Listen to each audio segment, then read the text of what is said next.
Chapter 1. The Beginning in the Soul Combat Realm. Waste. You are nothing but a waste. My junior brother should never have entrusted Baiyun Peak to you.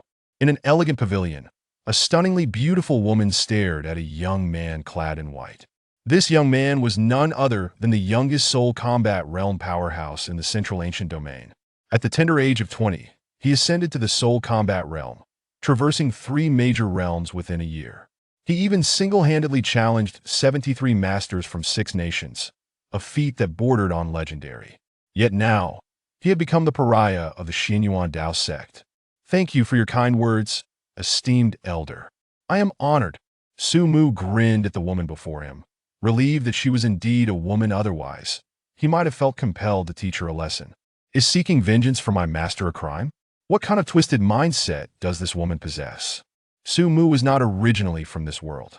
As a modern youth who had traversed into this realm, he was already bewildered, especially after his adoptive master was ambushed and killed following a victory at the 6 Nations Martial Arts Conference. He spent a year honing his skills to reach his current stature, and it was only natural that he became a scapegoat after single-handedly defeating 73 masters at this year's conference. He had offended the 6 Nations, inciting the wrath of the imperial family. The disciples of Baiyun Peak were trembling in fear, leaving him as the sole remaining disciple along with a mere servant. Thus, he found himself as the newly appointed Peak Master, yet utterly alone. In the divine martial continent, where martial prowess was revered, cultivation realms ascended from low to high. Gathering Essence Realm, True Chi Realm, Meridian Opening Realm, and Soul Combat Realm, each with 9 levels. Above these lay the Dragon Elephant Realm, rumored to possess individuals capable of moving mountains with a single hand. As for the realm beyond the Dragon Elephant, the Human Emperor Realm was steeped in legend, supposedly inhabited by sovereigns among men, akin to the mightiest of nations. In the entire Daxia Kingdom, there existed but a single Human Emperor Realm powerhouse. Even the Soul Combat Realm boasted no more than 100 individuals throughout Daxia, with only 11 in the Central Ancient Domain, marking Su Mu as a formidable figure. How do you intend to fulfill your senior brother's wish to elevate Baiyun Peak all on your own? The exquisite woman regarded him with scorn, as if he were a fool. Esteemed aunt, even if I stand alone with my sword, I shall still uphold the honor of Baiyun Peak. I shall take my leave, esteemed aunt.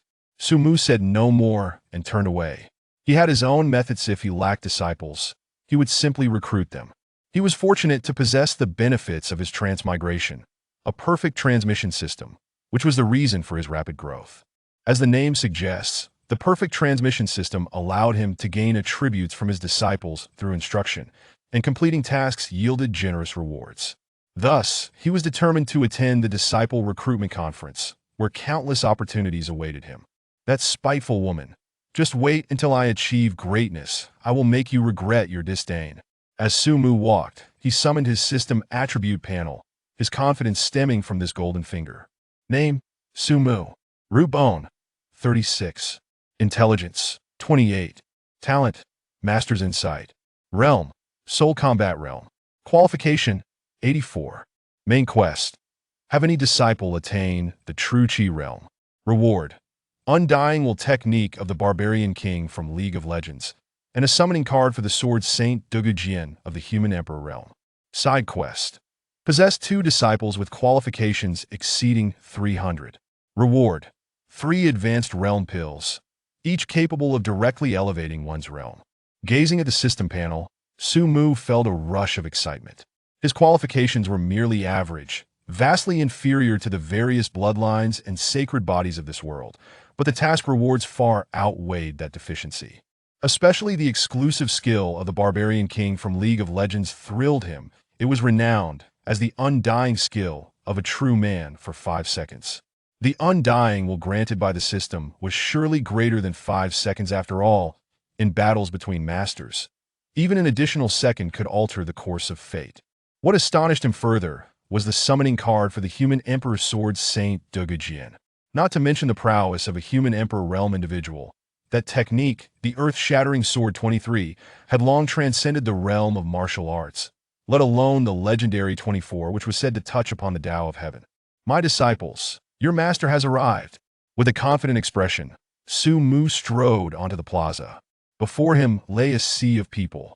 This was the entrance of the Xiantian Dao Academy, now transformed into a temporary venue where countless individuals awaited the chance to become disciples.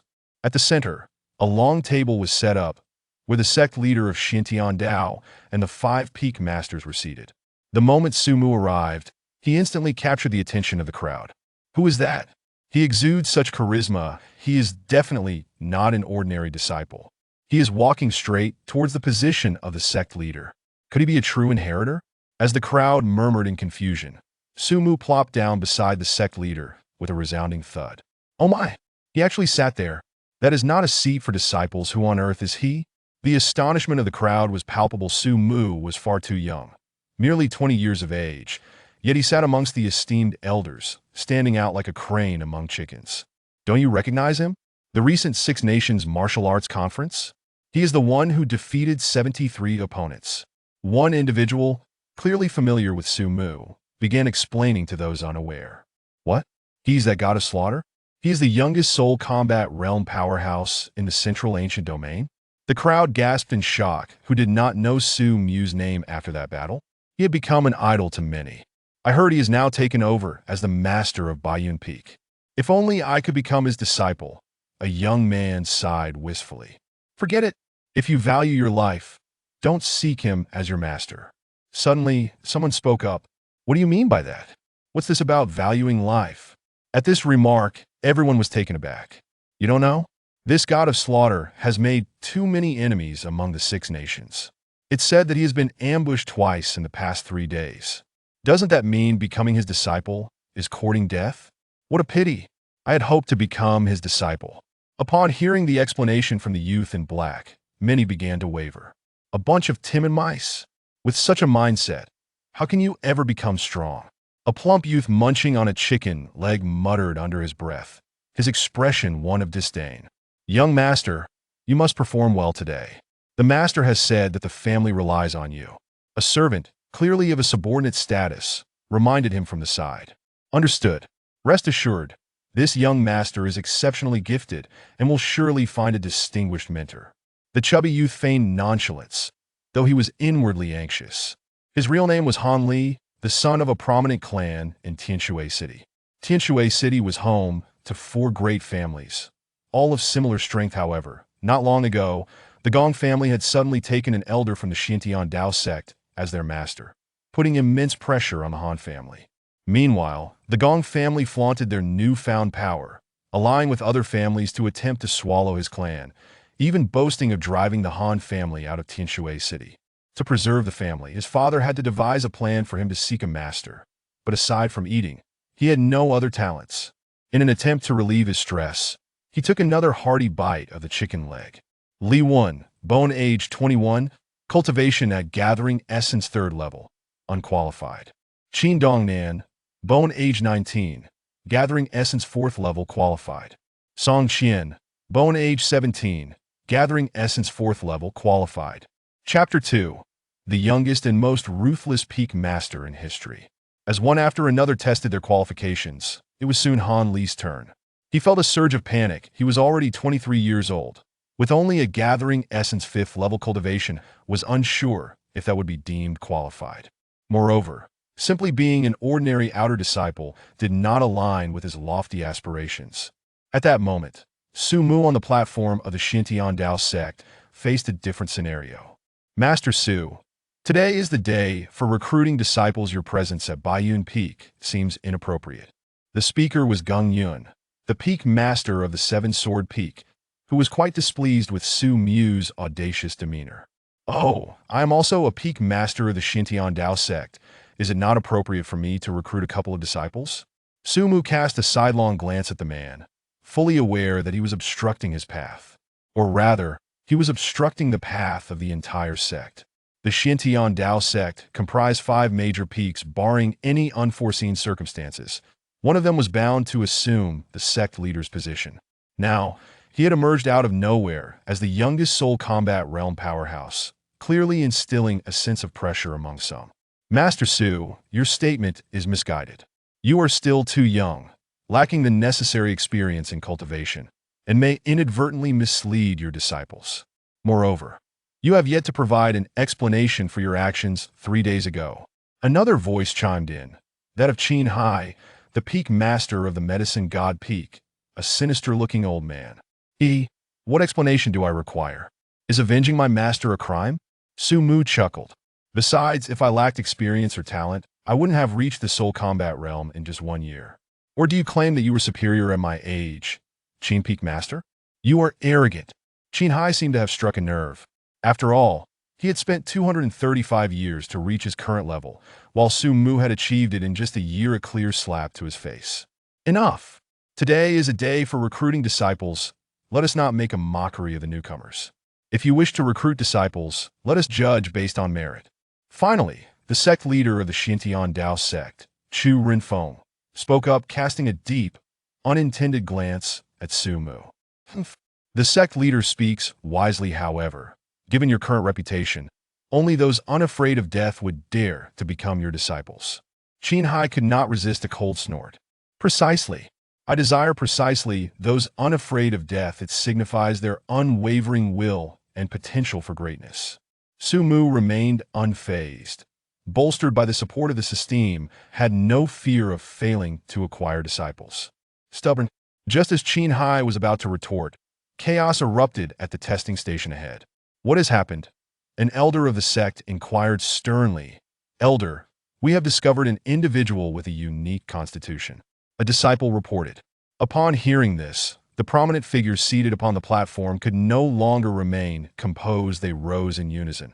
And even Su Mu felt a twinge of curiosity as he leaned forward to observe. Before him, the testing crystal radiated a brilliant green light, while beside it stood a corpulent man, seemingly at a loss.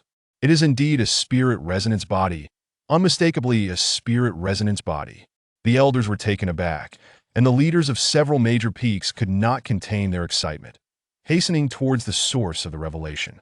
At this moment, Su Mu's gaze turned inquisitive as he noticed the qualification number displayed by the chubby individual. Qualification: 213? How can it be so high? Puzzled, Su Mu quickly accessed the individual's profile. Name: Han Li. Root bone: 116. Intelligence: 32. Talent: divine stomach of the god of food, an innate ability that allows the extraordinary digestion of the essence of grains, enabling cultivation through consumption to yield remarkable results. Qualification: 213. To possess the divine stomach talent is essential for any gourmand. A pang of envy struck him. Who wouldn't desire such an ability? This was indeed a promising prospect, and with a qualification exceeding 200, simply taking him on as a disciple would fulfill half of the side quest. No, he is mine. Su Mu made a swift decision. Even if it meant resorting to cunning or deceit, he was determined to set the little chubby one on the path. Chapter 3. In this world, there are immortals such exceptional talent, truly exceptional talent. The aura gathered around him is dense and unyielding. Undoubtedly a prodigy in the art of cultivation that My Xintian Dao sect is bound to flourish. Such individuals are rarely encountered over centuries. Observe his natural disposition of fortune. It signifies that he possesses profound wisdom and insight. The testing site. The moment all the elders and the peak masters of the 5 peaks beheld the extraordinary phenomenon upon the crystal stone, their faces lit up with joy. Faced with the scrutiny of so many esteemed figures, Han Li felt a sense of bewilderment, yet he understood that his fortunes were about to change. Indeed, it did not take long for someone to speak up. Would you be willing to take me as your master? I find an immediate affinity with you, spoke the master of Falai Peak, a refined middle-aged man. This is quite the predicament, the portly figure stammered. Yet before he could voice his thoughts, another voice chimed in. Young brother, would you care to study the sword under my guidance? At Baiyun Peak, we once possessed 7 divine swords, and now only 5 remain. As long as you join my sect, you may choose one at your leisure. Han Li was left dumbfounded. Such a fortunate opportunity. Wait, do not make a hasty decision. I am Qin Hai, the master of Yaoshan Peak. Should you join my ranks, the resources of medicinal herbs and elixirs will be inexhaustible, that I assure you that your cultivation speed will exceed that of others by more than double. Before Han Li could respond, Qin Hai's urgency escalated. And once again, Han Li found himself in a quandary that he had fantasized about his exceptional talent, yet he never imagined he would be so sought after. Who should he choose? He was utterly bewildered. What is happening? Why have the masters and elders from various peaks descended upon us at this moment? The onlookers were also taken aback, murmuring inquiries among themselves that I heard a remarkable talent has emerged. That portly fellow is being fought over such extraordinary gifts. If I were him, how fortunate I would be. One cannot help but envy, sighed a young man nearby. I do not even wish to be accepted as an inner disciple. Simply joining Xintian Dao sect would bring honor to my family. Look at you. Not even suitable for sweeping the streets, another retorted. Amidst the envious gazes, Han Li felt a sense of helplessness, while the peak masters had already begun to argue. Their commotion attracting considerable attention, that I say, Seven Sword Peak has had enough. 8 years ago, a talent who grasped the sword momentum was taken by you. Now it should be Feilai Peak's turn, Master Shangwan. Your words are misguided. Exceptional talents must be placed where they can truly thrive. With the swordsmanship of Seven Sword Peak, we can fully utilize his potential. The dispute continued between the masters of Feilai Peak and Seven Sword Peak, both vying for the singular talent, as it was impossible to divide him in two. After all, why must you two bicker? Han Li ought to join my Yaoshan Peak. He would not be overlooked. Not only would he have unlimited access to elixirs, but he could also learn the art of alchemy from me, which would greatly benefit our sect. Qin Hai joined the fray, clearly unwilling to concede. And the argument intensified, hinting at a potential escalation. Everyone, calm down. I propose we allow the individual in question to choose his master, as the final decision rests with him. That sounds reasonable. Let it be so. Finally, the group turned their attention back to Han Li. Would you be willing to study the sword under my tutelage? Would you? Faced with the eager gazes, Han Li was caught in a dilemma, utterly unsure of whom to select. Yet he found himself enjoying this newfound attention, realizing his innate talent. But whom should he choose? It appeared that all offered commendable conditions. Would you take me as your master? I do not possess divine swords or boundless elixirs, yet I possess the means to help you become a true powerhouse. That as Han Li grappled with his options, another voice resonated. Approaching him was Su Mu, clad in white, exuding an aura of scholarly grace, akin to an immortal descending from the heavens. This image and presence instantly captivated Han L. Su Mu. What are you doing? Are you not leading the young astray? Qin Hai and the others expressed their ire, as yet another competitor had entered the fray. How could a mere ant comprehend the vastness of the universe? Su Mu remarked, seemingly unconcerned with their indignation, his gaze reflecting a depth of experience. This expression and demeanor moved Han Li. He could not help but inquire, may I ask, what is the method you speak of to become a formidable warrior? What else could it be but cultivation? Someone scoffed. Yet Su Mu remained unperturbed, his gaze drifting into the void, suggesting that while cultivation is universal, the paths may differ in this world. There are immortals who shine alongside the heavens and contend with the sun and moon for longevity. A single speck of dust can transform into a star. A drop of blood can boil the vast seas that in this world.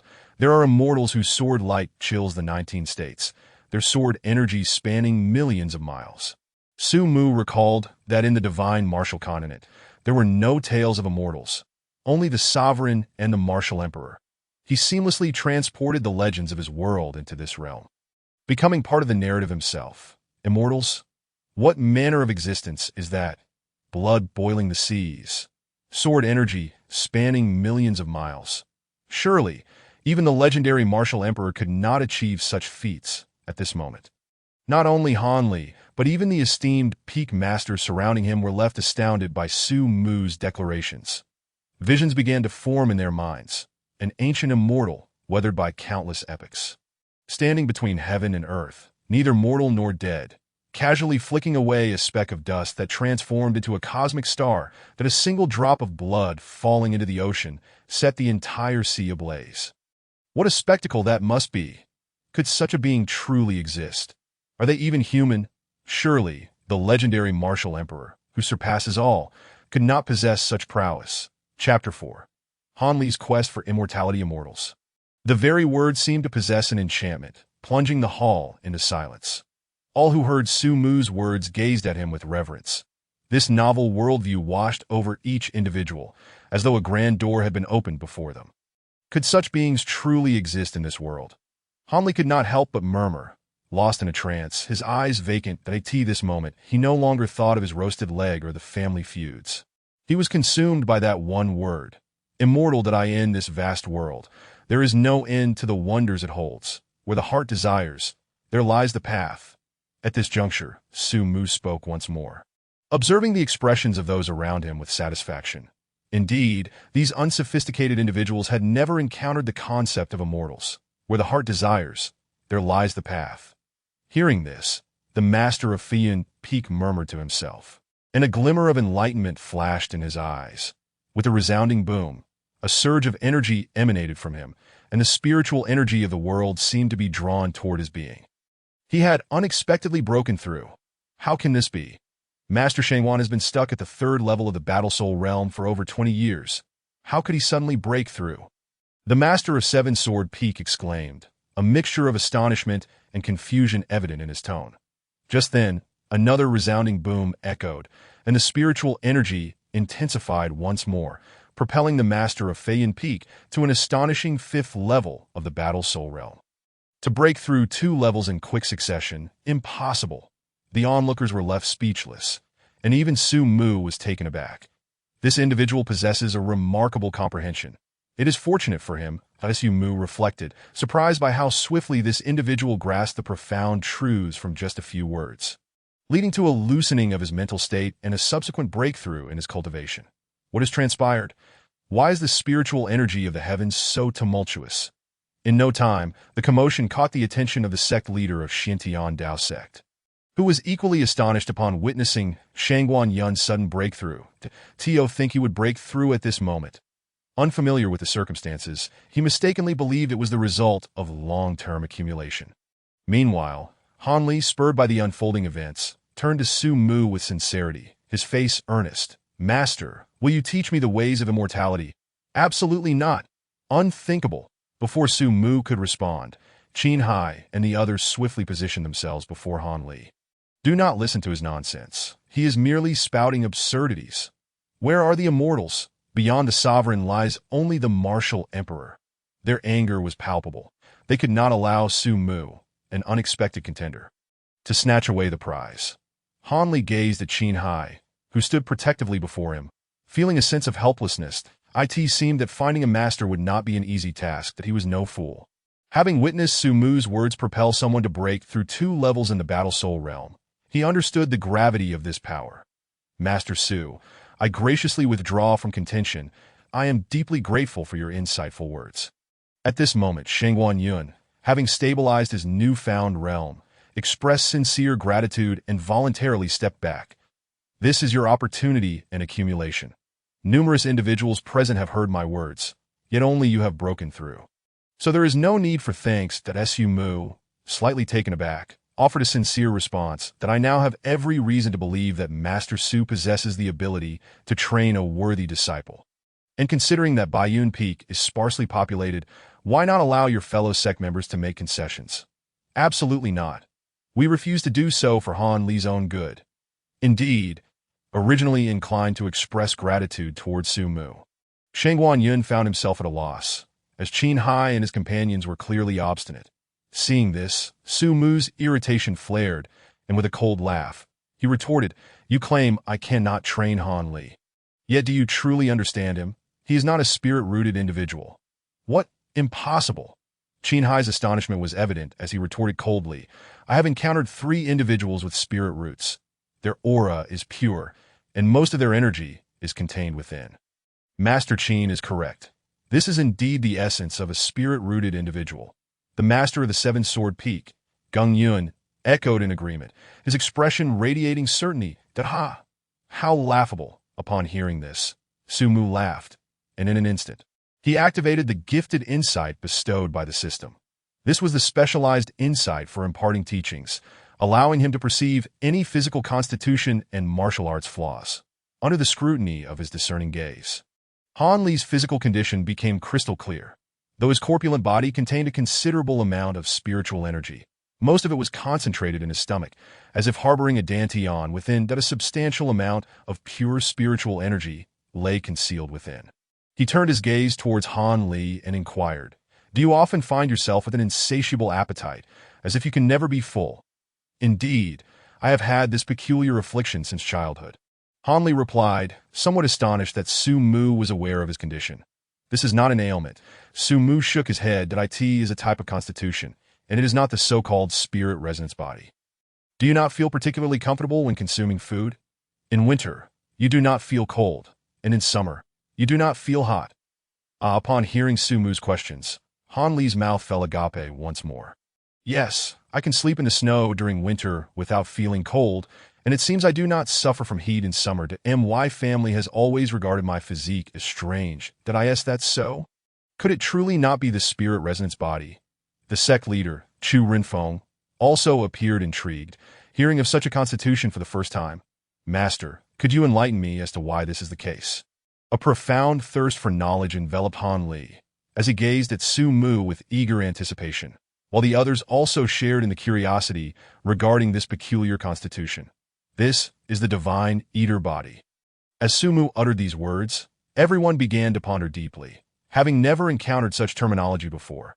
They typically referred to those with abundant spiritual energy as possessing the spirit resonance body, unaware of the subtle distinctions within.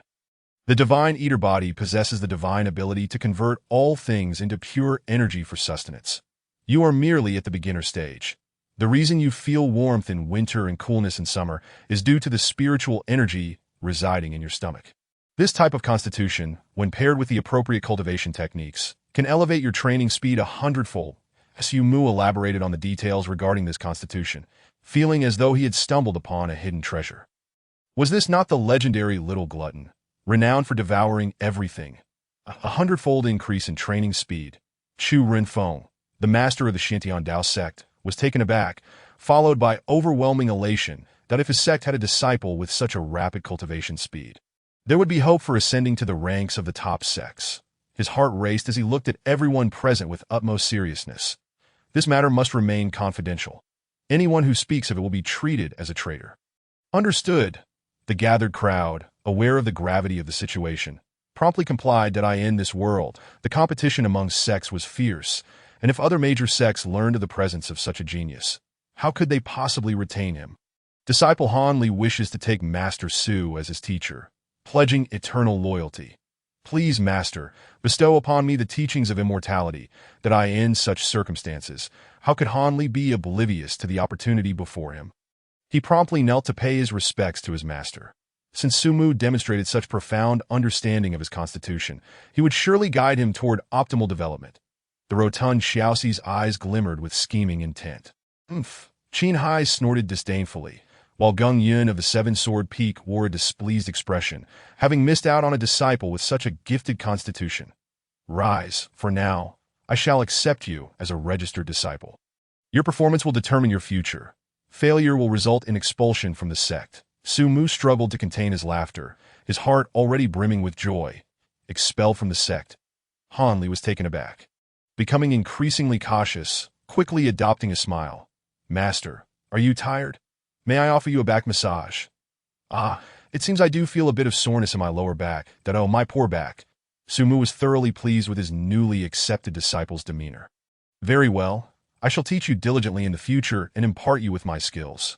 What are you still doing here? Let us depart." Qin Hai's expression darkened further. It should have been him enjoying the filial piety of a disciple. "This is truly vexing." As the group returned to the high platform, Su Mu found himself accompanied by a back massager, while in his mind, the system's notification chimed. "Congratulations, host, for acquiring a disciple with a qualification of 200. You may extract 1% of your disciple's cultivation enhancement every moment. Due to Han Li's innate divine eater body aura, your stomach's capacity has been enhanced by 10 points with the system's announcement." Su Mu sensed an unknown rule connecting him to Han Li. From now on, whenever Han Li cultivated, it would be as if Su Mu was cultivating alongside him, effectively increasing his own cultivation by 1%. 1% cultivation speed, 100% of 100, and if Han Li were to perfectly evolve his divine eater body, that would mean 100-fold cultivation speed. He would share in the benefits. If in the future his disciples possessed extraordinary qualifications, he would be truly remarkable as their master. The perfect importation system was indeed terrifying. Feeling the vitality emanating from Han Li, Sumu also sensed a warm and comforting sensation in his stomach. A boon from his disciples' innate aura, which could be enhanced. Delightful. How splendid. I shall no longer need to consider my stomach's capacity during meals. Perhaps I may even evolve into Han Li's divine eater body. Now, let us commence the path of self-reflection. This is a trial that the body and spirit cannot resist. Perform well.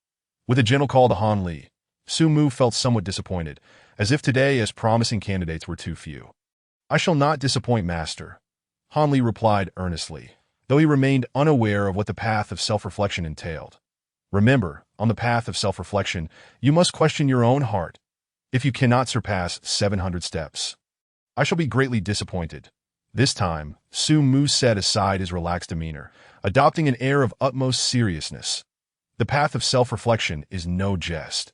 It is a journey of the heart. It is not merely a matter of physical constitution or cultivation level, but rather the weight of the spirit, that he recalled how he himself had traversed these steps 3 times before conquering all 999 steps. Questioning the heart on the path of self-reflection? Han Li softly recited, committing the phrase to memory. 15 minutes later, all 638 disciples who had passed the initial assessment were brought before a staircase. The staircase, seemingly crafted from white jade, reached skyward, appearing to lead to the heavens. That it comprised 999 steps, surrounded by an ancient array of self-reflection. Once one entered the staircase, it was as if they had entered another realm. This is the path of self-reflection? Just a few hundred steps? Someone scoffed. Everyone, do not underestimate the staircase before you. Once you enter, the consequences could range from severe injury to death, that if you find yourself unable to persevere. Exit immediately, an elder beside them admonished earnestly, gently ringing a bell attached to a bamboo rod. With the ringing sound, the elder declared, the path of self-reflection begins now. All must enter the array. If you can no longer endure, simply shatter the jade token upon you. With a resounding crash, the elder's words echoed, and countless individuals surged into the array. This is the path of self-reflection. Nearby, a woman in purple was notably unfazed, her expression grave as she stepped into the array. The path seemed ordinary, and the steps were easy to traverse. Yu felt a twinge of curiosity. 1 step, 2 steps, 50 steps. She quickly sensed something amiss. A pressure began to envelop her, originating from within, as if a mountain weighed heavily upon her heart, rendering her breathless. Simultaneously, vivid images flooded her mind. Blood, blazing fires, the ashes of her village, and the corpses of her kin, including her parents. This was the deep-seated hatred concealed within her heart.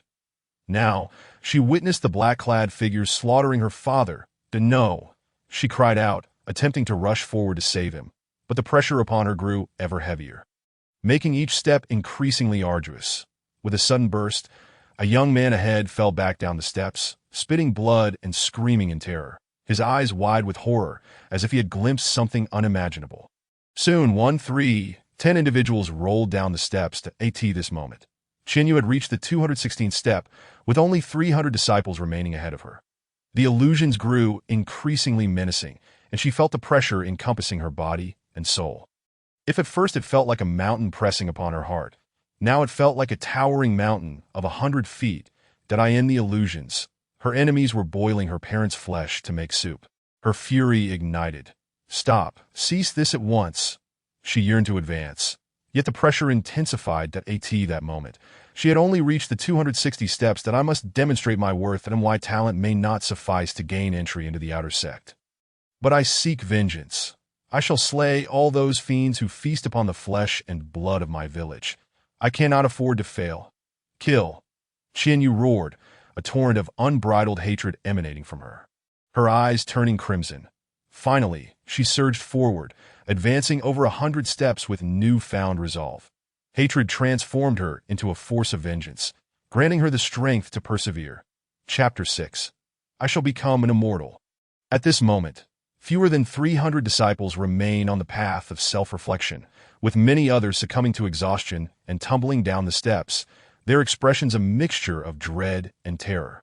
all tinged with a hint of regret as they gaze longingly at the figures still persevering on the staircase. Those who continue to ascend the path of self-reflection have reached the 300th step, each one drenched in sweat, expending every ounce of their strength with each step, teetering on the brink of collapse. Yet, at this very moment, near the 500th step, a young man in luxurious attire strides upward with remarkable steadiness. His pace, though not rapid, exudes an unwavering calm, starkly contrasting the plight of the over 200 disciples below. His subtly revealed cultivation level is impressive.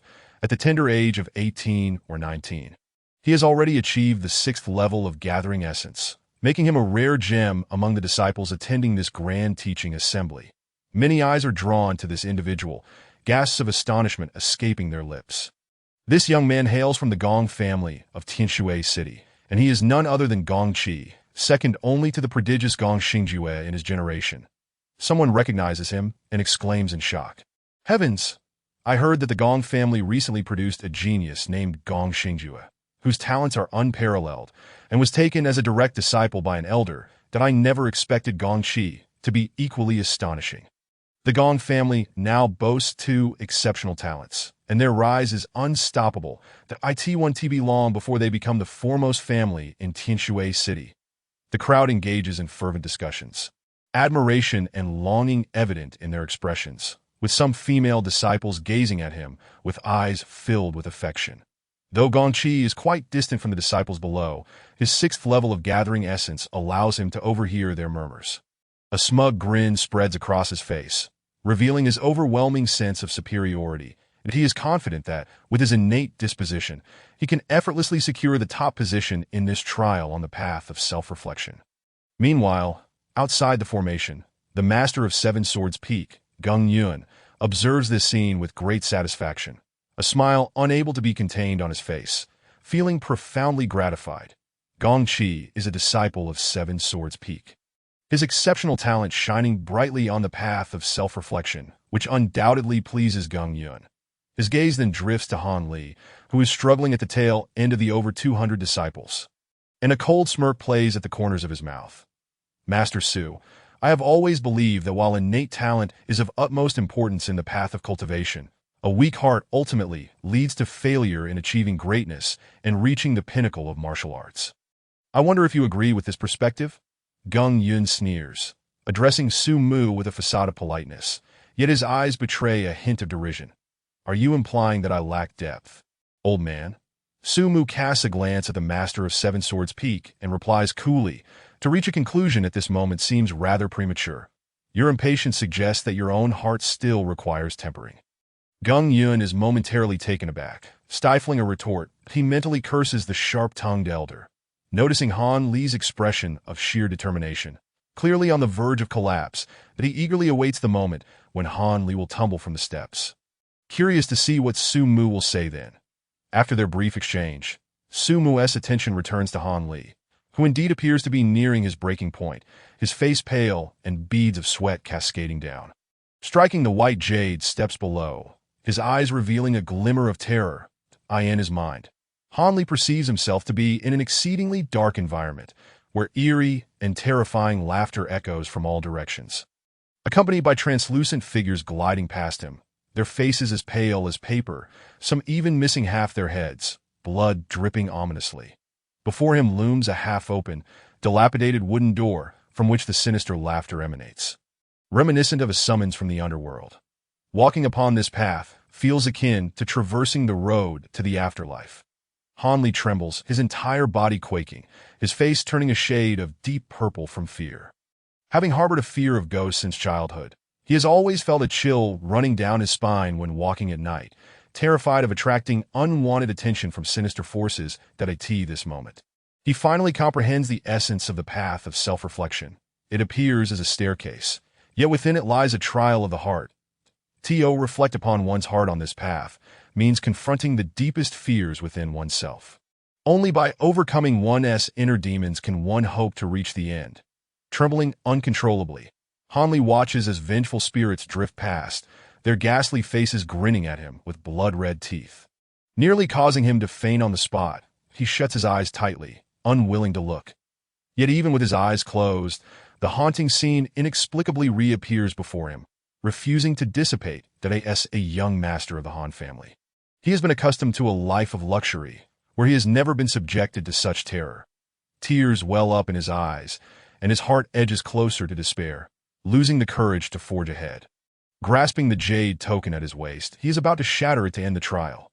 However, just as he is about to crush the token, an image of his father's weary, yet hopeful gaze and his mother's reluctance and concern flashes in his mind, causing a moment of hesitation.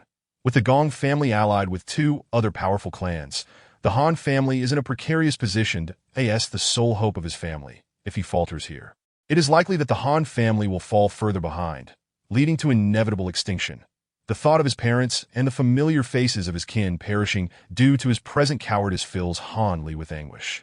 Guilt surging within him, in that moment, he recalls Su Mu's resonant words. In this world, there are immortals who shine alongside heaven and earth, competing with the sun and moon for longevity, that a speck of dust can transform into a star. A drop of blood can boil the vast sea. There are immortals in this world, whose swords can cast a chill across 19 states, their sword energy spanning hundreds of miles, that if I could become an immortal, no matter how forceful the other three clans may be, they shall bow beneath the Han family. If I am to become an immortal, with but a thought, any ghostly being shall be reduced to ashes. If I achieve immortality, I shall be the sole being in this world, living eternally, sharing longevity with the heavens. Han Li's eyes snap open, the fear vanishing, replaced by an indomitable conviction that at this moment, the words of Su Mu echo in his mind. If you cannot surpass 700 steps, I will be greatly disappointed. His master values him so highly, even offending the other two peak masters to take him under his wing. He cannot let his master down, that I will become an immortal. With that final thought coursing through his mind, a wave of unwavering determination washes over him, banishing all fear. Han Li steps forward, ascending to the next level, then continues to stride forward 10 more steps. 20 steps, 30 steps, 50 steps, 100 steps.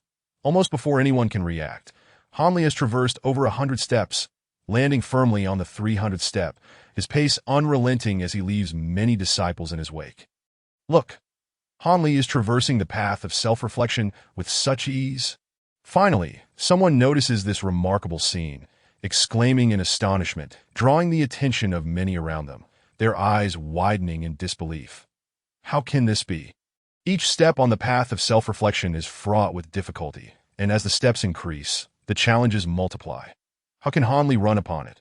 What has spurred him on? Gasps of wonder ripple through the crowd. Yet Han Li remains oblivious, his heart consumed by a singular thought: immortality. Soon, Han Li's extraordinary display captures the attention of the 5 peak masters and the sect leader, their eyes narrowing in astonishment. Even the sect leader visibly moved. This is impossible. The master of 7 swords peak exclaims in shock, his body trembling with disbelief, while the other peak masters are similarly struck by varying degrees of astonishment. Even they have never witnessed anyone so effortlessly traverse the path of self-reflection. Han Li is the first. Only Su Mu observes this spectacle with calmness, a smile of satisfaction gracing his features. Possessing the insight of a master, he had long seen the potential within this portly disciple, and now, as expected, that potential has erupted, astonishing everyone. Meanwhile, at the same moment, Gong Qi, who is laboriously ascending the 600th step, is panting heavily, excitement flickering across his face as he prepares to bask in the adulation from below. Yet in the next instant, he senses something amiss as he steps onto the 600th step. A wave of gasps indeed rises from below, yet he discerns that the voices are not discussing him. Curiosity piqued, he turns to look back, in that fleeting glance, Gong Qi's eyes nearly bulge out of their sockets. He sees, less than 100 steps away, a plump figure racing towards him with fervent intensity, moving so swiftly that it makes his own efforts seem trivial. The most alarming part is that this person is none other than Han Li. Gong Qi found himself utterly bewildered, standing there in a daze for quite some time, until Han Li hurriedly dashed past him, at which point he let out a startled exclamation as if he had seen a ghost. His heart seethed with a profound sense of defeat, as he grappled with disbelief that the seemingly unremarkable and gluttonous Han family fat boy could unleash such astonishing willpower. far surpassing his own capabilities. Just as this thought crossed his mind, Gong Chi felt a jarring shift within him, suddenly confronted by an overwhelming pressure descending from above the Wenxin Road, crashing onto him like a colossal hammer striking his heart. He immediately spewed forth a mouthful of blood and was sent tumbling backward, rolling down the steps. Chapter 7. The overwhelming demonic aura Gong Chi possessed no capacity for resistance whatsoever. He was propelled off the steps, blood gushing forth, engulfed in boundless resentment and despair, and promptly lost consciousness. Gung Fengzhu, a venerable elder of the Zhuangtiando sect, was indeed worthy of his esteemed status that I find myself in complete agreement with your perspective. In the path of cultivation, if one's mind is not resolute, it is truly challenging to achieve significant accomplishments that Su Mu had long harbored disdain for this old coot, and today he found himself competing for a disciple. Seizing the opportunity to mock, he certainly would not let it slip by. Not far off, the master of the Seven Swords Peak, Gung Yun, felt his composure falter. Unable to maintain his facade, he let out a cold snort, his old face burning with humiliation, while simultaneously grappling with deep shock and endless resentment. He could hardly fathom that this Han Li not only possessed remarkable talent in cultivation, but also exhibited terrifying potential and temperament. Such talent heralded an immeasurable future, and a breakthrough into the spirit combat realm seemed all but assured. Even ascending to the dragon-elephant realm beyond, that was not out of the question. It is worth noting that within the entire central ancient domain, spirit combat experts were exceedingly rare, and only one individual had attained the dragon-elephant realm. Chu Rinfeng, the sect leader of Zhuangtiando. A disciple of such caliber, regardless of whose banner he fell under, would undoubtedly serve as a tremendous boon to the sect and significantly bolster his future bid for the position of sect leader. Were it not for Su Mu's unwelcome interference, this merit would have rightfully belonged to him. That yellow-haired brat Su Mu, I shall see just how long you can maintain your arrogance. Gung Yun's eyes darkened, and within him brewed a tempest of fury directed at Su Mu. However, in his estimation, Su Mu's days were numbered, having offended the Six Nations and incited the wrath of the royal family of the Great Xia. Disaster would inevitably befall him. Therefore, Gung Yun resolved to maintain a stance of opposition towards Su Mu to avoid being implicated. Meanwhile, the portly Han Li had ascended to the 700th step, each movement causing him to sweat profusely, his corpulent body seemingly drenched as he gasped for breath, as if bearing an immense burden. That moment, Han Li found himself within the shadowy realm, not far from the solitary, dilapidated wooden door.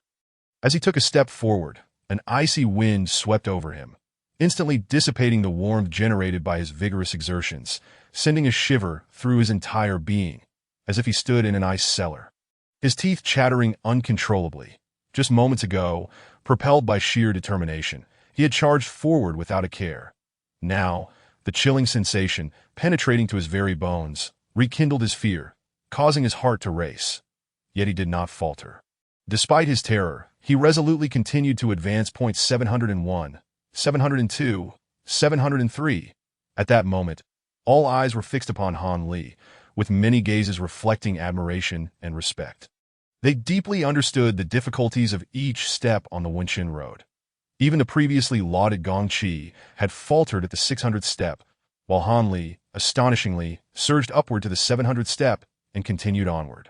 How far do you think he can go? Hard to say. Each step on the Wenxin Road becomes increasingly arduous. Han Li's achievement of reaching the 700th step is already remarkable. I wager he can manage at most another 20 steps. Even so, a result of 720 steps would likely remain unmatched at this gathering. Surrounding discussions were lost on Han Li, who clenched his teeth and fought to suppress the encroaching fear within. Pressing onward. 710 steps, 720 steps, 730 steps. With each step, it felt as though he were treading upon the hearts of all those present, leaving them in awe. 730 steps. Good heavens, can Han Li really persist? Some exclaimed in disbelief. Having personally experienced the Wenxin Road, they understood its terrors intimately. Many had faltered at 200 or 300 steps. And none dared to underestimate Han Li, who astonished all with his performance. Crucially, they discerned that Han Li appeared particularly weak at this juncture, as if a mere breeze could send him tumbling from the Wenxin Road. Yet he persevered, 740 steps, 750 steps. As Han Li pressed forward, the clamor around him gradually subsided. Everyone collectively held their breath, focusing intently on his seemingly corpulent figure, as if fearing that even the slightest noise might disturb him. The servants accompanying Han Li also watched in rapt attention, their eyes brimming with excitement and pride, nearly moved to tears at this moment. Their young master stood in the spotlight. The Han family would be saved. 797, 798, 799. Finally, as Han Li took this step, he arrived before the dilapidated wooden door of the shadowy realm. Poised to enter with a single final step, the chilling wind assailed him.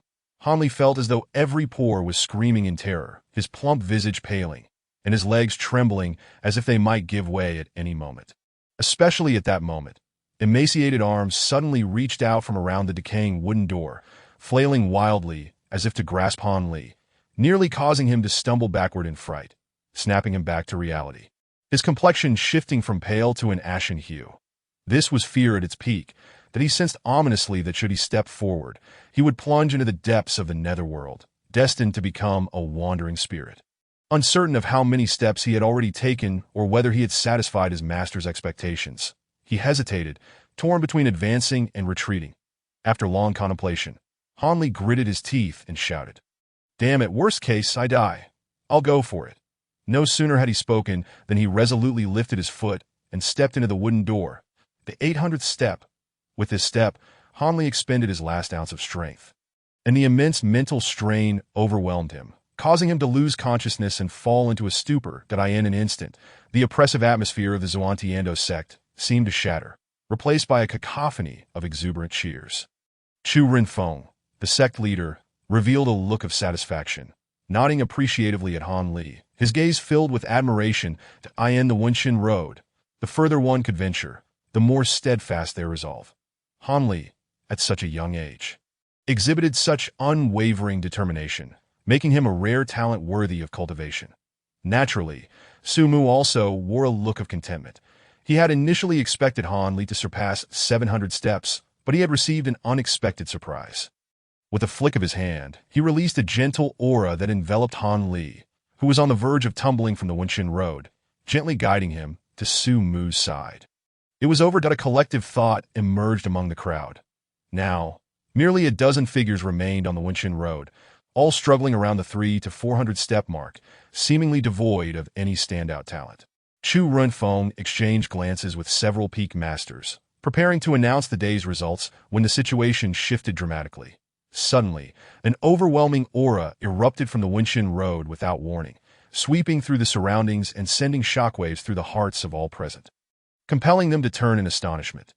There, on the 354th step of the Wunshin road, a somewhat delicate figure erupted with a terrifyingly potent black aura, obscuring the light as though to shroud the world in darkness, instilling a profound sense of dread in those who beheld it.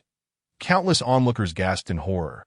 Even the peak masters and the sect leader were taken aback, their expressions shifting dramatically to its demonic energy, so intensely concentrated. The master of Feilai Peak, Shengguan Yun, wore a serious expression as he spoke, but Su Mu furrowed his brows, sensing not only the demonic energy emanating from the girl, but also other emotions. Hate, resentment, guilt, and fury. Such emotions were not unfamiliar to him.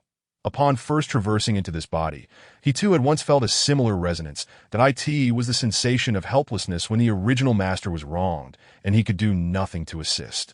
It was precisely this lingering feeling that compelled him to challenge 73 formidable masters during the Six Nations Martial Arts Conference, solely to seek justice for his master and restore peace. Yet, even the original host's unfulfilled anguish paled in comparison to the intensity emanating from the woman before him, akin to the faint glow of fireflies against the brilliance of the full moon. What had she endured? Su Mu pondered deeply, his discerning gaze turning towards the woman. Upon observing her, his eyes widened in disbelief, unable to divert his gaze to name. Qian Yu root bone, 20 intelligence, 20 talent, none qualification. 50 her qualifications were patently mediocre, verging on inferior. Yet what astonished Su Mu was the rapid ascension of her qualifications, skyrocketing from 50 to 100 in the blink of an eye. At that moment, Qian Yu took a decisive step forward. releasing a low growl that had been suppressed for far too long. With astonishing speed, her figure became a blur, propelling her upward 400 steps, 500 steps, 600 steps. She surpassed all remaining challengers on the path of reflection, overtaking Gong Shi and, in a mere instant, surpassing Han Li as well. Only then did her speed begin to wane as she continued her ascent towards the 900th step, ultimately arriving there shortly thereafter. Chapter 8. There are no demons in this world, heavens. What is that? Surely, I am not dreaming. The 900th step, she not only surpassed Gong Shi, but also Han Li. Who was this woman? Why had she not registered in my memory before? Such talent, yet she concealed it during the initial assessment. Could it be an intentional disguise? Concealed strength. How could that be possible? In the Xintian Dao sect, where the testing artifacts reveal any cultivation level, even the might of a pulse-opening realm expert cannot hide. Who in the gathering Yuan realm could accomplish this? Yet how does one explain the current spectacle? Silence fell among the crowd. Indeed, the scene before them was too shocking, too unfathomable, that as previously uttered by Gung Yun with ill intent. While talent is undeniably important in the path of cultivation, one cannot overlook the significance of temperament. Thus, those with strong character can, to a degree, compensate for deficiencies in talent, ensuring their cultivation is anything but ordinary. Regardless of how unbelievable it may seem, the events unfolding before them were undeniably real. Had the journey through the path of reflection concluded? Someone hesitantly inquired. After experiencing several shocks, many began to doubt their own perceptions that this moment on the path of reflection. Qianyu, her petite frame bent over, hands resting on her knees, gasped for breath. Her eyes were tightly shut, her delicate features twisted in a grimace, blood oozing continually from her mouth, causing many onlookers to gasp in horror that a woman possessed of such formidable resilience. Just then, her closed eyes snapped open, filled with a crimson intensity, as if a red abyss sought to devour all. Boom! The next instant, the heavens roared, and an extraordinary transformation unfolded that a blood-red light erupted from Qian Yu's body, instantly staining the sky, enveloping the space around her. The center, the sect leader, Chu Renfeng, and the 5 peak masters rose in unison, their expressions displaying varying degrees of alarm. In the gathering Yuan realm, such a phenomenon could summon the very forces of heaven and earth. Bloodlight filled the skies. Could this be the fabled, true demon body? She is a demoness, exclaimed Qin Hai, his voice sharp with fear. This woman must not be allowed to live. The sect leader, Chu Renfeng, felt a surge of murderous intent. The moment the bloodlight soared, he had already made his decision. The true demon body, a terrifying constitution spoken of only in legends, long thought extinct. With records surviving only in ancient texts, it stands alongside the 10 most extraordinary bodies. Legend has it that millions of years ago, a true demon body emerged in the divine martial continent, achieving the legendary pinnacle of martial supremacy, resulting in the loss of countless lives in a desperate bid to vanquish it. It was clear that if this woman were allowed to grow, she would undoubtedly become a calamity akin to that ancient demon. As the sect leader and the other peak masters stood in shock, Su Mu's eyes shimmered with astonishment, not due to any notion of a demoness or a calamity, but because he was fixated on the information materializing before him. Name: Qianyu Rootbone, 200 intelligence, 50 talent, true demon body, the supreme existence among demon bodies, capable of exerting dominance over all demonic cultivators and entities imbued with demonic traits. Qualification: 500. Rarely did Su Mu lose his composure. His lips quivered, his eyes alight with unparalleled excitement. 500. Her qualifications had reached 500. Such a terrifying talent could only be described as monstrous. Most critically, if he were to accept this disciple, he would fulfill his side quest completely. With this thought, Su Mu firmly resolved in his heart. He would take this disciple, and anyone who dared to obstruct him would face dire consequences. As the crowd's thoughts diverged, Qian Yu, who had seemed on the verge of collapse, suddenly rose to the astonishment of many. Her aura surged, shattering her bottleneck and advancing to the 4th level of gathering Yuan.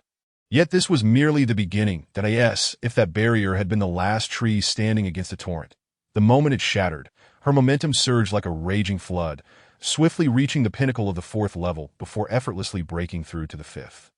With unwavering determination, Tianyu ascended the path of reflection, her eyes fixed upon the perpetrators of her parents' demise and the destruction of her village.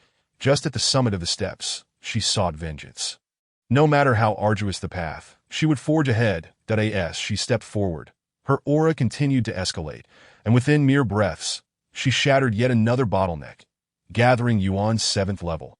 Among the new disciples at this transmission conference, she alone had reached the 7th level, and at merely 17 years of age, such talent incited a frenzy among the onlookers, a cacophony of envy and admiration erupting around her. Kill!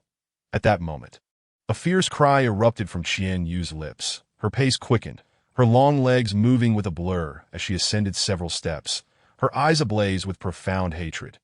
Nearing the summit, she unleashed a powerful strike and stepped onto the position of the 999th step. Then took another step forward. She had reached the pinnacle.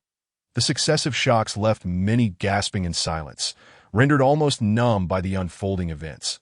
She had succeeded at this moment. The illusion before Qianyu dissipated, revealing a flat expanse that appeared to be paved with white jade stones, while behind her lay the seemingly endless path of reflection. Realizing she had finally completed the path of reflection, a flicker of joy crossed her previously cold and fierce visage.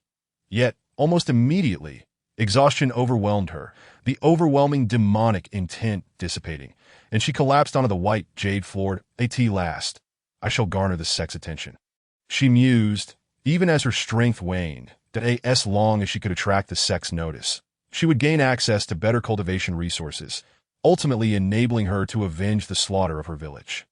As long as she could achieve vengeance, all of this would be worth it. Bold Demonis, how dare you appear before my Shintian Dao sect in broad daylight?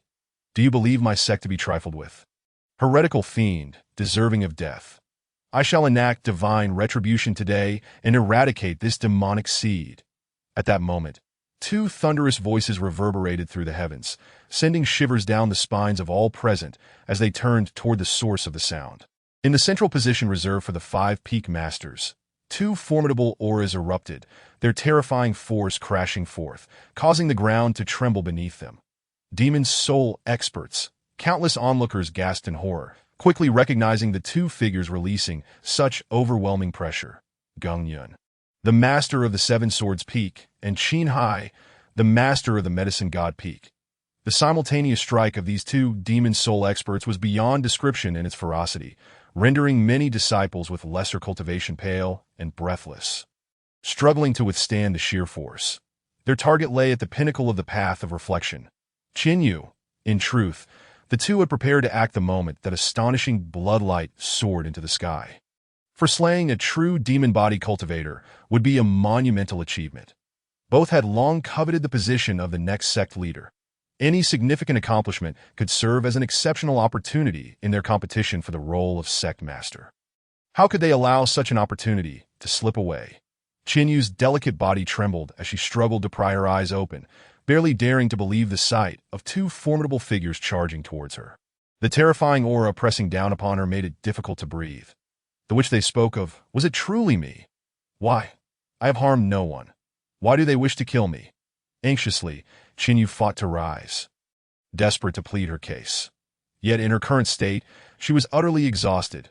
Even moving a finger felt insurmountable. Her voice emerged as a faint whisper, unheard by anyone around her, that a bitter sorrow enveloped her entire being.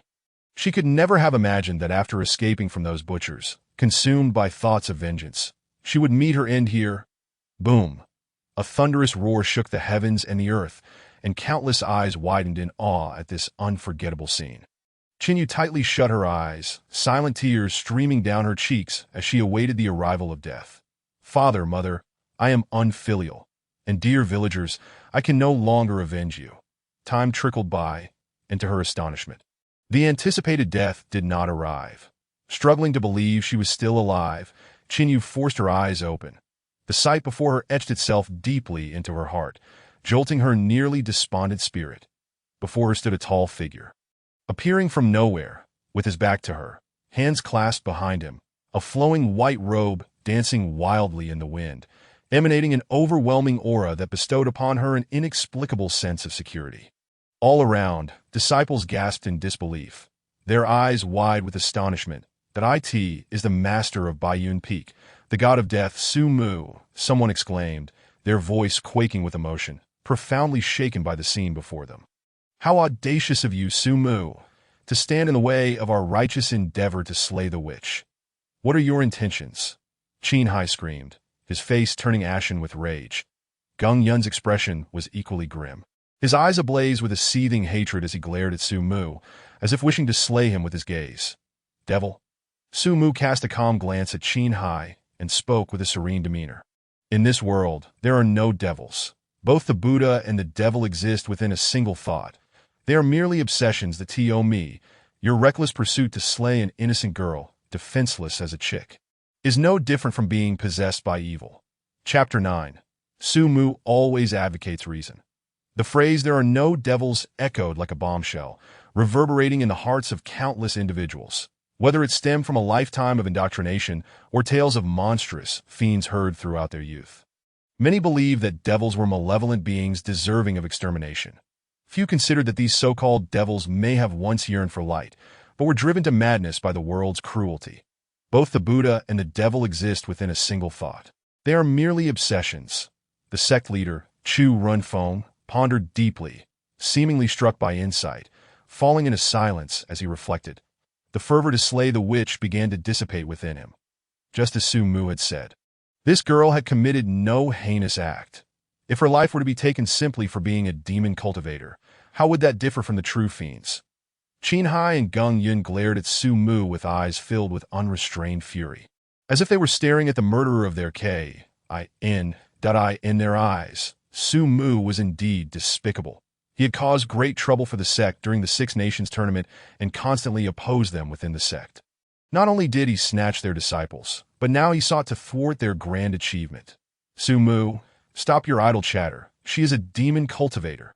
Qin Hai's eyes blazed with anger as he continued. It is precisely because she is defenseless that we must crush her in her infancy. If she grows and wreaks havoc, it will be too late to extinguish her flames of destruction. Then you, Su Mu, shall be the eternal sinner of the Xiantian Dao sect, and a sinner of the divine martial continent. 1,000 deaths would not suffice to absolve your sins.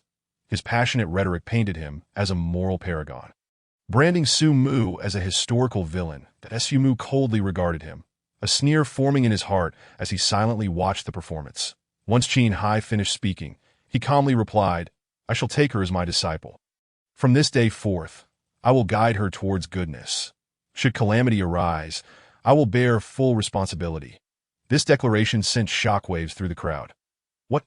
Did I hear that correctly? Master Su intends to take this witch as his apprentice. Gasps of disbelief filled the air. Good heavens, she is a walking powder keg. Su Laozhang's decision seems exceedingly reckless. Yet, given Su Laozhang's history of single-handedly challenging 73 formidable masters, his audacity was not entirely surprising. As this revelation spread, it garnered support from the onlookers. Indeed, if he could challenge 73 masters with a single sword, what could he not achieve? At that moment, Qin Yu felt an overwhelming sense of gratitude, tears welling up in her clear eyes. Everyone regarded her as a witch, keeping their distance and even seeking to annihilate her. In such dire circumstances, only one person stood up for her, willing to confront the world on her behalf, even at the cost of taking her as a disciple. This sudden shift from despair to hope felt like a warm current coursing through her heart, rekindling the warmth that had long since faded. Just then, Su Mu raised his hand, a gentle energy lifting Qin Yu to her feet.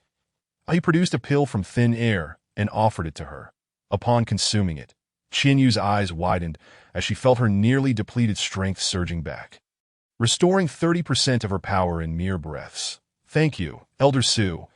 Qin Yu expressed her heartfelt gratitude, clasping her fists in thanks. There is no need for such formality, Su Mu replied, a gentle smile gracing his face.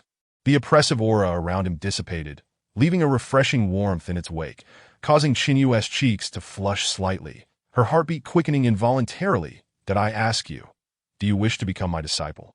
Su Mu inquired, his smile unwavering and voice soft. I am willing. Qin Yu answered without hesitation. Good. From this moment forth, you shall be my disciple. Suam you to Dio not be so reckless. Sumu. You claim to bear all responsibility, but do you truly possess the capability to do so if disaster strikes? Gung Yun suddenly roared, interrupting Su Mu's words, a cold smile gracing his lips as he fixed his gaze upon Su Mu. He had made up his mind to thwart Su Mu's intentions at all costs. The reason was simple. First, if this witch's character was flawed and she indeed caused great calamity in the future, it could implicate him as a fellow peak master of the Xiantian Dao sect.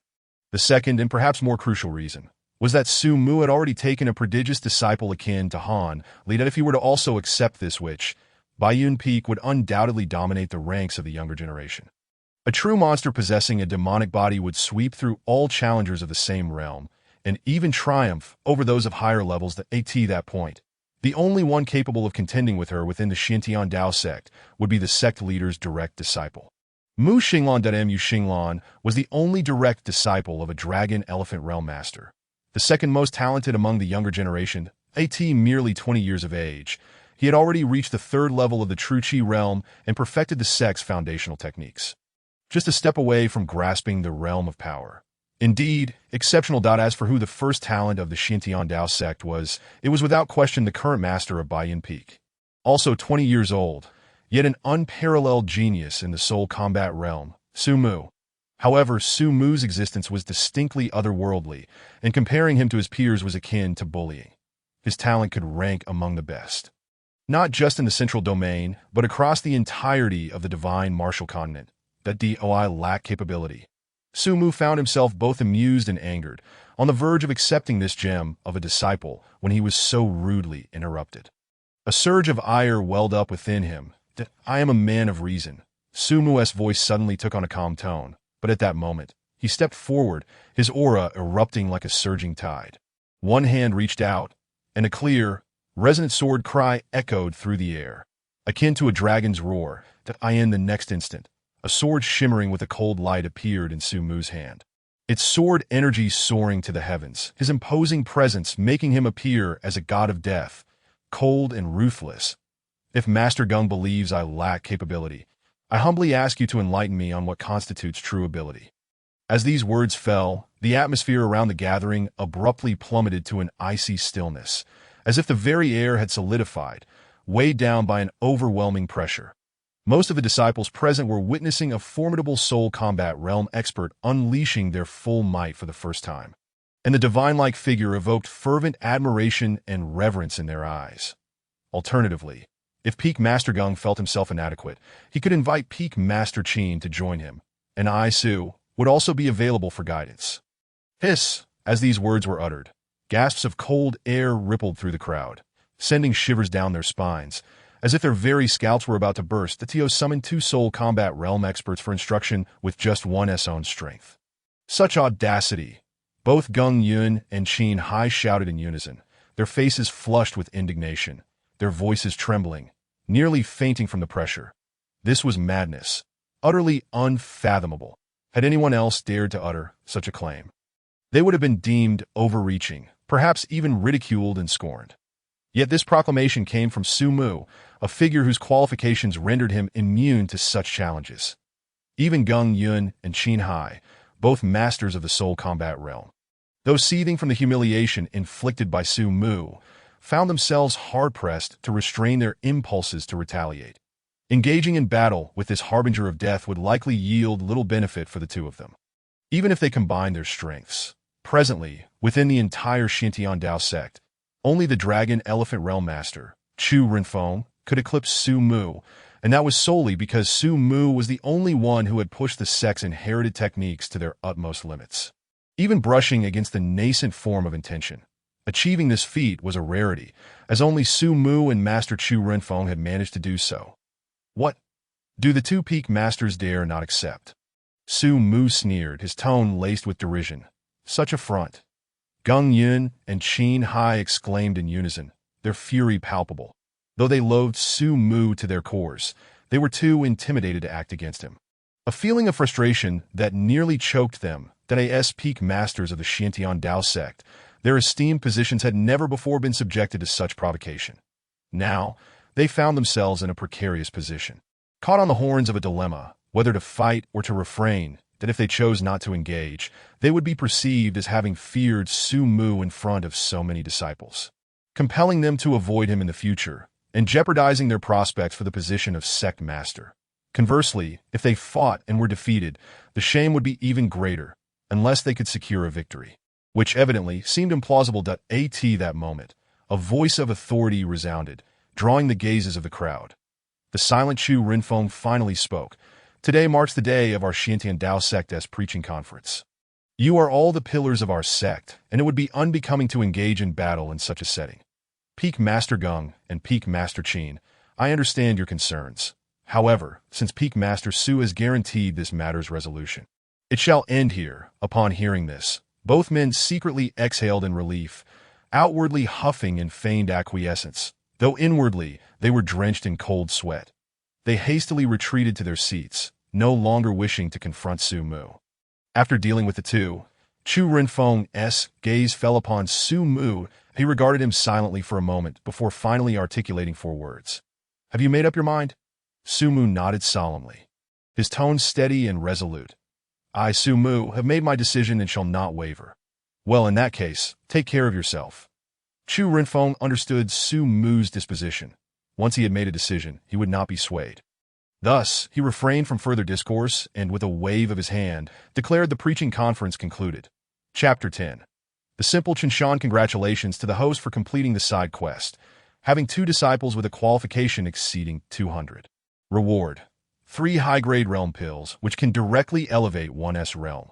Congratulations to the host for receiving a disciple with a qualification of 500. Reward: a 1% cultivation enhancement from the disciple's realm at all times. And due to the disciple Qian Yu's innate true demon body talent, the host gains 1/10 of the true demon body bloodline. That a familiar notification echoed in Su Mu's mind, instantly brightening his eyes and invigorating his spirit. The benefits of the high-grade realm pills were self-evident. Consuming one would directly elevate him by a realm. Now at the 6th level of the soul combat realm, taking the pill would propel him to the 9th level, with only a step and a half separating him from the dragon-elephant realm.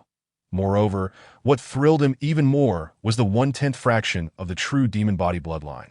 Though incomplete, such a gift was not to be underestimated.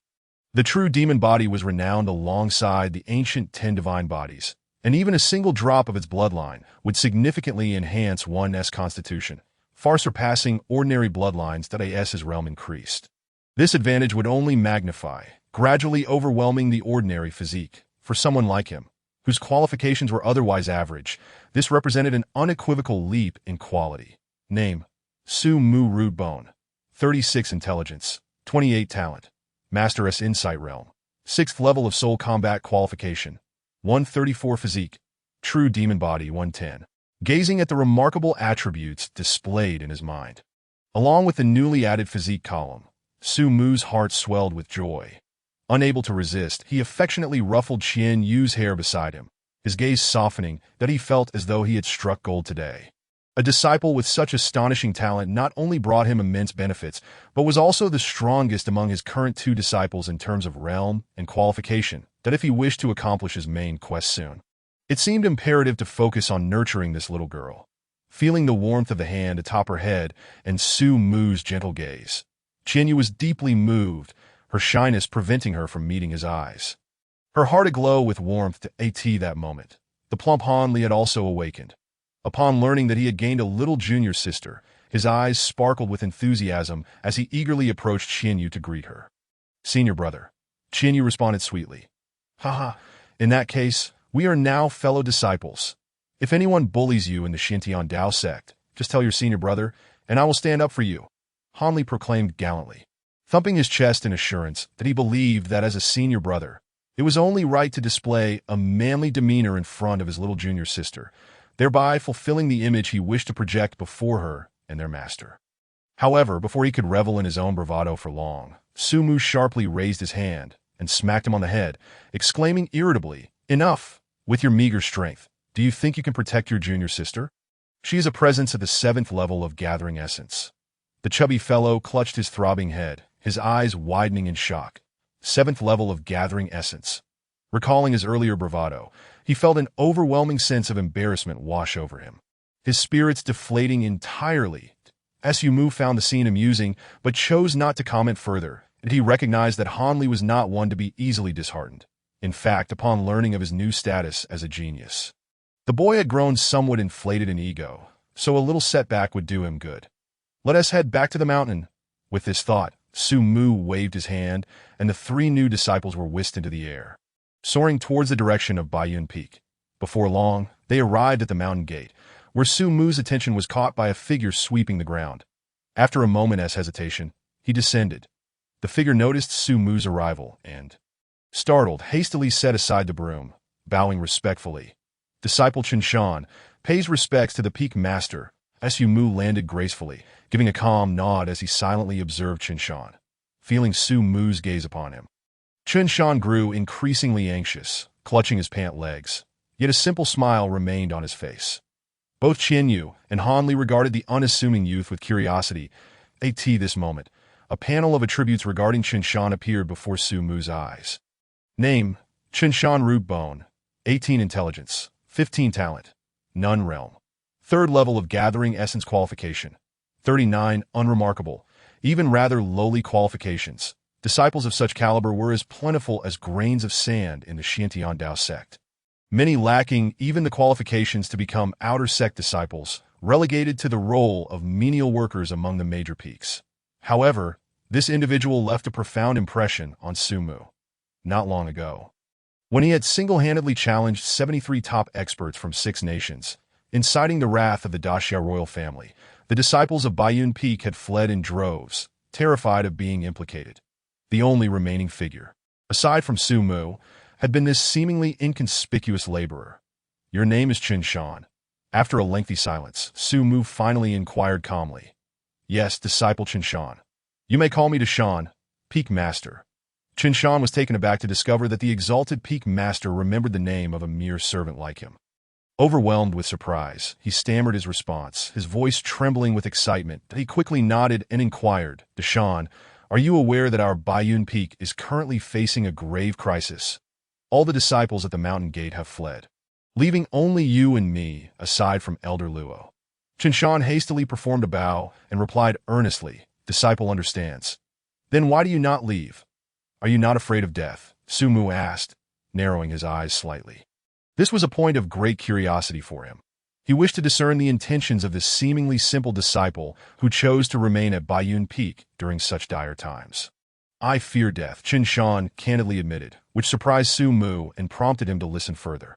However, when I was a child, I was abducted by human traffickers. If it were not for the elders of Baiyun Peak who assisted and sheltered me, I might not have survived to this day, and even if I had, my life would have been wretched. Therefore, I owe a great debt of gratitude to Baiyun Peak, to Tiomi. This place is my home. I desire nothing more than to remain here for the rest of my life. Qinshan took a deep breath, his tone imbued with unwavering resolve.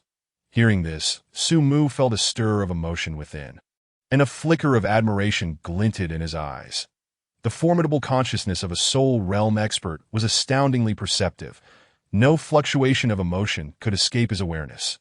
Thus, he discerned that Qinshan spoke with sincerity, revealing profound feelings that in terms of talent, perhaps Qinshan could not compare to the prodigies of the sect, nor even to ordinary disciples. But when it came to character, he far surpassed those who abandoned the sect in times of crisis. With this thought in mind, Su Mu inhaled deeply, having reached a decision. Qinshan, I ask you, do you wish to become my disciple? Qinshan was momentarily taken aback, his eyes widening in disbelief. As he stood frozen in place, the Peak Master wished to take him as a disciple.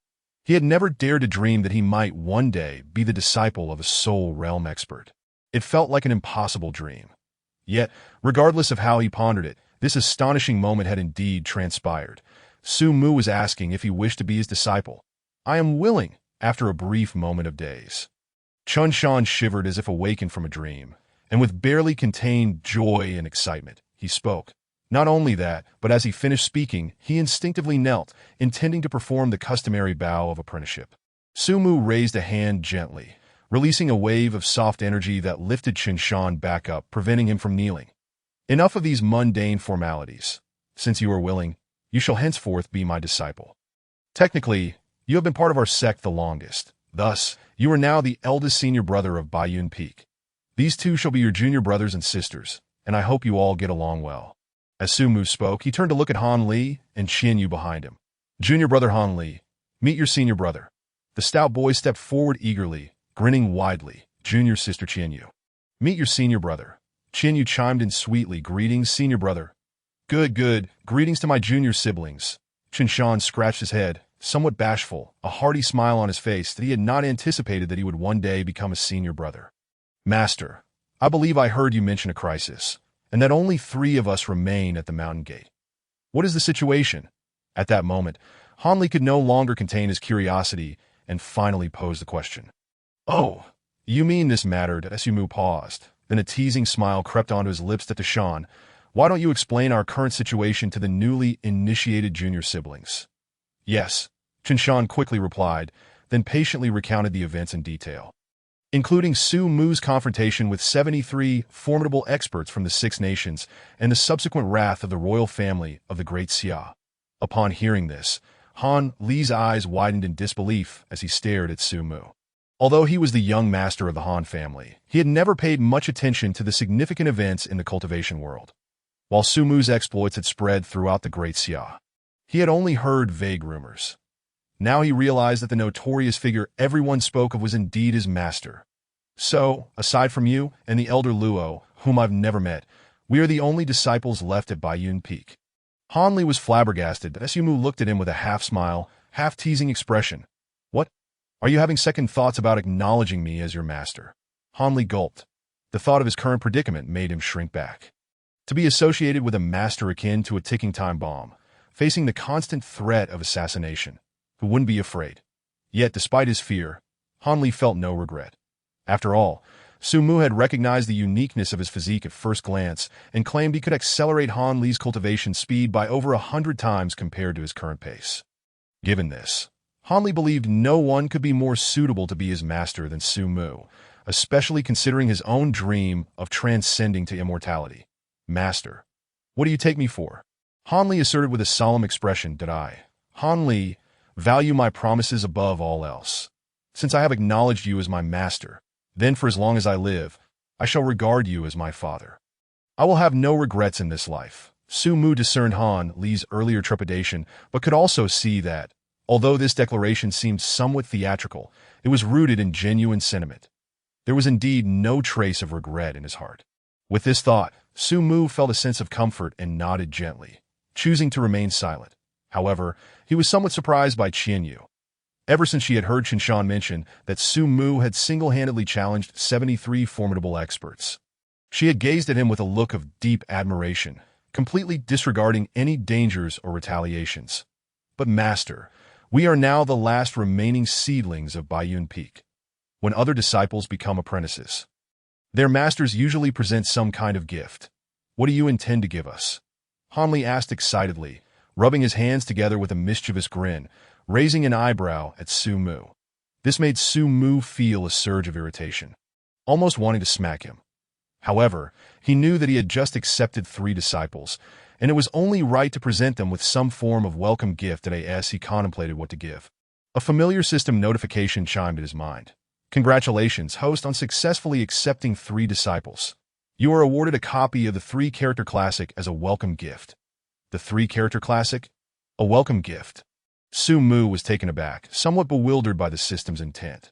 The 3-character classic was a piece of classical literature he knew well, taught to children as an early lesson. How could the system suggest that he use this as a gift for his disciples? Nevertheless, despite his confusion, Su Mu did not hesitate. With a thought, he extracted the 3-character classic and presented it to the 3 disciples. Originally, Su Mu was merely an average disciple with mediocre talent, but it was the presence of the system that had brought him to this point. Thus, even if he did not fully comprehend the system's arrangements, he chose to trust it without question. "The 3-character classic?" Han Li exclaimed with excitement as he received the ancient text from Su Mu. Upon seeing the title, his excitement surged, wondering if this could possibly be a unique technique from his master.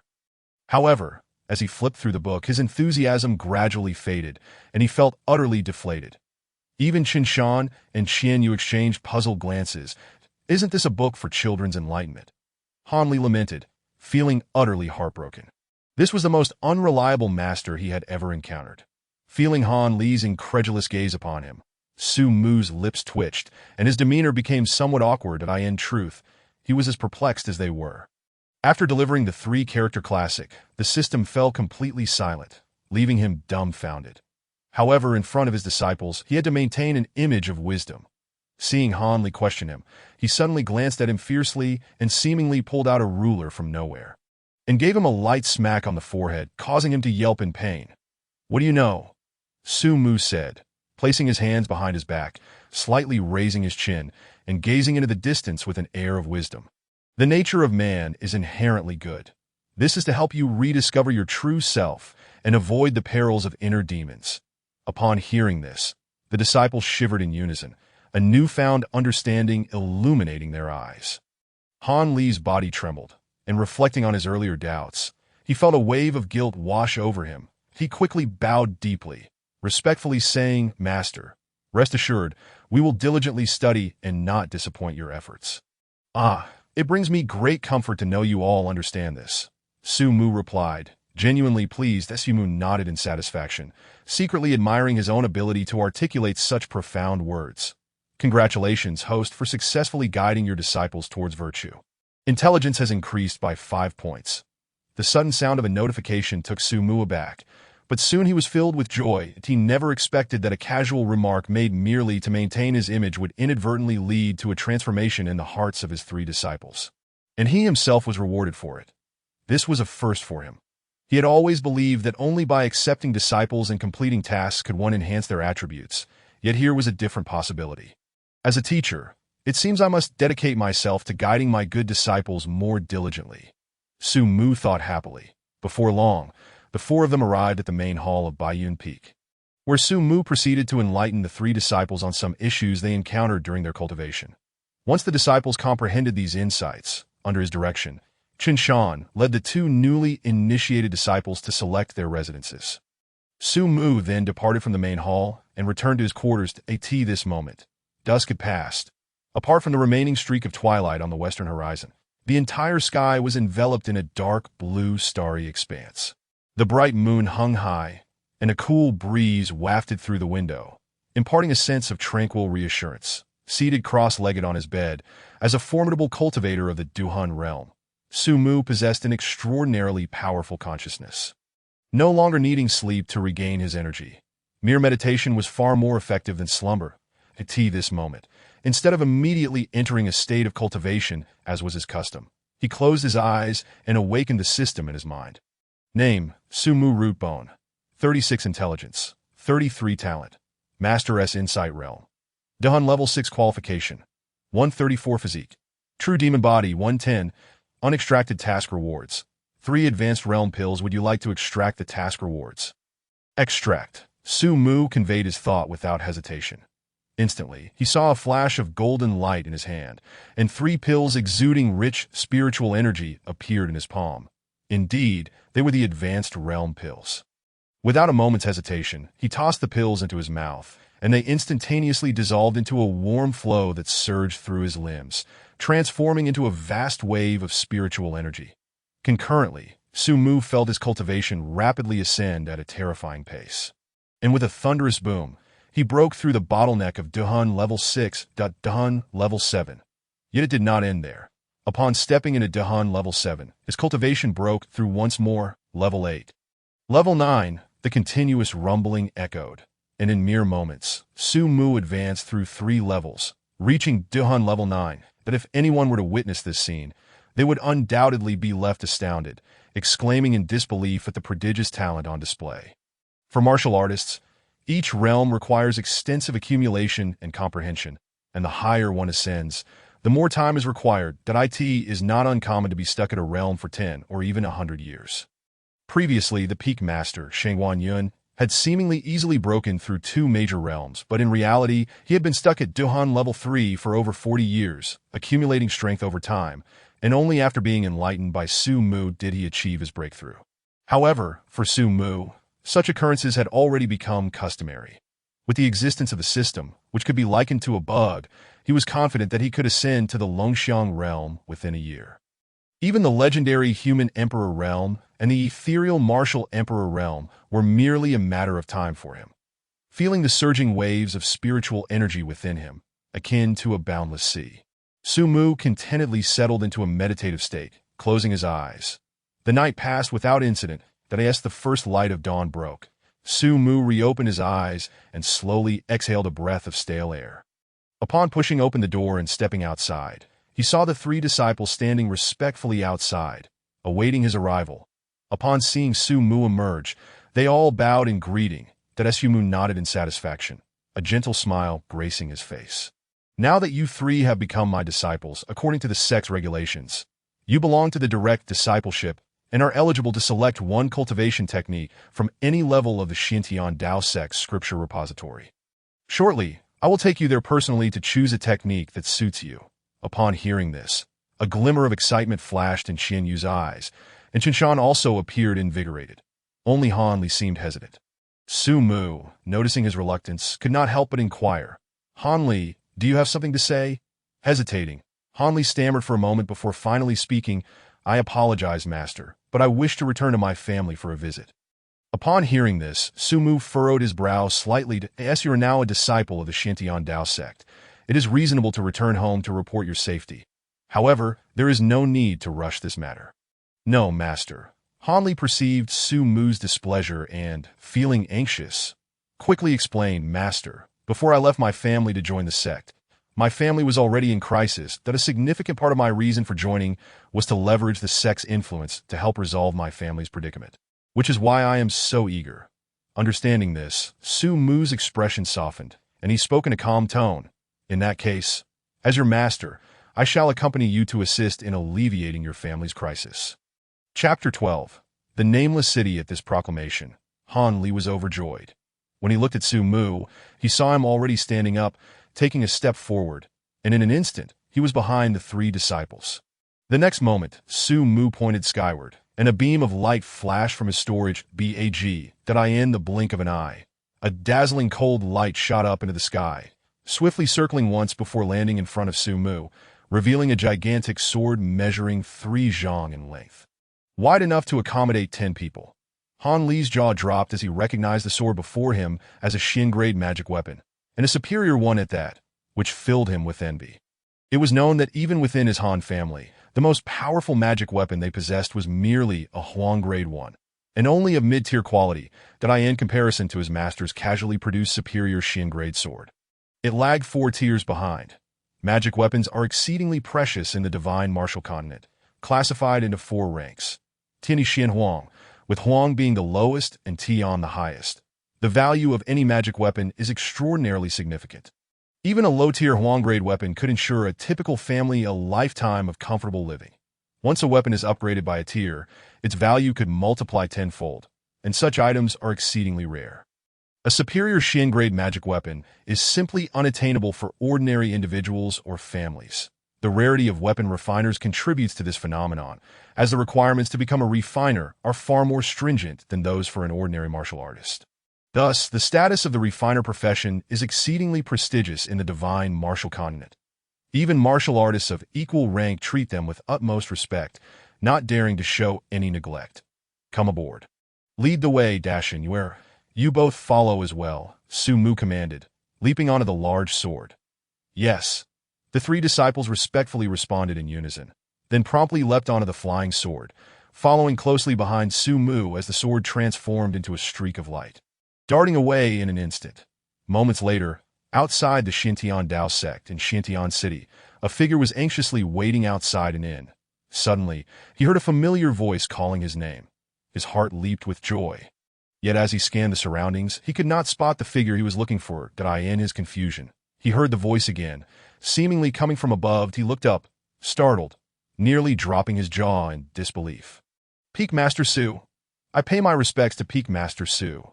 This individual was none other than the servant from the Han family who had accompanied Han Li the previous day. Now, he saw his young master and his master, Peak Master Su Mu of Baiyun Peak, standing atop a massive flying sword. He was taken aback, bowing deeply with great caution. fearing that a moment of carelessness might offend the esteemed figure, but had no need for superfluous words.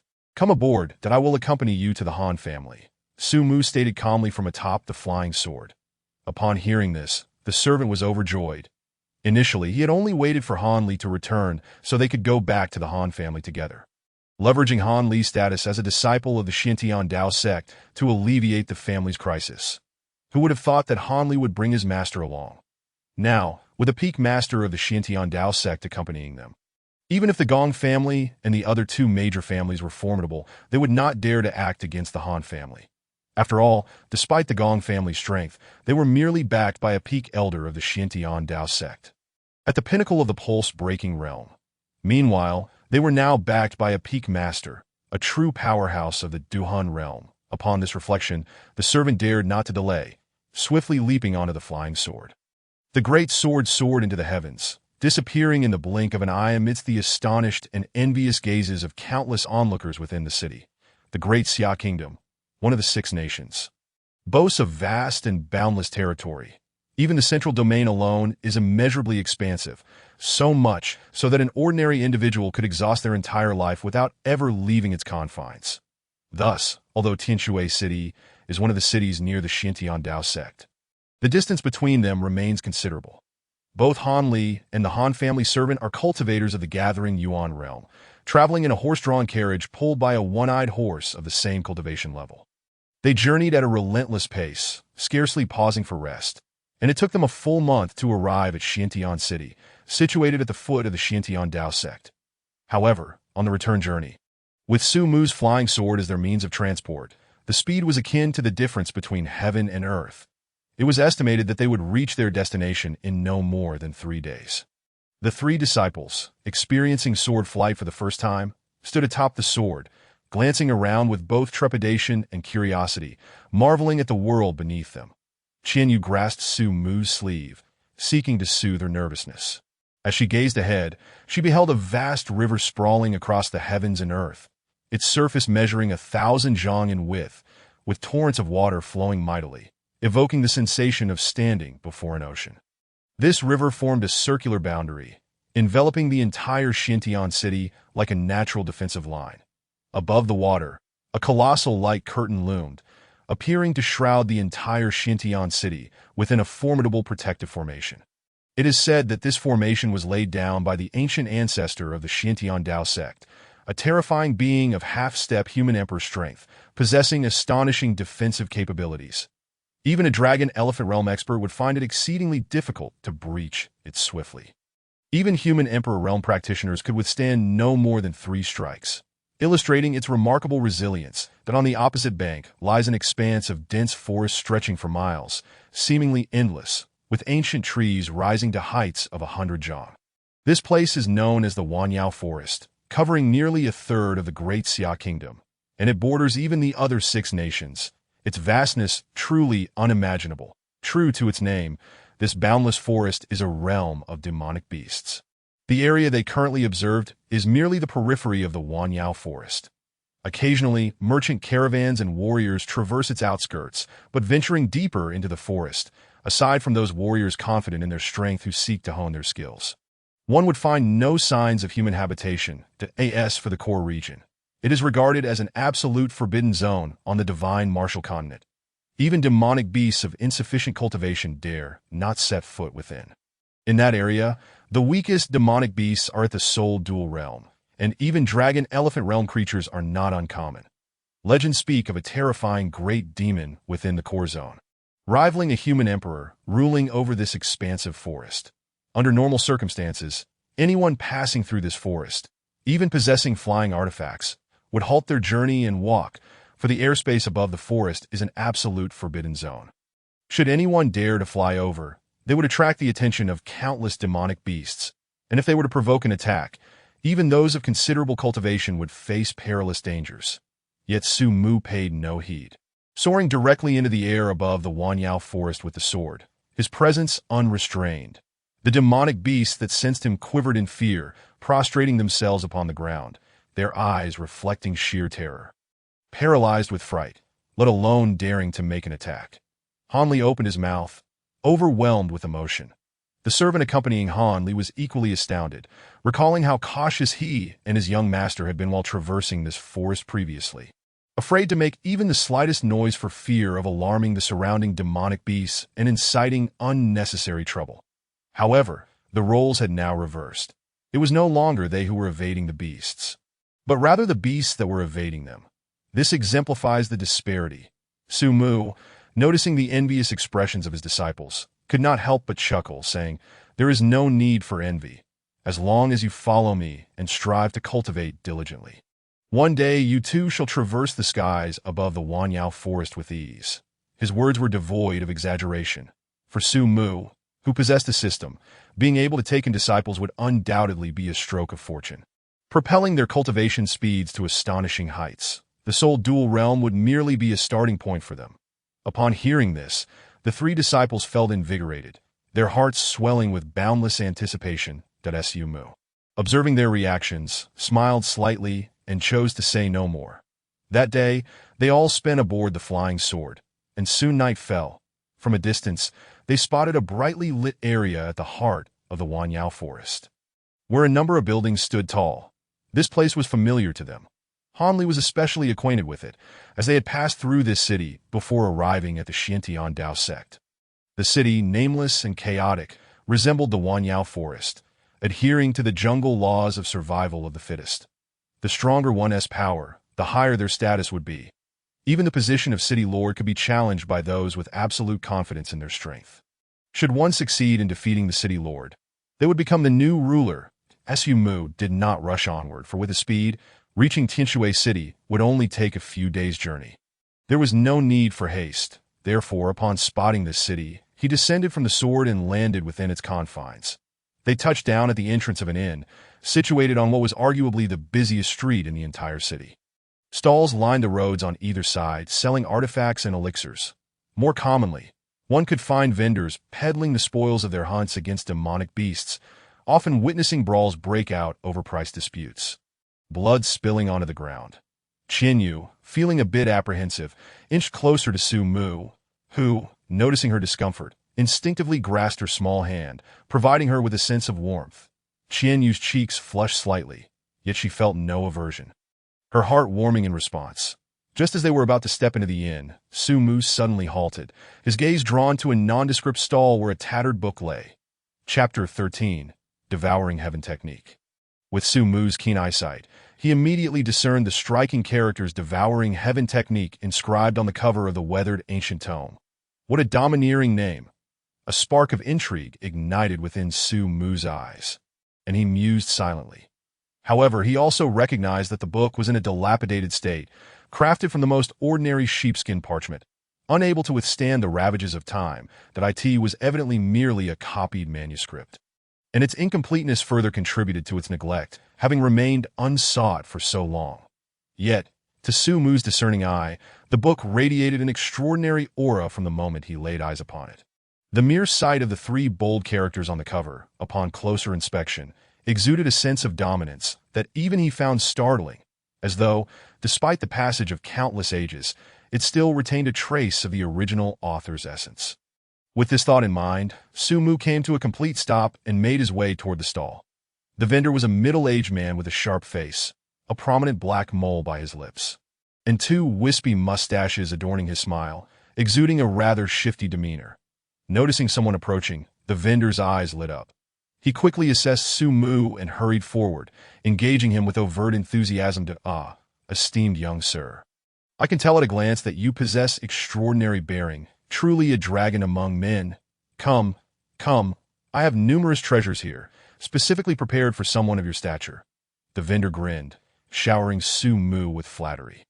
Having peddled in this nameless city for quite some time, he had honed his skills in navigating social interactions, adept at speaking the right words to the right audience. Upon seeing Su Mu, a young man clad in luxurious garments, he instinctively recognized him as a person of wealth and status. Su Mu remained nonchalant, disregarding the vendor's compliments, and continued toward the stall, seizing the Devouring Heaven Technique with a wave of his hand. "I want this book." "How much?" he inquired directly. Upon seeing Su Mu's decisiveness, the vendor's eyes gleamed with cunning as he mentally calculated. However, he maintained a calm facade. approaching with a smile. "Young sir, you possess excellent discernment." Recognizing the rarest treasure on my stall at first glance. Though this book appears tattered, it is in fact an unparalleled technique obtained through perilous adventures in a secret realm. The first glance alone is enough to leave one astounded by its contents. Alas, my talent is insufficient to cultivate it, which is why I am reluctantly parting with it. Hoping to find a fated individual to take it off my hands. To be candid, this technique was originally intended to be sold for 100,000 spirit stones, a price befitting its value. However, I sensed a connection with you, esteemed sir, and thus I do not wish to set the price too high. As he spoke, the vendor feigned hesitation, contemplating for a moment before resolutely declaring, "Let it be 10,000 spirit stones, and consider it a good fortune for both of us." "What do you say?" "What? 10,000 spirit stones?" Upon the merchant's conclusion, before Su Mu could voice his thoughts, Han Li, who had approached from the side, could no longer contain himself. He exclaimed vehemently, pointing an accusatory finger at the merchant, "You dare to sell this worthless book for 10,000 spirit stones? Do you take us for fools?" It is hardly surprising that Han Li was so agitated. The price of 10,000 spirit stones was indeed astonishing, akin to a lion's demand. One must understand the exceptional rarity of spirit stones in the divine martial continent, as they are imbued with rich spiritual energy. Martial artists utilize them for cultivation, significantly enhancing their training efficiency. The value of a single spirit stone is beyond description, equating to the annual income of an average family. Hence, to hear such a rogue merchant openly demand 10,000 spirit stones for a mere book was utterly outrageous. Upon hearing this, the merchant's expression darkened, and with a sarcastic tone, he retorted, "Young brother, refrain from making baseless accusations.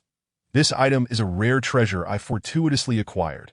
It cannot be measured by ordinary standards. 10,000 spirit stones is already a bargain for you, if you lack the funds to purchase it. Kindly vacate my stall." "How dare you?" Han Li fumed, feeling that this unscrupulous merchant was not only attempting to swindle his master, but was now exhibiting such an audacious attitude. Unable to hold back, he prepared to argue, "That is enough."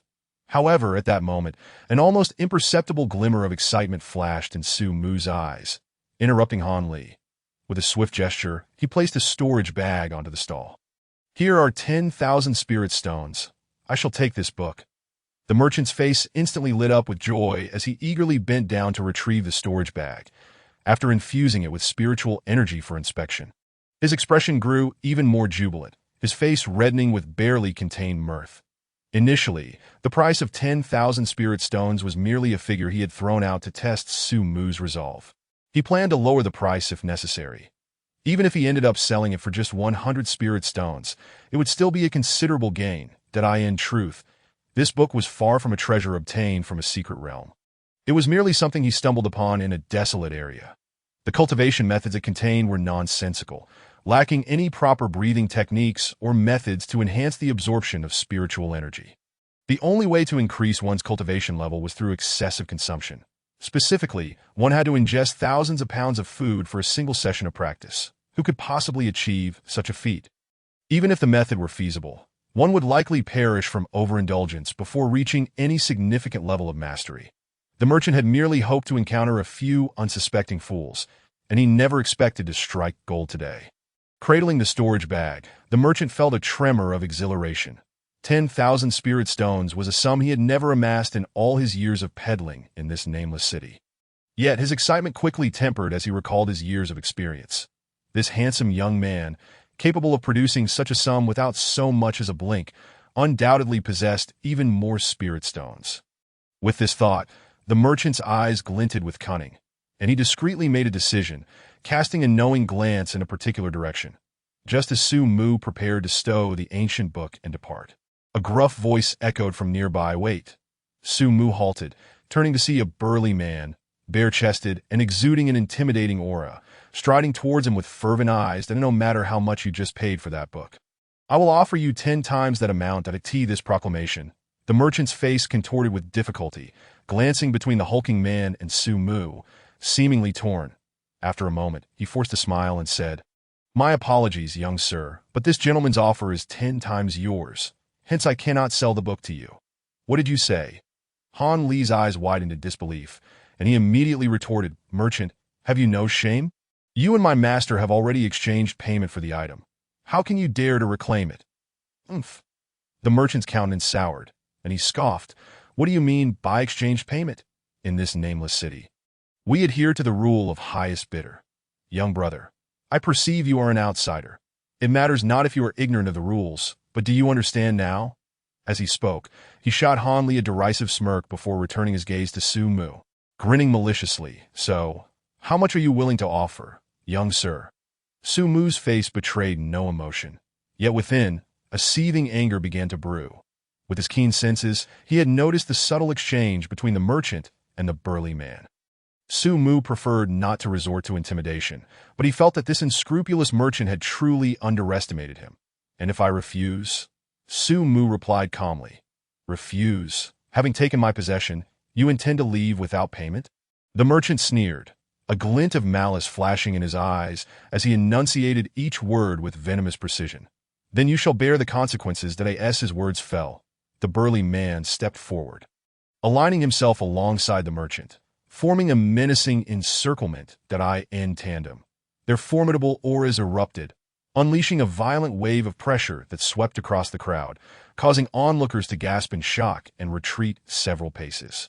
Fearing the fallout, breaking through the veins, a gasp rang out from the crowd, and gasps of astonishment rippled through the throng. The merchant and the hulking man were indeed formidable practitioners of the breaking through realm. In the central ancient domain, apart from the Grand Master of the Xintian Dao sect, who was at the pinnacle of the Dragon Elephant realm, and the 11 Spirit Combat realm experts, the breaking through realm was considered the zenith of power.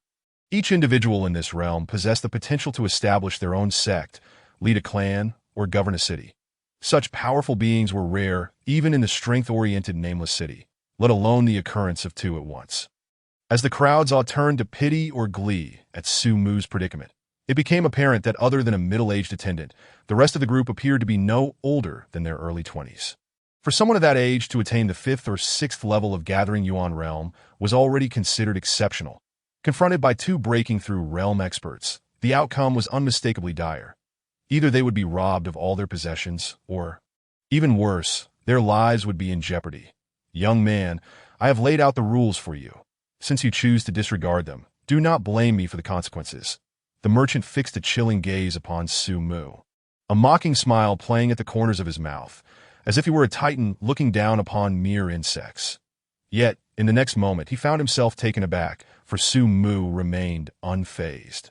And even those beside him regarded him with incredulity, as if they were observing a fool. Breaking through realm? Su Mu suddenly broke into a smile, appearing harmless, but the cold glint in his eyes sent chills down spines.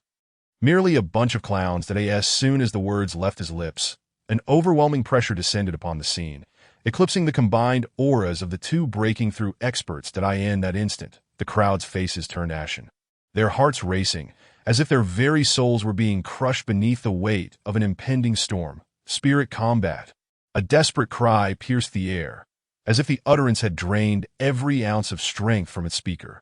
Instantly, a profound silence enveloped the crowd, paralyzed by fear as they found themselves unable to utter a word under the sheer force of the pressure that a spirit combat realm expert.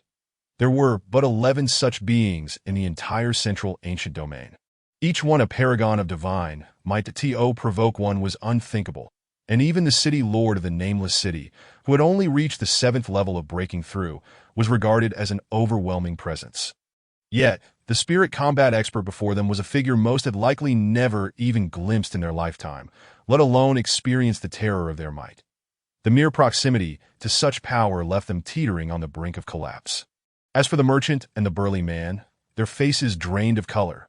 Terror rendered them trembling, drenched in sweat, and they nearly soiled themselves in that moment. They lamented their fate, their regrets piercing through them like daggers. They could never have anticipated that a young man, seemingly in his early 20s, would be a formidable spirit combat expert. This was akin to a tale from a fevered dream. Yet, their minds were rendered blank as the weight of the spirit combat aura pressed upon them. In an instant, both men dropped to their knees, their heads striking the ground with force, not daring to summon their spiritual energy for protection.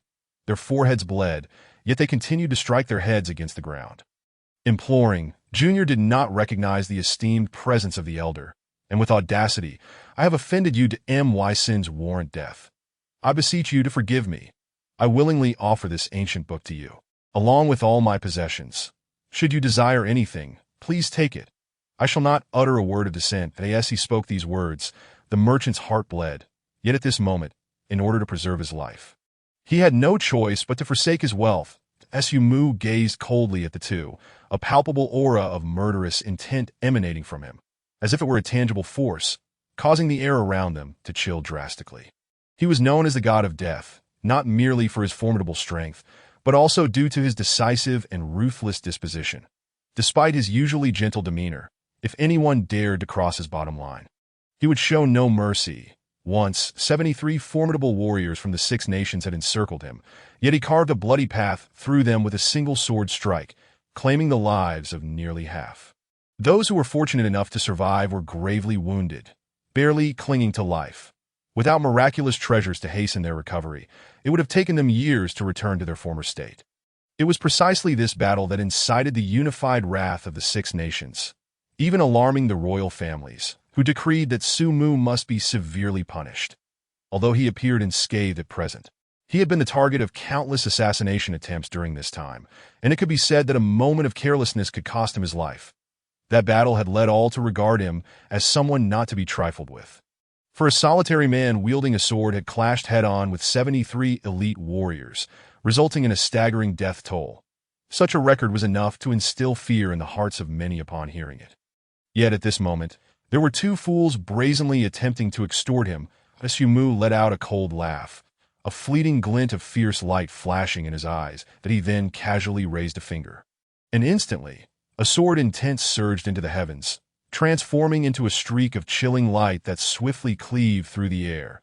The merchant's body froze, and in an instant, his head fell to the ground. His eyes wide open in terror, blood gushing forth.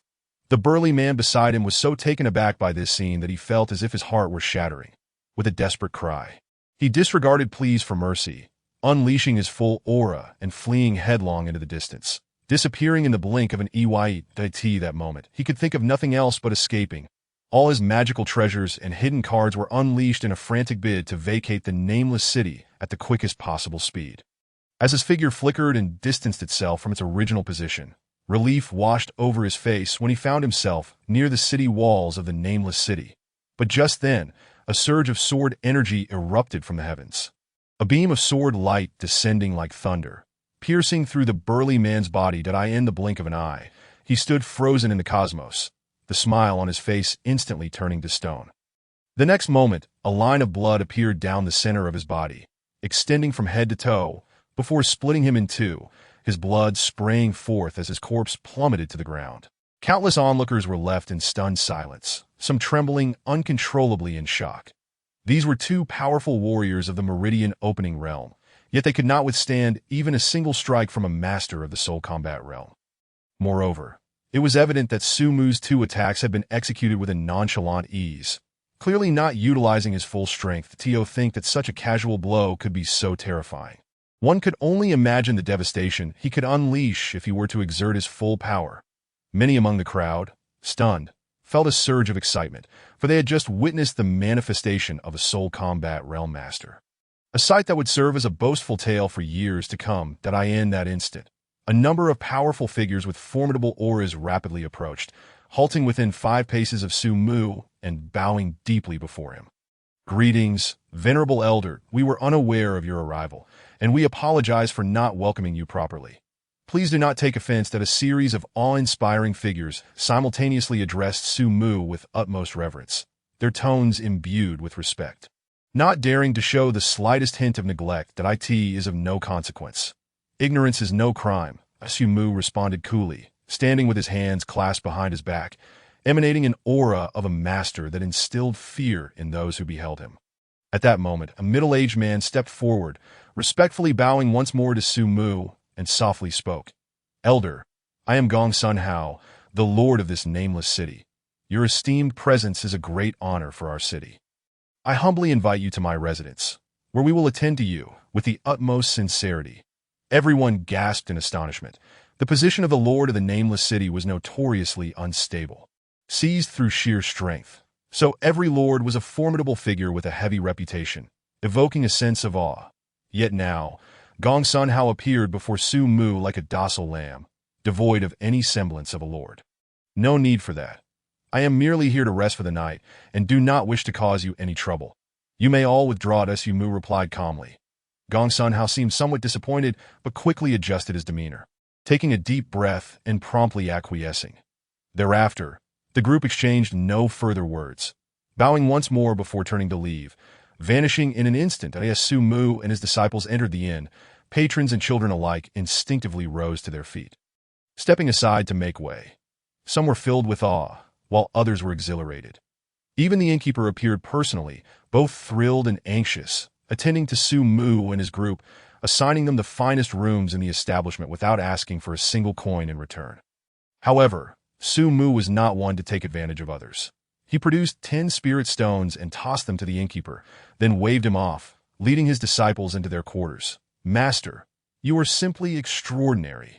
You are like a divine being, effortlessly slaying 2 meridian-opening realm masters with a mere flick of your hand. Han Li exclaimed, his face brimming with excitement as he gesticulated animatedly before Su Mu. Qian Yu's cheeks flushed crimson, her large eyes gleaming with admiration as she gazed at Su Mu, almost entranced. Even Qin Shan, who was usually reticent, exhibited rapid breathing, his reverence for Su Mu apparent. Su Mu smiled lightly and said softly, "Focus on your training. Now that you are my disciples, the soul combat realm shall not be an unattainable goal for you. It is merely your starting point." His disciples stood in awe. Su Mu paused momentarily before continuing. "Your aspirations should reach for the Emperor of Humanity, or even the Martial Emperor." At his words, his disciples were struck by a wave of inspiration, their eyes reflecting longing. The Emperor of Humanity and the Martial Emperor were legendary figures, previously unimaginable. Yet now, hearing these words from Su Mu's lips, they could not help but believe, for their master was the youngest soul combat realm master in the 6 nations. Merely 20 years of age, with an unlimited future ahead of him, disciples of a master with the potential to become a martial emperor. Even if they were not exceptionally gifted, it was not beyond the realm of possibility for them to achieve the realm of the Emperor of Humanity or even the Martial Emperor in the future. Han Li. Just as the disciples were still lost in their hopeful reveries, Su Mu's voice cut through, drawing 3 of them back to attention. Han Li hurriedly stepped forward, a mischievous smile on his face as he said, "Master, please feel free to give your orders. I will be at your service." Han Li found himself at a loss for words, playfully tapping his forehead, then retrieving the devouring technique he had just acquired and offering it to Han Li. "Take this technique for now. Although it is but a fragment, it will suffice to elevate you to the soul combat realm." Han Li was momentarily taken aback, staring at the tattered parchment in Su Mu's hands with a strange expression, silently pondering. Yet since Su Mu had stated so, he did not hesitate to accept the devouring technique. Glancing through it roughly, the next moment, his eyes widened, and his breath quickened uncontrollably, not for any other reason, but because the cultivation method described within the devouring technique seemed tailor-made for him. There was no need for meditation or conscious absorption of spiritual energy. One simply needed to consume vast amounts of food to rapidly enhance their realm. Han Li may not excel in many areas, but he possessed an extraordinary talent for eating. To be able to improve his cultivation simply by consuming food was an immense stroke of fortune for him. At that moment, Han Li understood why his master had spent 1,000 spirit stones to acquire this seemingly decrepit ancient tome. It was destined for him. Overwhelmed with gratitude, he set aside his playful demeanor. Gazing earnestly at Su Mu, his round face serious as he declared, "Rest assured, master, I will strive diligently in my cultivation and not allow the slightest negligence." Su Mu nodded in satisfaction, gently patting Han Li's shoulder in encouragement. "Work hard in your training. Once you reach the true Qi realm, I shall present you with another great gift." Upon hearing this, Han Li became even more elated, his face flushed with joy as he gratefully thanked Su Mu before hastily returning to his room, closing the door to begin studying the cultivation methods of the devouring technique. Meanwhile, Su Mu turned his gaze to his other 2 disciples and spoke, "You need not rush, since you are my disciples. I will certainly select the most suitable cultivation methods for you, including you, Qin Shan. Although your innate talent is not high, I possess ways to help you overcome your natural shortcomings, enabling you to catch up with your peers and even surpass them. Thank you, Master. Qinshan revealed a simple smile, his eyes brimming with sincerity that I in truth for him. The mere opportunity to be accepted as a disciple by Su Mu was an immense favor, even if Su Mu chose not to impart any teachings. He would harbor no grievances. Meanwhile, Qian Yu remained completely unconcerned by these matters. For her, this individual was not merely her master, but also the sole person who extended a hand to rescue her when she found herself ensnared in hellish despair. He was willing to stand against the Xintian Dao sect for her sake, that in her eyes, Su Mu was a figure deserving of her utmost trust, someone she would follow for a lifetime. Subsequently, Su Mu conversed briefly with his two disciples before noticing the encroaching darkness of night, but he instructed them to return to their respective quarters and then made his way to his own chamber, where he seated himself cross-legged on the bed and closed his eyes, entering a state of meditation. However, after an indeterminate passage of time, an unexpected clamor erupted outside. Slowly, Su Mu opened his eyes, his brow furrowing slightly as his consciousness instantly expanded. Enveloping the entire inn, upon discerning the cause of the disturbance, an expression of peculiar surprise crossed his face, and with a swift motion, he vanished from the room. That moment, the inn was bustling with activity. Every attendant was busily scurrying about, some balancing whole roasted chickens while others carried entire lamb legs, their movements a chaotic dance of urgency. All the food ultimately found its way to a table on the ground floor, where a rotund figure was ravenously devouring a lamb leg. Surrounding him was a veritable mountain of discarded bones and remnants, while another table overflowed with an array of exquisite dishes, all steadily vanishing into his voracious maw. In the blink of an eye, the lamb leg was reduced to nothing but a slick bone, which he carelessly tossed aside before seizing a bowl of meticulously crafted congee, tilting his head back to pour it into his mouth, discarding the bowl as he searched for his next target. This individual was none other than Su Mu's cherished disciple, the portly Han Li, who possessed the divine physique of a food deity. To onlookers, Han Li resembled a ravenous ghost, frantically consuming the endless stream of food being delivered to him, his eating habits so grotesque that even the term wolfing down seemed overly genteel. Yet, in that moment, Han Li was oblivious to such concerns, quickly clearing the table of its offerings. Upon realizing the food had run out, a grimace of discontent crossed his face, his eyes turning a shade of green with hunger as he let out a near-manic growl. "I'm so hungry. Hurry and bring me more food," Han Li bellowed, akin to a feral beast, his hands pounding the table in desperation. The surrounding attendants exchanged wry smiles, and even the innkeeper was drenched in cold sweat. Utterly astounded by the scene before him, in such a brief time, this glutton had devoured every morsel of food in the inn, dispatching others to procure supplies from neighboring establishments. The sight of a mountain of empty plates sent shivers down the innkeeper's spine. Amidst his astonishment, he couldn't help but feel a deep admiration for Su Mu, musing that it was no wonder he was a powerhouse in the Duhun realm. Not only was he formidable himself, but even his disciple was extraordinary. Such a voracious appetite could only be described as monstrous, that he even began to wonder if Han Li possessed a bottomless pit for a stomach, for no one could possibly consume such quantities of food without suffering dire consequences. At that moment, many cultivators had gathered, disturbed by the commotion below. Initially prepared to reprimand the source of the disturbance, they halted upon recognizing Han Li as the disciple of the renowned Dun Realm Master, who had recently showcased his prowess at the inn. They took a deep breath, suppressing their ire, and instead watched with curiosity. Just then, the innkeeper felt a sudden surge of energy around him, causing him to turn and respectfully bow, addressing Su Mu with deference. Su Mu's focus remained on Han Li, and he merely nodded in acknowledgement, a flicker of astonishment flashing in his gaze, that he was not taken aback by Han Li's gluttony, but rather by the astonishing sight of his disciple's cultivation level rapidly ascending as he consumed the food. In mere moments, Han Li had nearly reached the pinnacle of the fourth stage of gathering yuan. This was an almost unbelievable spectacle. Even Su Mu, without the aid of a system, would find it nearly impossible to achieve such a pace in cultivation.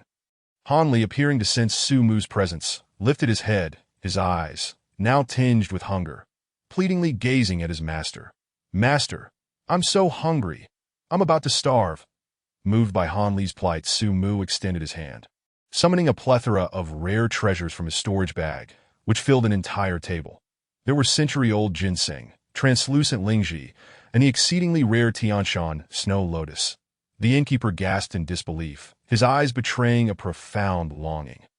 Each of these treasures, if sold at auction, would fetch an exorbitant price, let alone the entire table's worth, which could hardly be matched by 100 identical inns.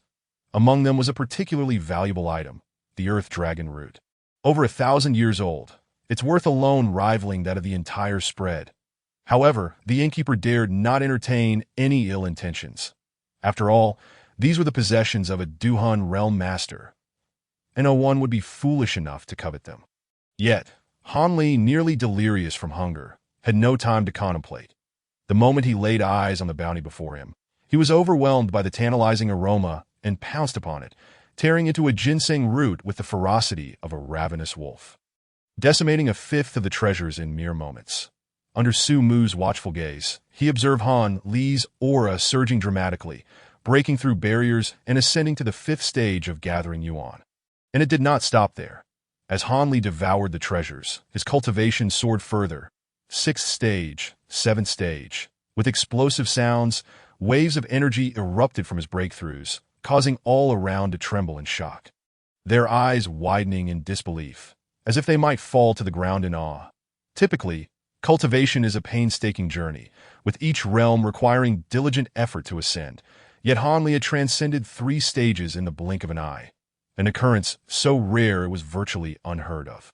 As he cleared the table of all the rare treasures, he seized the ancient earth dragon root and stuffed it into his mouth, unleashing a torrent of spiritual energy that surged through his body, propelling him once more past his limits. 8th stage of gathering yuan. In less than half an hour, he had broken through 4 realms. What was most astonishing was the manner of his breakthroughs. Each of the treasures possessed a potency far beyond what a gathering yuan cultivator could endure.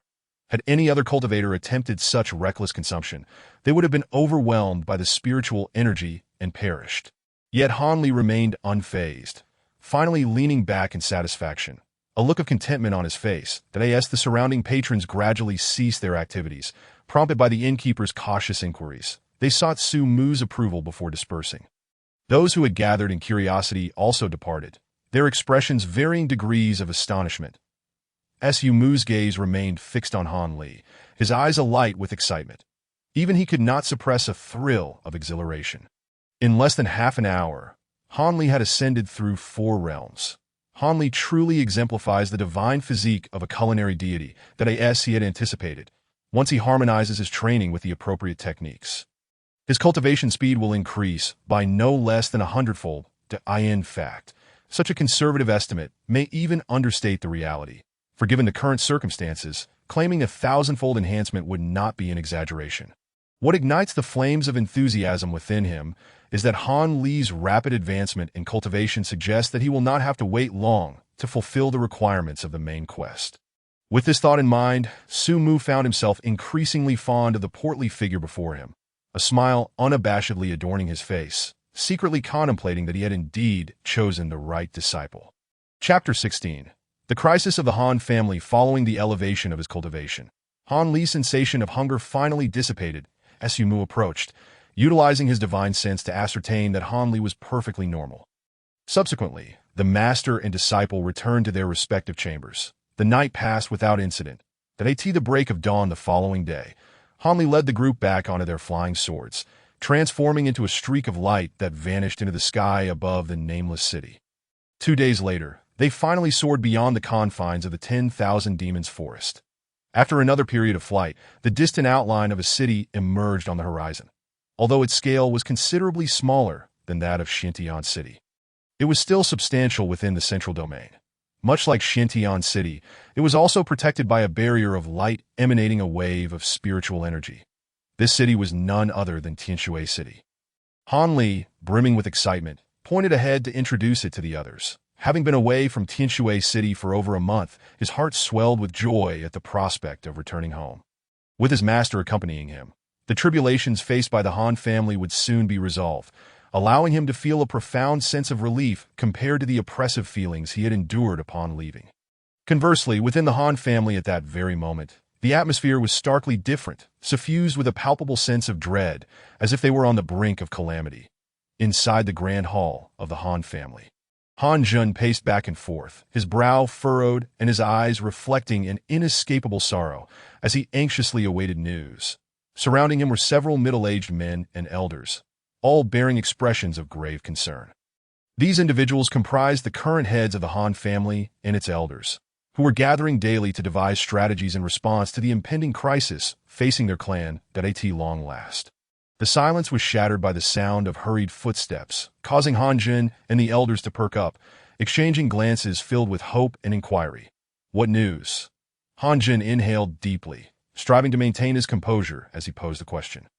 The clansman, his expression revealing hesitation, took a moment before responding in a voice tinged with uncertainty. Reporting to the clan leader, the Zhou family from Tianshui City has stated that this matter involves the Tian sect, and they have expressed their unwillingness to intervene in the affairs of the four great families of Tianshui City, leaving us powerless. Humph. The moment the words left his lips, a cold snort resonated from a middle-aged man beside Han Jun, who, unable to contain his anger, slammed his palm against the table and exclaimed, "The ungrateful Zhou family! If it weren't for our ancestor rescuing that old fool Zhou in the 10,000 Demons Forest, he would have long since met his demise. How dare they respond in such a manner now?" "Calm yourself, second brother," Han Jun admonished in a low voice, suppressing a sigh. "This situation has the support of the Gong family and the Tian Dao sect.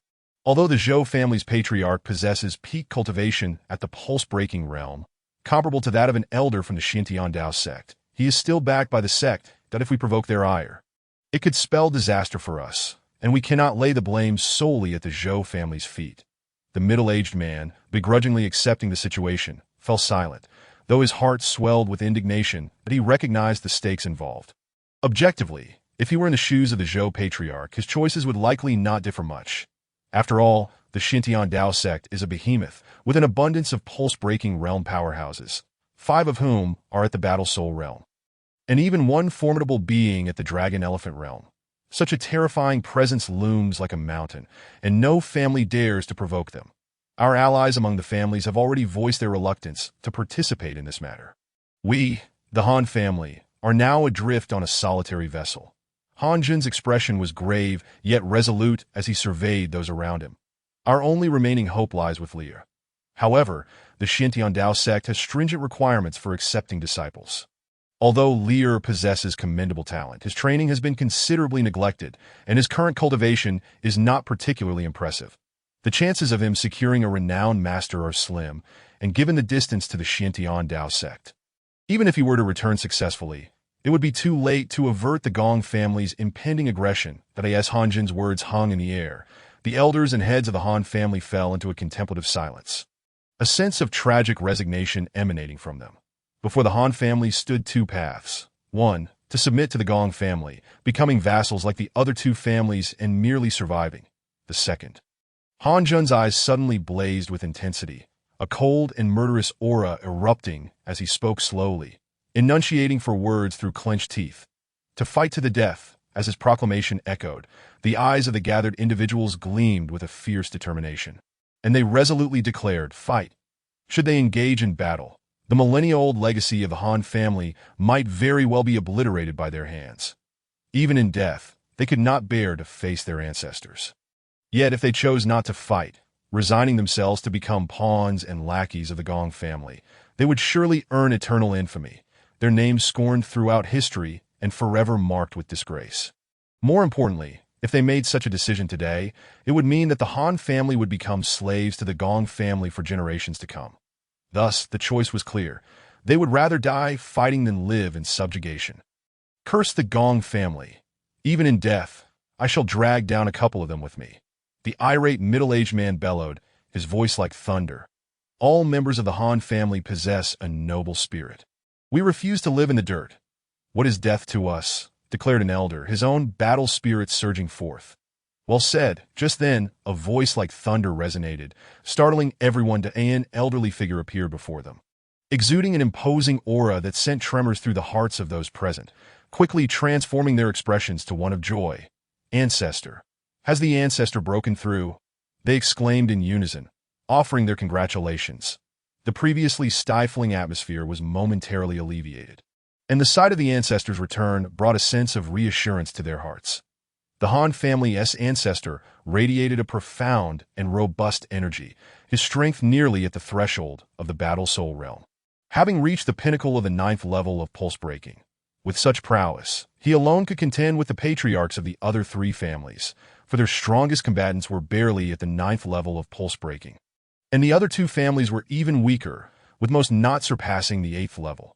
Most importantly, the ancestors' cultivation now matched that of the Gong family's backing, and even if the latter were to arrive, they would undoubtedly harbor some trepidation upon witnessing the ancestors' strength.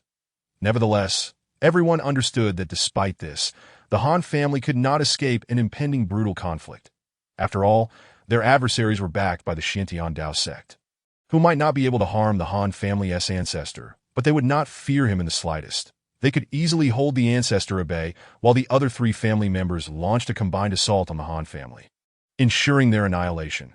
Regardless, the ancestor's return bolstered their confidence immensely, and spirits soared as they contemplated unleashing their pent-up emotions in a grand battle. With a piercing gaze, the ancestor surveyed the gathered upper echelons of the Han family, a look of satisfaction gleaming in his eyes. Excellent. Truly worthy descendants of the Han family. This is the spirit we demand. With that, the ancestor let out a cold snort before shifting the focus of his discourse. That old fox from the Gong family harbors ambitions of devouring the Han family to become the foremost family in Tianshui City, that if that is the case, we shall ensure he learns the meaning of pain. The Han family shall not be so easily consumed. Humph. At this declaration, the assembly erupted in fervor, voices rising in unison as they shouted, "Fight!" The thunderous echoes resonated throughout the Han family, igniting a fierce spirit among the clansmen. Just then, a servant rushed in, flustered and breathless. Upon witnessing the intense atmosphere in the grand hall, he froze, momentarily rendered speechless. "What has you so flustered?"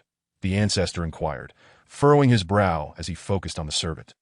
The servant, jolted back to reality, took a few deep breaths to steady himself before hurriedly clasping his fists and announcing, reporting to the ancestor, "Young Master Han, Li has returned." "What?" The moment those words were uttered, an explosive reaction erupted among the Han family leaders, including the ancestor, each filled with immense excitement as they clamored, "Lear has returned. Where is he? Quickly, bring him in."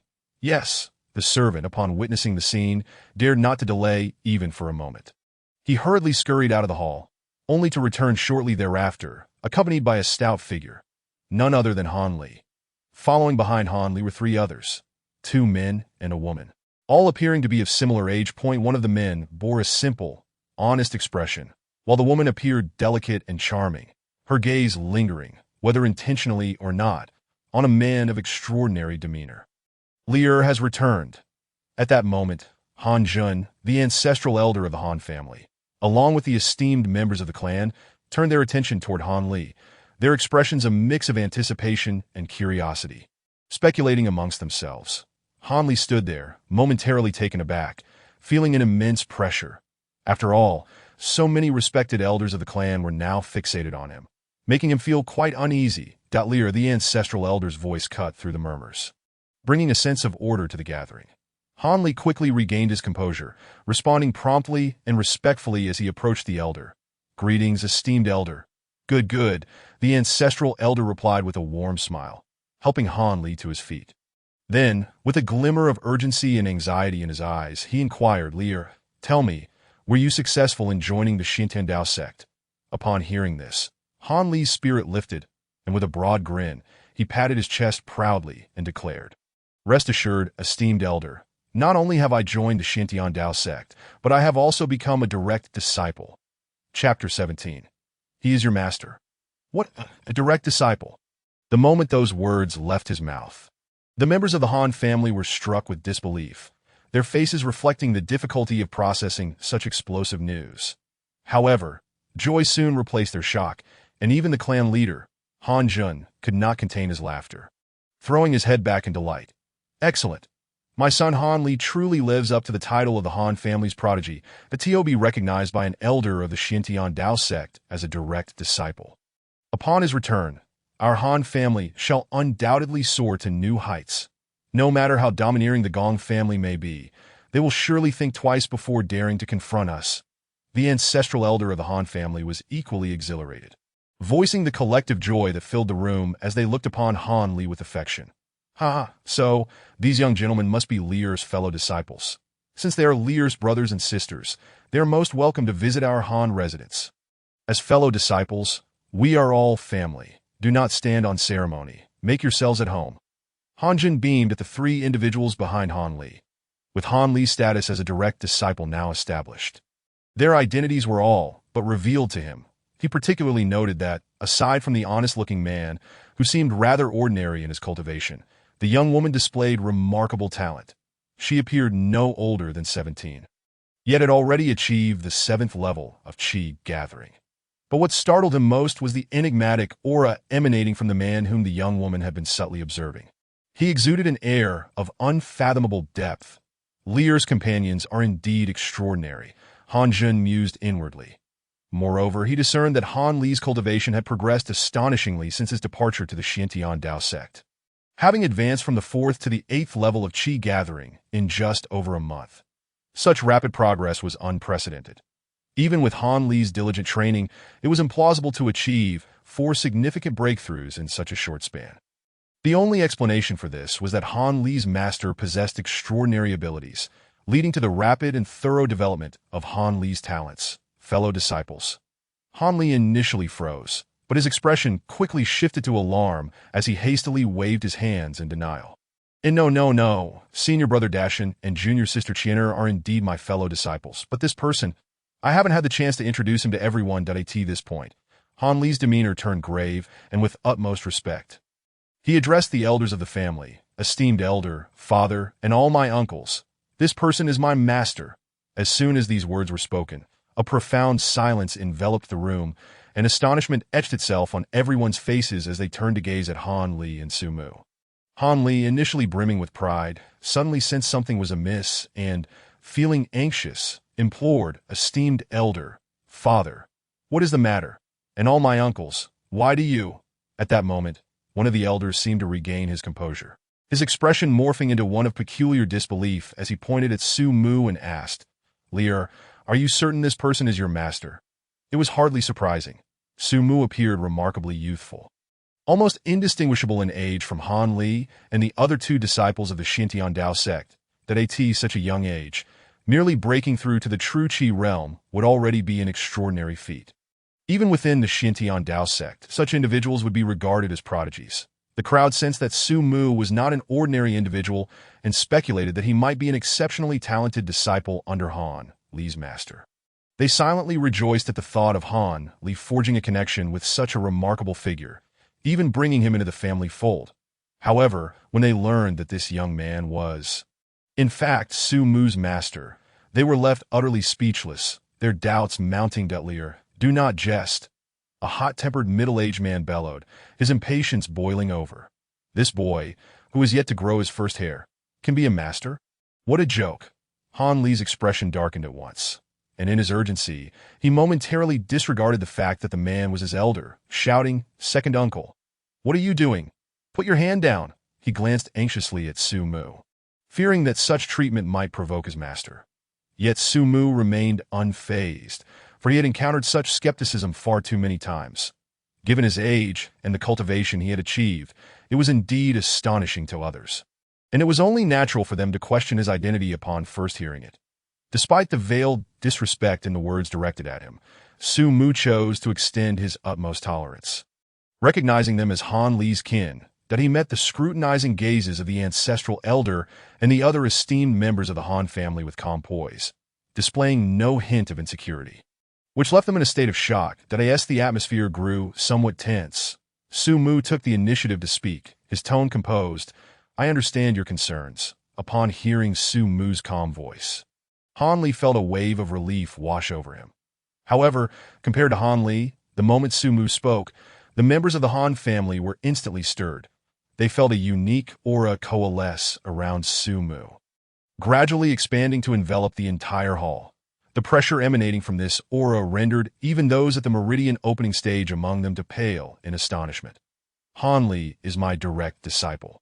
I have heard of the Han family's crisis from him, and as his master, I shall naturally assist your family in overcoming this peril. I ask for your concerns. At this juncture, Su Mu paused, a subtle smile playing at the corners of his mouth. In the next instant, an overwhelming aura descended upon them, akin to a mountain crashing down, striking the hearts of the Han clan members with a thunderous impact. The pillars of the Han family, including the ancestral elder, found their expressions shifting dramatically, revealing not only astonishment, but also profound trepidation. The irritable middle-aged man stood agape, rendered speechless as he recalled his previous audacity in pointing a finger at Su Mu. Cold sweat broke out on his forehead as he regretted his actions immensely. Fortunately, the weighty aura dissipated almost as swiftly as it had come, allowing everyone to exhale deeply, gasping for breath as if they had been through a tremendous ordeal. The ancestral elder of the Han family, took a deep breath, unconsciously adopting a tone of respect as he addressed Su Mu, his eyes filled with uncertainty and disbelief that moment. It became clear to them that this young man was far more than he appeared to be. The aura surrounding him was incontrovertible evidence of his formidable status, spirit combat realm. In that instant, the members of the Han family reached a consensus in their hearts. Indeed, who else but a spirit combat realm expert could exert such an overwhelming presence, capable of subduing the entire Han clan with mere aura? Han Li chuckled, his expression radiating pride that he eagerly stepped forward to introduce, esteemed elder, father, and all my uncles. Allow me to formally present to you my master, the Peak Master of Baiyun Peak from the Xiantian Dao sect, a formidable expert of the spirit combat realm, Su Mu. As Han Li's declaration echoed through the hall, the room erupted in a cacophony of astonished exclamations, their expressions reflecting profound shock, despite having harbored suspicions earlier. The revelation of Han Li explicitly naming Su Mu's identity and cultivation level left them utterly astounded. After all, a spirit combat realm expert of such youth was a rarity. They had never even heard of such a person, let alone encountered one. Su Mu. The ancestral elder of the Han family pondered for a moment before suddenly recalling a recent rumor regarding a young man who had made a name for himself during the Six Nations Martial Arts Conference, overcoming 73 formidable opponents in a single sweep, leaving a trail of blood in his wake and establishing an awe-inspiring reputation. The person in question, also named Su Mu, is indeed a member of the Xiantian Dao sect.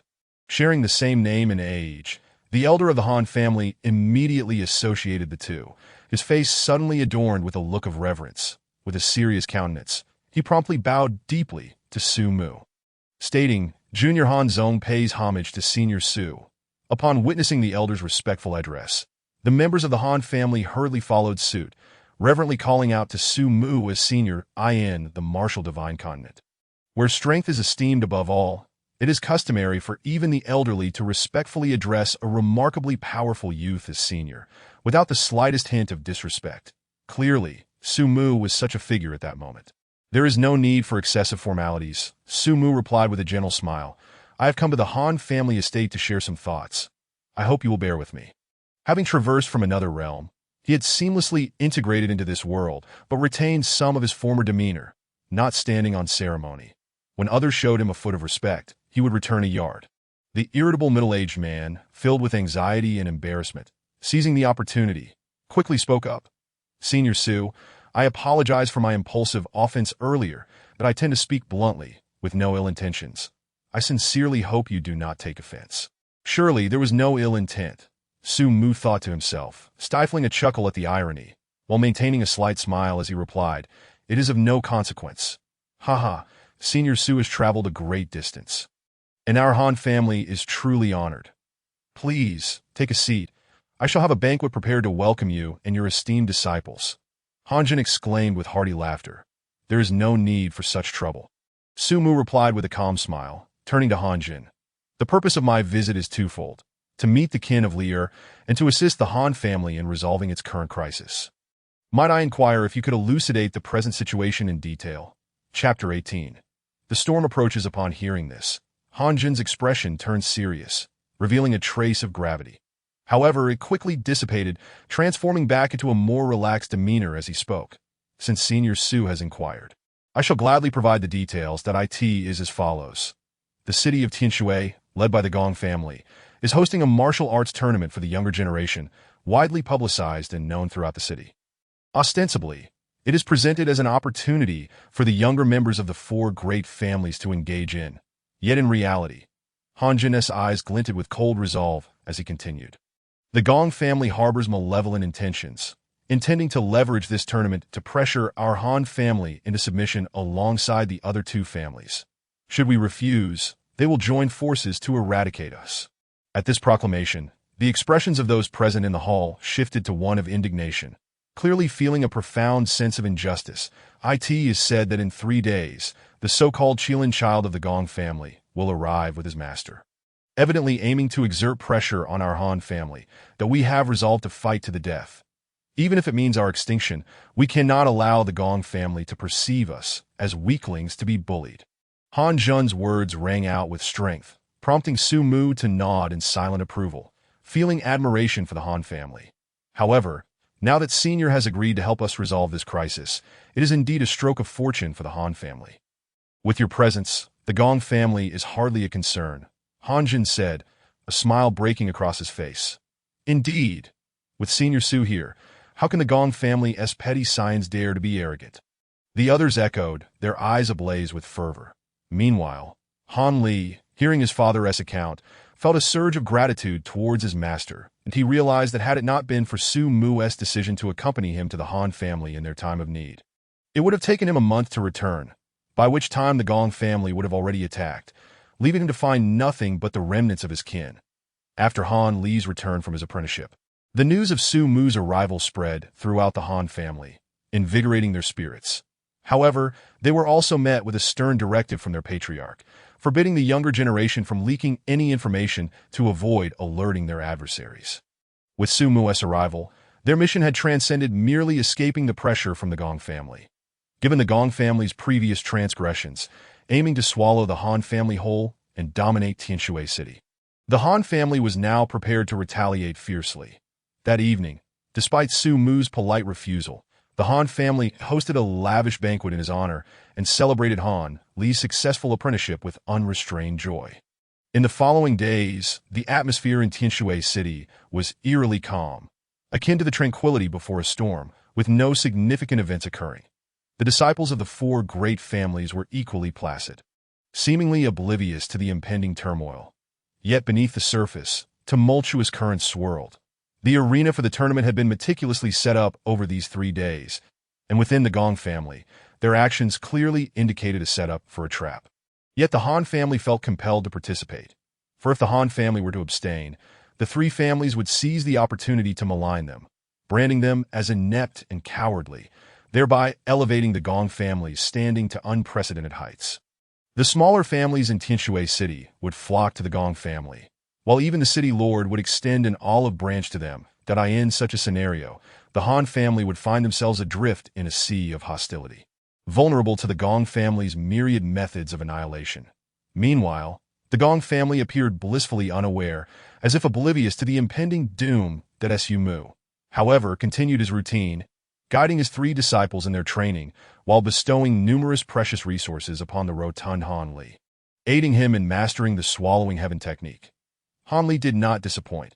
His progress was remarkable, reaching the pinnacle of the 8th layer of gathering yuan in just 3 days, even eliciting admiration from Su Mu. Finally, after this tranquil interlude, the martial arts tournament commenced, heralding the arrival of the storm.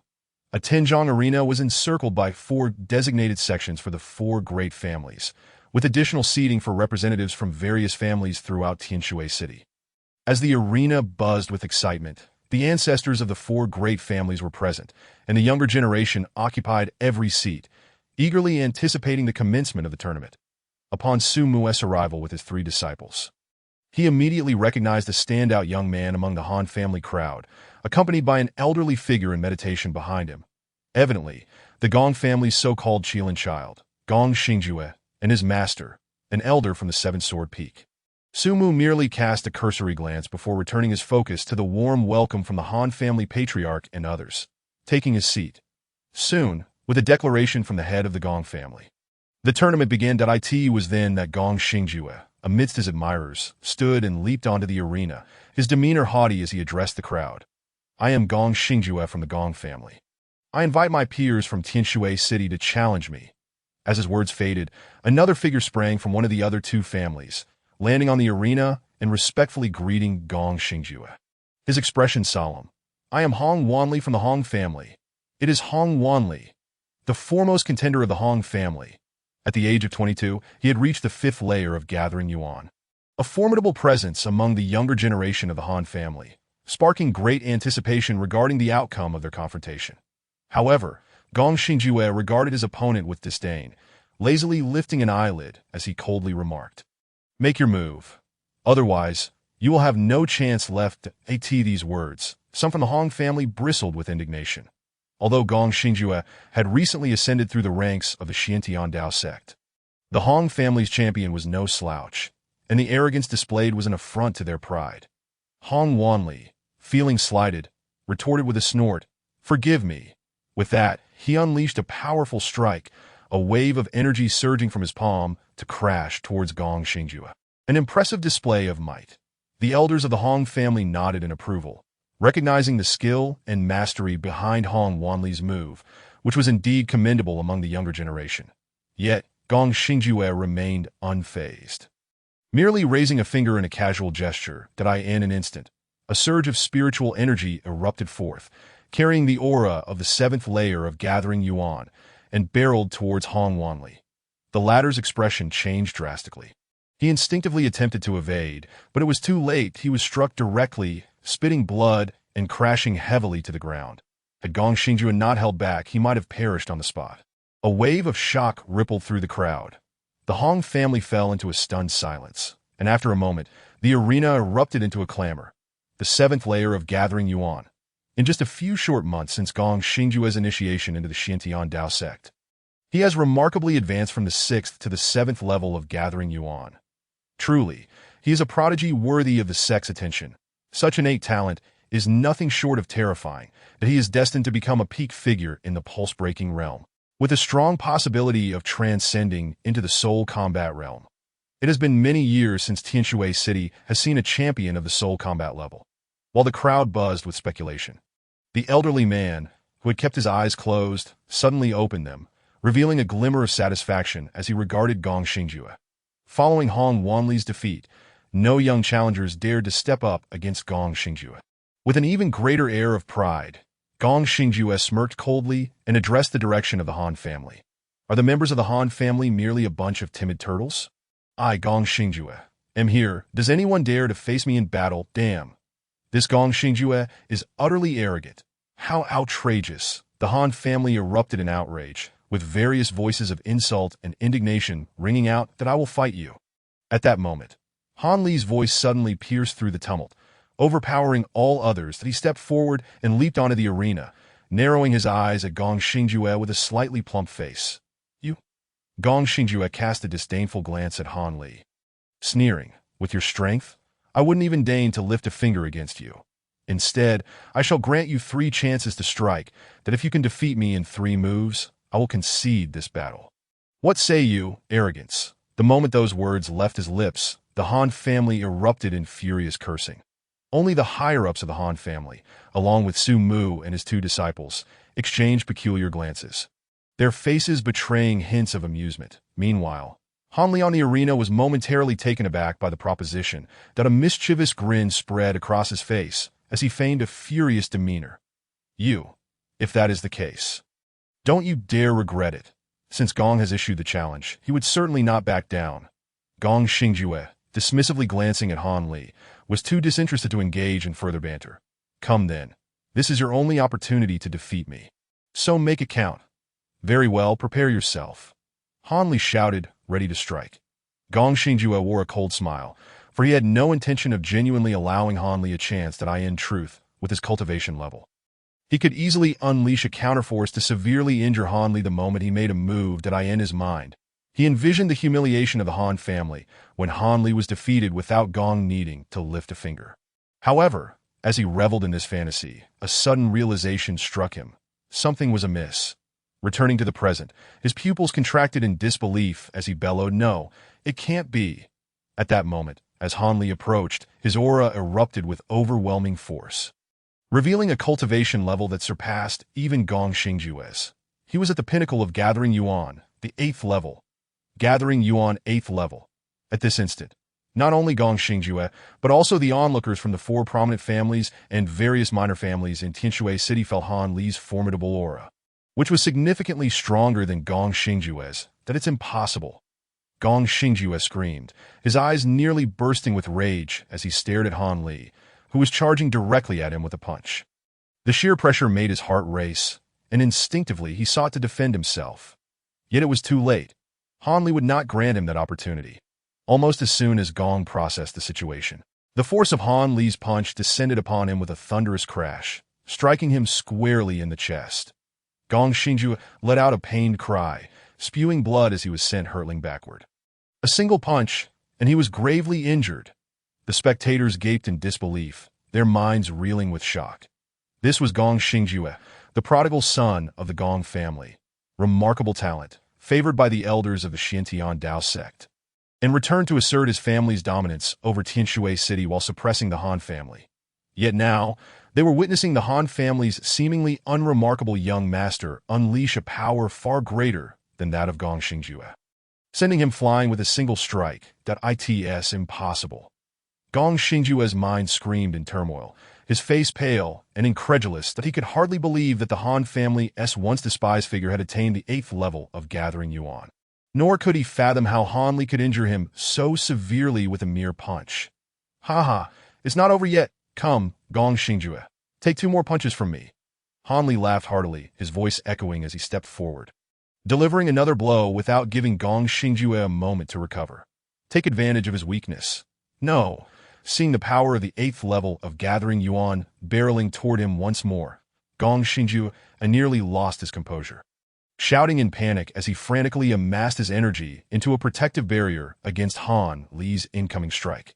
With a resounding thud, despite his attempts to defend himself, the disparity in their levels shattered Gong Xingjue's shield effortlessly, sending him reeling once again as he coughed up blood and found himself teetering on the edge of the arena, his breath shallow and weak.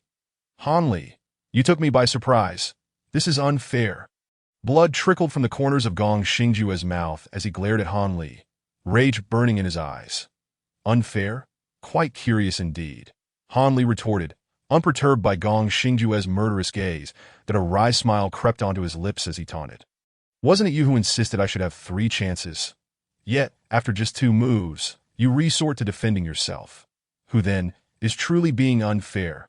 You, who are deceitfully cowardly." Gong Xingjue found himself at a loss for words, frustration boiling within him as blood surged in his veins, intensifying his injuries. "Enough of your prattle.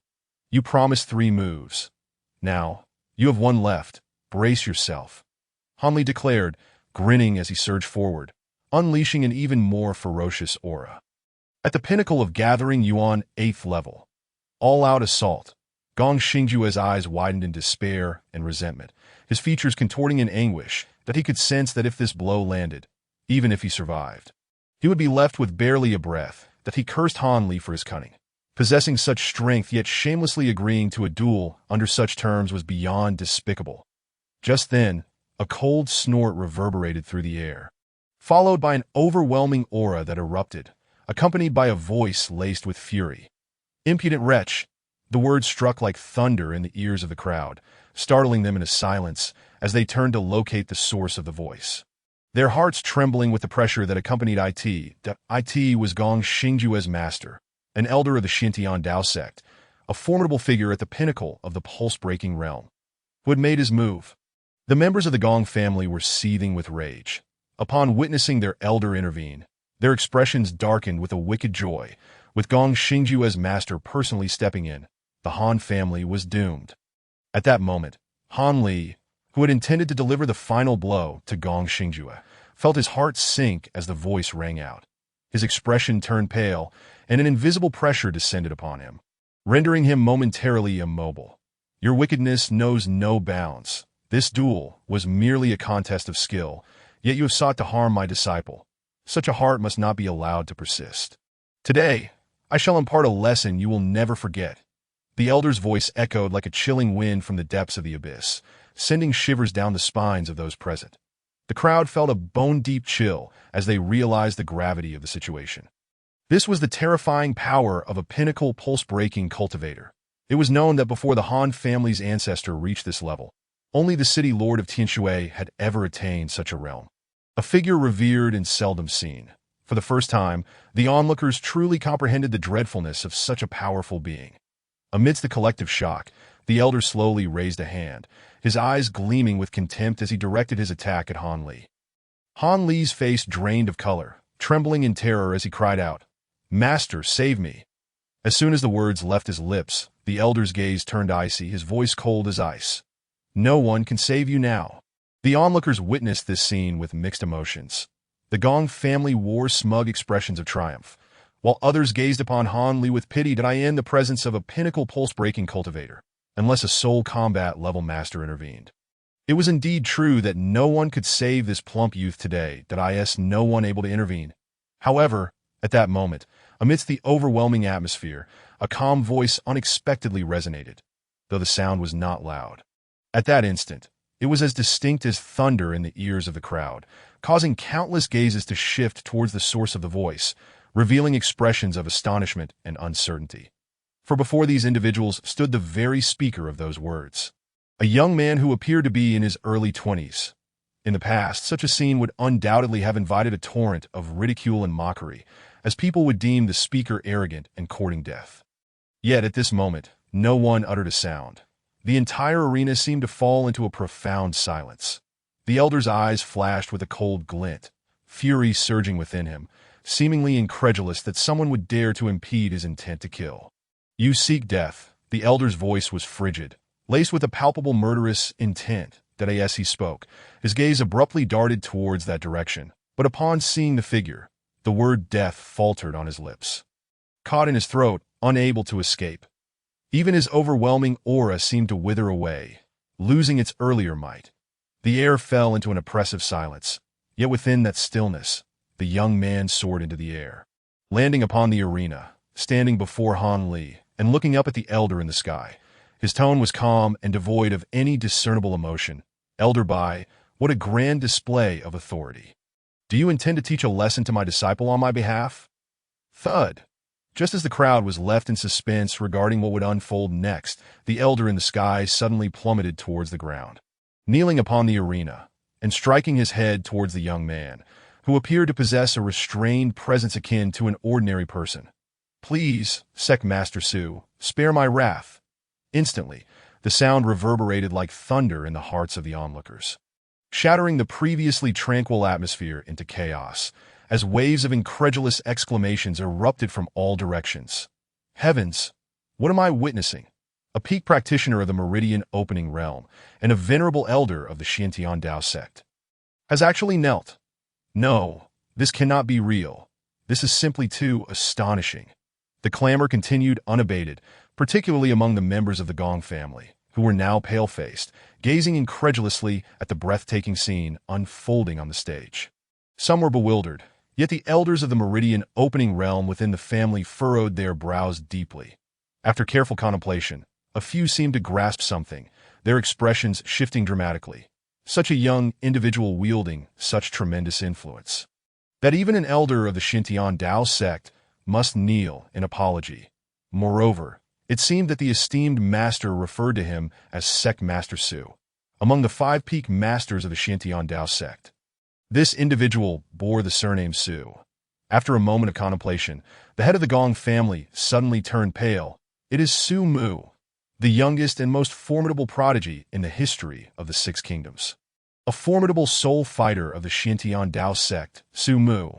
As this revelation struck, it resonated like a thunderclap in the hearts of all present. Su Mu, it is indeed him.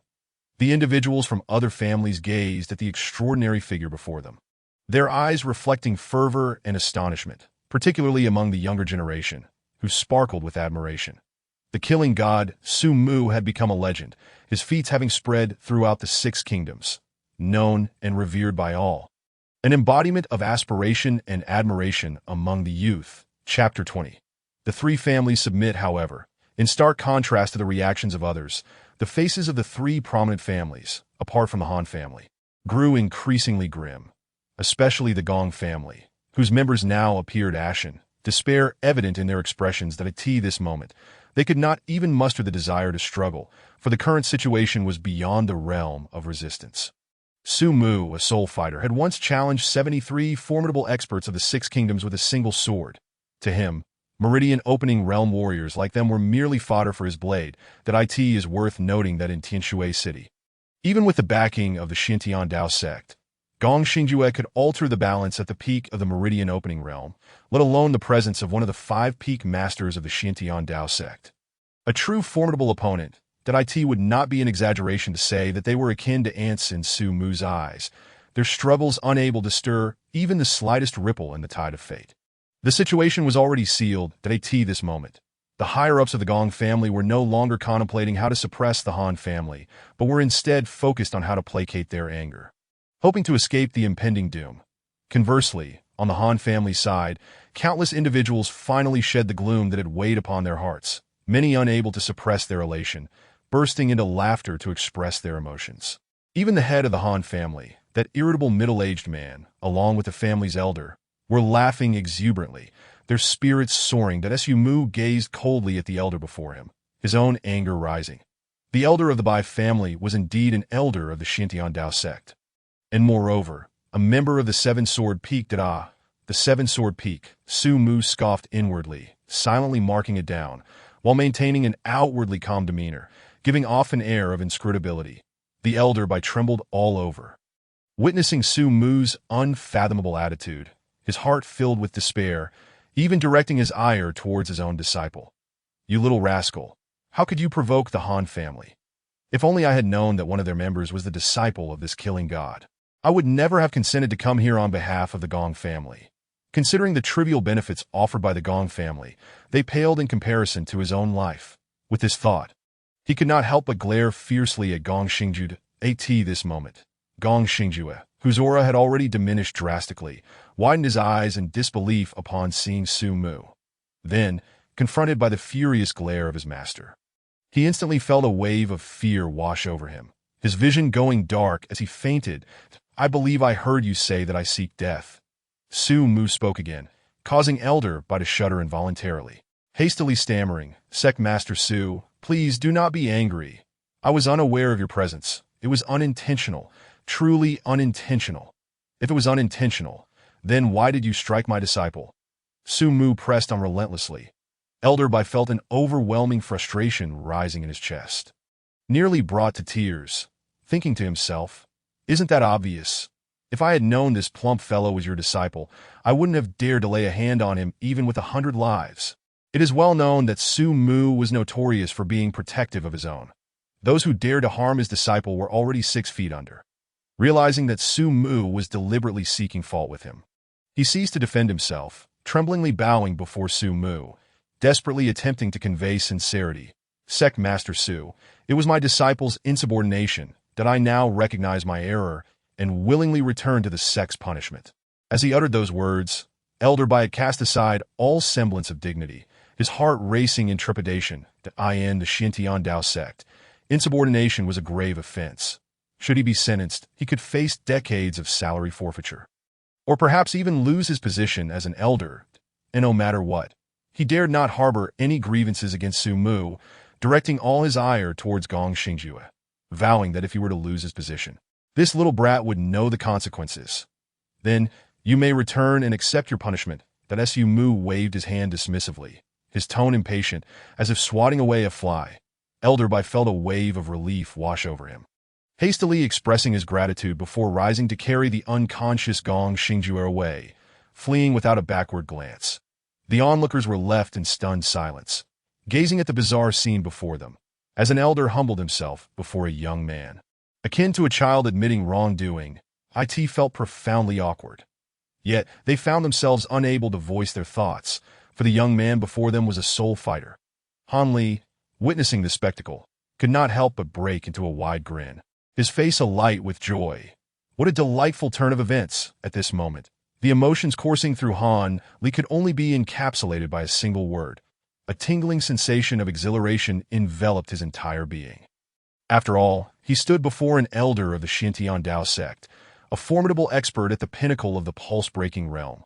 Yet even in the presence of his master, he was compelled to kneel and acknowledge his errors, voluntarily returning to the sect to accept punishment.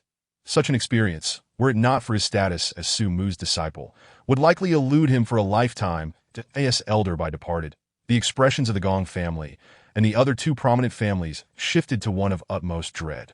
They were acutely aware that after Su Mu dealt with Elder Bai, the repercussions would inevitably fall upon them. That moment, the other two families were filled with regret, their hearts heavy with remorse for their premature alignment with the Gong family. Yet in the unpredictable tapestry of fate, who could have foreseen that the once mighty Gong family would face such a downfall? Who could have imagined that the Han family, mere moments ago on the brink of annihilation, would suddenly possess a powerful ally from the Xintian Dao sect?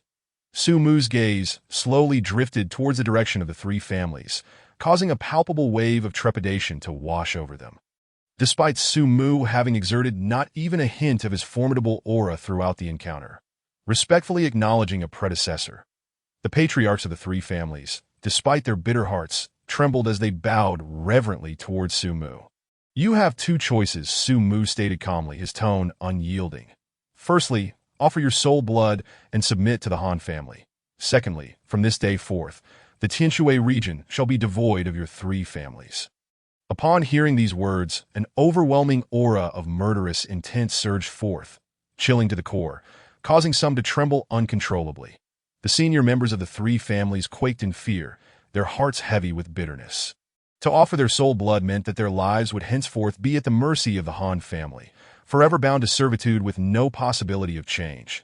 Moreover, soul blood was extracted from their very lineage, its effects inheritable, signifying that should they submit today, their descendants would also be unable to defy the Han family for generations to come. Yet, even with such dire implications, the alternative was annihilation, with a combat soul expert at their disposal. The three families had no avenue for escape, let alone rebellion. It was akin to how the Gong family had once demanded the Han family to either submit or perish. The matter transcended right or wrong. It was simply the price of defeat. The Zhou family, willingly submit. After a period of silence, an elderly voice finally spoke up. The patriarch of the Zhou family, trembling, extracted a drop of dark red blood from his brow, offering it with reverence. At Su Mu's behest, it was received by the head of the Han family, Young Qing. From the other side, the remaining four families, excluding the Gong family, similarly had their elders bow in submission. The Wang family willingly submit. They too presented their soul blood. The expression of the Gong family patriarch fluctuated between various emotions, deliberating longer than the rest. However, no matter how complex his thoughts became, they ultimately coalesced into a long sigh. Filled with sorrow, as he bowed, the Gong family willingly submits. With these words, their soul blood was offered and once again collected by the head of the Han family. The countless smaller families surrounding them were struck with astonishment, witnessing a scene that would irrevocably alter the dynamics of Tianshui City. What they had anticipated as a cataclysmic upheaval unfolded seamlessly, devoid of conflict or doubt. Thus, the Wang, Gong, and Zhou families of Tianshui City bowed in submission, leaving only the Han family in a position of unrivaled supremacy. Su Mu's command was absolute, and none dared to defy it. In an instant, the events that transpired spread throughout Tianshui City with almost frenzied speed, becoming common knowledge within a single day. Elder Su Mu of the Xintian Dao sect, having recently gained renown across the Six Nations, once again shook Tianshui City, revered by many and admired by countless others. Without lifting a finger with merely a word, he compelled peak experts of the pulse-breaking realm to accept their own punishment, effortlessly leading the three families to willingly submit to the Han family. Who could not envy such celestial prowess? And on the following day, after the Han family had subdued the three families, their residence, once shunned due to pressure from the Gong family, was now bustling with visitors. Families of all sizes from Tianshui City came to pay their respects, celebrating and presenting lavish gifts, subtly indicating their desire to align with the Han family.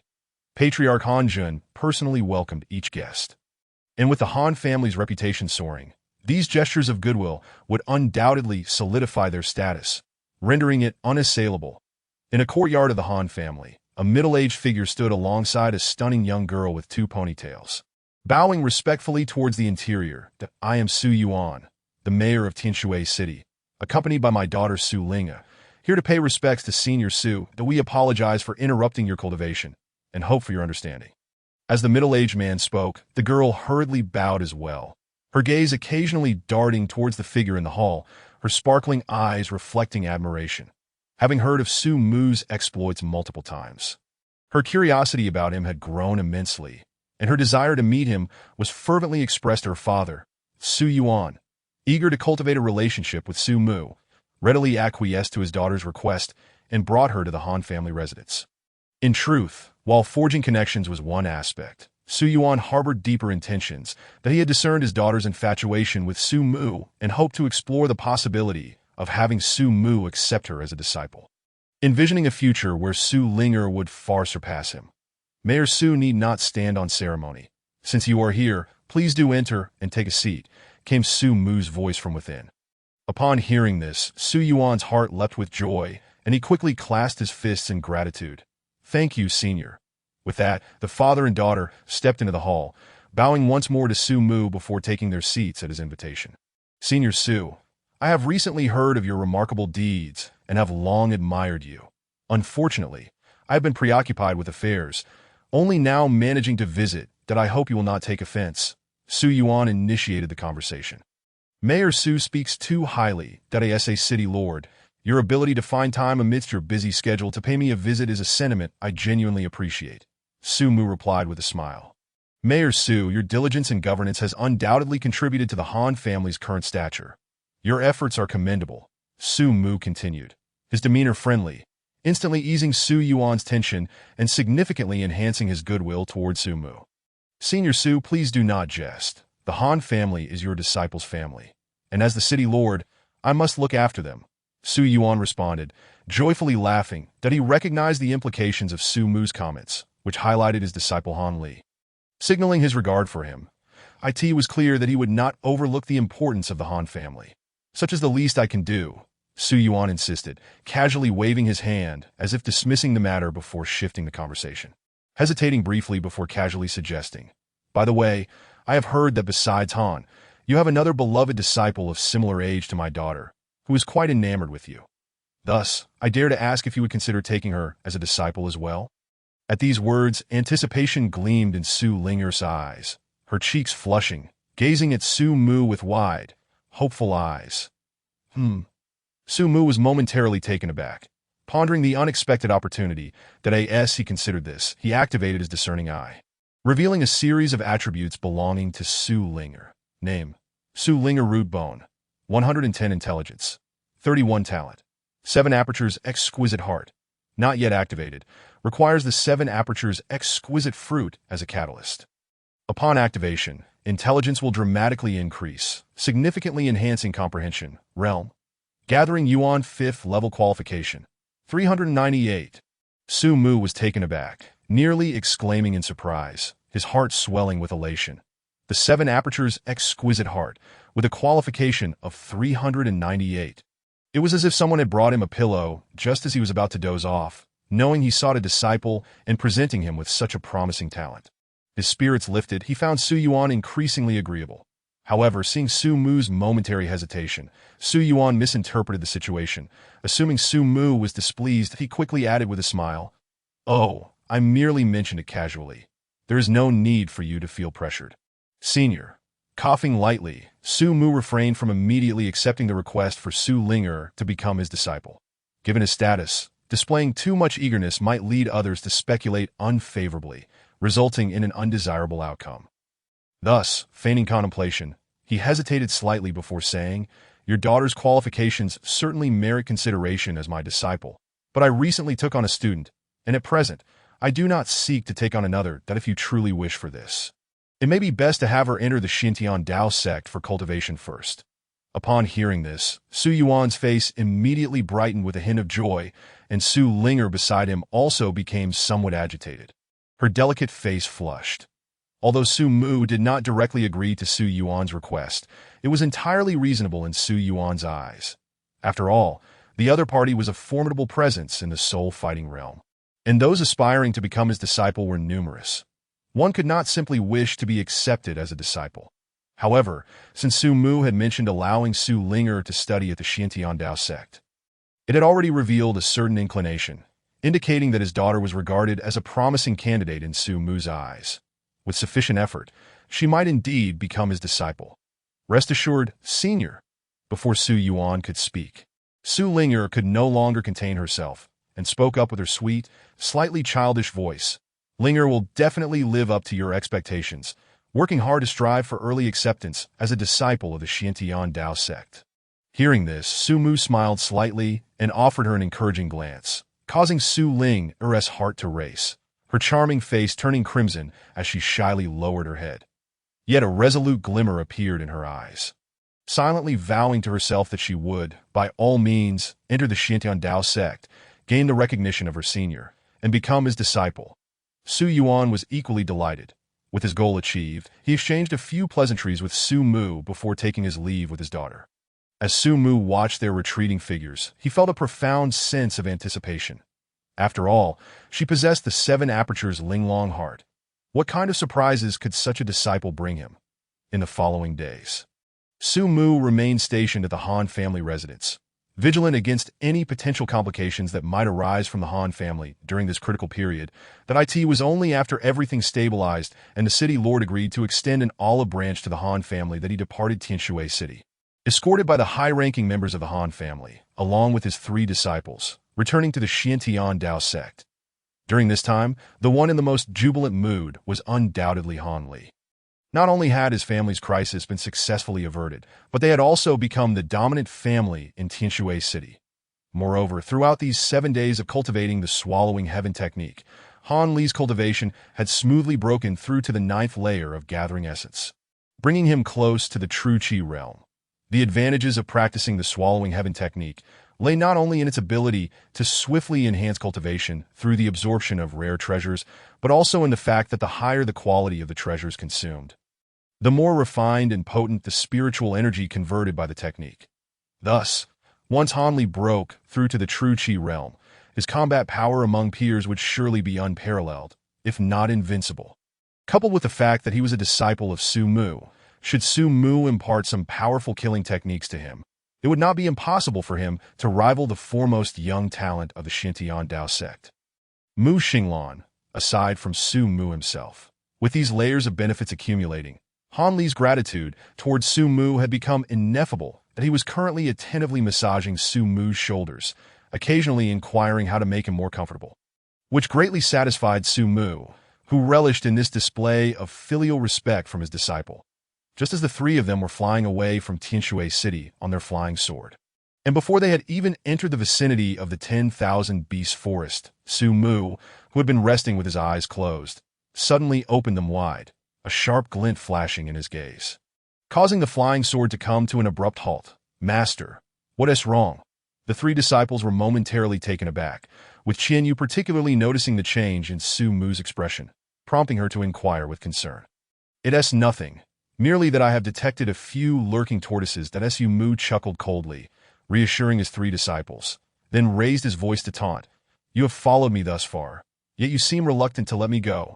As his words fell, the 3 disciples were suddenly startled, for they discovered that the previously empty surroundings had inexplicably erupted with terrifying auras, descending as overwhelming pressure.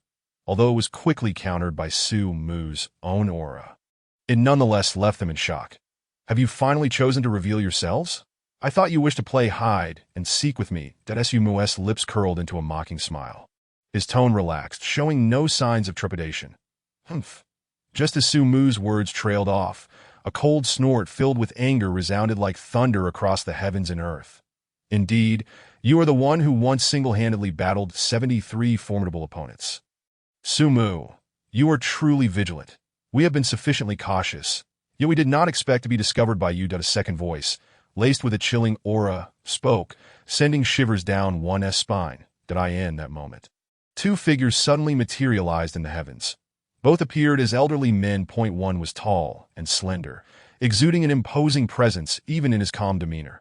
The other was hunched and emaciated, with skin tinged a sickly black, wearing a sinister smile that seemed to penetrate the very soul. The two emanated a formidable aura, comparable to that of Su Mu in the perception of the three disciples, the soul-fighting realm. And two of them at that. Furthermore, they could distinctly sense a palpable killing intent emanating from them, causing them to feel a sudden chill, realizing that the visitors bore ill intentions. Yet Su Mu showed no signs of alarm. He was acutely aware that this group had been monitoring his movements, biding their time for an opportunity to take his life. Given the notoriety he had gained in Tianshui City recently, it would have been peculiar if they had not come to Su Mu. Your time is up.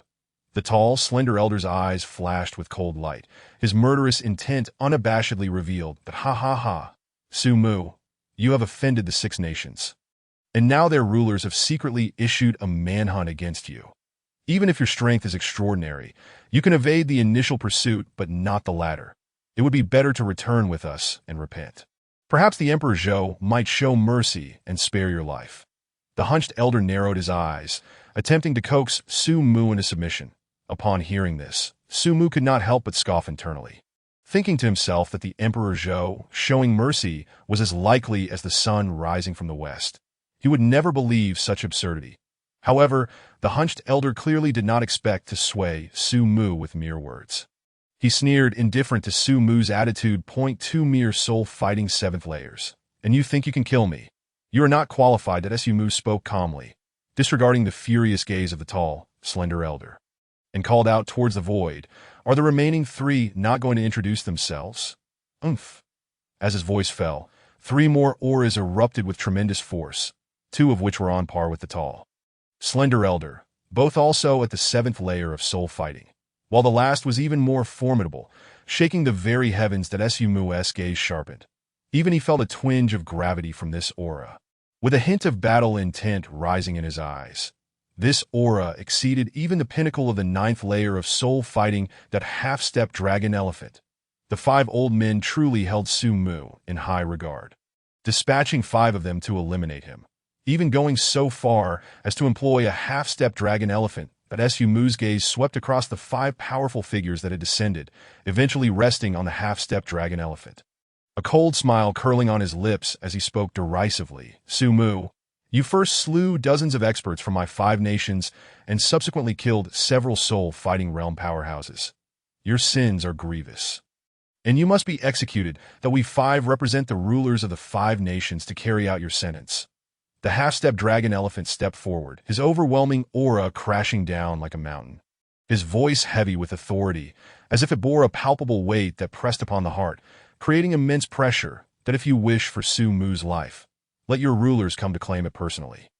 Su Mu narrowed his eyes, revealing a seemingly amiable smile, yet his tone was laced with frost. "As for you, you are not worthy. Arrogant." The 5 were momentarily stunned, their gazes sharpening, and they erupted in fury. "Though your achievements are remarkable, you are merely at the 6th layer of soul fighting. I will see if you truly are as terrifying as the rumors suggest." The tall, slender elder's voice was frigid, laced with a chilling, killing intent. The moment the words left his lips, he took a step forward, unleashing his full might, the terrifying aura converging into a single strike within his palm, crashing down with unparalleled force. In an instant, the heavens trembled as countless strands of spiritual energy coalesced in that palm, forming an enormous palm print over 100 feet wide, blotting out the sun as it descended upon Su Mu. The heavens reverberating with a thunderous roar. It is the shattering sky palm. As this move was unleashed, among the 5 soul-fighting powerhouses, one towering figure akin to a small mountain felt a weight of seriousness in his gaze. Even though he stood on the same side as the tall, slender elder, he could not help but feel an immense pressure. Unexpectedly, after just a few days, this old fellow has made considerable progress. The power of this palm indicates that his mastery has reached perfection, and he has likely begun to grasp the essence of the technique, enabling him to unleash such a strike that even the heavens resonate. The elder beside him could not help but exclaim, his tone laced with admiration, that "Ha ha ha, such a powerful strike. Even if we wanted to withstand it, it would require an enormous cost. That Su Mu is merely at the 6th layer of soul fighting." After receiving this palm, he would likely not need us to intervene. The hunched elder chuckled ominously, his tone dripping with derision towards Su Mu. Only the half-step dragon elephant remained silent, yet he too had already formed a judgment in his heart, believing that Su Mu would be unable to withstand this palm. "Master, be careful." The countenances of the three disciples transformed dramatically as they gazed upon the terrifying palm imprint descending from the heavens. Their hearts quaked and expressions of fear and concern manifested in their eyes. Although they could not discern the true strength of the individuals before them, an instinctual awareness informed them of their formidable prowess, some rivaling their master, while others, by virtue of their overwhelming presence, might even surpass him. The palm imprint exuded an ominous aura, as though it possessed the power to rend the very firmament itself, should it descend upon a person. They could scarcely fathom how to withstand such an onslaught that in stark contrast to their trepidation. Su Mu, the central figure in this confrontation, remained remarkably composed that he reached out to gently pat the head of Qianyu, who clutched his sleeve tightly and spoke soothingly. "Qianer, Lir, Deshan, though these old fellows may be lacking, they are nonetheless formidable warriors of the soul combat realm. Observe this battle closely, and even if you glean but a fragment of insight, it shall prove immensely beneficial to you." His words echoed. Before the three disciples could respond, Su Mu soared into the air like a streak of light, his speed astonishing as he charged directly toward the dreadful palm imprint. Seeking death, the lanky elder, witnessing this audacious act, felt a surge of icy fury ignite within his eyes that a voice like thunder erupted from his lips.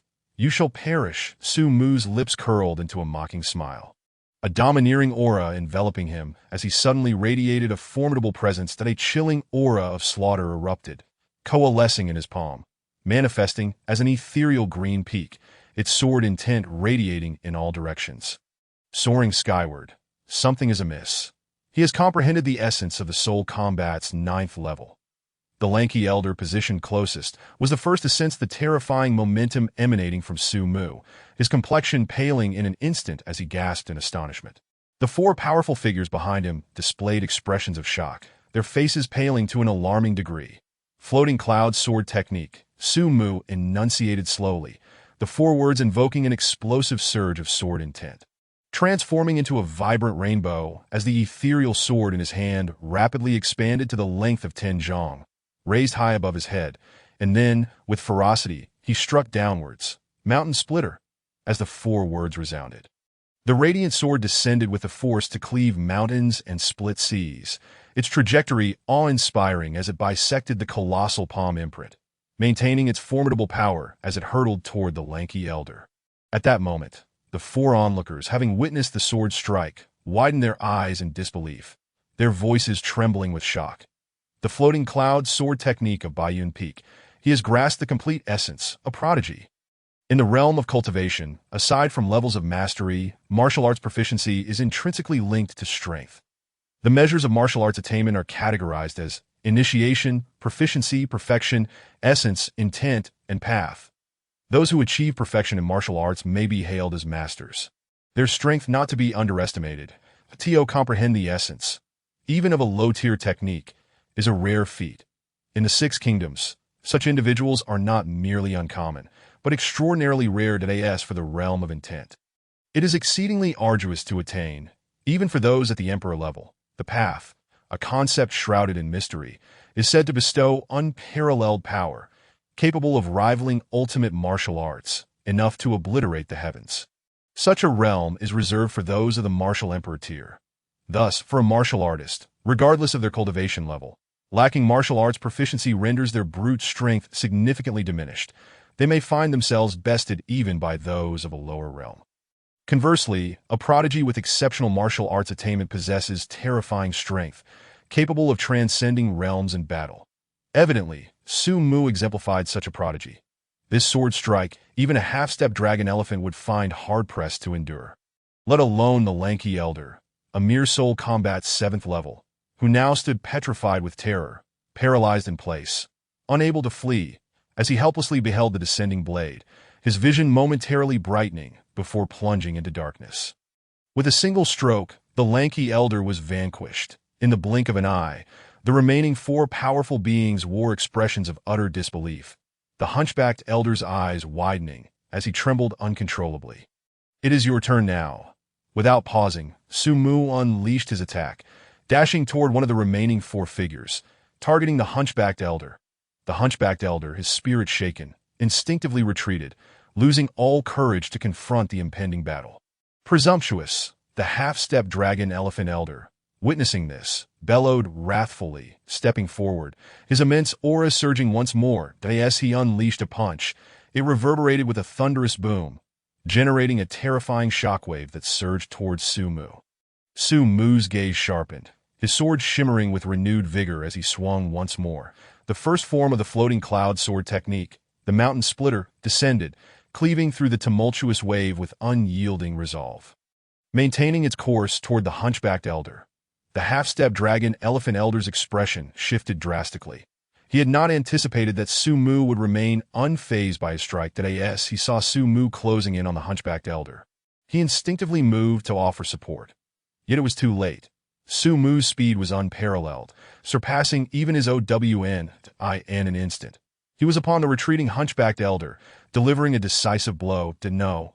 The hunchbacked elder's eyes widened in horror, a primal fear igniting within them. "Spare me! Spare me!" he cried out in terror, unleashing a barrage of spells and hastily activating a talisman that ignited into a violet shield. However, under Su Mu's strike, the spells crumbled as if made of paper, and the violet shield barely held for a moment before the blade descended.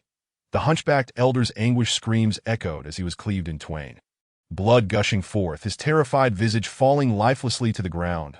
In mere moments, such a shocking scene transpired, leaving the remaining two soul combat 7th-level warriors pale with dread, their eyes betraying their fear.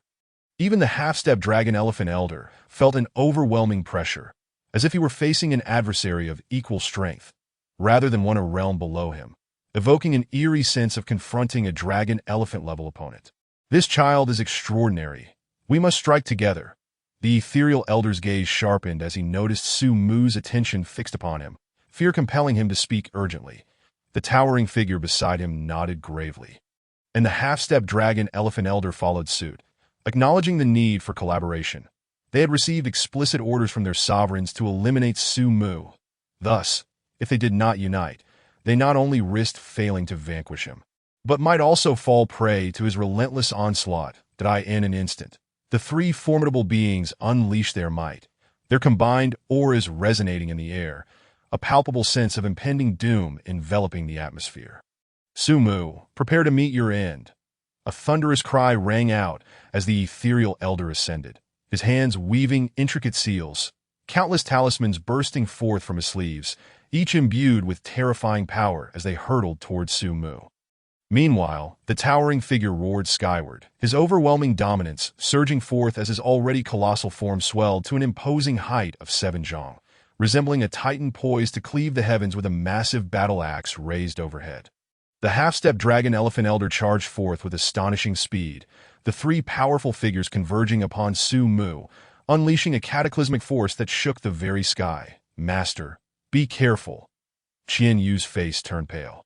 Despite having witnessed her master's immense strength, the sight of the three united forces, especially the half-step dragon elephant, sent a jolt of fear through her heart, prompting her anxious exclamation. Han Li and Chen Shan clenched their fists, their expressions taut with anxiety as they watched the unfolding scene, their eyes unblinking, worry etched across their brows.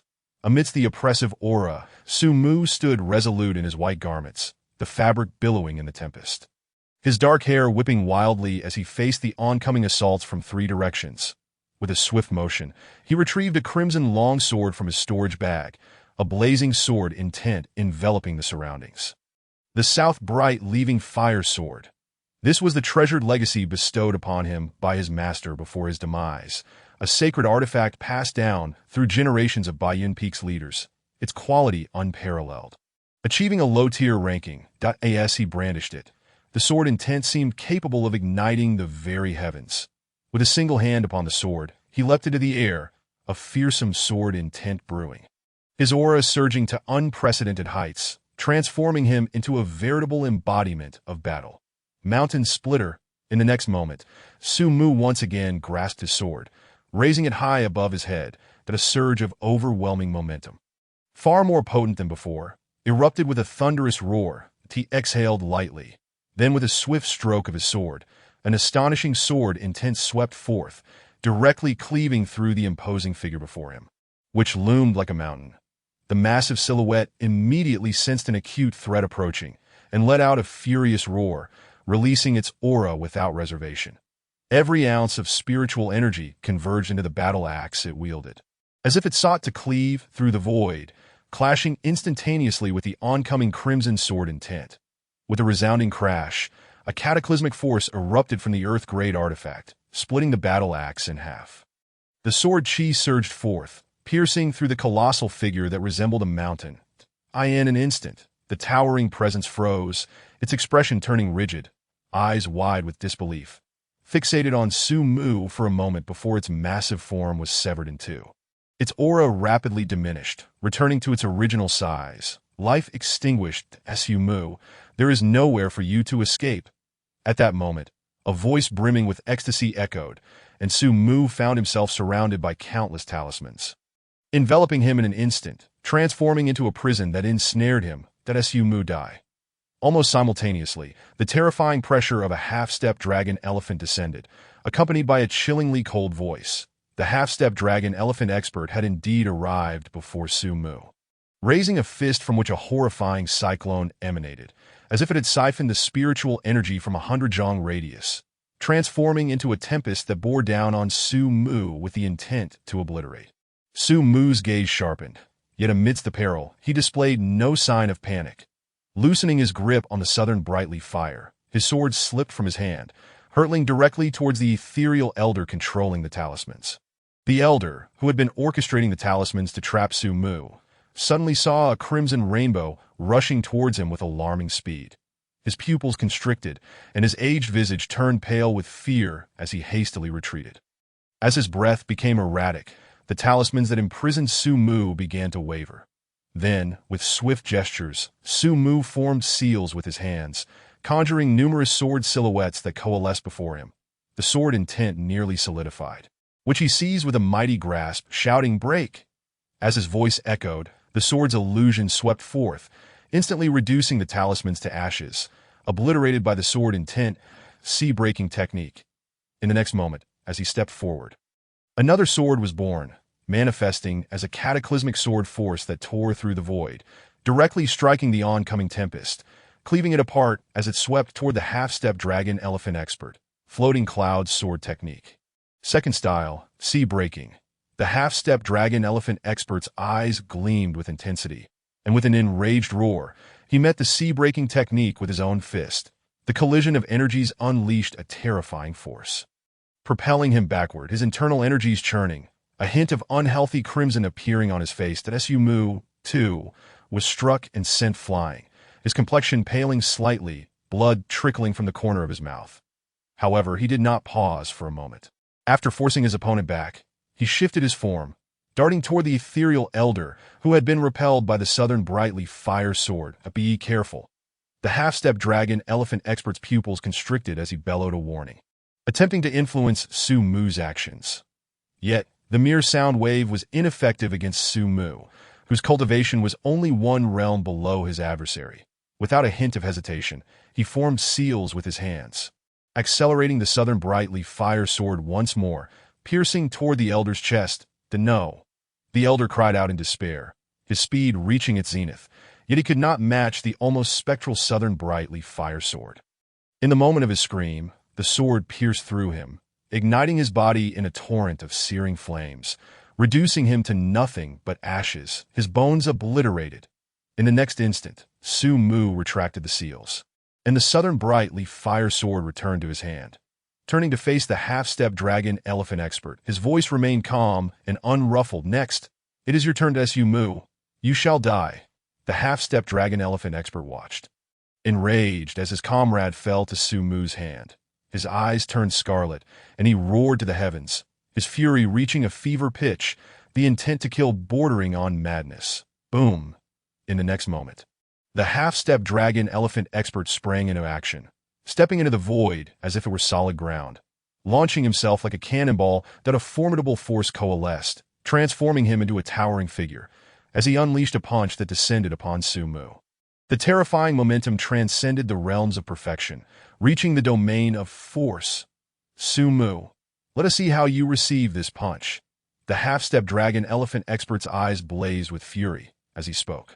The manifestation behind him roared, shaking the heavens. The domain of force. Su Mu regarded the colossal figure bearing down upon him and the punch that seemed poised to rend the very fabric of reality. He murmured to himself, casting his gaze upon the towering manifestation behind his adversary. With the cultivation of a half-step dragon elephant, he had managed to briefly summon the manifestation of heaven and earth.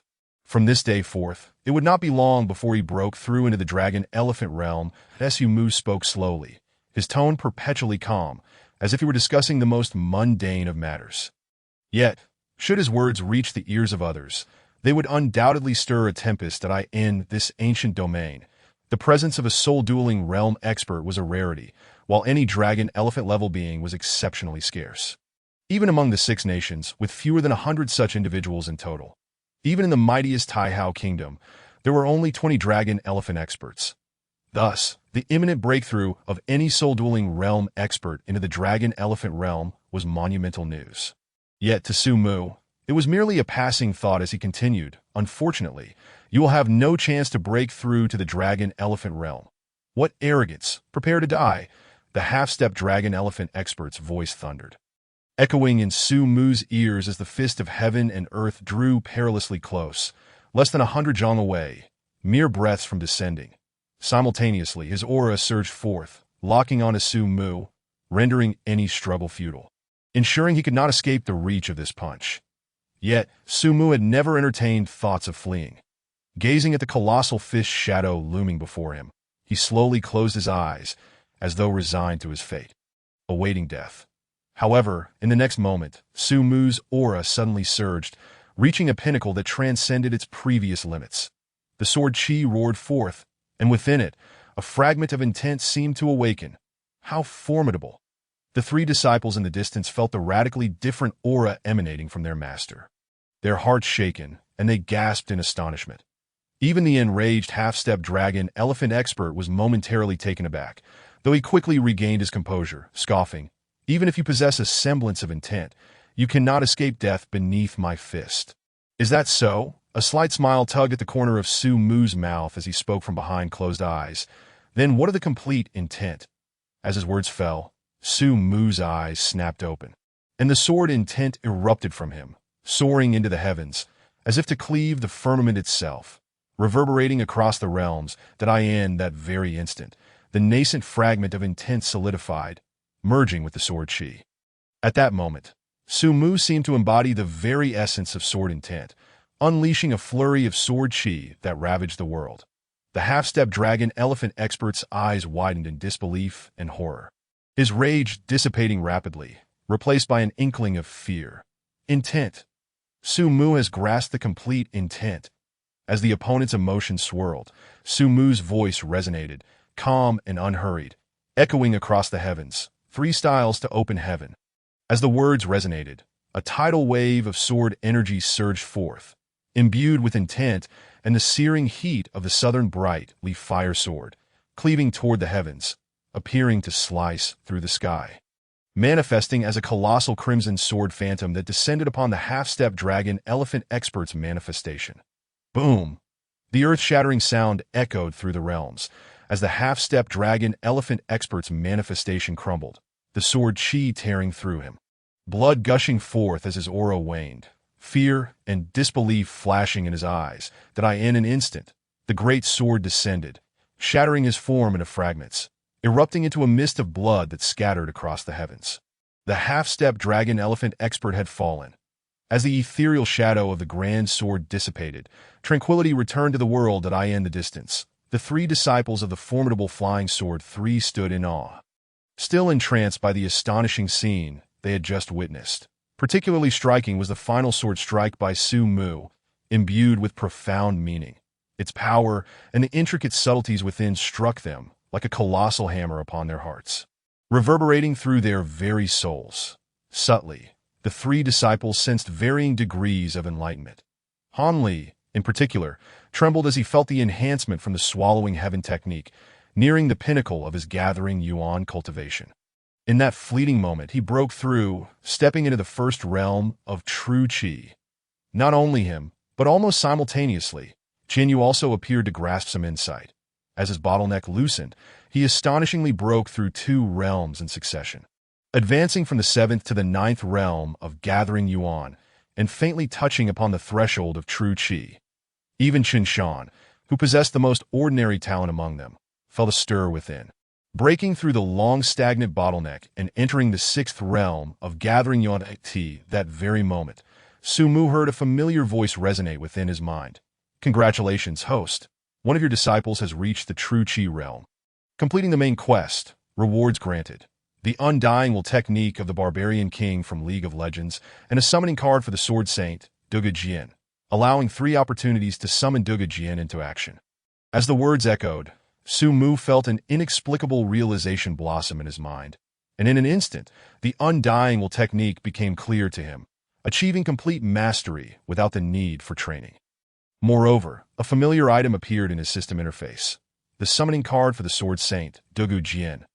Overjoyed by the newfound techniques and summoning card, Su Mu could not contain his exhilaration. In truth, during that recent battle, even without unleashing the full intent of the 3rd form of the floating cloud sword technique, he could have effortlessly dismantled the temporary manifestation of the law of heaven and earth conjured by the half-step dragon elephant realm adversary.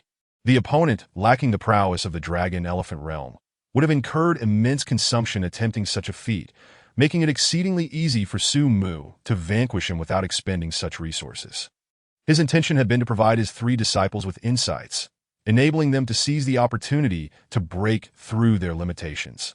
Now, they had not disappointed him, each achieving breakthroughs. Hanli had even stepped into the true qi realm, thus completing the main quest and gaining 2 formidable life-saving trump cards. Notification: the main quest to have any disciple reach the true qi realm has been fulfilled, unlocking the latest main quest.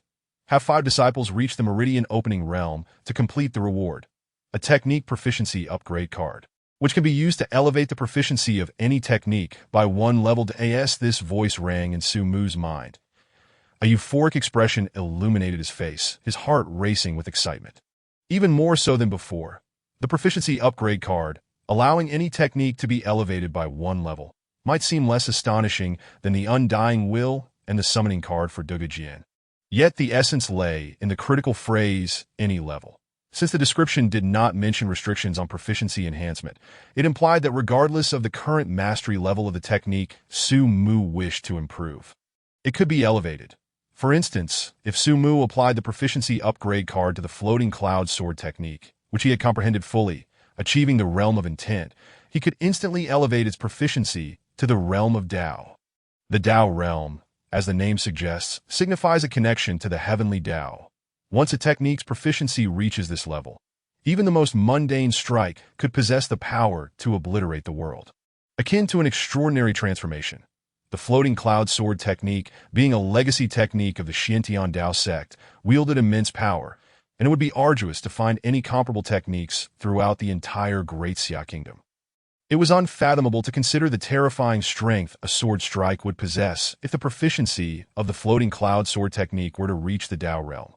This thought stirred Su Mu's spirit, and he eagerly anticipated the rewards of the new main quest. However, after the initial excitement, a tinge of worry crept into Su Mu's mind.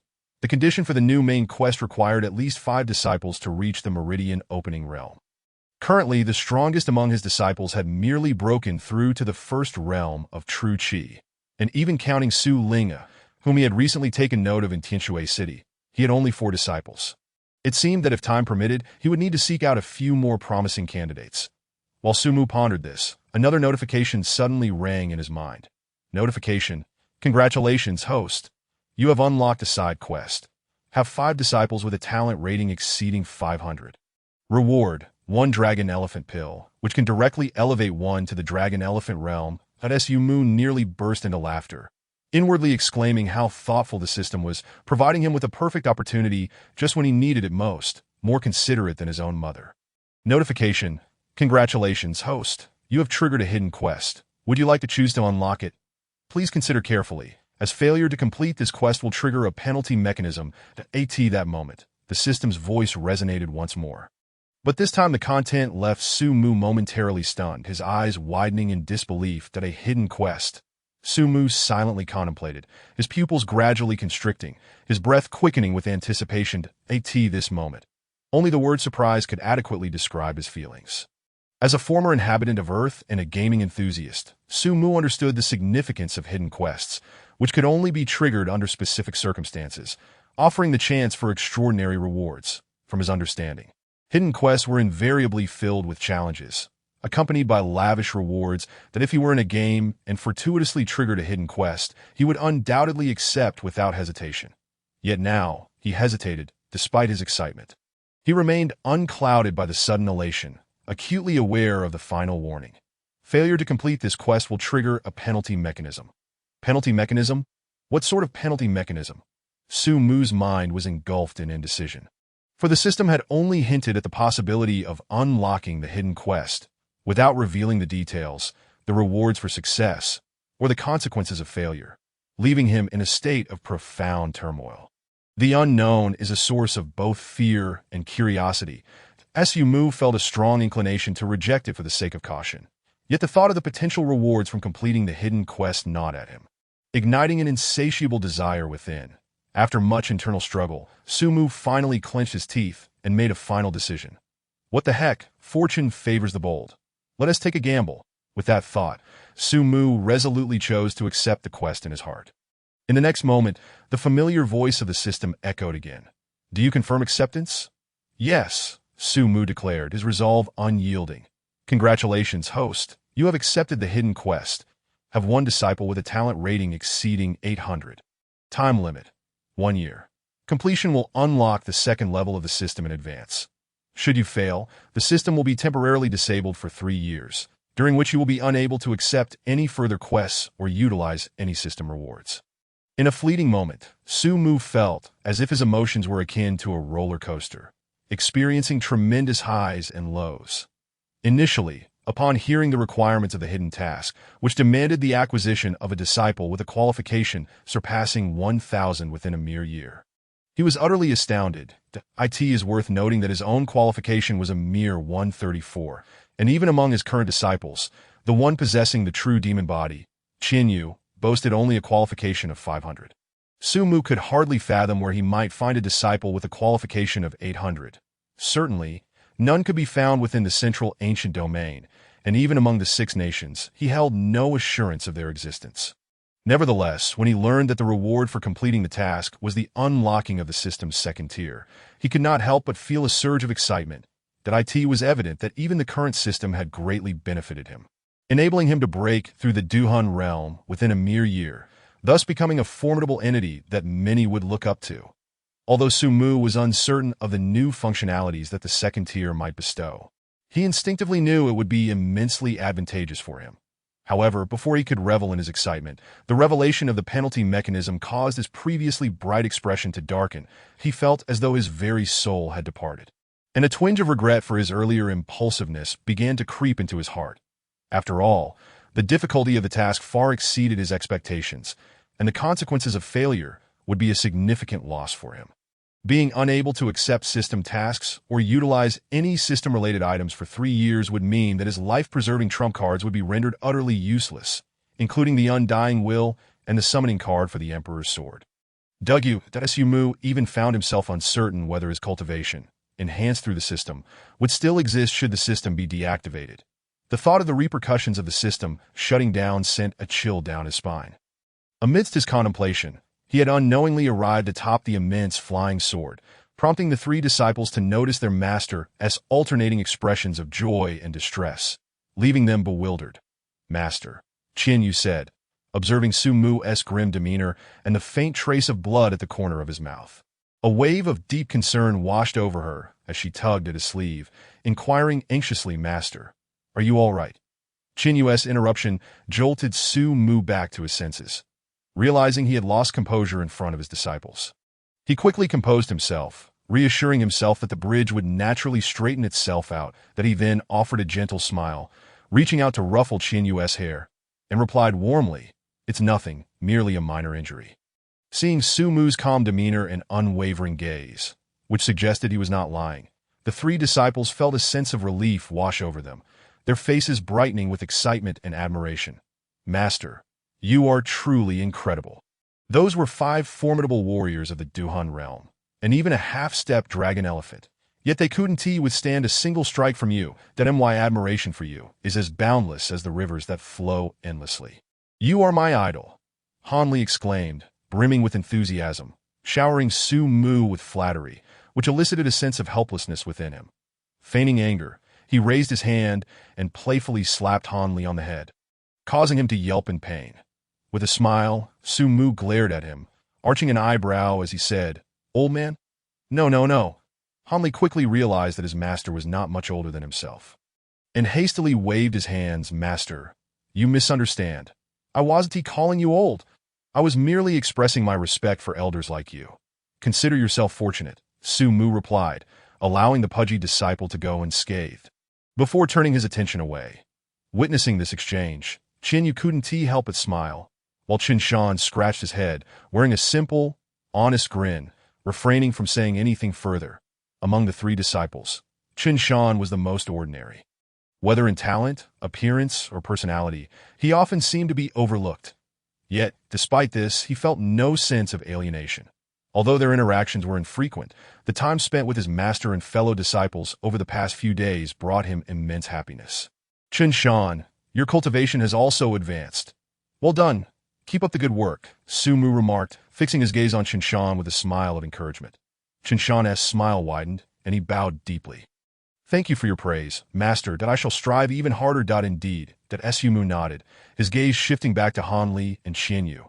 "Qin Yu, Han Li, you both are doing well, especially you, Han Li, with your current cultivation level among your peers. You can now rival the direct disciples of the sect leader. Upon our return, I shall impart some powerful offensive techniques to enhance your overall strength."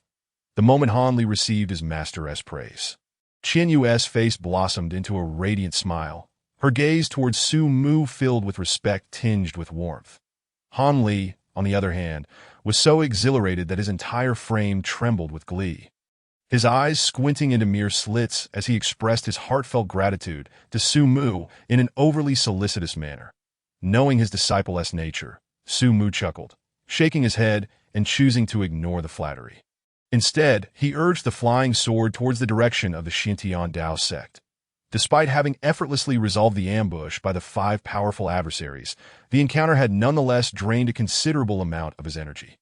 He could not afford to delay, even for a moment, as he hastened towards the Xintian Dao sect. What had taken him 3 days to traverse previously, he now covered in merely a day and a half of relentless travel. Drawing near to the vicinity of the Xintian Dao sect, in the distance, the grand Tianshui City and the vast river encircling it came into view, just a short quarter of an hour away. However, at that moment, the previously clear sky was suddenly beset by fierce winds, and in an instant, ominous clouds gathered, accompanied by flashes of lightning and booming thunder that instilled a sense of terror and oppression in the hearts of all. Su Mu, who had been meditating atop the massive sword, abruptly opened his eyes, gazing intently at the sky. Even when faced with the 5 powerful adversaries earlier, he had maintained his composure, but now, a hint of change flickered across his countenance. Boom! A thunderous roar echoed as a bolt of lightning struck down from the heavens, accompanied by an earth-shattering sound that seemed to rend the very fabric of the sky. The 3 disciples were visibly shaken, their vision obscured by the blinding light of the lightning flash, rendering them momentarily unable to discern the unfolding events. When their sight finally cleared, their hearts raced as they keenly observed that a figure had silently appeared in the previously empty sky, standing aloft as if devoid of life, exuding no discernible aura. Yet, the more lifeless the figure appeared, the more astonished the 3 disciples became, for they understood that a corpse could not possibly manifest in the sky. The only plausible explanation was that this figure was immensely powerful, so formidable that its aura was completely suppressed, rendering it undetectable. "What is that?" Han Li could not contain his curiosity, his voice trembling involuntarily. Su Mu narrowed his eyes, unleashing his aura without reservation, and spoke deliberately, each word sending tremors through the hearts of his disciples. Dragon Elephant Realm. At that very moment, the figure in the sky seemed to sense his presence. Slowly lifting its head, its gaze flashing with a chilling brilliance, to Su Mu. Do you know your crimes? A deep voice resonated, akin to the thunder of the heavens. Chapter 26. Thunder Goddess Art, as those words were spoken. It was as if they incited a phenomenon in the heavens, and thunder rolled ominously, lightning crackling. That Su Mu did not respond to the figure's inquiry. Instead, his gaze remained fixed upon it, quietly muttering. Thunder Guardian, I did not expect that the old rascal Tai Hao would send you to kill me, that a dragon elephant realm expert was a rarity, with fewer than 100 existing across the 6 nations. Naturally, Su Mu recognized any one of them, and he was acutely aware that the figure before him was one of the 8 dragon elephant guardians serving under the emperor of Tai Hao Kingdom. The Thunder Guardian. During the martial contest among the 6 nations, Su Mu had carved a bloody path, and the individual who had claimed the most lives at his hands was none other than this renowned figure. Hailing from the Tai Hao Kingdom, which boasted 20 dragon elephant realm experts, that is the most powerful entity, looking down upon the other 5 nations, the Tai Hao Kingdom had never endured such humiliation. And their hatred for Su Mu was palpable. Moreover, it was crucial to note that the imperial family of the Great Xia Kingdom had yet to reach a definitive verdict on Su Mu's alleged crimes. Consequently, the other 4 nations were somewhat cautious in their dealings with him, resorting to covert assassination attempts instead of overt confrontation. Only the Tai Hao Kingdom felt little trepidation towards the Great Xia Kingdom, boldly allowing a dragon elephant realm expert to descend before Su Mu's sect, brazenly declaring their intent to execute him. Humph! In the heavens, the Thunder Guardian let out a cold snort upon hearing the words, his voice transforming once more into a thunderous roar. I had no intention of intervening, for the combined strength of those 5 alone suffices to eliminate you. Yet, to my astonishment, within less than a month, your cultivation has astonishingly ascended to the 9th level of the soul combat realm, and you have even comprehended the ethereal sword technique of the floating cloud. That Su Mu, I concede that I underestimated you. Regardless of whether you have encountered some fortuitous event in recent days, or have merely concealed your true abilities, to achieve such accomplishments at your age marks you as the foremost individual among the 6 nations. However, it is regrettable that your demeanor is excessively ostentatious. You are unaware of the gravity of your actions and show no restraint. You have ruthlessly slaughtered countless experts from my Tai Hao Kingdom and the other 4 nations, incurring the wrath of His Majesty. Such heinous deeds leave me no choice but to execute you. Otherwise, the balance of justice cannot be restored. At the very moment those final words left his lips, a flash of lightning seemed to erupt from his eyes, and the vast sea of energy within him surged forth, transforming into tumultuous waves that crushed the void, causing the very heavens and earth to tremble. Su Mu's gaze sharpened. Amidst the tempestuous pressure of the dragon elephant experts, he exhibited not a trace of fear. Instead, he released his own formidable aura, forming a protective barrier to shield his disciples from this oppressive force. While a cold smile graced his lips as he regarded the Thunder Guardian, his eyes gradually turning frigid. Truly, you are but a lapdog to the old ghost of Tai Hao, distinguished from other curs only in your grandiloquence. You proclaim moral righteousness while denouncing me as a remorseless villain, casting yourself and the old ghost of Tai Hao as the arbiters of virtue. Su Mu spoke with a mocking tone. He deliberately raised a hand to applaud, his words laced with scorn. Then, in an abrupt shift, his tone turned sharp and incisive.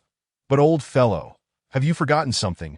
My master possessed extraordinary talent, achieving a breakthrough to the soul combat realm before even reaching 60 years of age. Shining brightly in the 6 nations martial arts competition, defeating countless experts and ultimately claiming the title of champion, renowned across the world. In comparison, you and your so-called strongmen of the 6 nations are naught but insignificant. Yet, what have you pious hypocrites done? You envied him and could not bear to see anyone rise above you. So your master, the old dog of Tai Hao, conspired with the other 4 old dogs to secretly eliminate my master. Is this the justice you speak of? What a farce! A chilling glint flashed in the Thunder Guardian's eyes, and with an explosive display of might, he let out a heavy snort.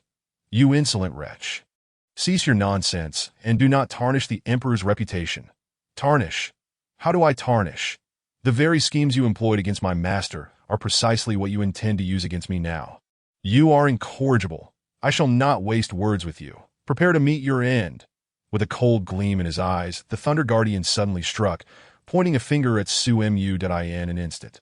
A bolt of lightning converged in the sky, transforming into a thunderous beam the size of an arm, descending directly upon Su Mu. Be careful," Su Mu cried out, leaping into the air while the South Bright Fire Sword materialized beside him. His hands swiftly formed seals, propelling the great sword to soar backward, carrying his 3 disciples to safety, 100 feet away from the heart of the battlefield to avoid collateral damage. Simultaneously, Su Mu grasped the South Bright Fire Sword with one hand. The sword's aura surged forth as he unleashed a single strike, sending it soaring into the sky. This was the third form of the floating cloud sword technique, the heaven-opening strike, clashing with the descending thunderbolt. Though it may seem lengthy to recount, all of this transpired in the blink of an eye. That fleeting moment, the 2 attacks collided with a tremendous roar, causing the entire world to tremble. The terrifying force threatening to annihilate all in its wake, that Su Mu's pupils constricted.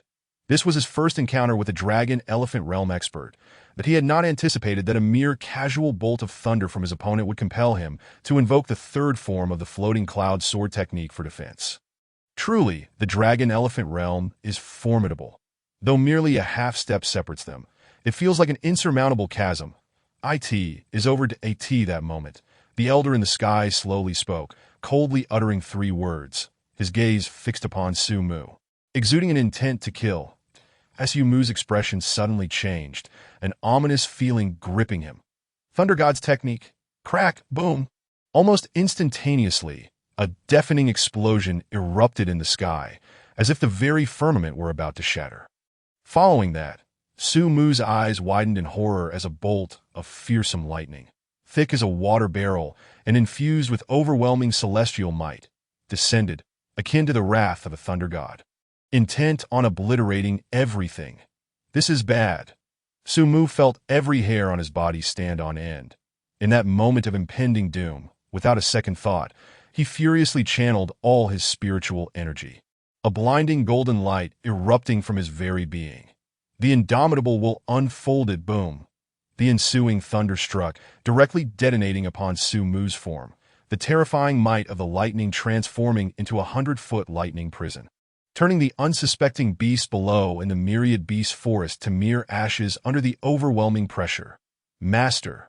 The 3 disciples, 100 miles away, witnessed this heart-stopping scene, their faces drained of color, screaming in despair. To allow me to unleash the Thunder God's technique upon you and extinguish your life, you have every reason to take pride in this. The Thunder Guardian stood with his hands clasped behind his back, his cold gaze directed toward the lightning prison below as he spoke. The Thunder God's technique is the mightiest martial art the Thunder Guardian currently practices. Even a dragon elephant realm expert would hesitate to confront it head-on, opting instead to evade its edge. Moreover, this is the territory of the Xintian Dao sect. To avoid complications, the Thunder Guardian has unleashed nearly 70% of his power. With a single strike, he can reduce any existence below the dragon elephant realm to ashes. In his eyes, Su Mu possessed no chance of survival. That's so. Just then, a voice suddenly emerged from within the lightning prison, causing the Thunder Guardian's expression to shift dramatically, his countenance fluctuating between dark and light. Suddenly, a figure burst forth from the lightning prison, transforming into a radiant arc that soared through the sky, instantly locking eyes with the Thunder Guardian, bathed in golden light, wielding a crimson longsword, exuding an overwhelming aura, resembling a deity of war. Then tell me, if I were to turn the tide and slay you, what would you say? Su Mu spoke with a lightness in his voice, and as he did, the South Bright Fire Sword in his hand released a terrifying wave of heat, alongside an explosive surge of battle intent, revealing that he appeared not only unscathed, but had even regained his peak momentum. Impossible! The Thunder Guardian's pupils constricted sharply, a look of profound shock crossing his face. Under the Thunder God's technique, with your cultivation, it is inconceivable for you to remain alive. What a joke! That paltry lightning of yours is but a tickle. Dare you call it the Thunder God's technique? Su Mu chuckled coldly, his figure suddenly darting forward, transforming into a fleeting shadow as he charged toward the Thunder Guardian. The Thunder Guardian's expression shifted dramatically. His rage ignited. He bellowed, "You dare to be so audacious!" As thunder rumbled, a bolt of lightning descended upon him. Bathed in the light of the lightning, he absorbed the power of the thunder, converting it into explosive force that danced upon his body like arcs of lightning. With a single punch, he unleashed a torrent of thunder toward the oncoming Su Mu. Mountain-splitting technique. Su Mu roared, striking forth with his sword, unleashing a blade of energy that cleaved through the air, as if to rend the very void itself. Boom! The two formidable forces collided with a thunderous crash, generating rolling waves of energy that swept in all directions, shaking the heavens and earth to their very core. Within Tianshui City, countless individuals took notice of the tumultuous spectacle in the sky. Many felt their hearts tremble, their expressions shifting dramatically, while some even fell to their knees in terror, trembling uncontrollably. What a terrifying power! Could it be that we are under attack from external forces? This level of might, capable of shaking the heavens and earth, surely even a soul combat realm expert cannot match it. Could the assailant be a dragon elephant realm expert? A dragon elephant realm expert? Then who is battling against them? Could it be the sect master? A cacophony of astonished voices erupted, even as four figures emerged from the four peaks of the Tiantian Dao sect. Their expressions grave as they gazed toward the horizon where the earth-shattering clash unfolded. Simultaneously, atop the highest central peak, Chu Renfeng's figure appeared, after a brief exchange of glances with the four peak masters. They all took flight, hastening toward the battlefield. Just as the five departed, an ice-blue streak of light shot forth from the white cloud peak, pursuing the figures of the five, also racing toward the source of the battle. Meanwhile, in the heart of the battlefield, the smoke of conflict was swept away by a powerful wave of energy. The Thunder Guardian stared in astonishment at Su Mu, particularly fixating on the golden light enveloping him. His expression darkening as he coldly declared, "No wonder you could withstand my Thunder God's technique without perishing. It seems that the golden light upon you is far from ordinary. It appears you had been holding back during the Six Nations martial arts competition. However, I am curious. How long can you sustain this near-invincible state? You are merely stalling for time." Upon uttering these words, Lei Hufa's lips curled into a cold smirk, as if he believed that Su Mu's demise was inevitable. Su Mu, unfazed, replied with a calm demeanor, "Killing you will suffice." Arrogant. Lei Hufa snorted, his voice resounding like thunder. In an instant, his aura erupted, reaching an unparalleled zenith of power. "I shall see if you can withstand this blow." Before his words had fully dissipated, Lei Hufa vanished from his original position, his formidable presence surging forth with unrestrained ferocity. Intent on delivering a decisive strike to annihilate Su Mu, he had sensed the overwhelming energy approaching from Tianshui City and understood that he needed to conclude this battle swiftly before his opponent's arrival. Su Mu's gaze sharpened. He too felt the presence of formidable figures from the Tiantian Dao sect, but he realized that his only task was to buy time, awaiting the arrival of his sect master, which would ensure his safety. However, Su Mu aspired to achieve more than mere survival. That as he had anticipated, the system's bestowed technique, the Undying Will, bore a striking resemblance to the ultimate ability of the League of Legends champion, Tryndamere. While both granted a temporary state of invincibility, there were differences, particularly in duration, that Su Mu could distinctly feel that his current manifestation of the Undying Will would endure for a full minute, rendering him invulnerable for that span of time. Thus, he aimed to severely injure Lei Hufa, or perhaps even slay him.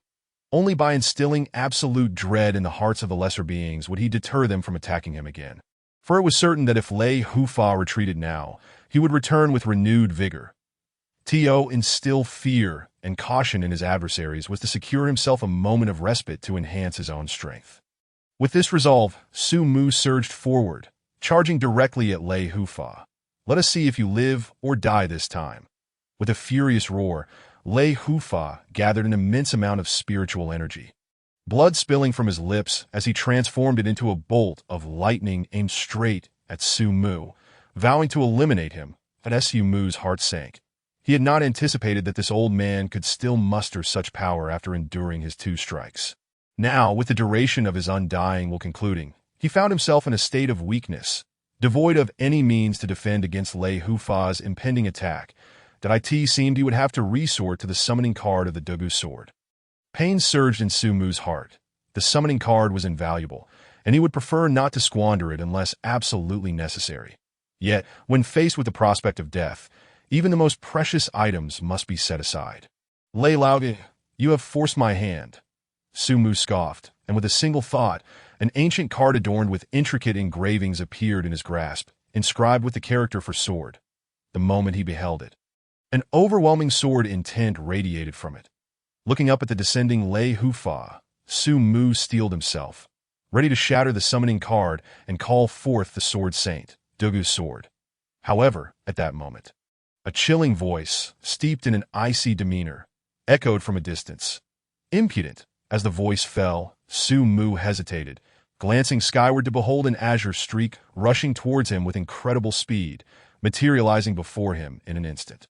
The figure, clad in a flowing blue gown, danced with the wind, her long hair cascading like a waterfall, mesmerizing all who gazed upon her, in that fleeting moment, an imposing presence, reminiscent of a towering mountain, descended from this ethereal figure, subtly stirring the very fabric of the heavens, that a wave of frigid power enveloped the area, and she extended a slender arm, unleashing a beam of azure light that sent Lei Hufa reeling backward, forcing him to retreat several steps to regain his footing, his eyes fixated in astonishment upon the striking woman before him. "Who are you?" Lei Hufa inquired, bewildered. He could not recall any figure of such stature within the Xiantian Dao sect, especially one exuding an aura so formidable that, even at his peak, he would have approached with caution. Longxiang? He struggled to recollect when the Xiantian Dao sect had produced another of such caliber, aside from the sect leader Chu Renfeng. Yet, the resplendent figure merely furrowed her brow slightly, offering no response, her demeanor radiating an aura that kept all at bay. Shishud Su Mu let out a bitter laugh. Even in his current weakened state, he promptly bowed deeply to the woman before him. This lady was none other than Ruali Shui, the last remaining elder of Baiyun Peak and also a dear friend of Su Mu's master, thus making her his senior aunt. Having traversed from another world, Su Mu's perspective differed significantly from that of the inhabitants of this realm, coupled with the extraordinary talents bestowed upon him by the system. He developed a fearless disposition. Otherwise, he would not have dared to openly challenge 73 formidable opponents at the Six Kingdoms Martial Arts Summit and subsequently slay most of them. However, every rule has its exceptions. While he could brazenly refer to the kings of the Six Nations as old ghosts, he felt a profound respect towards this woman, driven solely by the fear she instilled in him. When Su Mu first arrived in this body, his master was assassinated, and as the sole disciple, Ruali Shui took it upon herself to guide him in his cultivation, given her status as a friend of his master. At that time, having just crossed over, Su Mu had never encountered a beauty so extraordinarily enchanting. Upon first sight, he was utterly captivated. The outcome was predictable. He received a harsh reprimand from this beautiful aunt. From that moment on, he resolved that one day he would subdue her, and with that obsessive thought, alongside the system's aid, his cultivation progressed rapidly. However, he soon despaired, realizing that this woman was extraordinarily powerful, and no matter his efforts, he could never match her. After several encounters where he found himself thoroughly bested, Su Mu learned to refrain from openly challenging his aunt, though he harbored a persistent inner drive. At that moment, Ruali Shui's gaze shifted towards him, her cold eyes glaring at Su Mu with a chilling indifference. His lips twitched in frustration. This woman had never treated him with kindness. Fortunately, soon after, 5 figures appeared in the sky, intervening between the two parties. That it was the leaders of the other 4 peaks, alongside the sect master, Chu Renfeng. Chu Renfeng fixed his piercing gaze on the Thunder Guardian before him and coldly remarked, "Thunder Guardian, to strike at members of the Xiantian Dao sect outside our mountain gate. Do you take us for mere decoration?" The Thunder Guardian, realizing the slim chance of killing Su Mu today, felt a wave of frustration wash over him, nearly causing him to spit blood. Without exchanging words with Chu Renfeng, he cast a resentful glance at Su Mu and then turned his gaze deeply towards Ruali Shui. In an instant, he transformed into a streak of lightning, vanishing into the horizon. Chu Renfeng hesitated momentarily before deciding not to pursue him. After all, the Thunder Guardian was a powerful figure from Taihao Nation. one of the 8 guardians of the Taihao Emperor. It would not be wise to provoke him further, as killing him could drag the Xiantian Dao sect into a perilous situation. Su Mu, truly, you are a harbinger of disaster. Just then, a sarcastic voice suddenly echoed, belonging to Qin Tian, the peak master of the medicine god Peak, who looked at Su Mu with a cold smirk. In just a few days, you've attracted several soul dual realm experts, and now even a dragon elephant realm powerhouse. At this rate, will you soon draw the attention of Emperor realm experts as well? Indeed, Su Mu, if you seek death, do not drag us down with you, and do not jeopardize the sect. The master of Seven Sword Peak chimed in with a disdainful snort, seizing the opportunity to belittle Su Mu. However, just as they spoke, before Su Mu could respond, Ruo Li Shui's cold gaze suddenly flashed with a fierce glimmer, her steely eyes locking onto the masters of Medicine God Peak and Seven Sword Peak. The two, who had been eager to provoke, fell silent under her penetrating gaze, their mouths agape in shock. Unable to utter another word, they could only awkwardly smile before falling silent. Even as soul dual realm experts, they held a deep-seated fear of this enigmatic elder from Baiyun Peak, daring to offend Su Mu, but not her. Well, I understand that both elders are concerned for the sect, but Su Mu is also a member of Xiantian Dao sect and an elder of our peak.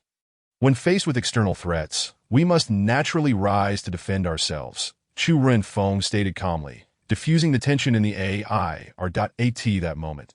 The peak master of Flying Peak approached Su Mu, clasping his hands and greeting. Su, are you all right? I am fine. Thank you for your concern, Brother Shangwan, Su Mu replied, returning the gesture, albeit with a weak voice, confirming that he was indeed unharmed. Shangwan nodded, recognizing the situation and refraining from further inquiries. Now that the matter is resolved, everyone may disperse, Chu Renfeng declared, eager to prevent further disputes. Upon hearing the sect master's words, the crowd nodded vigorously and began to leave. Return now, Ruo Li Shui said coolly, gesturing for Su Mu's flying sword to come from 100 zhang away, lifting his exceedingly weak form as she prepared to depart. Elder Ruo, please wait at that moment, Chu Renfeng, who had not yet left, suddenly called out to Ruo Li Shui. She paused but did not turn around, while Chu Renfeng continued, directing his gaze at Su Mu. According to reports from disciples out on their trials, a secret realm has emerged in the central region of the Wan Yao forest, showing signs of activation that should not be more than 3 months before it opens. Moreover, it appears that there is a hint of Emperor realm energy emanating from that secret realm. Once it opens, experts from the 6 nations will undoubtedly rush to seize opportunities. Su Mu, your talent is extraordinary. If you can benefit from this trial, there is a chance you could break through to the dragon elephant realm within a year.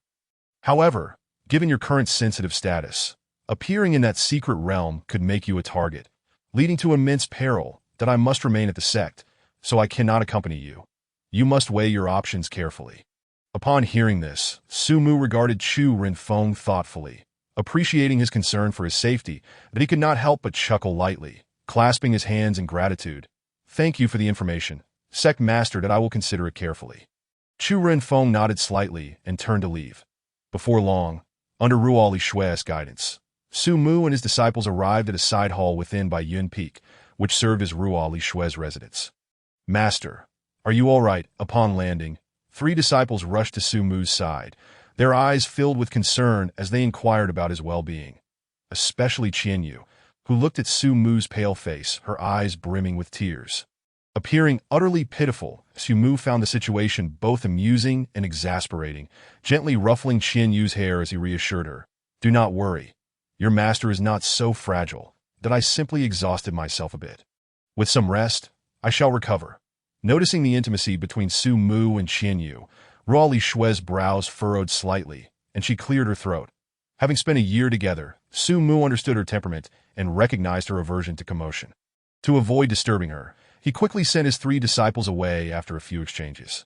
Only after Qianyu turned back 3 times, reluctantly departing, did Ruo Li Shui finally turn her stern gaze upon Su Mu, her expression cold and severe. Feeling a chill run down his spine, Su Mu braced himself and said, Aunt, Yet Ruo Li Shui would not allow him to speak, cutting him off directly. You still remember to call me aunt? Su Mu, do you even regard me as your aunt? As her words fell, the temperature in the entire side hall plummeted. Su Mu's heart raced, and he desperately tried to appease her. Did I end my eyes? You will always be my aunt. Flattery. If you truly regarded me as your aunt, why did you ignore my advice and provoke those 73 experts from the 5 nations? Ruoli Shui stepped forward, her cold aura pressing down on Su Mu, causing him to shiver involuntarily. Now look what you've done.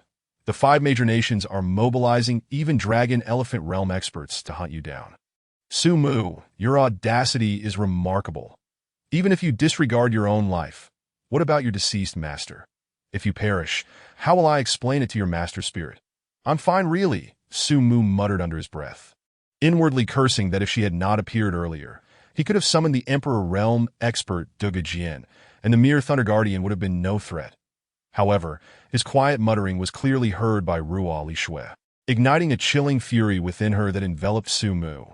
Realizing he had misspoken, he instinctively began to laugh nervously.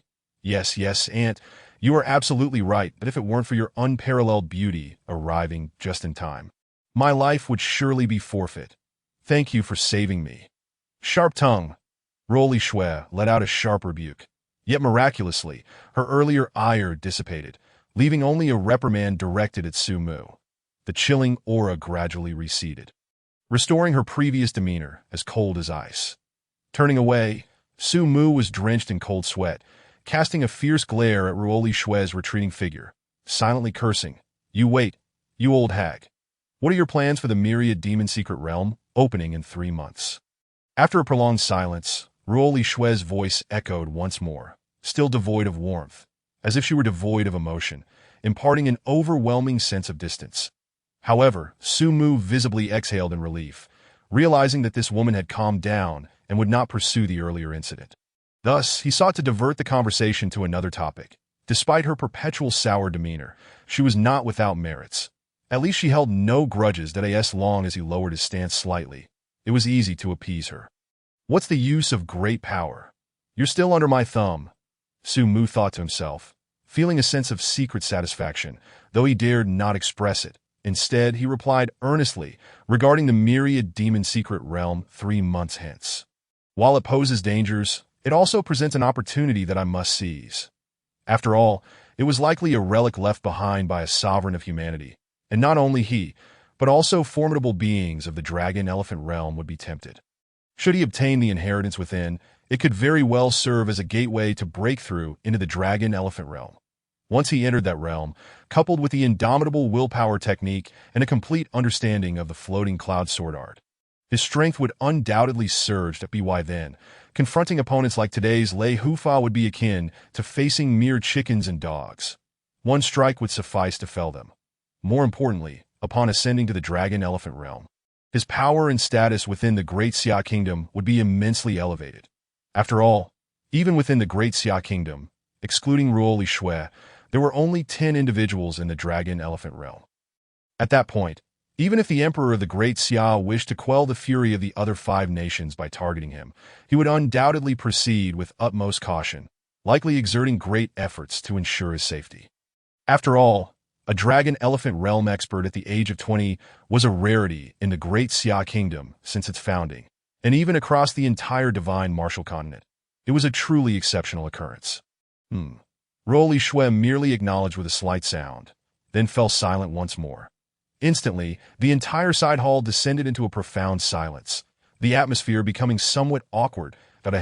Su Mu, noticing the tension, quickly cleared his throat.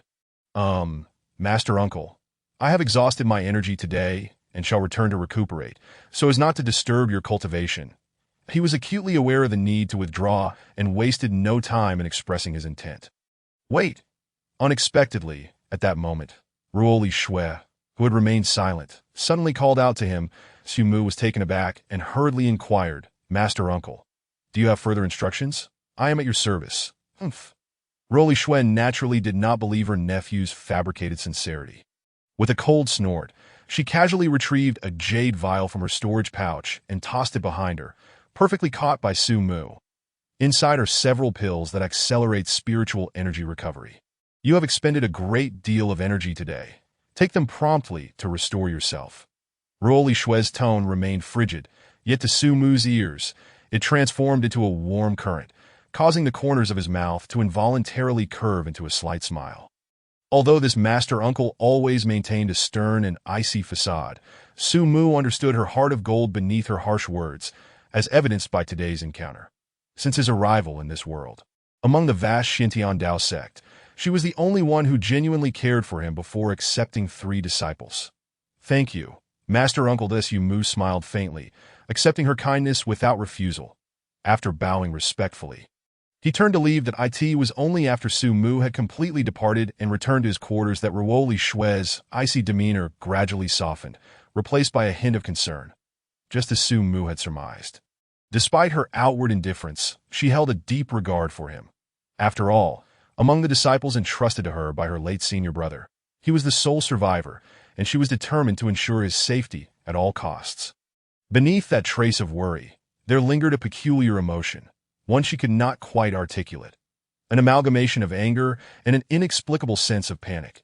This emotion stemmed from Su Mu's earlier display of affection towards Qianyu. Though she had deliberately tried not to dwell on that moment, the more she resisted, the more uncontrollable her thoughts became. Of course, Su Mu remained blissfully unaware. After their earlier conversation, he had regained some strength. Although flying was still somewhat challenging, walking normally was feasible, and since the side hall was not far from his palace, he soon returned to his room, sitting cross-legged on the bed while reflecting on the battle of the day. He was acutely aware that had it not been for his indomitable will, granting him invincibility for a limited time, he might have faced dire consequences. After all, he was up against a powerful being of the dragon-elephant realm, separated by an entire realm. While Su Mu could easily slay a half-step dragon-elephant, he could not truly contend with the dragon-elephant itself. With this realization, Su Mu's yearning for strength reached a new zenith.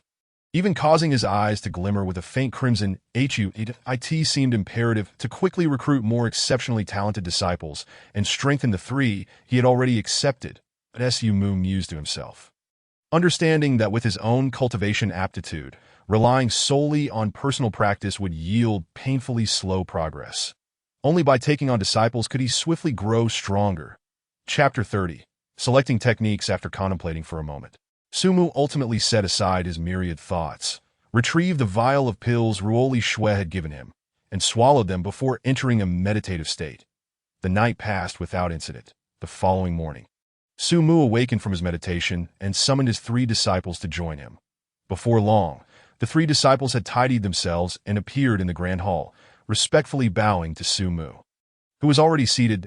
Su Mu responded with a mild smile, indicating that he would take them to the scripture pavilion to select cultivation techniques. The 3 disciples displayed varying degrees of excitement. He gestured grandly, and the 4 of them transformed into a streak of light, soaring toward the Xintian Dao sect's scripture pavilion. With Su Mu's speed at the 9th level of the Battle Soul realm, they raced forward like a fleeting shadow, and despite the vast expanse of the Xintian Dao sect, with 2 mountain ranges separating Baiyun Peak from the main peak, they arrived in a mere 100 breaths. Stepping out, he disregarded the array barriers that required special tokens for other disciples to pass. Walking straight into the pavilion, one of the 5 peak masters, Su Mu possessed the authority to enter the scripture pavilion at will. For him, any technique within the Xintian Dao sect was accessible for cultivation, as it was not a matter of capability, but rather suitability. Along the way, disciples noticed Su Mu and quickly stepped aside to bow respectfully. Even some older than him dared not show any signs of disrespect, continuing to watch until he and his disciples vanished into the scripture pavilion. Peak Master Su, within the scripture pavilion, the elder, who had been lounging lazily in a rocking chair, swiftly rose to greet Su Mu upon sensing his arrival, his expression filled with reverence. Su Mu inclined his head slightly, producing his Peak Master token from his storage pouch and presenting it to the elder, stating, "I am here to select cultivation techniques for my disciples." Of course, the elder promptly accepted the token, integrating spiritual energy into it, seemingly employing a special method to record it before respectfully returning it to Su Mu. Peak Master Su may freely choose any technique within the scripture pavilion for your 3 disciples' cultivation. Thank you for your assistance. Su Mu nodded in acknowledgement, taking back the token and beckoning to his 3 disciples. Follow me. Yes. The 3 disciples hastily followed Su Mu, traversing through the envious and resentful gazes of their fellow disciples, and made their way directly to the top floor of the scripture repository. The entire scripture repository of the Xiantian Taoist sect comprised 7 stories, resembling a towering spire. Consequently, the space within diminished as one ascended, with the techniques and martial arts contained therein becoming increasingly rare. The first floor, being the largest, housed over 100,000 volumes. Yet all that was stored there were the most rudimentary techniques and martial arts, predominantly of the low yellow grade. The quantity of medium yellow grade works was exceedingly scarce, and those that existed either imposed stringent cultivation conditions, often unsuitable for the majority, or harbored fatal flaws that could lead to disastrous consequences if practiced carelessly. This level was typically accessible to newly initiated outer disciples, who possessed mediocre talents and began from scratch. Aside from a single complimentary entry upon entry into the sect, these outer disciples were required to complete designated tasks to accumulate sufficient contribution points for subsequent access. Only by excelling amongst the outer disciples could one ascend to the inner circle, thereby gaining unrestricted access to the first floor of the scripture repository, along with a fixed monthly allowance to transcribe a coveted technique. The second and third floors contained medium and high-grade yellow techniques respectively, with only inner disciples permitted to select their cultivation methods on the third level, and to pay contribution points for entry to the second or third floors thereafter. As for the areas above the third floor, which archived profound techniques, access was reserved for direct disciples and the elders of the sect's various peaks, also requiring substantial contribution points, with the demands escalating significantly at each level.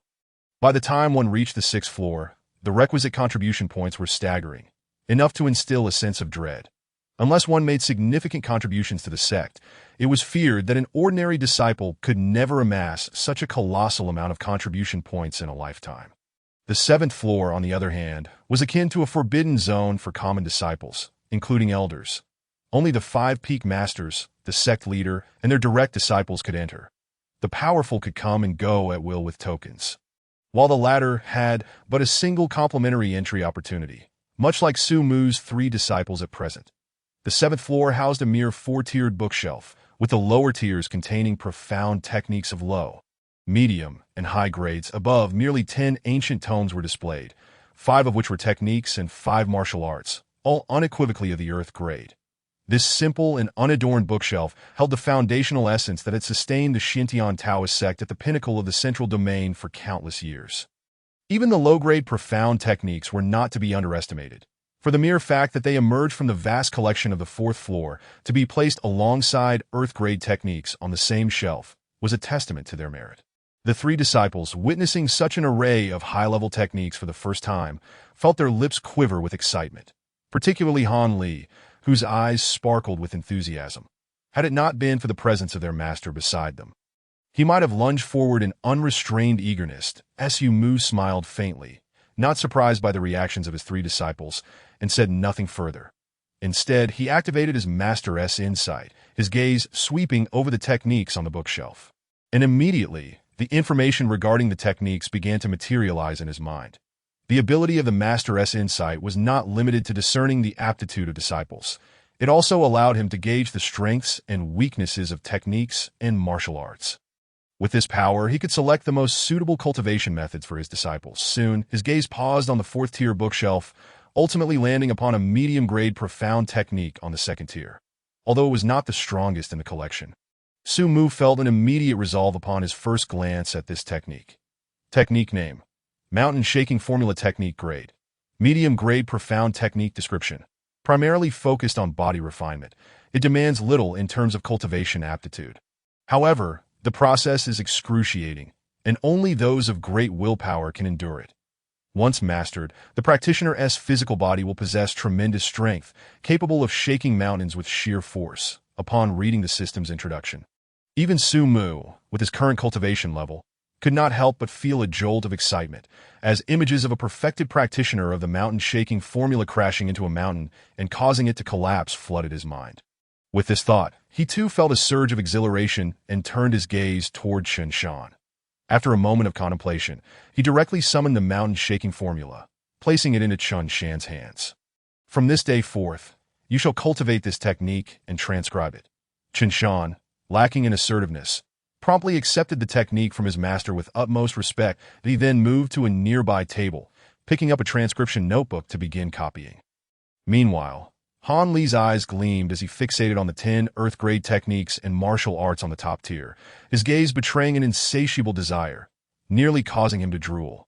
Seeing this, Su Mu couldn't help but chuckle, his attention naturally shifting to the top tier of Earth-grade techniques as he sought to select a suitable martial art for Han Li. Given that Han Li already possessed the Swallowing Heaven technique as his cultivation method, there was no other technique more fitting for him. Thus, Su Mu's focus was primarily on martial arts that could serve as offensive means. Before long, his gaze settled upon 2 martial arts among the collection. With a thought, the detailed descriptions of both techniques appeared in his mind under the scrutiny of Master S insight. Technique name: Hunyuan Palm Grade. Low-grade Earth technique description: merging the powers of the 5 elements to create a formidable offensive technique, capable of shattering mountains and rivers with a single strike when mastered. Few in the same realm can withstand its might. However, this technique is tyrannical and requires immense energy to cultivate. Technique name: Dominance Body Grade. Low-grade Earth technique description: harnessing the essence of dominance to fortify the body, allowing the practitioner to shield themselves with this essence while simultaneously amplifying their combat power. That a master of this technique becomes nearly indestructible, akin to an undefeated warrior.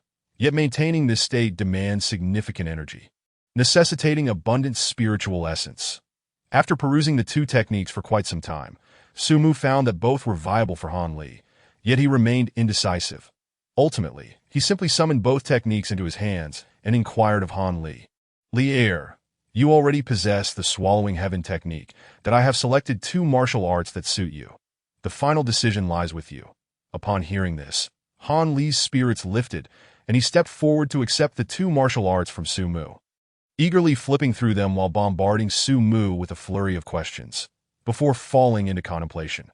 Both techniques demanded enormous energy, but given that he practiced the Swallowing Heaven technique and had consumed numerous rare treasures, his spiritual essence far exceeded that of the average practitioner in the same realm, alleviating his concerns on that front. While the Hunyuan Palm boasted immense power, capable of overwhelming any opponent in the same realm when perfected, its sheer force lacked reliability. In contrast, the Dominance Body offered both offensive and defensive capabilities, presenting a much safer option. After all, preserving one's life was paramount to securing greater odds of victory. Indeed, that makes sense. Han Li quickly reasoned with himself that in his view, no matter how formidable an attack, preserving one's life was the true path. With this in mind, he resolutely pointed at the Dominance Body and declared, "Master, I choose this one. Excellent." As Su Mu had given Han Li the autonomy to choose, he did not hesitate and promptly handed the Dominance Body to Han Li for transcription.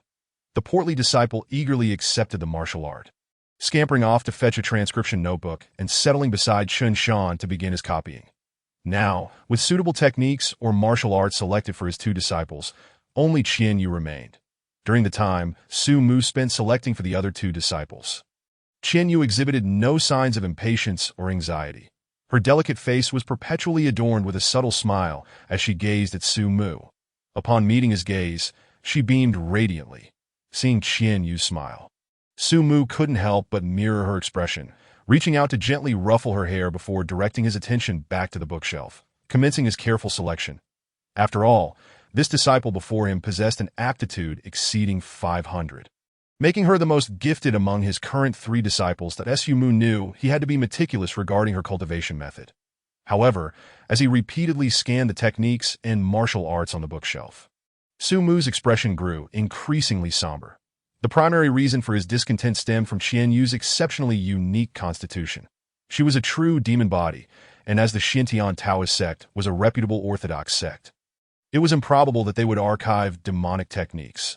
This unfortunate reality meant that even if there were techniques that could barely accommodate Qian Yu, Su Mu could not allow her to settle for inadequate training methods.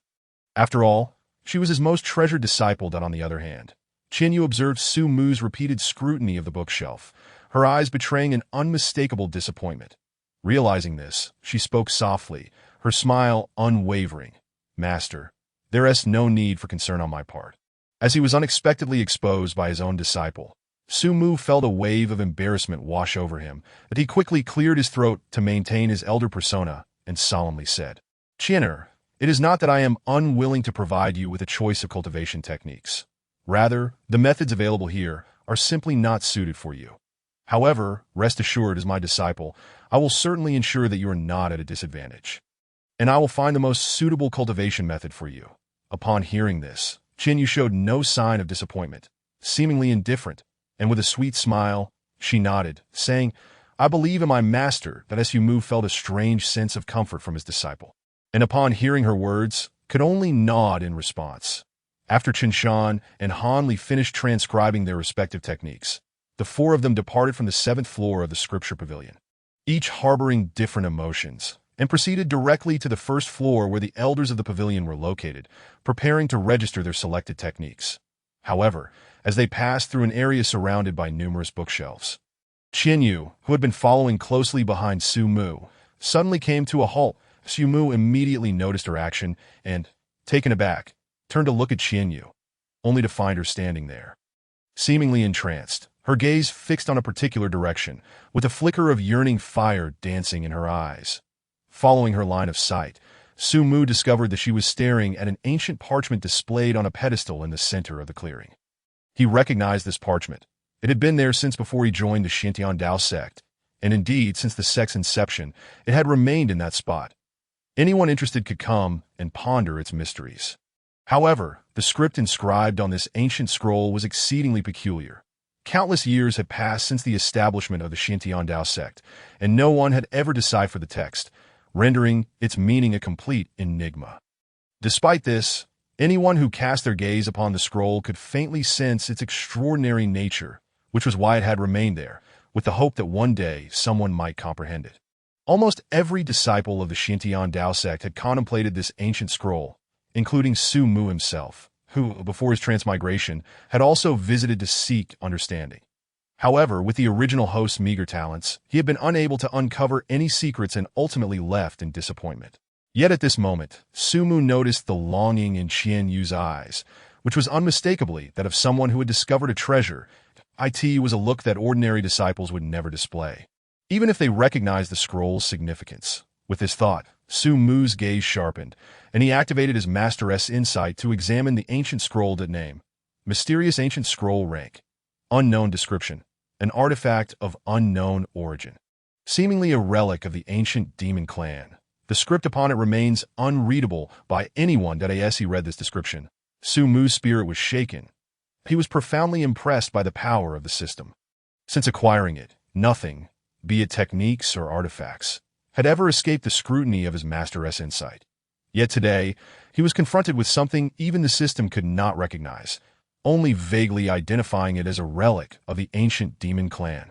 This naturally led Su Mu to think of Qian Yu's true demon body, prompting him to ask, "Qianer, what do you see?"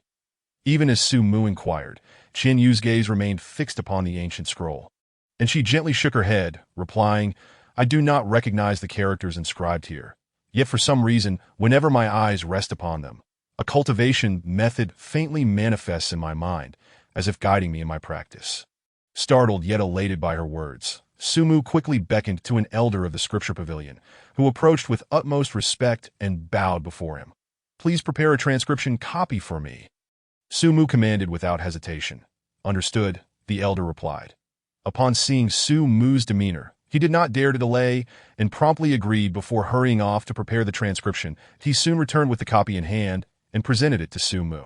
Without uttering a word, Su Mu approached the ancient scroll and began to transcribe it personally. With his formidable spiritual power at the 9th level of the soul-fighting realm, he could observe with remarkable precision, thus ensuring that every stroke of the mysterious ancient characters he did not recognize was accurately captured on the transcription. In no time, with a speed akin to a fleeting shadow, Su Mu completely recorded the text from the ancient scroll. He then handed over the transcription copies from Han Li and Qinshan along with his own to the elder, stating, "These 3 volumes will be the cultivation methods for my disciples. Please assist me in registering them." After receiving the copies, the elder hesitated for a moment before gently reminding him, "Sovereign Su, each disciple is only permitted to transcribe 1 technique from the scripture pavilion free of charge. even if they are your direct disciples. Are you certain you wish to transcribe this one? He was, of course, referring to the mysterious ancient scroll, which had remained untouched for countless years, with no one ever succeeding in its cultivation. Su Mu, upon hearing this, hesitated momentarily, but as he looked at Qian Yu's expression and the peculiar state she seemed to be in, all doubts were swept away, that he resolutely declared, "Indeed, I want these 3 volumes." Chapter 32. A life of endless tribulation. Since Su Mu had made his decision and given the urgency of the situation, the elder of the scripture pavilion did not dare to procrastinate. He swiftly processed the necessary paperwork for Su Mu's 3 disciples, and then respectfully saw Su Mu and his disciples off as they transformed into a streak of light and departed. The scene had caught the attention of many, and soon the entire scripture pavilion was abuzz with excitement. After all, this was the mysterious ancient scroll that had not been comprehended by anyone for thousands of years since the establishment of the Xintian Dao sect. Could it be that Sovereign Su had some unique confidence in choosing this technique for his disciples?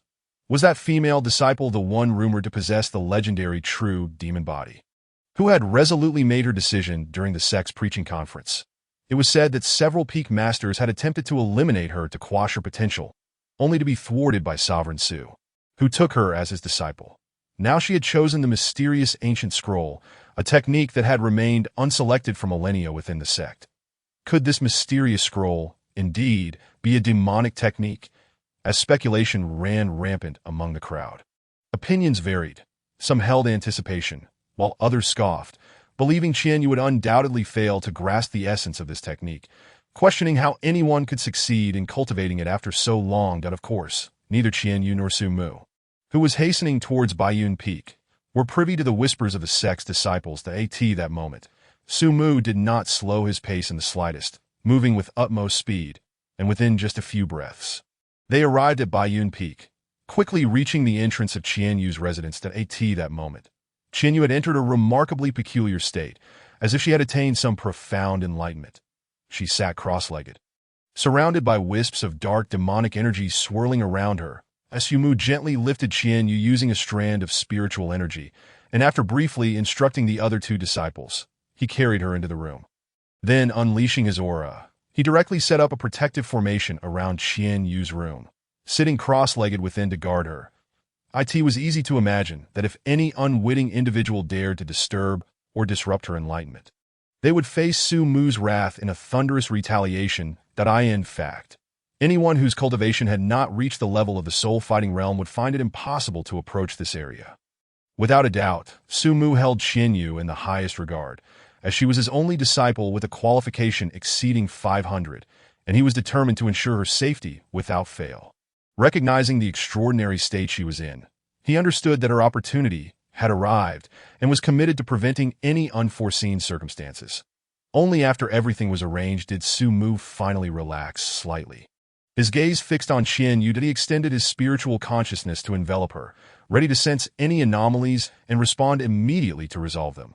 Meanwhile, as Su Mu busied himself outside, Qian Yu, immersed in her deep consciousness, found herself in an incredibly mysterious sensation. She discovered that she was in an ethereal and vast world, filled with countless projections of memories, some vividly clear, while others were already blurred upon closer inspection.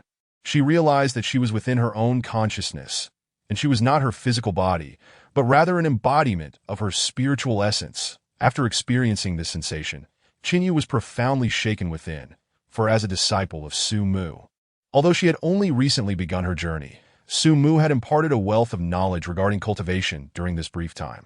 She was acutely aware that for a martial artist to achieve inner awareness, they must possess at least the cultivation level of the pulse-breaking realm. Moreover, to enter the realm of consciousness, one must reach the soul-dueling stage, where mental power undergoes a transformation. Yet, she had not even attained the true Qi realm, remaining merely at the nascent stage of the gathering Yuan realm. However, she was utterly certain that the place she currently inhabited bore a striking resemblance to the conscious world as described by Su Mu. There could be no mistake that if Su Mu were to discover Qian Yu's current state, he would undoubtedly realize that she was in a state of enlightenment. This state of enlightenment, defined as the complete fusion of one's consciousness with the body due to a fortuitous coincidence, allowed one to perceive even the slightest changes within their physical being and to touch the conscious world with clarity. Attaining this state was unrelated to cultivation levels and depended solely on the martial artist's fortune. Even an ordinary person devoid of any cultivation might, under extraordinarily rare circumstances, achieve enlightenment. Once a cultivator enters this state, they invariably reap significant rewards, whether it be a substantial advancement in cultivation or the comprehension of a formidable martial art that astonishes all. Yet at present, Qinyu's state of enlightenment was neither of the former nor the latter. It was an exceptionally rare exception to this moment. She noticed that within her conscious world, in addition to familiar memories, there appeared a series of incomprehensible characters, each stroke resembling tadpoles, peculiar and arranged according to some obscure pattern, moving slowly and imparting an air of enigmatic obscurity. Strangely, despite having never encountered these characters before and finding them difficult to decipher, she felt an inexplicable understanding of their meanings. This paradoxical sensation was strikingly real to her. It was as though the characters before her were inscribed in her very genes, enabling her to comprehend and perceive them despite her unfamiliarity. Gradually, as she concentrated on her sensations, those characters seemed to come to life, beginning to dance, breaking into fragments that spiraled slowly around Qinyu, while her once vague thoughts gradually coalesced into a complete system, revealing a cultivation method she had never seen or heard before. Even though she did not recognize it, she felt an undeniable resonance with this cultivation method.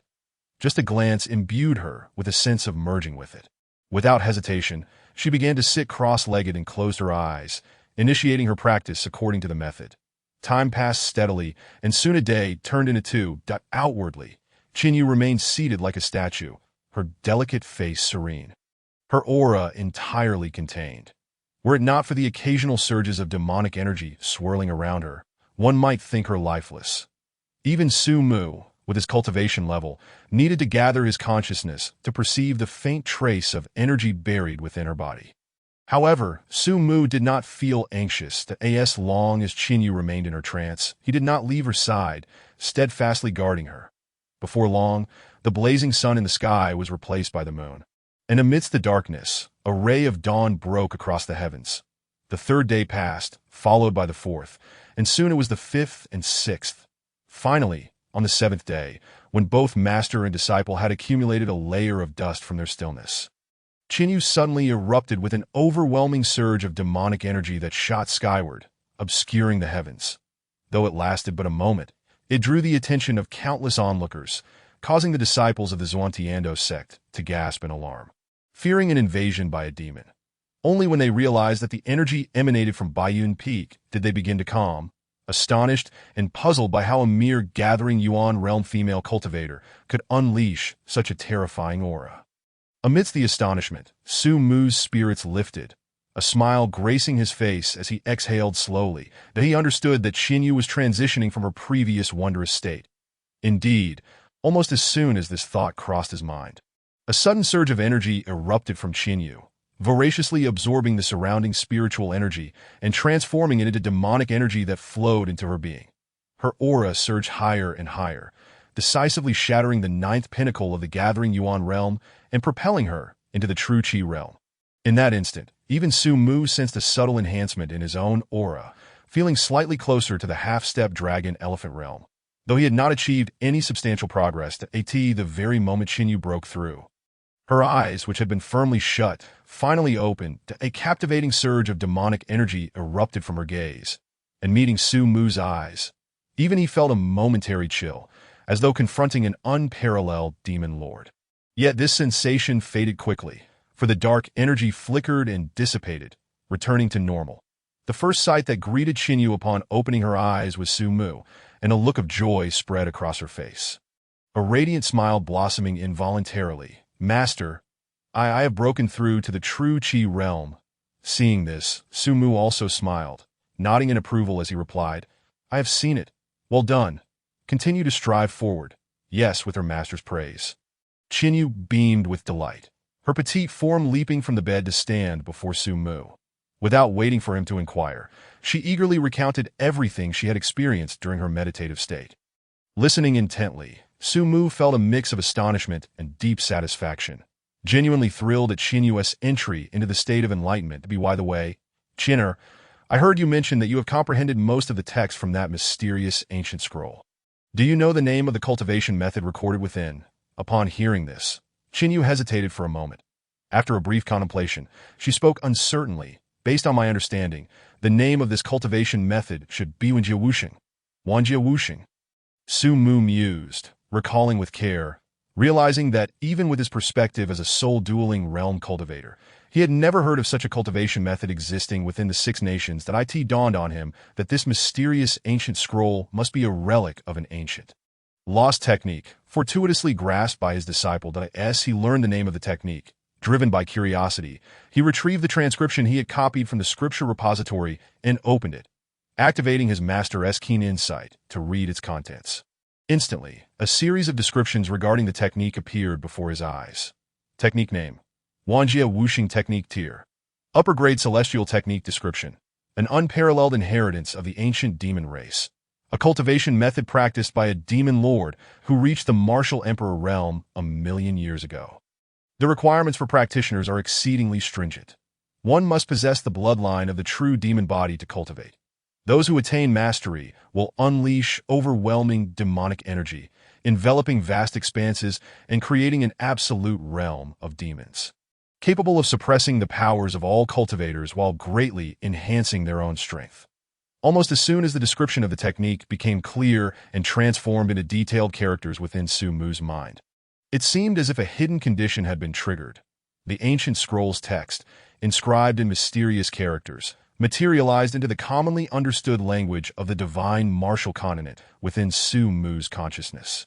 In an instant, Su Mu was taken aback, his eyes widening in disbelief, followed by an uncontrollable surge of joy. The unparalleled inheritance of the ancient demon race, and it was an upper-grade celestial technique. Particularly, Su Mu recalled that within his bloodline, he possessed a fraction of the true demon body bloodline. The system had indicated that the only requirement for this technique was to have the true demon body bloodline, with no further specifications. Thus, this technique was something Su Mu himself could cultivate. It was worth noting that while he had been practicing the inherited technique of Baiyun Peak, it was merely a lower-grade terrestrial method. In comparison to the upper-grade celestial Wanjia Wuxing, it was akin to heaven and earth, utterly incomparable. With this realization, Su Mu, filled with excitement, could not help but grasp Qinyu's delicate face, exclaiming exuberantly, "Qin'er, you are truly my lucky star." Had he not been mindful of his role as a mentor, he might have impulsively kissed her in his excitement. Qinyu, bewildered by his sudden action, felt her cheeks flush with warmth, her mind blanking momentarily. Her heart racing uncontrollably as she stood there, rendered speechless. Startled by her intense reaction, Su Mu quickly released her, concern etched on his face as he asked, "Qin'er, are you all right? Why is your face so hot? Are you burning up?" In a moment of bewilderment, Su Mu found himself both amused and exasperated by his own reaction, inwardly chastising himself for being so flustered that his mind faltered that a martial artist's aura can protect the body. Even one at the Gathering Yuan stage can fend off most ailments, and those at the True Qi stage are virtually impervious to illness. How could one possibly suffer from a fever? Qinyu buried her crimson face deeper, still unable to recover, and could only respond in a voice as faint as a whisper, "I am fine." Fortunately, Su Mu possessed remarkable hearing.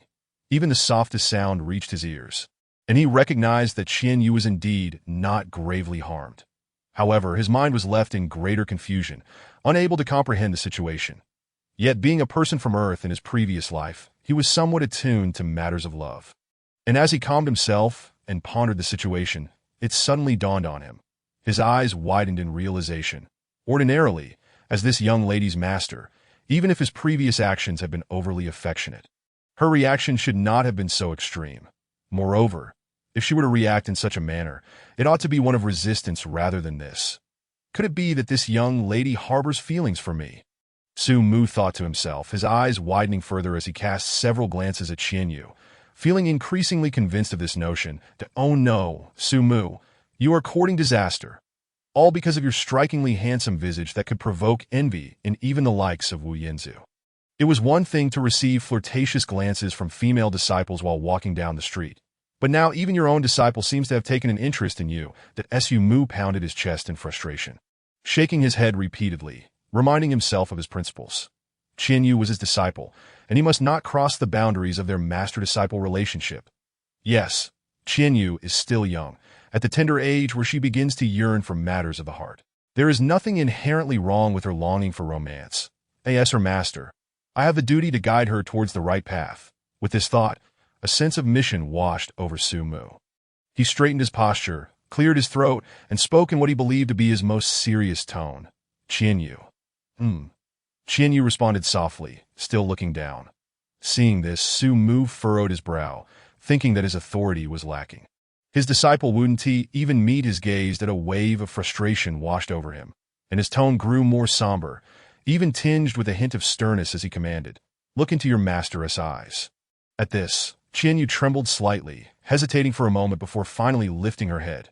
Instantly, her watery, autumn-like eyes seemed to harbor a tenderness capable of melting hearts, filled with emotion, yet tinged with a hint of sorrow as she gazed at Su Mu. Su Mu nearly stumbled, his mind going blank. The profound reasoning he had prepared vanished in an instant, replaced by a tingling sensation at his scalp and an overwhelming sense of guilt that made him hesitant to meet Qian Yu's gaze. Ahem, it's nothing that I merely wanted to tell you to focus on your training, that I shall take my leave now. With that, Su Mu turned abruptly, vanishing like a shooting star before Qian Yu could respond. As Qian Yu watched his retreating figure, her eyes shimmered with an even deeper sorrow, and she stomped her foot in mild irritation. However, after a brief moment, she suddenly burst into a smile, feeling an inexplicable sweetness bloom within her heart. In the days that followed, everything seemed to return to the usual rhythm. Although Su Mu had many enemies, none dared to openly confront him within the confines of the Xintian Dao sect. For that would be tantamount to provoking the sect itself. It was not merely the presence of powerful dragon elephant realm experts that deterred ordinary individuals from offending him. Even those of the same realm had to consider the stance of the Great Xia Kingdom. Since Su Mu had single-handedly defeated 73 opponents and offended the 5 great nations, news of the Emperor of Xia's fury had spread. Yet, even to this day, the Great Xia Kingdom had not issued a definitive order to punish Su Mu. If someone were to brazenly attempt to assassinate him, it would be a provocation against the royal family of the Great Xia. While covert actions might be tolerated, any overt aggression would provide the Great Xia with ample reason to intervene, complicating matters to an unmanageable degree. Despite these layered factors, Su Mu's days had remained peaceful. Aside from essential meditation and training, he dedicated his time to guiding his 3 disciples. Aside from the slight awkwardness he felt around Qian Yu due to the earlier incident, he found great satisfaction in their progress, especially with Qinshan, whose talent was ordinary yet was the eldest among the disciples. Over the years, despite being just a handyman on Baiyun Peak, he had not neglected his cultivation. Now, under Su Mu's masterful guidance, his efforts had borne fruit, allowing him to break through once more and reach the 7th level of gathering yuan. Han Li's progress equally astonished Su Mu. Though his intellect did not match Qian Yu's, he possessed a commendable aptitude of 213, allowing him to cultivate martial arts and techniques at a respectable pace. With Su Mu's insightful guidance, he had swiftly advanced in his training, reaching a level of perfection in the dominating body technique and even faintly grasping the concept of momentum. Such a rapid rate of comprehension would be unimaginable for others. Yet for Su Mu, it was merely a matter of course, as both he and his disciples thrived under his sage mentorship. Of course, Su Mu did not neglect his other 2 disciples. He generously provided them with advanced martial arts manuals and patiently guided their practice. Qian Yu trained in a sword technique known as the Shadow Sword Art, renowned for its sharpness and silence. While it lacked overwhelming explosive power, it had the potential to strike unseen, making its wielder a formidable opponent in combat. Qian Yu's understanding and training speed did not disappoint Su Mu.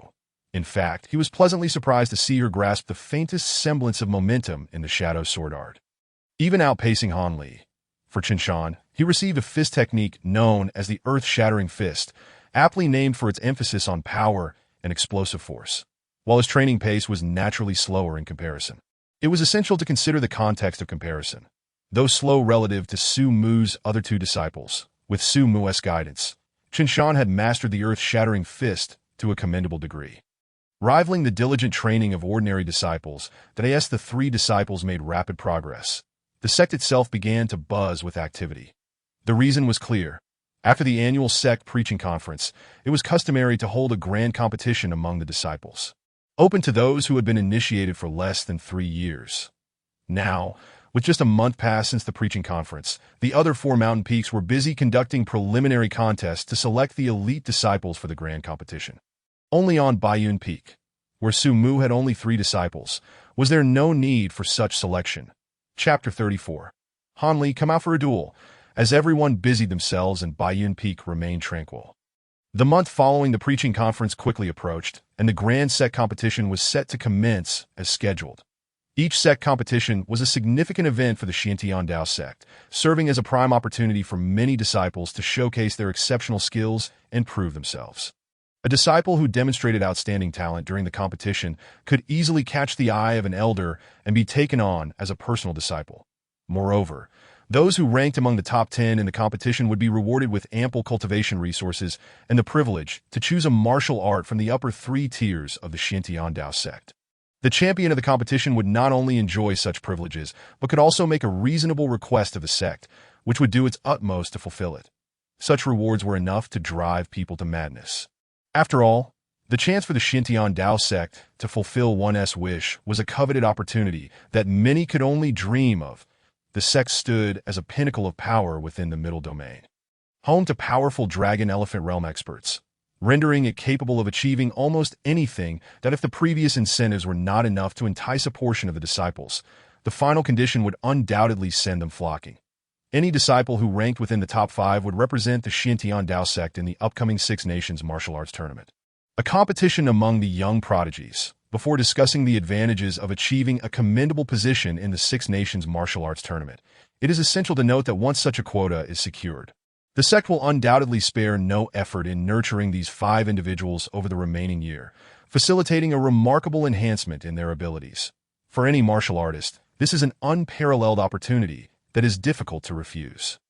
However, correspondingly, the greater the benefits, the higher the expectations from the sect for the disciples eligible to participate in the grand competition. In fact, each mountain peak is limited to only 30 participants. It is noteworthy that the disciples of the Xuaniando sect are numerous, amounting to tens of thousands. Therefore, aside from the unique case of Baiyun Peak, every other peak boasts nearly 10,000 disciples, among whom a significant portion has been in the sect for many years. However, 1/3 of these disciples have been in the sect for less than 3 years. To emerge from 3,000 individuals and secure a place among the top 30 is an exceedingly challenging endeavor. Those capable of achieving this feat are undoubtedly the young prodigies of each peak. Many disciples have even heard that the sect leader's personal disciple, the foremost prodigy of Xuantiando, excluding the exceptional case of Su Mu, will also participate in the tournament, although this individual will not engage in the initial round of combat, but will instead join the competition during the contest for the top 10. Such privileges are exclusive, yet no one expresses the slightest dissatisfaction. Rather, everyone is invigorated, eagerly anticipating the spectacle of the first prodigy of Xuantiando in action at long last on the much-anticipated day of the sect competition. As dawn broke and a faint hue of white appeared on the horizon, the plaza of the sect was already teeming with people. Small groups gathered, animatedly discussing matters related to the sect competition, particularly concerning the chosen prodigies. Who do you think will make it to the top 5 in this tournament and represent the sect in the Six Nations martial arts? Well, that goes without saying. Senior brother Mu Xinglan is undoubtedly among them. The senior brother Mu Xinglan even need mentioning. He is the sect leader's personal disciple, the only disciple of a dragon-elephant realm master. His place at the top of the tournament is practically guaranteed. I believe, apart from him, that Songjian, the personal disciple of the Seven Swords Peak's master, will also be among the top contenders, along with the renowned prodigy Zhao Wushuang from Flying Peak for that enchantress from Baiyun Peak. If only she had a year more, perhaps she would stand a chance. Her current cultivation is still a bit lacking compared to the other prodigies. The crowd swelled, the atmosphere around the newly erected 100-foot arena, crafted from special materials and arrayed with formations, became vibrant with excited chatter. Finally, as daylight fully illuminated the plaza, and it was nearly filled to capacity, a sudden exclamation from an unknown voice caused an immediate hush to fall over the multitude. At that moment, formidable figures appeared swiftly on the horizon, transforming into distinct silhouettes that materialized upon a high platform positioned near the arena. It was none other than the elders of the sect. The 5 Peak Masters and the sect leader, Chu Renfeng. Greetings, esteemed elders. Greetings, 5 Peak Masters. Greetings, sect leader. In an instant, a voice like thunder echoed, as tens of thousands spoke in unison, their sound resonating through the air. The numerous figures on the high platform nodded in acknowledgement. And at that moment, sect leader Chu Renfeng stepped forward, speaking slowly. Since the founding of Tianzhuo, it has been customary to hold the sect competition, a tradition that has persisted through countless years without exception. Today, the tournament will commence as scheduled, that I hope that all disciples, regardless of their qualifications for participation, can seize this opportunity to observe the battles of their fellow outstanding members, and in doing so, glean wisdom. Only through this can Tianzhuo endure and thrive eternally. Upon hearing these words, tens of thousands bowed in unison, responding, as per the sect leader's command. Chu Renfeng nodded in satisfaction and continued, that being said, the rules of the sect competition have remained unchanged, that I trust everyone is aware of them. So I shall refrain from excessive elaboration, that I hereby declare the commencement of this year's sect competition for Tianzhuo. As his words fell, a thunderous cheer erupted throughout the sect, filled with excitement and anticipation. That moment, an elder behind Chu Renfeng soared forth like a comet, landing gracefully atop the 100-foot arena, where he addressed the crowd with a calm tone. I will preside over this competition in its entirety, that I now announce that the disciples from the 5 Peaks will take turns fielding participants. The challenger may select any opponent, while the chosen contestant must engage in battle. The victor will advance, and the defeated will be eliminated. That I end the first round.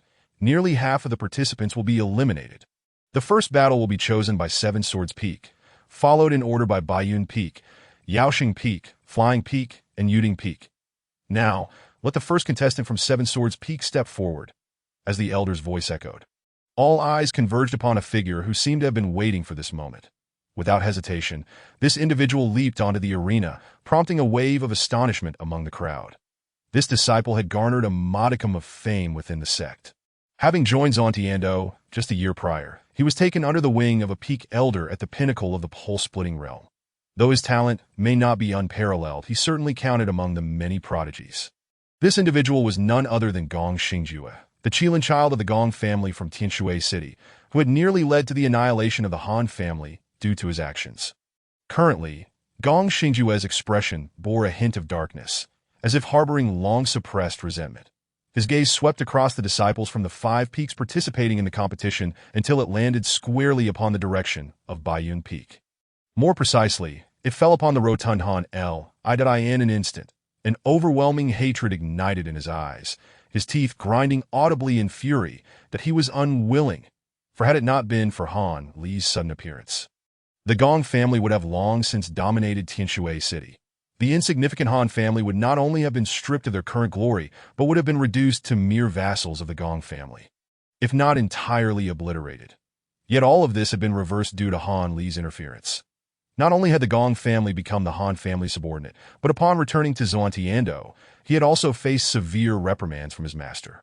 That scene remained vividly etched in his memory, even after more than half a month. That if that were not enough, the humiliation of being utterly crushed by Han Li during the family competition hosted by the Gong family in Tianshui City had left an indelible scar on his psyche.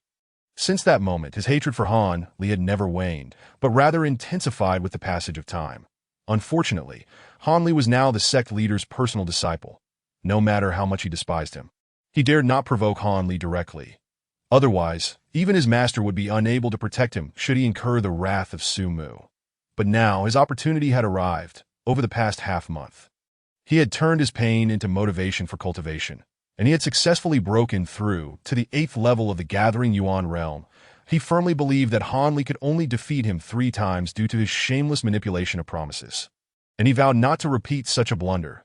He intended to confront Han Li head-on, to repay in kind the humiliation he had suffered.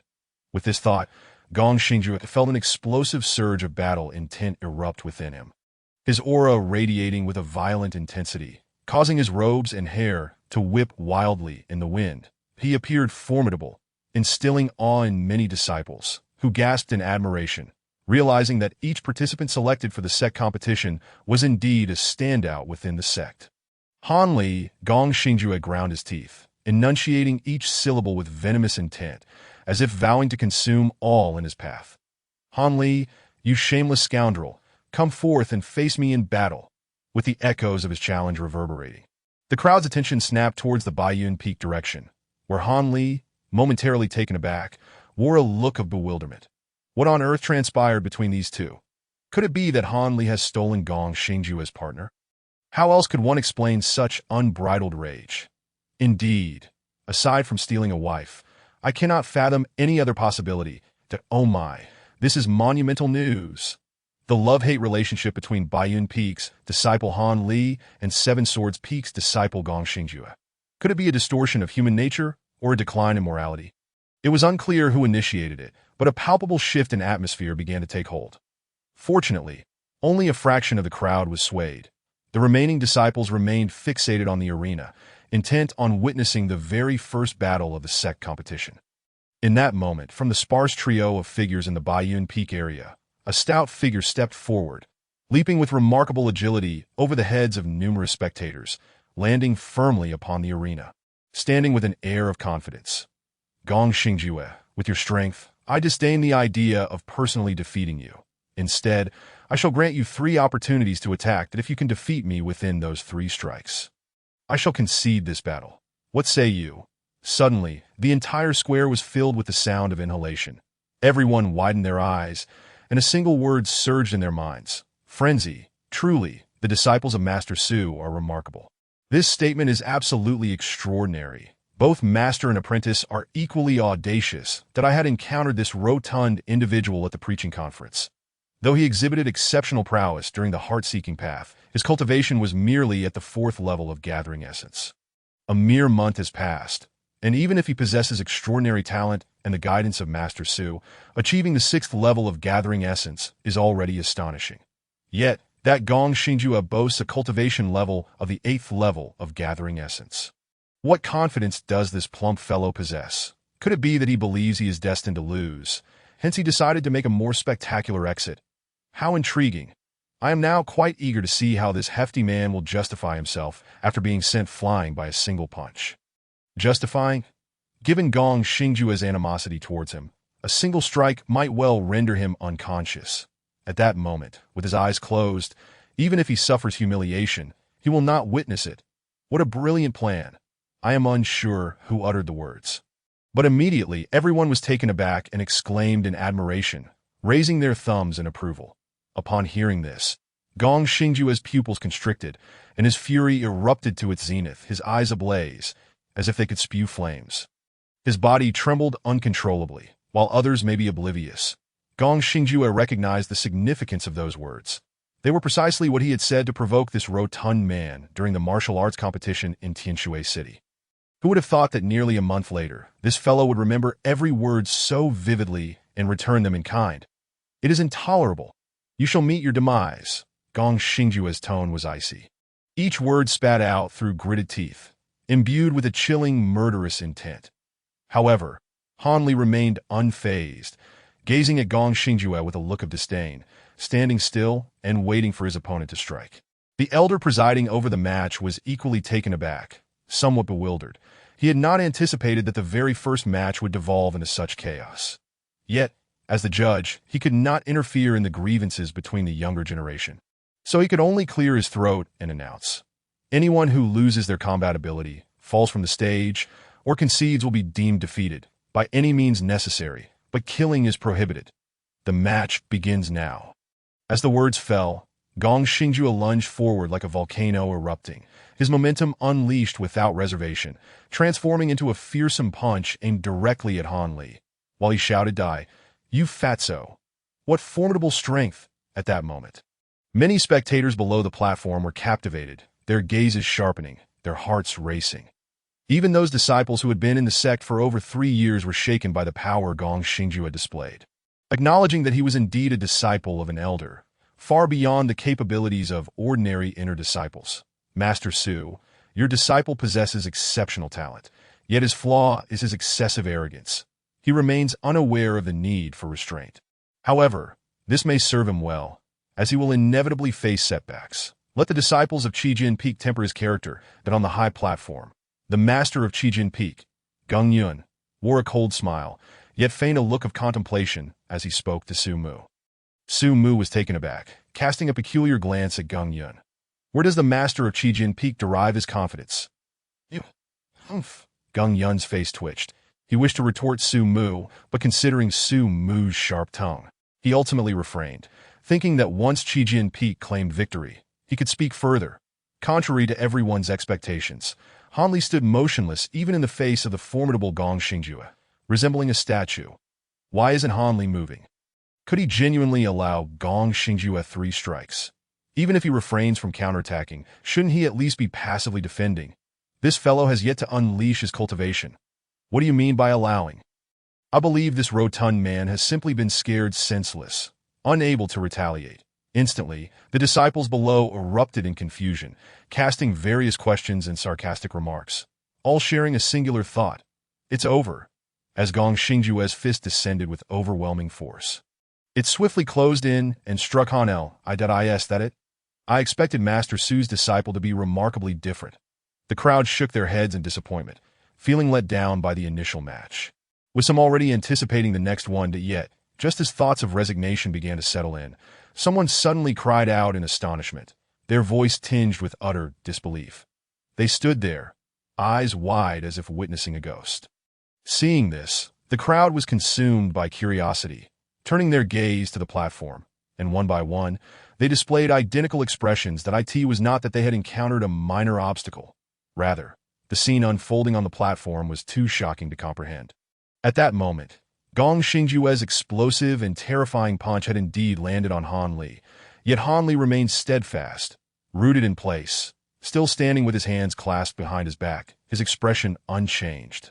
Gong Xingjue's eyes widened in disbelief, filled with incredulity and confusion that no, it cannot be. Some gulped, while others stammered in astonishment, expressing their internal shock. This, the master of Baiyun Peak, Gung Yun, was rendered speechless, his mind swirling with turmoil. As he rapidly expanded his consciousness, moments later, his expression grew increasingly grim. With his heightened awareness, he sensed the subtle fluctuations of energy emanating from Han Li. It was indeed the first level of true qi. Moreover, he could detect the elemental martial arts of the sect's legacy, the dominance body, resonating from Han L. No wonder he could withstand that punch so effortlessly, nearly without releasing his cultivation. Gung Yun thought, his heart racing with shock, his face darkening with a mix of shame and anger, alongside jealousy towards Su Mu for having acquired such an exceptional talent, that it is known that the dominance body is a powerful technique. Though formidable, its cultivation is equally arduous, with many disciples struggling to even begin, and those achieving minor success within 3 years are already considered prodigies. Yet in merely a month, this rotund fellow has not only mastered it, but has surpassed mere success. A prodigy. Gung Yun could only conjure this one descriptor in his mind, that no, impossible. On the stage, Gong Xingjue had completely lost his composure, roaring like a madman. Han Li felt a surge of pride. Outwardly, he mimicked his master's demeanor when faced with outsiders. Maintaining an air of detachment, and casually remarked, "You still have 2 strikes left. You will die." Gong Xingjue was frenzied, his cultivation surging once more, his eyes bloodshot as he unleashed another powerful punch, crashing down upon Han Li. Yet just as before, the force of his blow dissipated into nothingness upon making contact with Han Li, who remained unscathed. Damn it! Damn it! Damn it! Gong Xingjue roared in fury, the speed of his punches showing no sign of slowing. Han Li had merely permitted him 3 strikes, yet he continued to unleash dozens of blows, each one brimming with an intensity that sent shivers down the spines of all spectators, yet failed to inflict even the slightest damage upon Han Li. At that moment, the spectators below were utterly astounded, even growing somewhat numb to the unfolding spectacle. Were it not for the knowledge that the sex competition was no trifling matter, they might have suspected that the two were merely acting to entertain them. Yet, it was evident that this was not the case. The only explanation was that this rotund man possessed unfathomable strength. As this realization dawned on them, their minds buzzed. Finally, after Gong Xingjue, had released a barrage of punches. His energy became chaotic, his spiritual energy utterly depleted. His complexion turned pale, he gasped for breath, and his furious gaze remained locked on Han Li, within him boiling a mix of despair and indignation. Sighing softly, Han Li shook his head in disappointment and said, "Gong Xingjue, are you aware that I have an itch, and you are merely scratching it for me? Indeed, your technique is commendable. I am quite satisfied."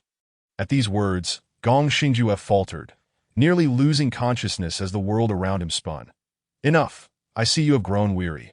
I shall show you mercy and send you down to..." As the words fell, Han Li's previously restrained aura suddenly erupted forth, and he leaped forward with astonishing speed, leaving behind traces of his movement.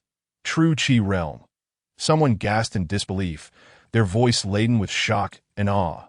In an instant, Han Li closed the distance to Gong Xingjue, activating the dominance body, and unleashed a punch that sent Gong Xingjue spewing blood, his body soaring like a kite with a severed string, crashing down off the platform. The crowd, taken aback, quickly cleared a space, allowing Gong Xingjue to crash heavily onto the ground, blood gushing forth once more. "Han Li, our feud is not over," Gong Xingjue managed to utter with great difficulty, yet the pain coursing through him, coupled with his internal turmoil, caused his vision to darken, and he soon lost consciousness. Chapter 36. The Demon Domain. The arena fell into a profound silence.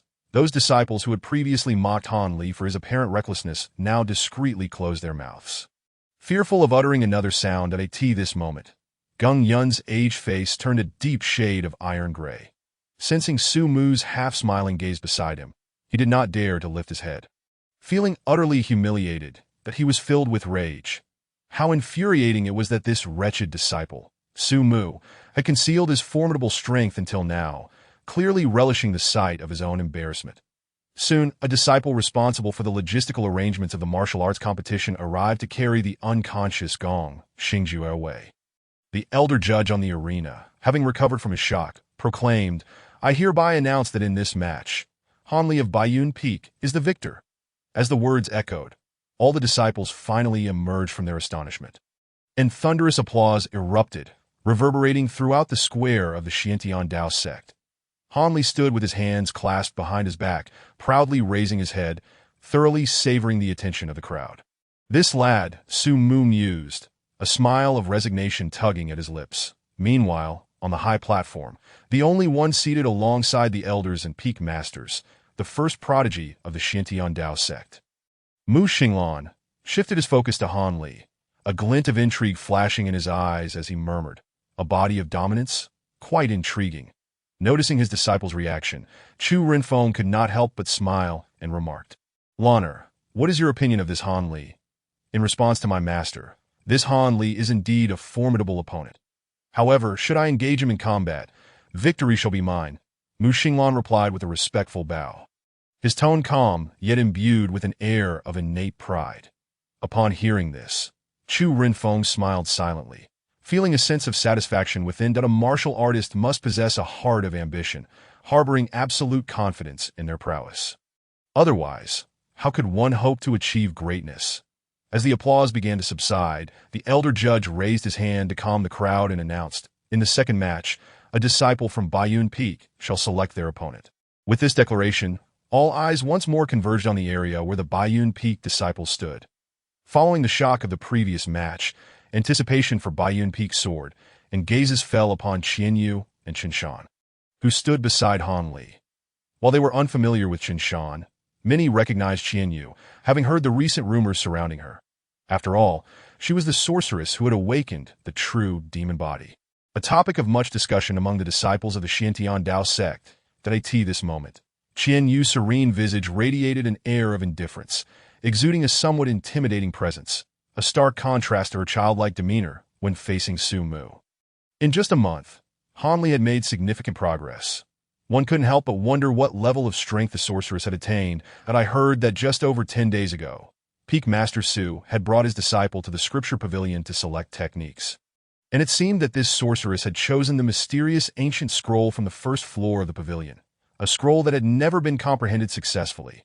What could it be that this sorceress possesses the capability to cultivate with that mysterious scroll? Impossible that I suspect she is yet to discern anything substantial. While she may have the true demon body, without a technique to assist her, her cultivation level is likely no different from when she first entered the sect.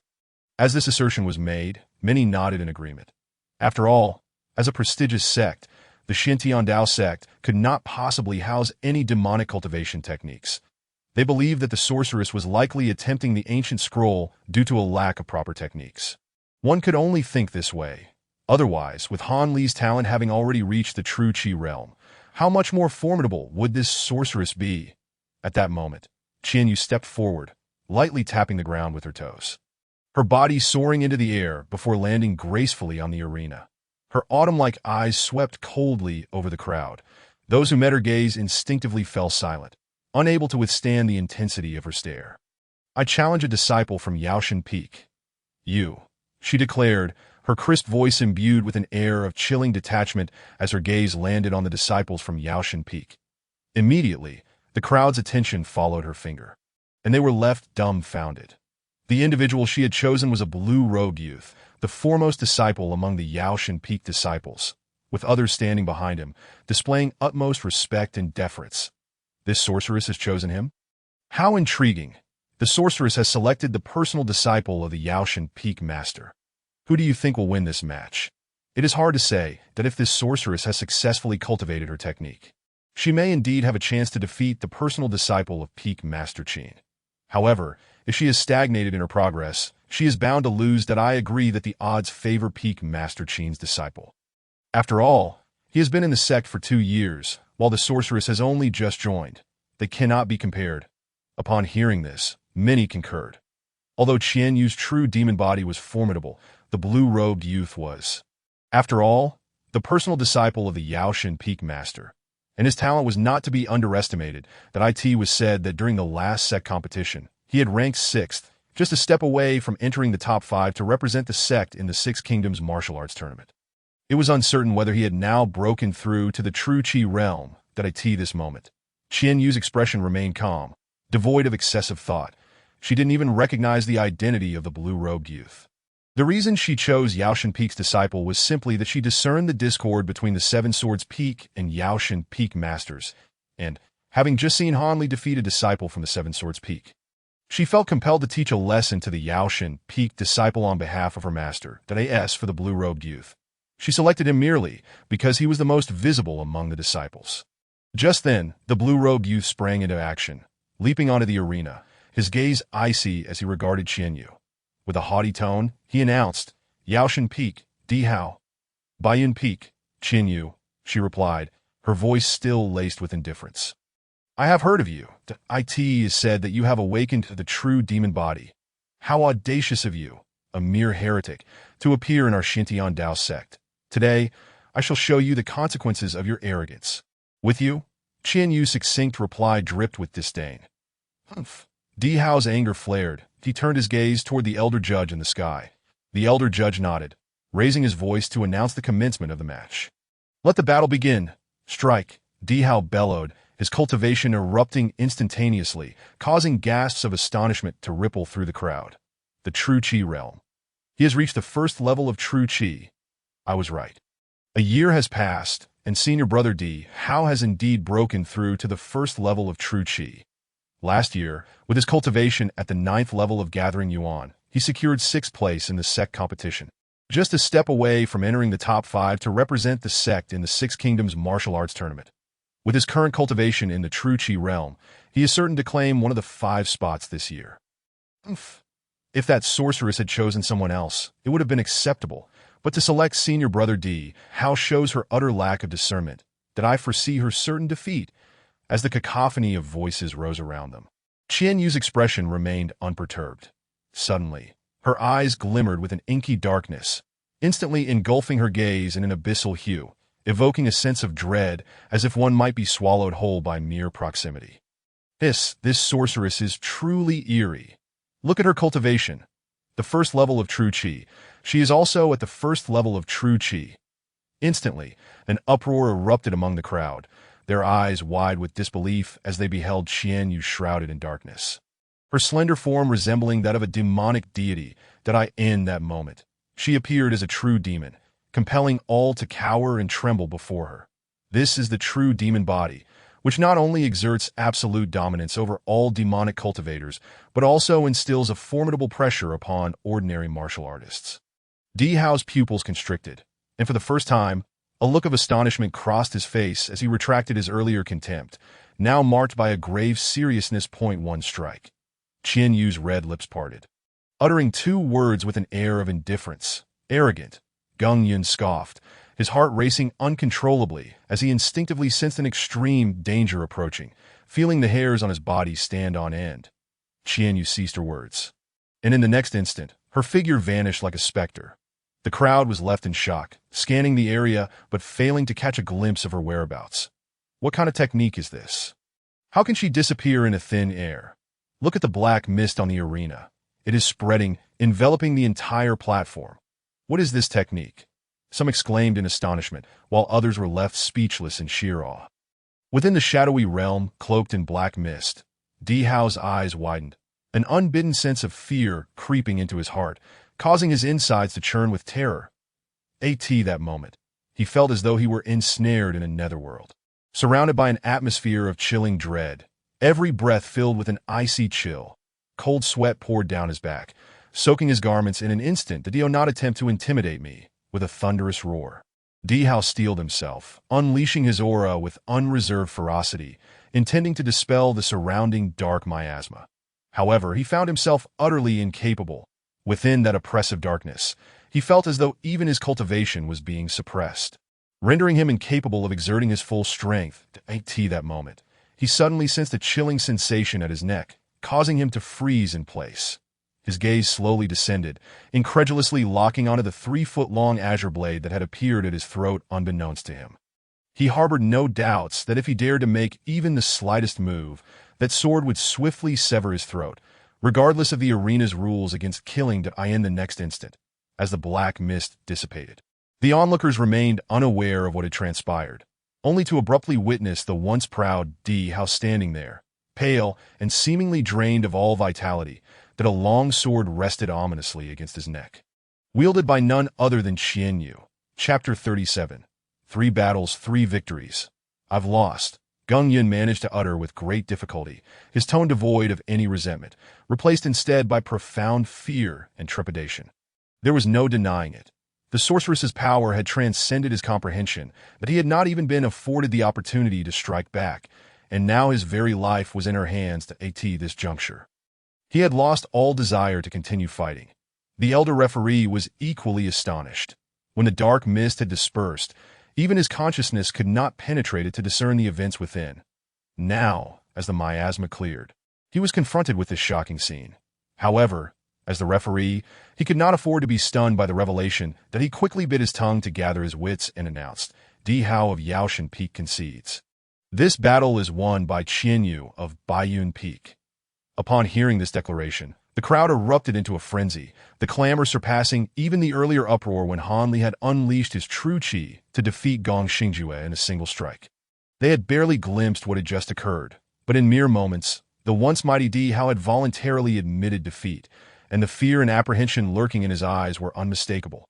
The crowd's gazes turned to Qian Yu, their admiration tinged with an acute sense of caution. While Han Li had also secured victory with a single blow, he had done so against an opponent of a lesser cultivation level. The spectators had primarily been astonished by his prowess.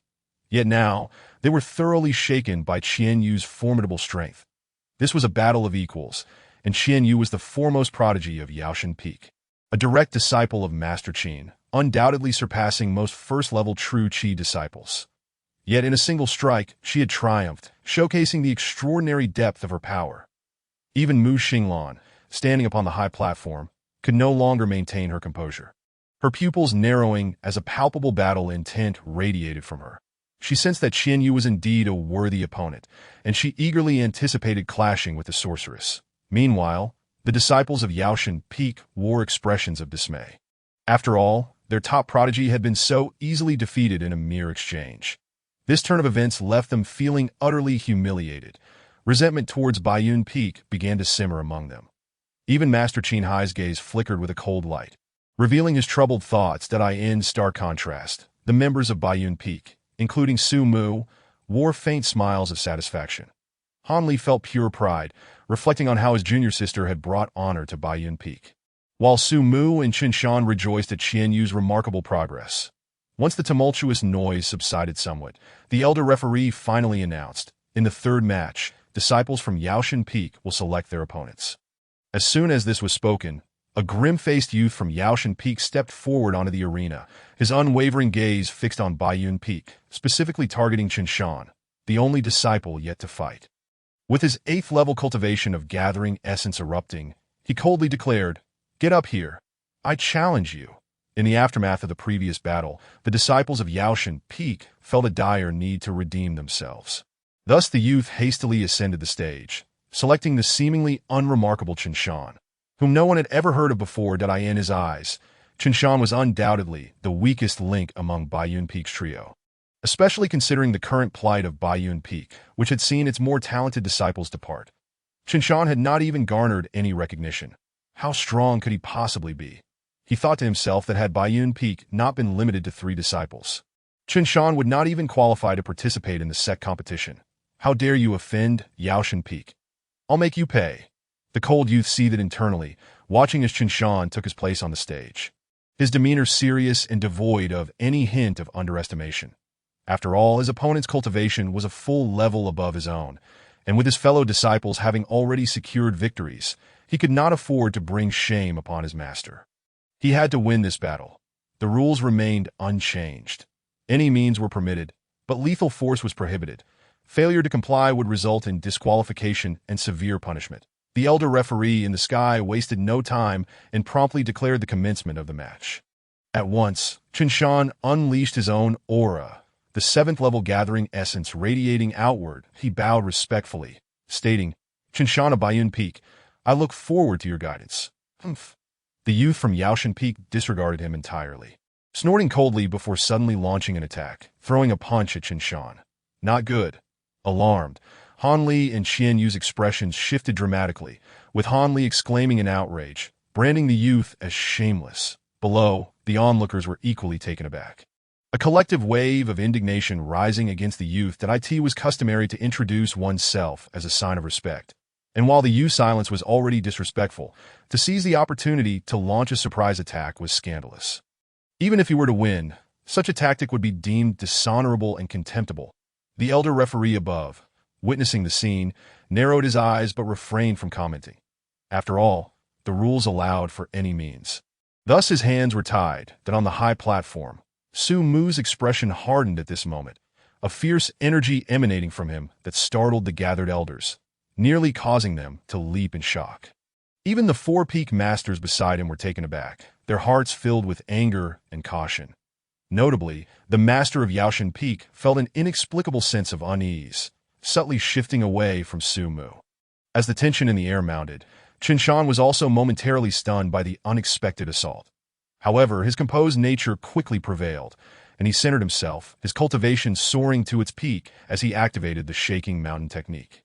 In an instant, a wave of explosive energy surged forth, and without hesitation, Qin Shan advanced, meeting the youth's punch head-on. Boom! A resounding thud echoed as their powers collided, an overwhelming shockwave erupting forth, sending both combatants staggering back several steps before they regained their footing. Equal in strength, the crowd's pupils widened, a shared realization of astonishment coursing through them. There was no denying that Qin Shan had retaliated under the circumstances of being ambushed, and with a cultivation level lower than that of his opponent. Yet he not only stood his ground but matched the youth blow for blow. How could one not be impressed? Su Mu was indeed a prodigious talent, unmatched in millennia. Even his 3 disciples were exceptional. Han Li and Qian Yu had shown remarkable gifts, and now this previously overlooked Qin Shan displayed formidable strength, able to contend with a martial artist a level above him. Heavens! I suddenly regret not choosing Baiyun Peak when I had the chance. If I had become a disciple of Su Mu, perhaps I too could be as strong as Han Li, Qian Yu, or Qin Shan. As the uproar surged, the youth from Yaoshan Peak, reeling from the impact, struggled to regain his balance, his expression a mixture of shock and fury, an embodiment of rage and humiliation. His intent had been to suppress Qin Shan with overwhelming force, denying him any chance of surrender. ideally inflicting serious injury to vent his pent-up frustration. Yet now, even employing such underhanded tactics, he found himself incapable of inflicting any harm on Qinshan, igniting a fire of shame and indignation within him. "Damn it! You will lose!" the youth bellowed furiously, launching another assault as he formed a series of hand seals, pressing down towards Qinshan with a powerful palm strike that manifested as an illusory handprint, aiming to crush him. This was the sky-turning seal, a technique of the low-grade profound rank. It was unexpected for someone at the gathering essence level to master such a technique.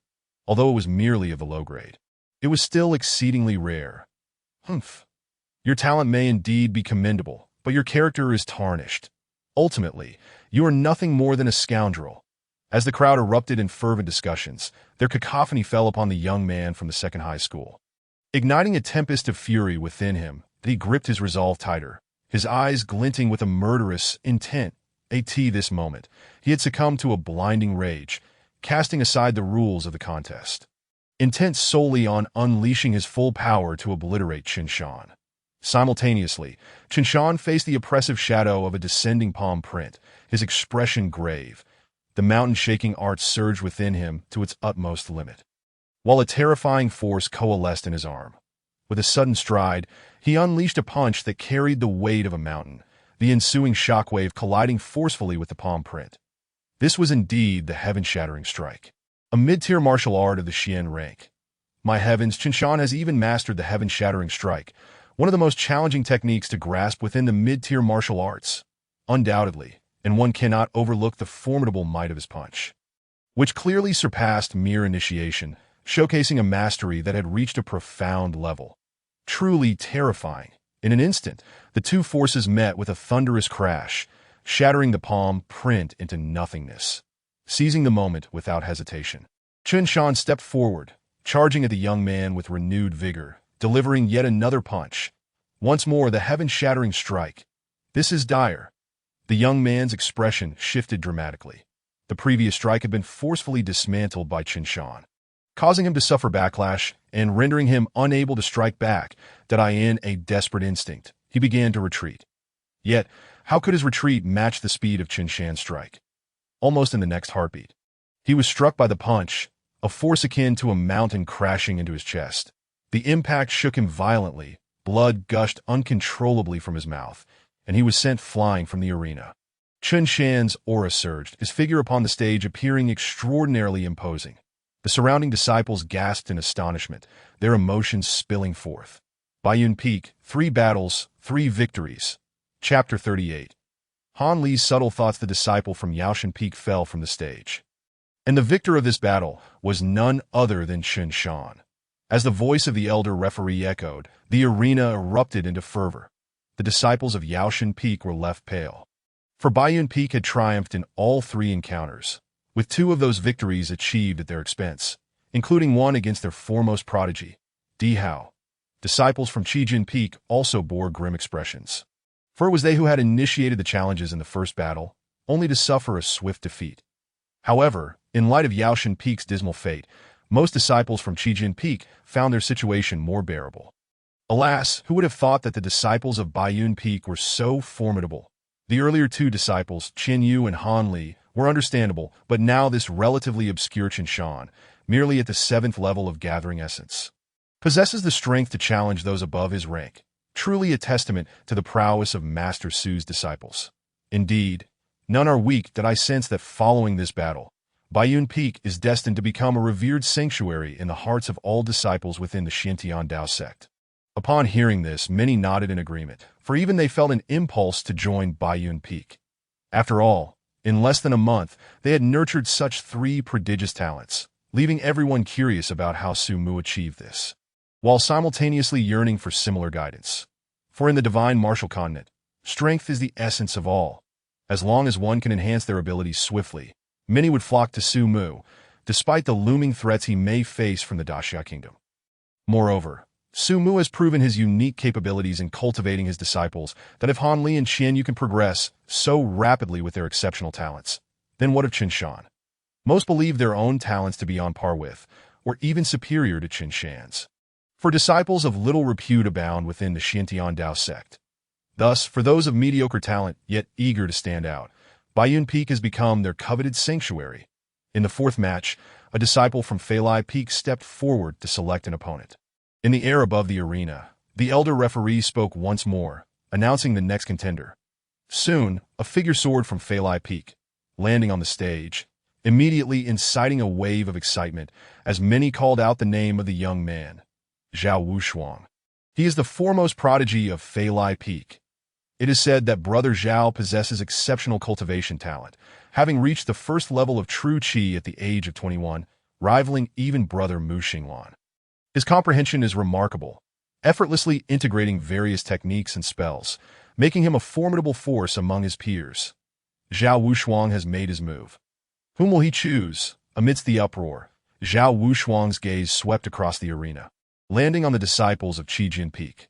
With a casual gesture, he pointed, causing the chosen opponent's face to pale. Upon stepping onto the stage, he clasped his hands in respect, addressing Zhao Wushuang with deference. Zhao Wushuang nodded impassively, devoid of joy or sorrow, and stated, "Your cultivation is at the pinnacle of gathering essence, and I shall not deceive you. Since the disciples of Baiyun Peak excel in swordsmanship, I shall employ a single strike. Should you be able to withstand it, I shall concede this battle." The declaration sent the audience into a frenzy, their eyes widening in shock at Zhao Wushuang's words. A single strike. To withstand it would mean automatic victory. Even a first-level true qi warrior would not dare claim they could defeat a peak gathering essence warrior with just one move. Truly, Brother Zhao is deserving of the title of foremost prodigy of Enlightening Peak, exhibiting such composure befitting his status. "Thank you, Brother Zhao," the selected disciple replied with a bitter smile, not feeling humiliated, but rather focused. Unleashing his full cultivation as a 3-foot green peak materialized in his grasp, awaiting Zhao Wushuang's strike. The elder referee, witnessing the scene, declared the match to commence at the moment the words left his lips. Zhao Wushuang's aura transformed dramatically. He became akin to a released sword, sharp and unyielding, exuding an overwhelming force that seemed capable of cleaving through anything. This sword technique is my own creation, comprising 7 strikes, which I shall name the 7-sword technique. This is the first strike, characterized by its directness and decisiveness. Brace yourself. With a warning, Zhao Wushuang's robes billowed as a gust of energy surged forth. A sword materialized in his hand as he stepped forward, unleashing a strike that soared into the sky, devoid of any embellishment, directly cleaving through the air toward the young man. The disciple's expression shifted at once. His arm straining as veins bulged, he recognized the strength of this strike, powerful enough that even with all his might, he might not be able to withstand it. Yet he was unwilling to concede defeat. Having fought hard to make it to the Sec's grand competition, he did not wish to be eliminated in the first round. Thus, despite the fear gnawing at him, he roared to bolster his courage. Unleashing his strongest attack, a long rainbow arc that met the sword wave head-on. Boom! A resounding explosion echoed as Zhao Wushuang's strike severed the disciple's long rainbow, the sword's momentum unabated as it surged toward the young man once more. Despair flickered in the young man's eyes as he unleashed a flurry of strikes. Yet he found himself utterly unable to halt the relentless onslaught of the sword energy that moment of impending doom. He lost all will to fight and cried out, "I concede." As the words escaped his lips, Zhao Wushuang, who had been standing still, appeared before him like a specter, effortlessly dissipating the sword energy with a flick of his wrist. The young man, pale-faced and gasping for breath, felt a surge of relief wash over him. "Thank you, Brother Zhao, for your mercy did I declare. In this battle, Zhao Wushuang of Enlightening Peak is victorious." The ensuing uproar shook the heavens. For Zhao Wushuang had indeed proven himself, defeating his opponent with a single strike, exuding unparalleled grace. While he may not have matched Xian Yu's swift defeat of Yaoshan Peak's foremost prodigy, the spectacle of this battle, witnessed firsthand, evoked a visceral excitement far greater than the earlier encounters, igniting a fervor throughout the square. Meanwhile, within Baiyun Peak, Hanli scoffed dismissively, feeling a twinge of sourness akin to having bitten into a lemon. Muttering under his breath, "What is so impressive about that? He still pales in comparison to our little junior sister." Upon hearing the words, Qian Yu could not help but smile faintly, choosing not to utter a word. The subsequent battle naturally fell to the discretion of the disciples from Baiyun Peak to select their opponents. Emerging as the first challenger from Baiyun Peak was none other than the peak's foremost prodigy, He Qingyun, the only female among the renowned talents of the four great peaks, aside from Baiyun Peak. Clad in a pristine white disciple robe of Baiyun Peak, her figure was alluringly curvaceous, and her stunningly beautiful visage bore an air of indifference tinged with pride. Resembling a celestial being of exalted stature, this instantly captivated the gazes of numerous male disciples, who found themselves unable to avert their eyes from her enchanting silhouette.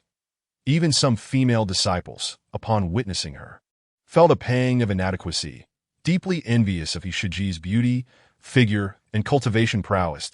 At the moment He Qingyun made her appearance, Han Li's gaze became fixated upon her, his mouth slightly agape, and his eyes sparkled with a glimmer of excitement. What a treasure indeed! This was precisely the type he fancied to ask the young master of the Han family from Tianshui City. Despite his own lackluster appearance, Han Li had been surrounded by many exceptional women drawn to him throughout his life. Consequently, he had developed a rather discerning taste when it came to beauty. Since arriving at Zhuangtiando sect, only two women had caught his eye. One was the enchanting elder of Baiyun Peak, Ruo Lishue. But even with 100 boldness, he would not dare entertain any thoughts regarding her, having witnessed the exchanges between Su Mu and Ruo Lishue. Even his own formidable master, who could slay half-step dragon elephant realm experts with a single strike, treated Elder Ruo with the utmost deference, respectfully addressing her as Shirshu.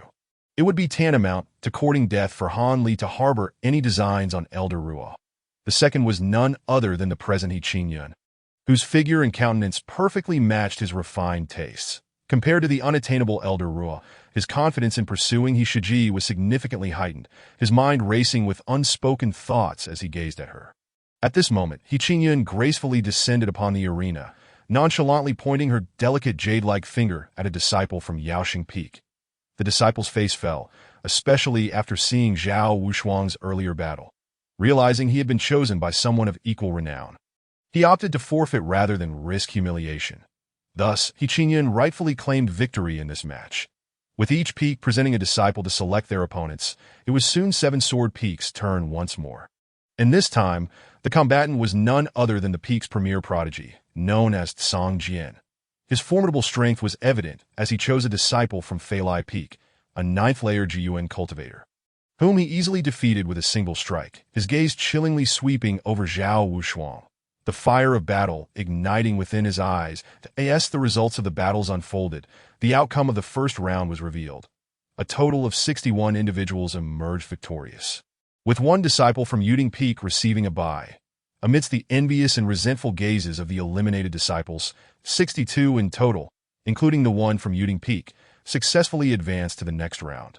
Chapter 39. Han Li's cunning strategy among the five great peaks. Apart from Baiyun Peak, which had all its disciples advance, Feilai Peak stood out with a remarkable 17 disciples progressing.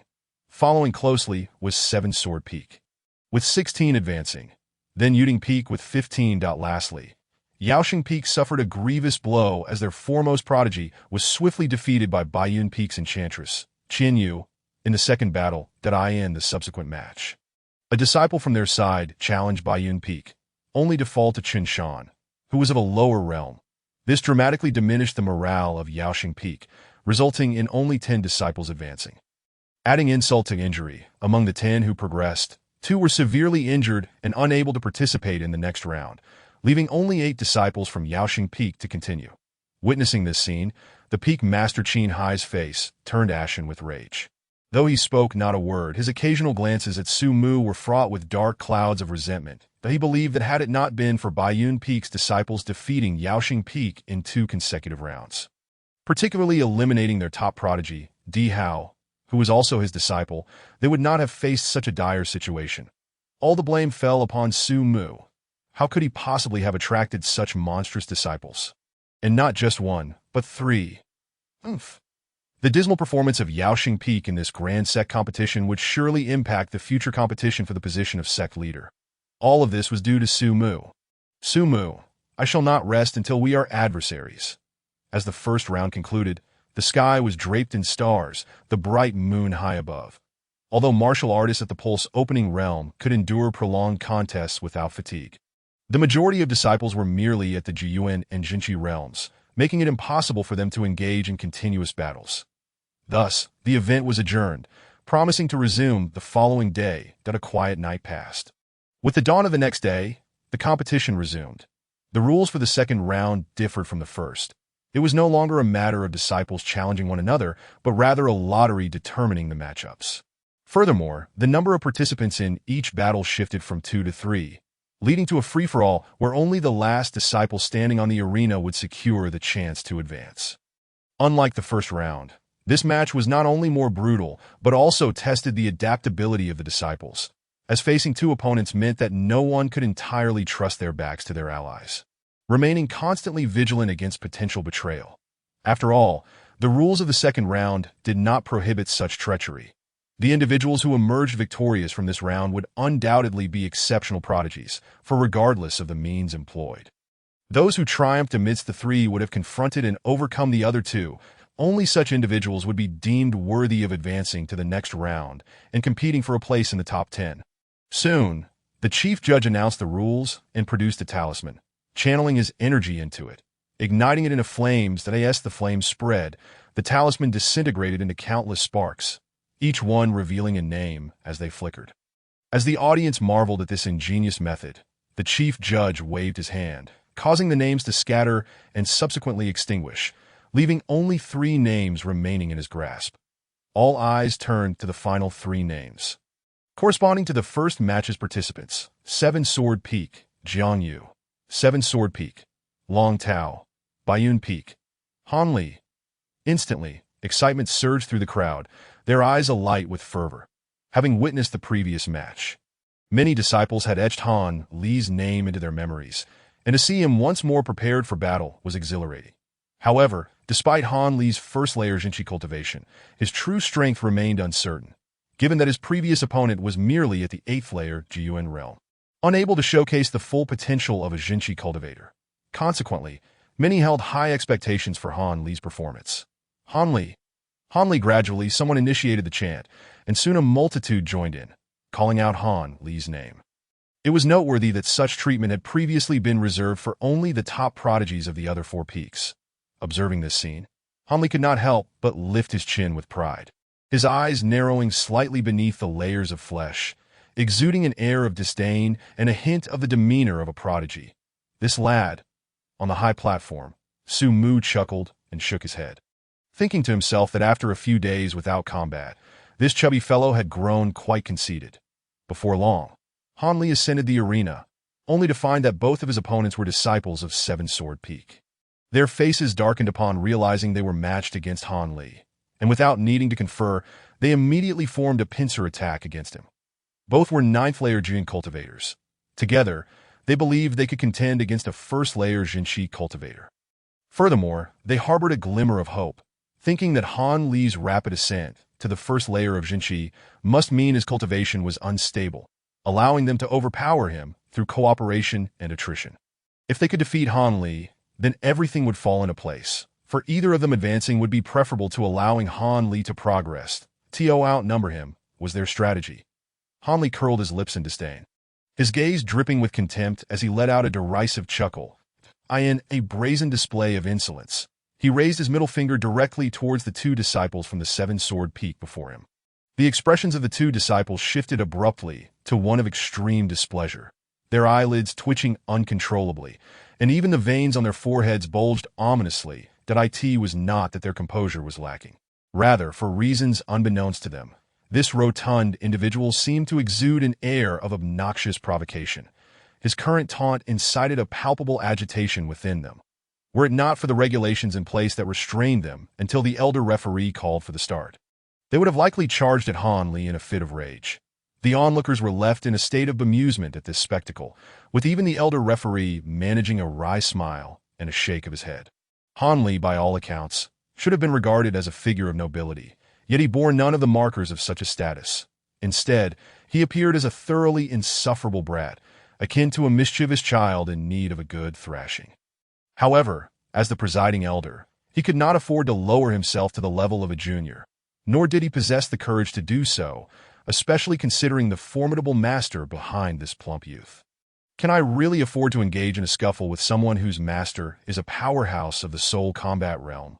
With a firm voice, the elder referee declared, I announce that the competition begins. No life-threatening injuries are permitted. All other rules are unrestricted. The last one remaining on the stage shall emerge victorious. Upon the completion of his pronouncement, the two disciples of the Seven-Sword Peak exchanged glances. A flicker of determination igniting in their eyes that in unison. Their auras erupted with force, and they advanced, drawing their swords from their storage pouches, intent on overwhelming Han Li before he could react. They aimed to strike first and deny him any chance to retaliate. Their speed was astonishing, and in a heartbeat, they stood before Han Li, their blades descending with lethal intent. Han Li, however, merely chuckled coldly, refusing to flinch or yield.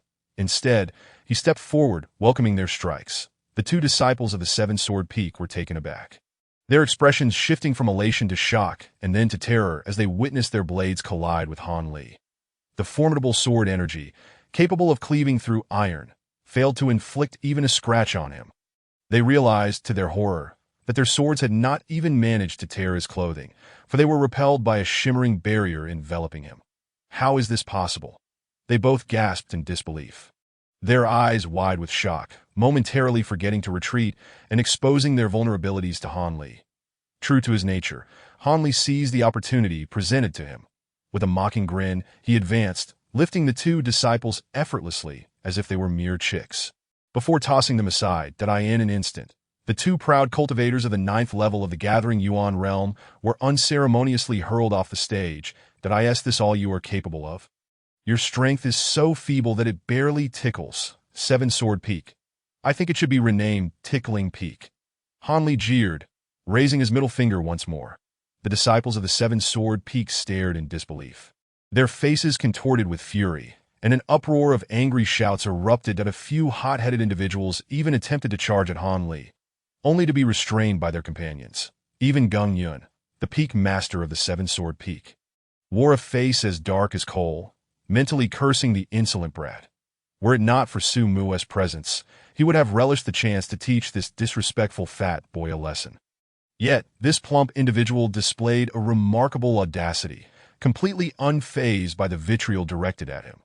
After delivering his parting words, he casually descended from the stage and returned to the White Cloud Peak area. The elder referee felt a twitch at the corner of his mouth, struggling to suppress the urge to thrash Han Li himself. After several deep breaths, he managed to regain his composure and announced Han Li's victory. Chapter 40, 1 against 2. Su Peak Master, kindly keep your disciple in check. This is a grand competition of our sect, and this brat has insulted my Seven-Sword Peak with his disrespectful words. Gung Yun remarked icily, his countenance dark. Su Mu cast a sidelong glance at the elder, responding nonchalantly, though Han Li's words may be harsh, they ring true. Your Seven-Sword Peak is indeed filled with incompetence. Should others not be allowed to speak the truth? You. Gung Yun nearly exploded with rage, his face flushed. Sect Master, how do you propose we handle this matter? Chu Renfeng, exasperated, interjected with a low reprimand. Enough. The squabbles of juniors can be overlooked. But as leaders of your respective peaks and cultivators of the soul combat realm, must you stoop to their level? Gung Yun glared fiercely at Su Mu, wanting to retort further, but with the sect master's word now given, he could only snort in frustration and let the matter rest. Soon, the competition resumed, and in the second match, two disciples of the 8th level of the Gathering Yuan faced off against one of the 9th level. The battle was fierce, with the 9th level disciple ultimately overpowering his opponents and advancing. As the rounds progressed, after several matches, the first prodigies of the Seven-Sword Peak, Song Jian and Zhao Wushuang from the Flying Arrival Peak, successfully defeated their opponents and advanced. Finally, in the 16th match, they drew a disciple from the White Cloud Peak, none other than Qianyu.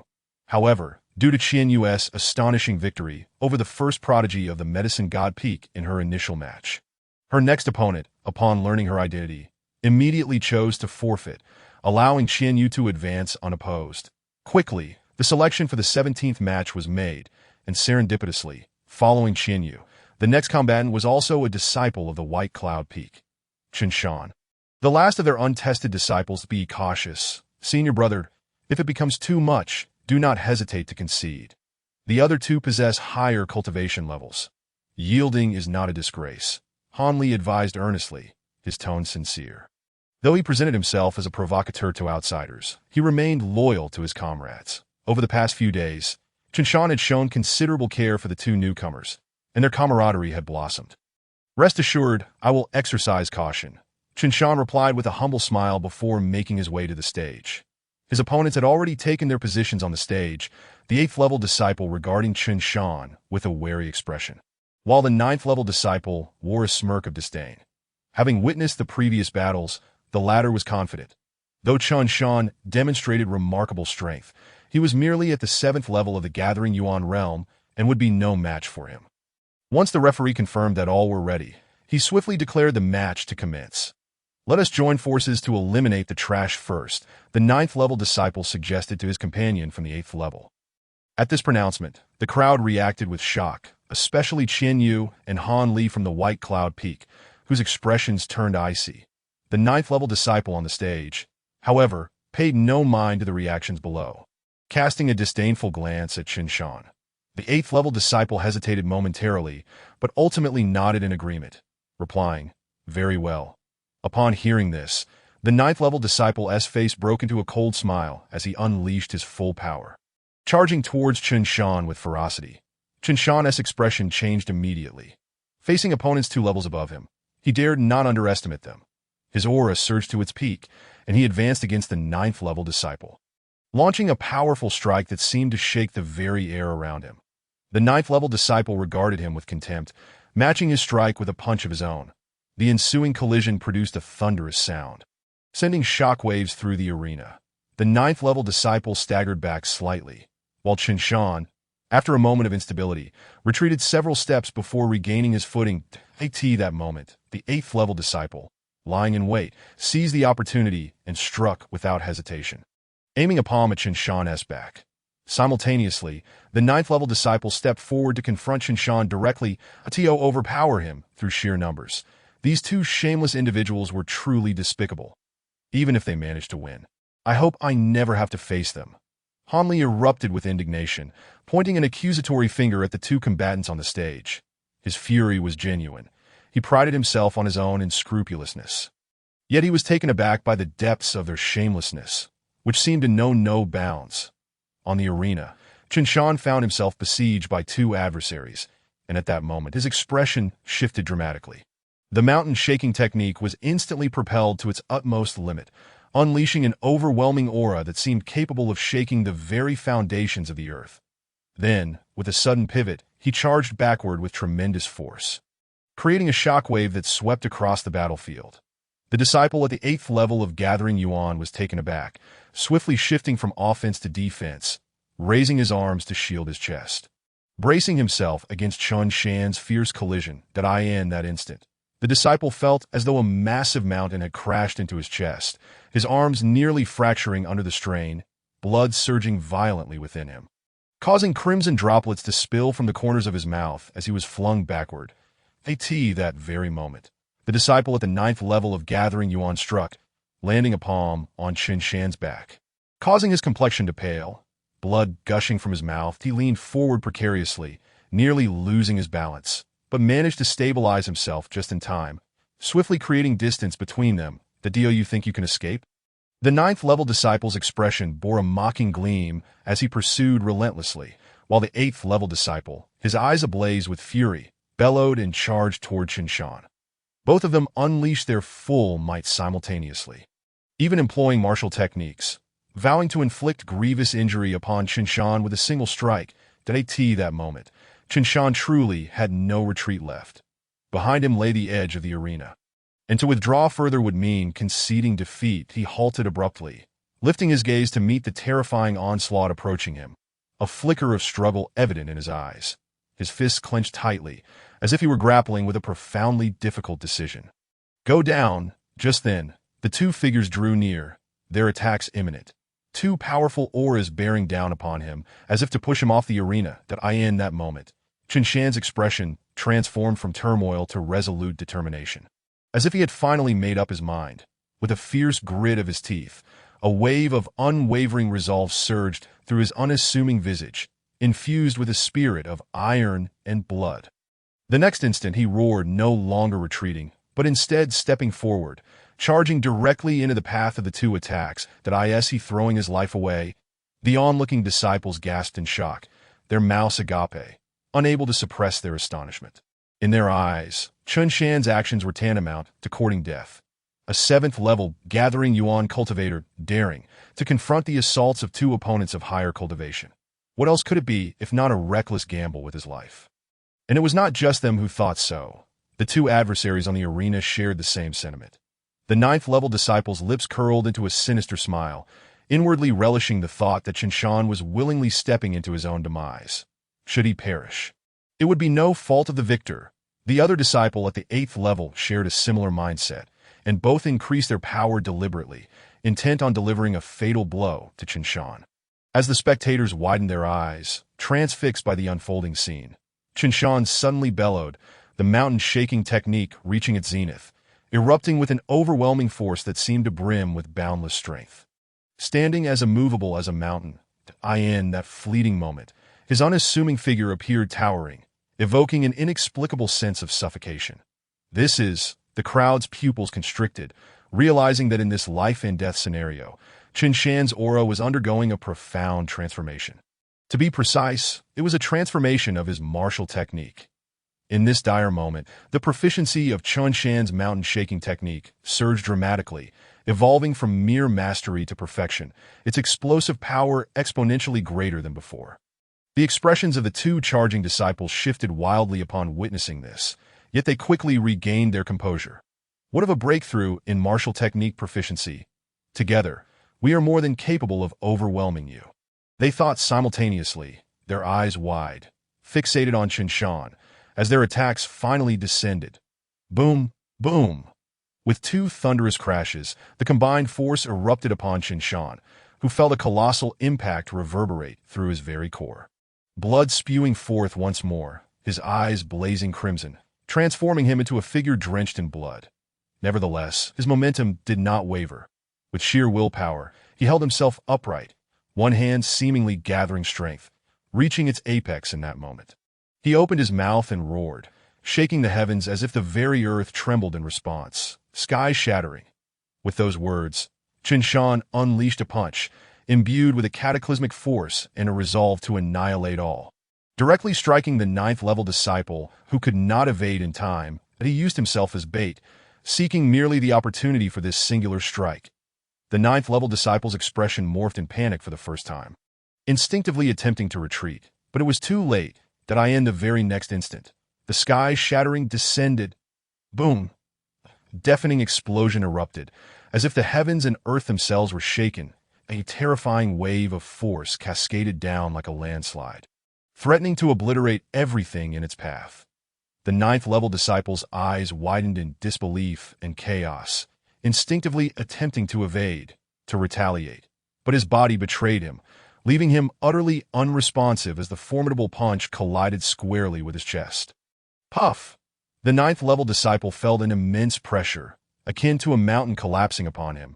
As his chest caved inward, the sound of snapping ribs echoing in the air, blood erupted in a crimson mist from his mouth. And he was propelled backward, crashing out of the arena, landing heavily upon the ground, blood spilling forth incessantly, his breath barely a whisper. Qinshan's nearly unleashed potential culminated in a strike powered by the perfected sky-shattering technique. Its ferocity so formidable that even a cultivator of the first level of true qi would hesitate to confront it. How could a ninth-level gathering yuan disciple, caught utterly off guard, withstand such an onslaught? This ordinarily unassuming man, appearing harmless, harbored an extraordinary tenacity within, which enabled him to unleash unimaginable potential despite his seemingly average talent. In an instant, the arena fell silent. Everyone was rendered speechless, grappling with the enormity of the scene before them. The shock resonating within the hearts of countless spectators surpassed that of many preceding battles. Even the awe inspired by Qianyu's overwhelming defeat of the first prodigy of Baiyun Peak paled in comparison to this moment. After all, while Qianyu's prowess was undoubtedly impressive, it occurred within the same realm. Here, Qinshan had transcended 2 levels, striking down a 9th-level opponent with the strength of a 7th-level cultivator. What sheer dominance!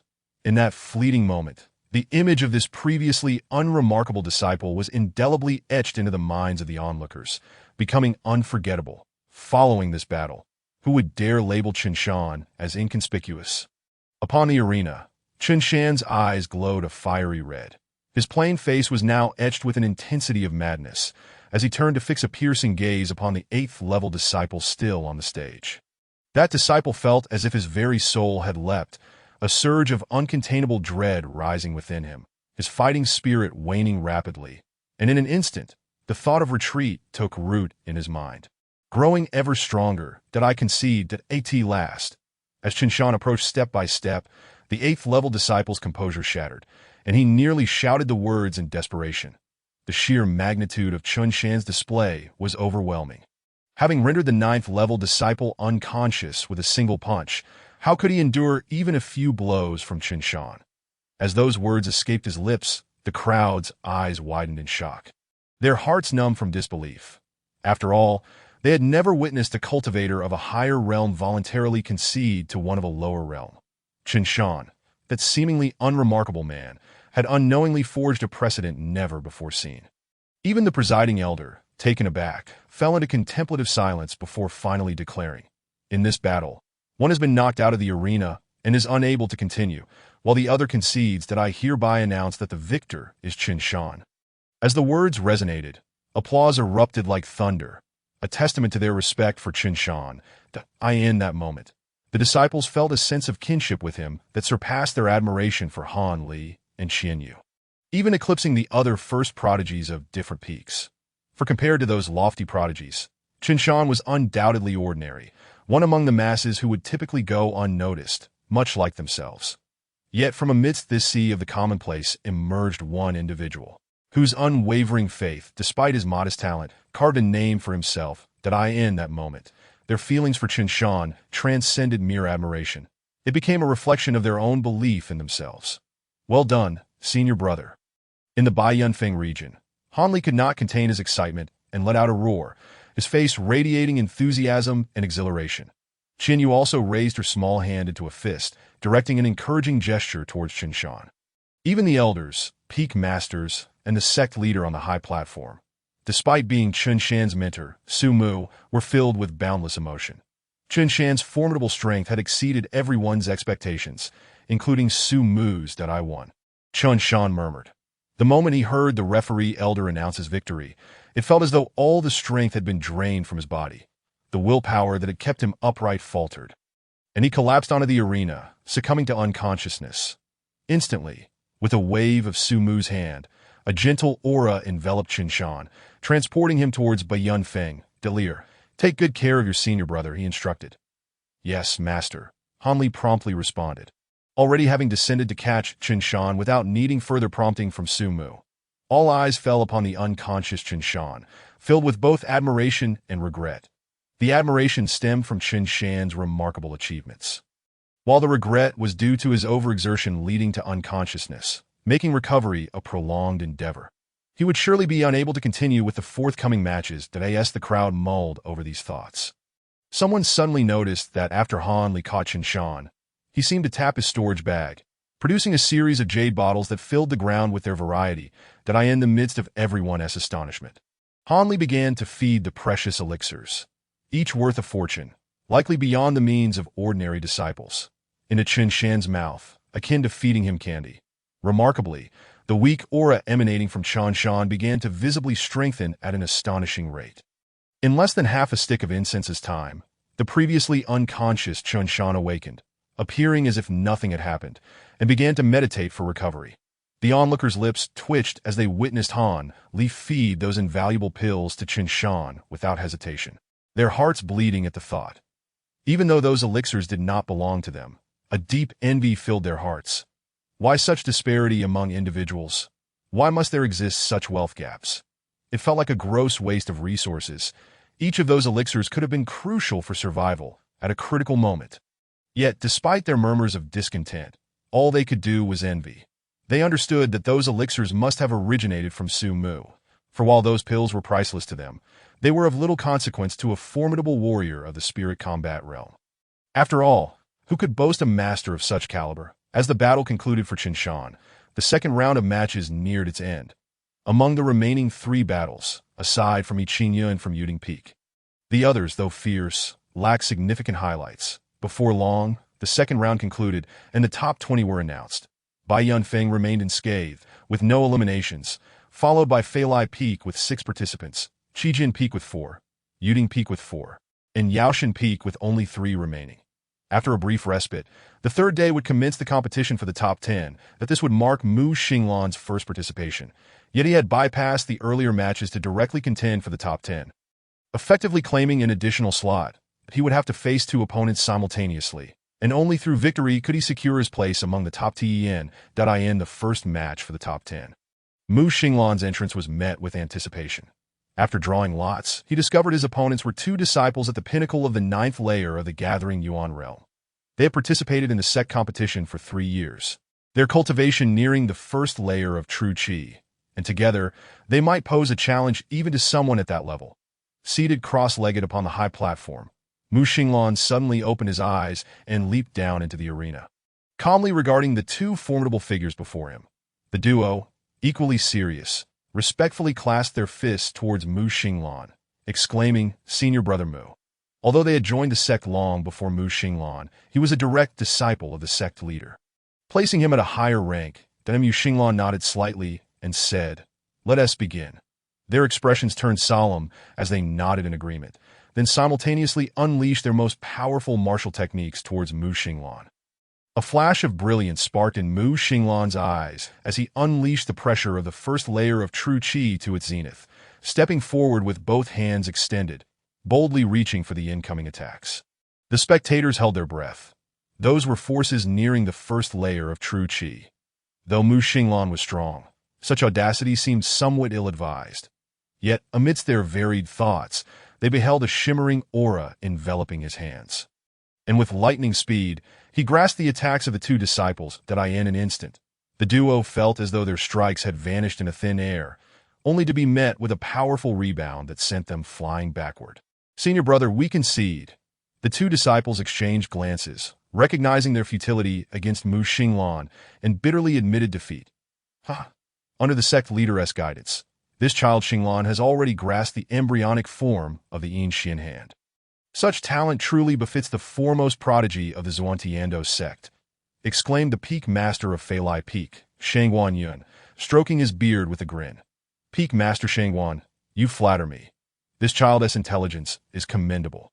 Yet his progress is primarily due to his own efforts to as his master. I cannot claim much credit." "It is somewhat embarrassing to admit," replied Chu Renfeng with a hearty laugh, a hint of pride in his tone. The assembled peak masters and elders chuckled softly, aware that Chu Renfeng's words were merely modesty.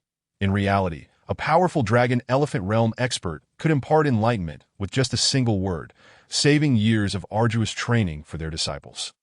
This was precisely why countless disciples yearned to become direct protégés of such strong figures. Soon, with the referee elder's announcement, Mu Xinglan triumphed in his duel against 2 opponents, becoming the first disciple to secure a place in the top 10.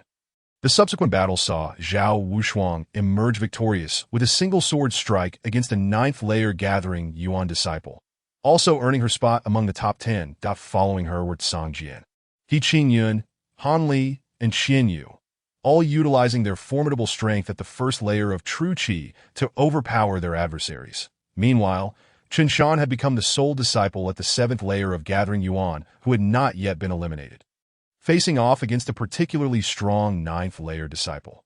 However, through sheer willpower and his overwhelmingly powerful shattering heaven technique, he emerged victorious after a fierce struggle, securing his place in the top 10 amid the astonished gasps of his fellow disciples. Before long, the top 10 list was revealed. Mu Xinglan, Zhao Wushuang, Gao Ho Tsang Jian, He Qingyun, Sun Yunlong, Qian Yu, Han Li, Su Shantong, and Qinshan. Except for Qinshan, Gao Ho, and Sun Yunlong, all others were at the first layer of true qi. And even among those at the gathering Yuan realm, the 2 remaining disciples were nearing its peak, having participated in the sect competition for the 3rd time. This was their final opportunity, in truth. For them, the objective of participating in this sect competition had already been met. Securing a position in the top 10 granted them the opportunity to select techniques from the 4th to 6th floors of the Scripture Pavilion, greatly benefiting their future cultivation. However, having come this far, they naturally aspired to push further, aiming for a place among the top 5, that without a doubt, those who ranked in the top 5 would be prioritized for cultivation by the sect until the time of the Six Kingdoms martial discussion. Amidst the anticipation of the crowd, the contest for the top 5 commenced. Due to its significance, the sect placed far greater emphasis on this battle than the previous rounds, announcing that it would take place 3 days later. These days were meant for the top 10 disciples to recuperate. On the 3rd day, the final day of rest, a piercing sword intent suddenly surged from within Baiyun Peak, transforming into a tempest of sword energy that swept through the air before mysteriously dissipating. Instantly, several voices echoed from outside the door where the sword energy had erupted, including that of Su Mu. With a creak, the door was pushed open from within, revealing Tianshui stepping out with a joyful expression. Her eyes sparkling like autumn waters as she gazed at Su Mu. Tianshui, have you comprehended the essence of the Shadow Sword? Su Mu inquired, taking a deep breath to steady his emotions. Yes, master, Tianshui has succeeded. The smile adorning Tianyu's delicate face grew even more radiant, instantly causing Su Mu to feel a pang of envy, a sentiment mirrored in Han Li and Chen Shan's expressions. Tianyu truly embodied the essence of a true demon body. Now that she had officially commenced her cultivation, her immense innate advantages were vividly manifesting. While others required years, or even decades, of arduous practice to grasp their potential, Tianyu had comprehended it in less than a month. It is worth noting that even Su Mu, during his own time, had taken a full 3 months to reach such an understanding, and by then, his cultivation was already nearing the pinnacle of the true Qi realm. However, Su Mu quickly regained his composure, secretly amused at himself for competing with his own disciple.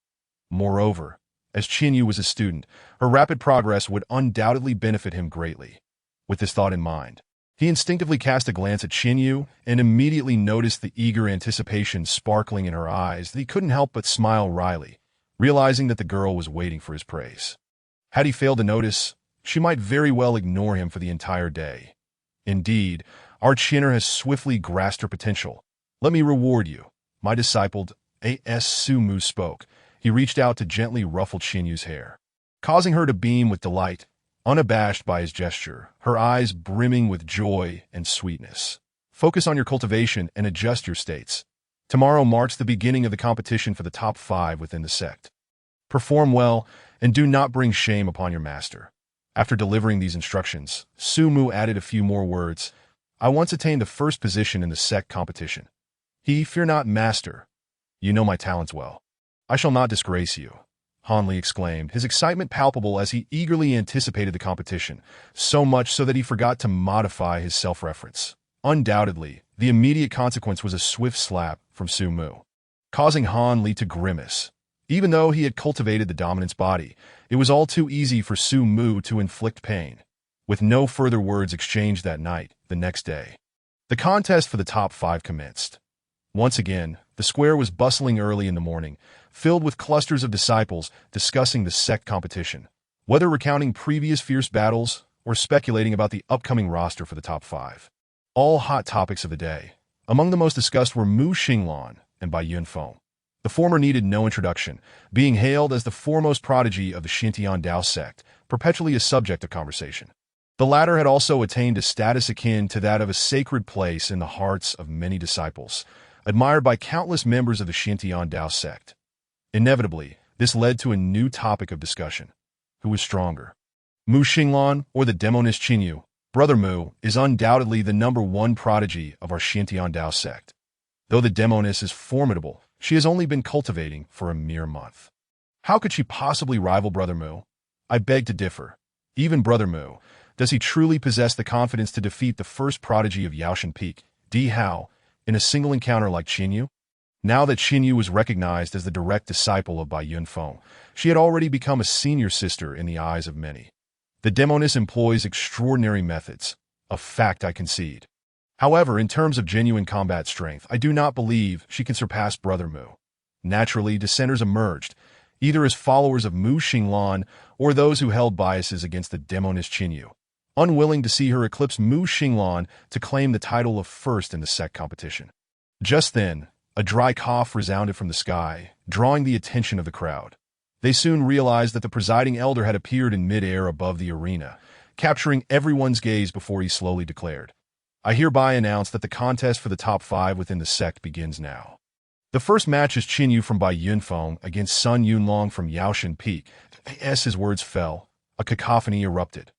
Although the disciples of Xintian Dao sect held mixed feelings towards Qinyu, they unanimously acknowledged her prodigious strength.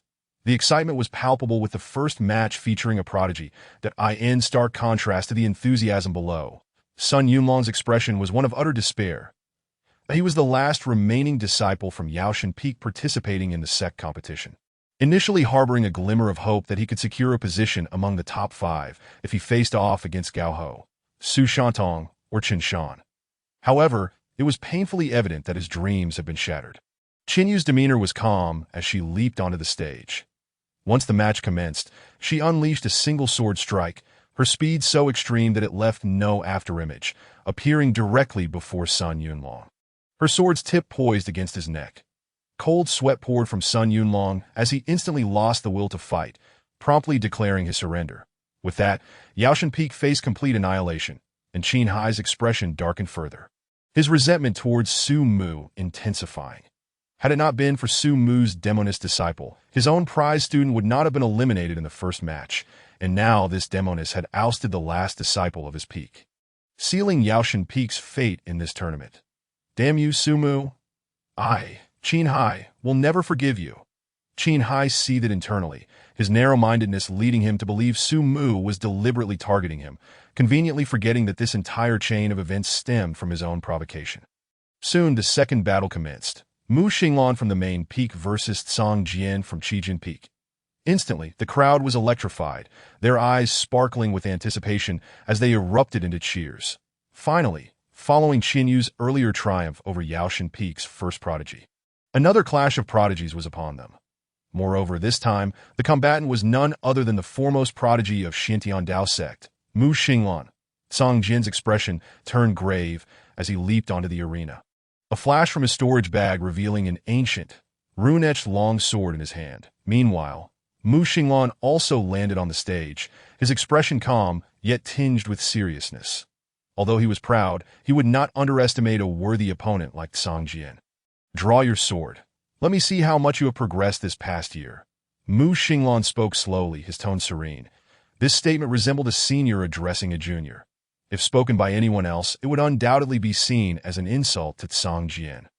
However, coming from Mu Xinglan, Tsang Jian accepted it with a tacit acknowledgement that in an instant, Tsang Jian swung his black rune sword, and a wave of sword energy surged forth, transforming into a stunning Tianzhonglong arc that sliced through the air towards Mu Xinglan, as if cleaving the heavens. This strike was imbued with an exceptionally potent sword intent, appearing almost tangible, emanating a force that seemed capable of severing all. A disciple of Qijin Peak, Tsang Jian wielded the rune sword, one of the 7 sacred artifacts of his peak, named Fuhua. Apart from the prodigy who had comprehended sword potential 8 years prior, Tsang Jian was the second disciple to obtain one of the 7 sacred artifacts. Each rune inscribed upon this sword enhanced its wielder's sword intent, and when layered together, the effect was not merely additive but synergistic, capable of unleashing power sufficient to slay opponents of a higher rank. This strike could force even a practitioner at the second level of Yuan gathering to retreat. Yet, in the face of such a terrifying attack, Mu Xinglan remained unfazed as he activated his inwardly guiding hands. A surge of spiritual energy enveloped his hands, and as he clenched his fists, a wave of energy erupted from his body, sweeping across the surroundings. Next, the crowd witnessed Mu Xinglan unleash a punch, creating a whirlwind of energy that coalesced around his fist, directly confronting Tsang Jian's arc with raw power. Boom! A deafening sound reverberated as the force of the inwardly guiding hands collided with the arc of sword energy, causing the very heavens and earth to tremble. A terrifying wave of energy surged outwards, extending 100 zhang and sweeping towards the spectators outside the arena. With a wave of the elder's hand, a protective barrier enveloped the arena, and as the energy wave struck the barrier, it trembled violently before dissipating. Indeed, This strike harbored a hint of potential within it. Your current pace. Give yourself another year. And you could grasp the essence of potential, making it possible to catch up with that prodigy from Baiyun Peak before you turn 25, Mu Xinglan remarked, taking a step forward as he activated his inwardly guiding hands once more. His hand shot out like lightning, aiming directly to grasp Song Jian. Song Jian's pupils constricted as he hurriedly swung his sword to deflect Mu Xinglan's hand. In a flash, Mu Xinglan's eyes sparkled, shifting from a grasp to a punch, colliding with the rune sword. The clash produced a resounding clang, akin to metal striking metal, sending sparks flying. Song Jian's pupils narrowed as he felt the jarring feedback from the Fuhua sword. An overwhelming sensation making it nearly impossible to maintain his grip, forcing him to stumble back several dozen steps.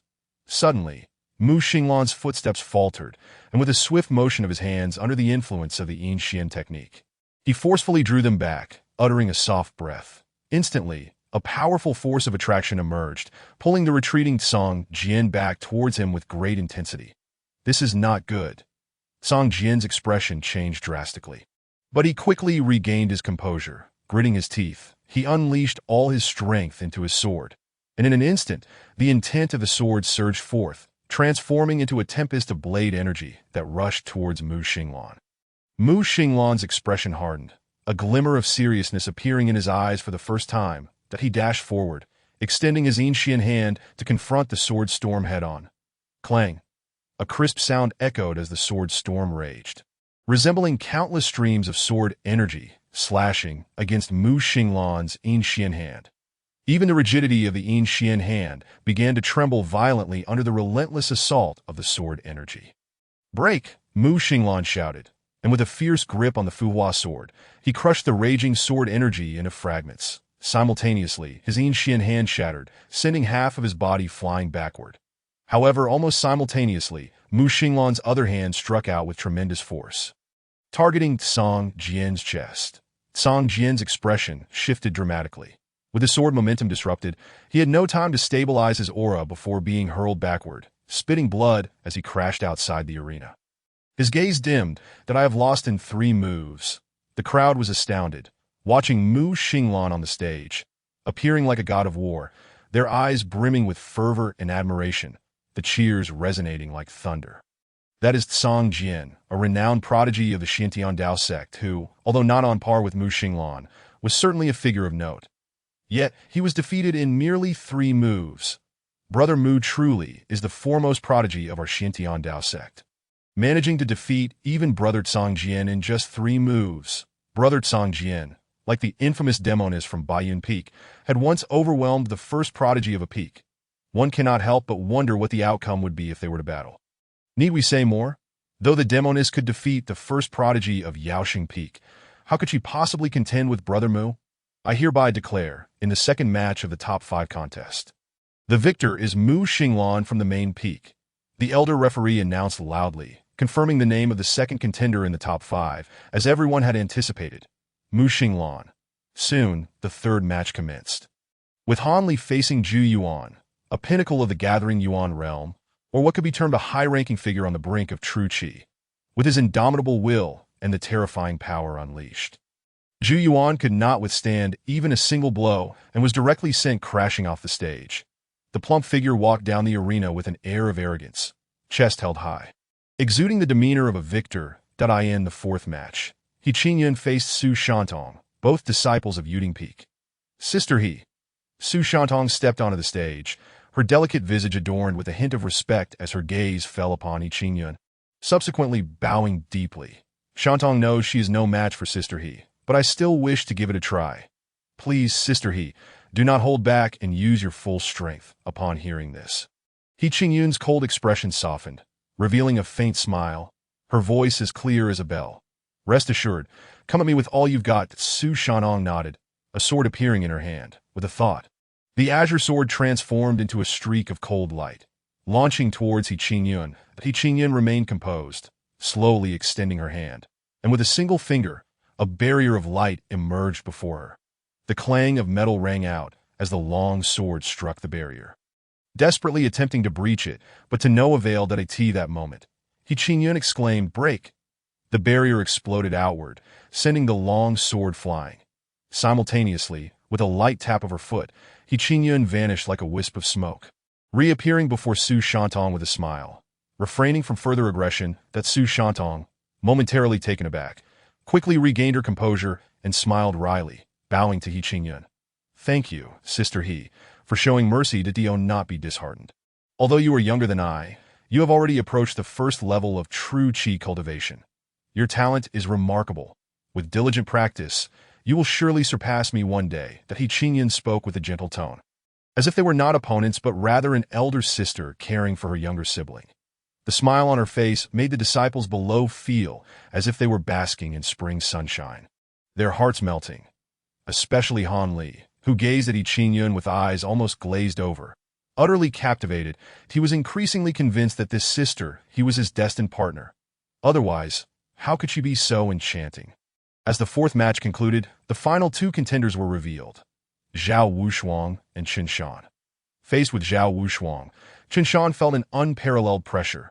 After all, his previous opponents were all gathering Yuan realm practitioners. But this time, he was up against a true figure of the true Qi realm and the foremost prodigy of Baiyun Peak. Zhao Wushuang landed on the arena, his gaze fixed on Chen Shan, admiration gleaming in his eyes. Having observed Chen Shan's performance in the earlier battles, he sincerely remarked, "Your strength is commendable. Should you break through to the true Qi realm one day, I would relish the opportunity to spar with you. However, your cultivation is still shallow. There is no rush to challenge me." The implication was clear. He was subtly advising Chen Shan to concede. The sword does not have eyes. He feared inadvertently injuring Chen Shan, which he wished to avoid. Chen Shan responded with a simple smile, clasping his fists. "Thank you for your kindness, Brother Zhao. However, I still wish to battle you. Even if I am defeated, I want to understand the gap between us." Zhao Wushuang was momentarily taken aback, studying Chen Shan closely, and immediately noticed the unwavering determination in his eyes despite his friendly demeanor. With a sense of admiration, Zhao Wushuang chuckled heartily. "Haha, very well. Since Brother Chen insists on fighting, I shall not dissuade you. However, do be cautious. The sword does not have eyes. Brother Zhao, you need not worry." Chen Shan replied, his entire cultivation being unleashed as the elder referee announced the beginning of the match. Zhao Wushuang's voice rang out. "Brother Chen should be aware of my rule. I will only strike once, that if you can withstand it, I shall accept defeat." This statement was unremarkable. In previous battles, Zhao Wushuang had uttered this to all gathering Yuan realm practitioners. Yet no one had ever managed to withstand his strike. However, at that moment, Chen Shan gently shook his head and said, "Brother Zhao, there is no need to hold back. Unleash your full strength. I wish to know where my limits lie." Upon hearing this, not only Zhao Wushuang, but nearly everyone present was left speechless. Although Chen Shan's words bore no arrogance, the spectators felt an air of dominance, as if he were asserting his capability to withstand Zhao Wushuang's strike. That strike had proven unyielding against numerous gathering Yuan 9th levels, including those on the brink of true Qi. Could Chen Shan, at the gathering Yuan 7th level, truly withstand it? As doubts filled the minds of the crowd, they recalled Chen Shan's previous battles, where he had continuously turned the tide from a disadvantaged position to victory.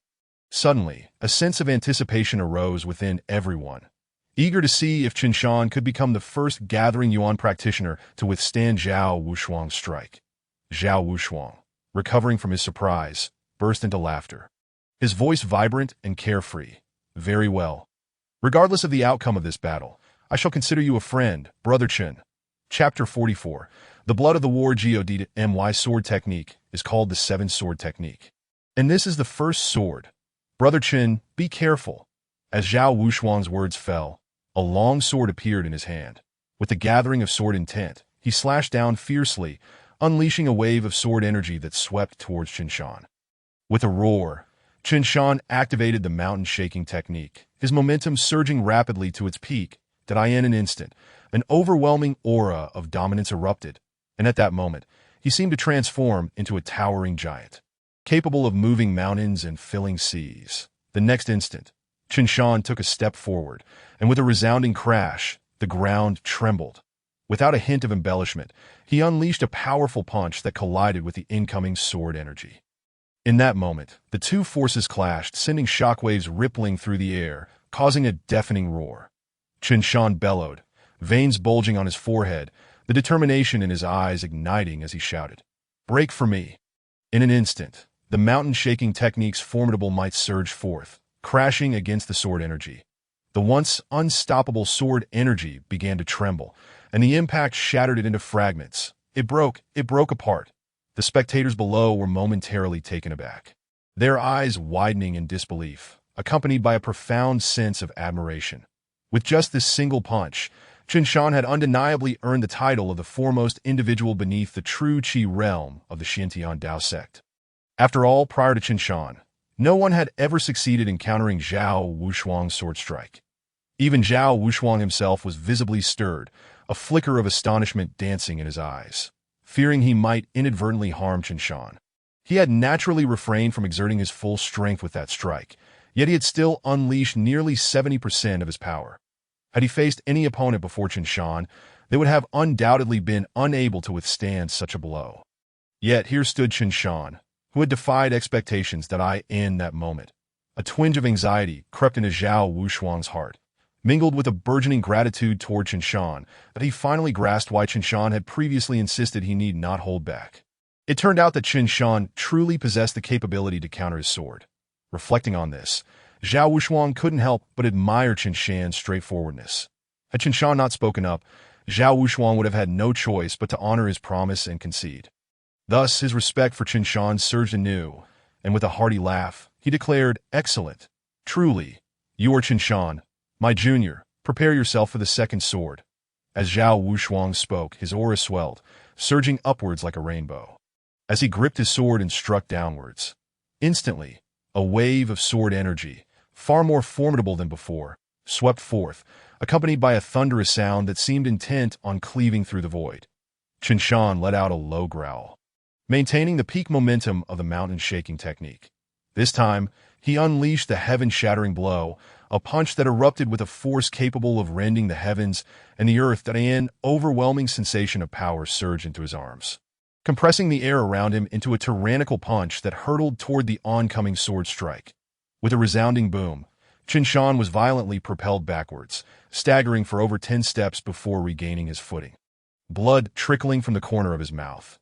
Yet his aura remained undiminished, even intensifying. The second sword. A tidal wave of excitement surged within the crowd, as they had initially believed it to be a remarkable feat for Qinshan to withstand a single strike. In the entire gathering origin realm, no one else had achieved such a thing. Yet, who could have anticipated that this was not his limit, but that he could endure 2 strikes? Qinshan's eyes shone with unwavering determination.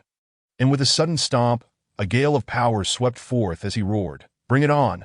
Zhao Wushuang's heart was equally shaken. Upon hearing Qinshan's fierce shout, he cast a deep gaze in Qinshan's direction, hesitated briefly, and then proclaimed, "Very well. This will be the third sword." Boom. Almost instantaneously as Zhao Wushuang spoke, sword energy erupted around him, producing a series of thunderous sonic booms. Countless strands of sword energy converged toward the sword in his hand, which seemed to radiate a dazzling brilliance. Gripping the hilt tightly, he unleashed a strike once more. It was yet another wave of sword energy, yet this one surpassed the second by at least 10-fold. Zhao Wushuang's 7-sword technique saw the first and second strikes merely as preambles. It was with the third strike that the true might of this technique was unleashed. The sword energy seemed poised to tear through the heavens, destined to collide with the indomitable Qinshan. Veins bulged on Qinshan's forehead, his eyes ablaze with crimson intensity as he focused intently on the fearsome sword energy approaching. His aura surged to its zenith. Fists clenched tightly, and he unleashed another heaven-shattering blow, pouring forth all his strength. The force accompanied by a keen whistle of slicing air as it met the sword energy head dash on in that instant. Qinshan felt an overwhelming pressure descend upon him. Although his punch collided with the sword energy, the resulting shockwave sent him reeling, blood spewing forth and staining his garments. Yet, to the astonishment of the onlookers, Qinshan's aura not only remained resolute but surged with renewed vigor, climbing once again to its peak, as if on the verge of breaking through something. This is a sign of impending breakthrough. My heavens, is he truly going to transcend in the midst of battle? Does he not fear the instability of his aura leading to backlash? How reckless! Why not simply concede? Confusion gripped the crowd. Yet simultaneously, they felt a tremor of excitement. With Chun Shan's imminent breakthrough, they too grew tense, fists clenched tightly, eyes riveted on the unfolding scene. That I cannot bring shame to my master, Chun Shan murmured softly. His crimson gaze sharpening in determination, that he threw back his head and roared to the heavens, the sound reverberating like thunder. Break for me, boom! At that moment, an immense force erupted from within Chun Shan, sweeping outward as a zenith of power transcended to a new level. Simultaneously, the nearly crumbling heaven-shattering blow exploded with newfound might, sending forth a wave of energy that propelled Chun Shan into the air. He broke through, a gasp escaped someone's lips, while others fixated intently on the figure being hurled backward by the force, eager to discern whether he had truly succeeded in his breakthrough. Zhao Wushuang refrained from launching another attack. And in that instant, the crowd collectively held their breath, the vast plaza enveloped in an uncanny silence. That moment, the powerful individuals on the platform exchanged glances, and soon, several disciples sensed a distinctly different aura emanating from the swirling dust and energy. One that was far grander and more formidable than before. It was Chun Shan's aura. He had indeed broken through to the 8th level of gathering origin. Excitement and shock rippled through the crowd as someone exclaimed, "He truly did break through during battle." Chun Shan was indeed a force to be reckoned with. Breakthroughs in the midst of combat were not unheard of, yet all understood the perilous nature of such actions. A moment's lapse in control could lead to a chaotic surge of energy within, making it all too easy to fall into madness. The consequences could be dire, with death as a very real possibility. Thus, each instance of a breakthrough during battle was regarded as nothing short of miraculous. Now, this seemingly unremarkable man had undeniably wrought a miracle. Su Mu's gaze sharpened, with the insight of a master. He suddenly perceived the subtle, yet profound change in Chun Shan's aura. This alteration was so minute that not even the nearby combatants nor the sect leader could detect it. Without hesitation, Su Mu activated his masterful sight, and Chun Shan's profile materialized in his mind. Name: Chun Shan Root Bones. 39 intelligence. 19 talent. Blood of the War God, awakening progress. 1. A unique bloodline that awakens only through unwavering determination, granting the bearer the ability to grow ever stronger in battle. Each time they surpass their limits, the awakening progress of their bloodline increases significantly. Once fully awakened, as long as their fighting spirit endures, the warrior will possess boundless strength. Qualification: 73. The revelation of the war god's bloodline sent a shock through Su Mu, a bloodline whose very name conveyed its potency. Its description did not disappoint. As long as the fighting spirit persisted, the warrior would wield infinite power. Was this to say that once Chun Shan fully awakened the war god's bloodline and maintained that fighting spirit, his strength would know no bounds? The mere thought left Su Mu breathless. Such an extraordinary bloodline was akin to a glitch in the system. He had never anticipated that he would casually recruit an unassuming disciple, only for him to awaken such an extraordinary bloodline under these fortunate circumstances. Finally, when the dust settled, Chun Shan stood firm, his aura gradually retracting, clarity returning to his gaze. Then he bowed respectfully to Zhao Wushuang and spoke. "Thank you, Brother Zhao, for this battle. Chun Shan concedes that in truth, at this moment, Chun Shan is fully capable of continuing the battle. However, his breakthrough to the 8th level of gathering essence is attributed to the pressure exerted by Zhao Wushuang. He perceives Zhao Wushuang as a commendable individual and believes it would be more gracious to allow Zhao Wushuang this victory. Meanwhile, Zhao Wushuang's emotions are exceedingly complex and somewhat peculiar. Initially, under his relentless 3 strikes, a disciple at the 7th level of gathering essence not only managed to withstand them all, but also directly broke through in cultivation right after his attack. Although Chun Shan has willingly conceded, he cannot shake the feeling that his opponent is intentionally allowing him to win. Nonetheless, even if he yearns for another round, since Chun Shan has already conceded, any further action on his part would only lead to infighting among peers, violating the sect's regulations, a course of action Zhao Wushuang cannot bring himself to take. Thus, amidst this strange and intricate emotional turmoil, Zhao Wushuang emerges victorious, successfully advancing to the top 5. Chapter 45. Senior Sister He. Please be gentle at this point. The list of the top 5 has been revealed. Mu Xinglan from the main peak, Qin Yu from Baiyun Peak, Han Li from Baiyun Peak, Zhao Wushuang from Feilai Peak, and He Qingyun from Yuding Peak. Notably, neither Yaoxing Peak nor Qijin Peak has a single disciple among the top ranks that in an instant, the crowd is filled with emotions, sighing in astonishment. Historically, the top 5 of the sect's great competitions have always been dominated by the leading talents from the 5 major peaks and the main peak. Never before has there been a situation where 2 prodigies from the same peak have entered the top 5, yet this unprecedented occurrence has indeed transpired, particularly at Baiyun Peak, which has the fewest disciples. Boasting only 3, this revelation leaves the audience both surprised and unsurprised.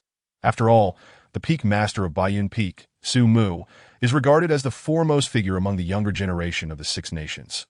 Possessing unparalleled talent for cultivation and being a formidable figure in the realm of combat spirits, having once challenged 73 powerful adversaries from 5 nations single-handedly with just a sword, such a prodigious individual could not possibly produce ordinary disciples. Both Qin Yu and Han Li, as well as Qin Shan, who was initially perceived as unremarkable, have undoubtedly showcased their extraordinary abilities, all within a mere month of being under Su Mu's tutelage, of course. While many entertain such thoughts, there are still dissenting opinions. Take, for instance, Qin Hai, the master of Yaoxing Peak, who is currently seething with resentment. Harboring intense jealousy towards Su Mu, he believes Su Mu has simply struck gold. Otherwise, how could he have consecutively received 3 disciples with such exceptional talents? While Qin Yu and Han Li might be acceptable, even Qin Shan, with his seemingly average cultivation, possesses the terrifying combat power to withstand Zhao Wushuang's 3 strikes. In Qin Hai's view, had it not been for Su Mu's interference, Qin Yu would not have risen to prominence, and Han Li would certainly have become a disciple of Yaoxing Peak. Su Mu is truly a thorn in my side, posing a lethal threat to my claim to the position of sect master and competing for disciples. If I do not eliminate him, he may very well become a significant threat to me. However, despite his loathing, Su Mu's strength is formidable, making it nearly impossible for Qin Hai to take him down alone. As he contemplates this, Qin Hai despairingly realizes he has no means to deal with Su Mu. An overwhelming wave of sorrow washes over him, and he feels an impulse to cry. It is a GT that moment. Su Mu seems to notice Qin Hai's gaze upon him, turning his head to glance at Qin Hai, only to encounter a face lined with wrinkles, now adorned with a look of deep resentment. Instantly, a chill runs down his spine, and he retorts, "Old man, why are you looking at me like that?" Unbeknownst to Su Mu, he misinterprets Qin Hai's thoughts, suspecting that the old man might have some issues with his sexual orientation, given the expression directed at him. Upon hearing Su Mu's remark, Qin Hai snaps out of his reverie, though he certainly will not disclose his thoughts to Su Mu. With a snort, he turns away. However, this scene is entirely misinterpreted by Su Mu, who perceives it as the old man sulking and throwing a tantrum, causing him to feel an overwhelming sense of discomfort, prompting him to hastily switch places with the master of Feilai Peak beside him. The master of Feilai Peak, bewildered by Su Mu's sudden movement, chooses not to question it, instead smilingly commenting, "Master Su, you have truly taken in 3 excellent disciples. They are bound to become formidable figures in the realm of combat spirits." This, Su Mu chuckles lightly, remaining silent. The realm of combat spirits? To Su Mu, it merely represents their starting point. With the announcement from the presiding elder, the names of the top 5 in the sect's competition are confirmed. Yet, at this moment, no disciple in the square makes a move to leave. They are all aware that a battle even more thrilling than the contest for the top 5 is about to commence. The ranking battles for the top 5. Throughout the history of the sect's competitions, aside from the top 10 disciples gaining access to the 4th to 6th levels of the scripture repository to select techniques, and the top 5 gaining the qualification to represent the sect in the 6 nations martial discussions, there exists another reward that drives every disciple to madness. This is the privilege of the first-place winner, who may present a reasonable request to the sect, one that does not undermine its foundational principles.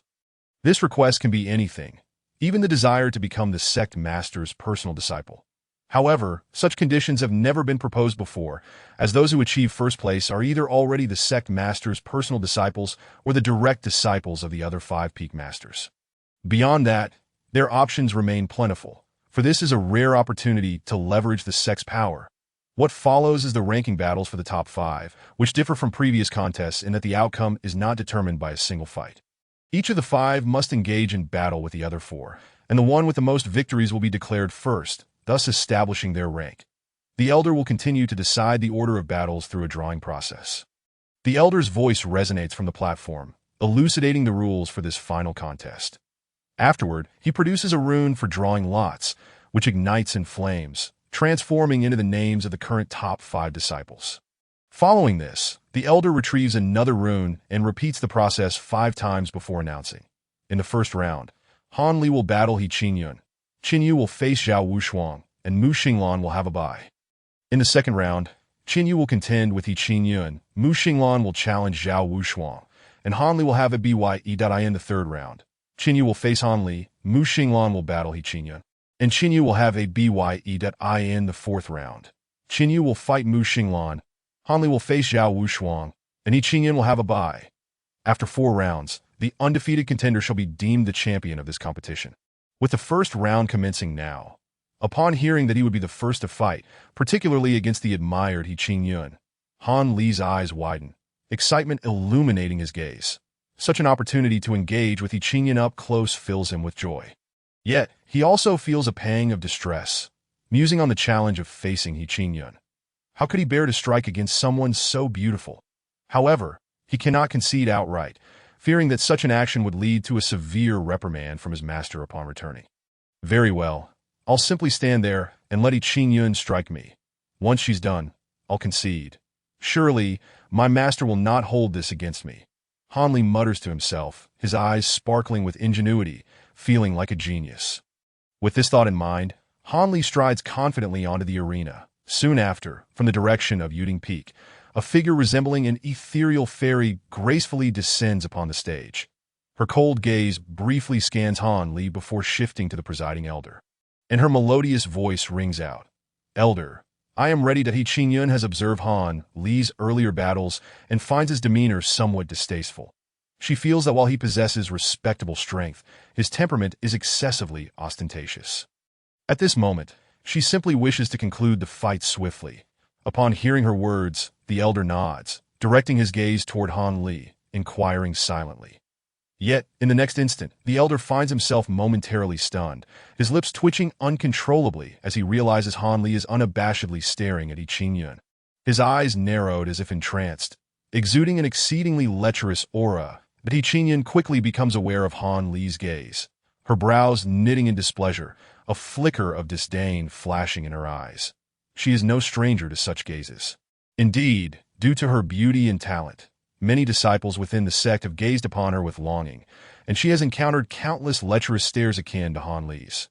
However, Han Li is the first to be so brazenly indiscreet, particularly in such a public setting. Thus, not only do the two on the stage notice, but even the disciples watching from below, as well as the high-ranking members of the sect above, take notice. Their expressions turning peculiar. Su Mu's face twitches slightly, fighting the urge to cover his face, inwardly cursing, "What the hell? Why is Han Li looking at senior sister he with such a lecherous gaze? How utterly disgraceful. Damn it, if it weren't for the sect competition, I'd charge up there and deal with this fatso myself." Cough, cough. As the increasingly cacophonous surroundings were felt, the chief elder, aware of the escalating situation, understood that it could not continue unchecked. Otherwise, the sect's grand competition might be thwarted. He hastily cleared his throat and admonished, "Han Li, will you fight or not?" Upon hearing this, Han Li jolted awake, quickly wiping the drool from the corner of his mouth and grinning. "Yes, indeed. Elder, we may commence." The chief elder snorted coldly and proclaimed, "Very well. Let the contest begin." S's voice fell. He Qingyun, who had been standing still, suddenly transformed her gaze into one of icy determination, her eyes betraying an unmistakable disdain. With a delicate touch on her storage pouch, a long whip materialized in her hand, crackling with explosive energy as she unleashed her cultivation, the aura of her first level of true qi radiating outward. Han Li's eyes widened in astonishment, stammering, So he's senior sister's whip, is this exhilarating?" In that fleeting moment of distraction, He Qingyun's graceful figure vanished from sight, only to reappear close to Han Li. her whip sweeping toward him with a fierce momentum, accompanied by a chilling aura. Startled, Han Li's chubby face turned pale, and he hurriedly focused, activating his dominance body technique. Instantly, a shield of spiritual energy enveloped him, safeguarding every inch of his form. The next moment, a sharp crack echoed as the whip struck him with force, yet it failed to penetrate his defenses in the slightest. Nevertheless, Han Li feigned immense agony, exaggerating his cries while clutching his rear, exclaiming, "Oh, it hurts! Senior sister he, please be gentler." As these words escaped his lips, the onlookers were left dumbfounded, their expressions marked by disbelief, while even the chief elder and the high-ranking members on the platform twitched at the corners of their mouths. It was unclear whether the chubby fellow was intentional in his theatrics or simply oblivious. Either way, his performance was outrageously exaggerated. The absurdity of his tone incited an impulse among the onlookers, including the high-ranking officials, to deliver a good thrashing to him. He Qingyun's face flushed a mixture of crimson and pallor, her embarrassment and anger palpable at the sight of the rotund figure's antics. "Silence," she commanded, her voice tinged with indignation. As her words faded, a torrent of spiritual energy surged into the whip, which she wielded once more, releasing a piercing sound as it sliced through the air toward Han Li. With another crack, the whip landed again, eliciting another exaggerated cry from Han Li, who leaped from the ground, clutching his backside. "Senior sister he, please be gentle." Crack. "Oh, senior sister he, I can't bear a crack." "Ah, you're so cruel, senior sister."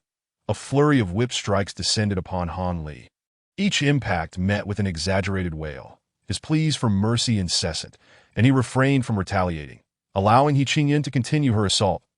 He Qingyun's face turned an ashen hue, her anger and humiliation rising as she struck with all her might, yet unable to breach Han Li's defenses.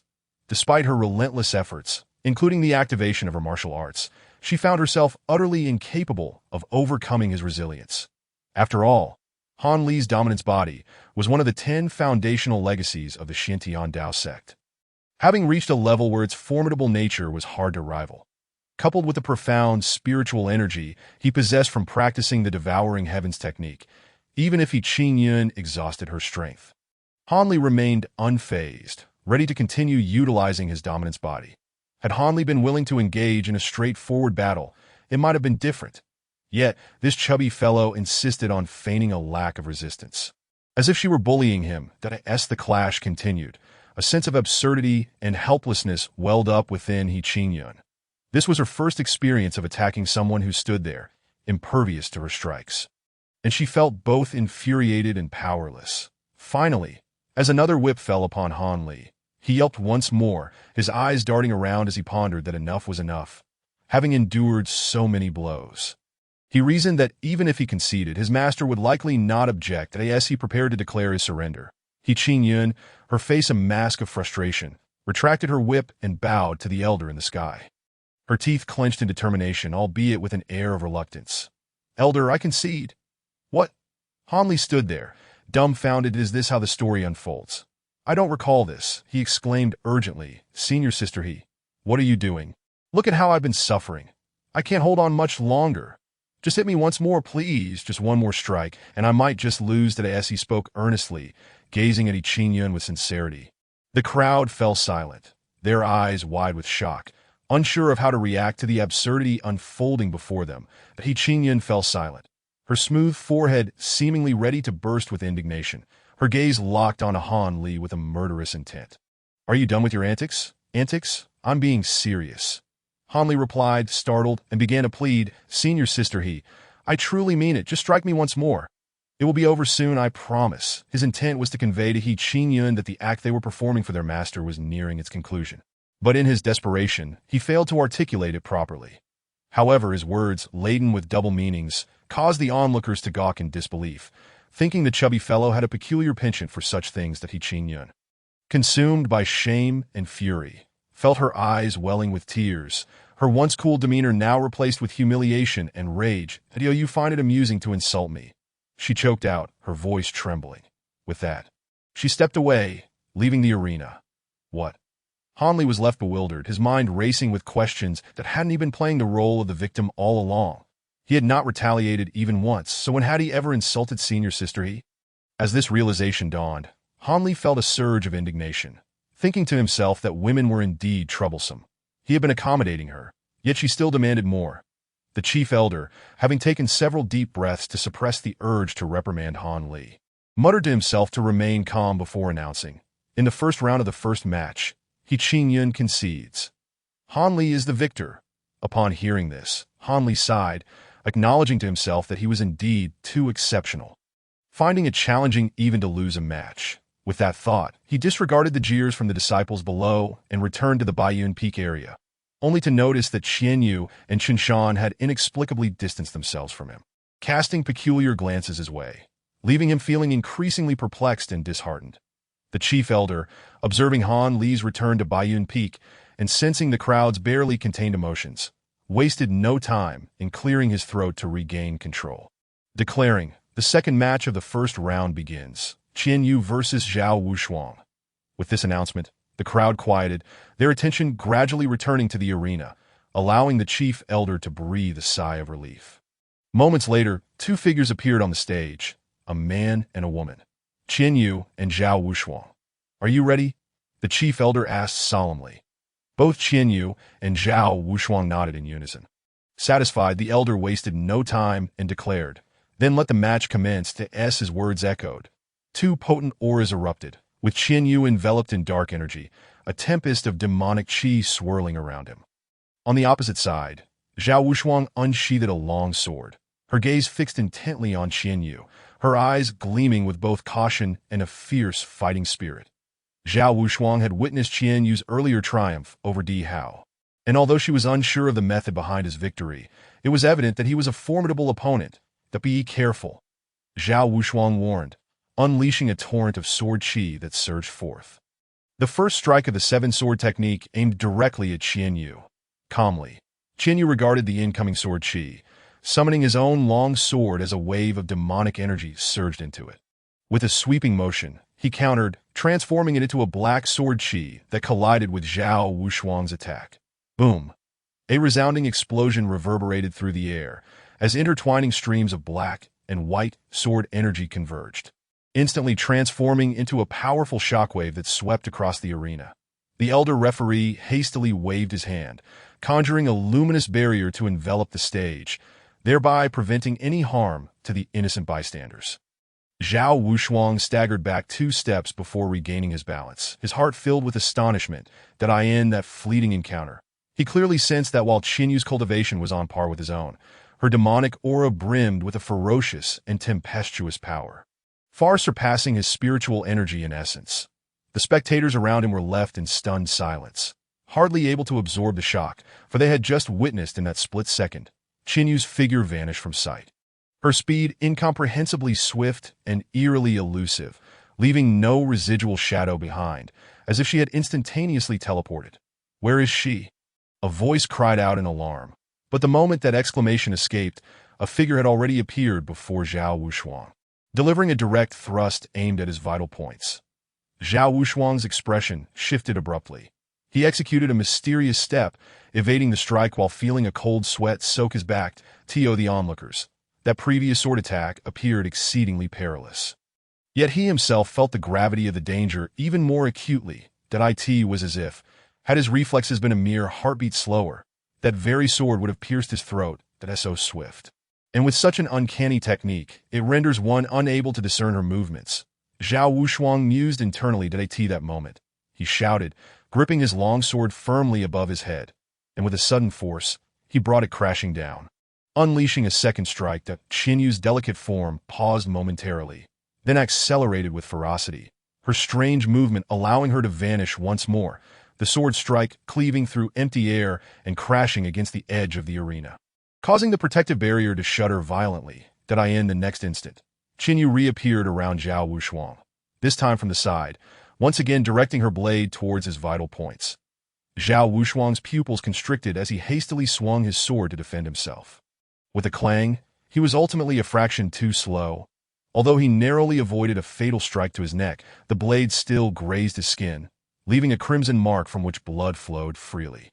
Damn it, he cursed inwardly, his trepidation towards Qinyu escalating yet again, in comparison to opponents he could overpower through sheer strength.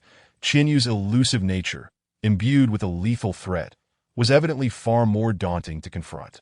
Chapter 47. Seven Swords unleashed his brother, Zhao, being overwhelmed by the demoness. Damn, just how strong is this demoness? Go, brother Zhao.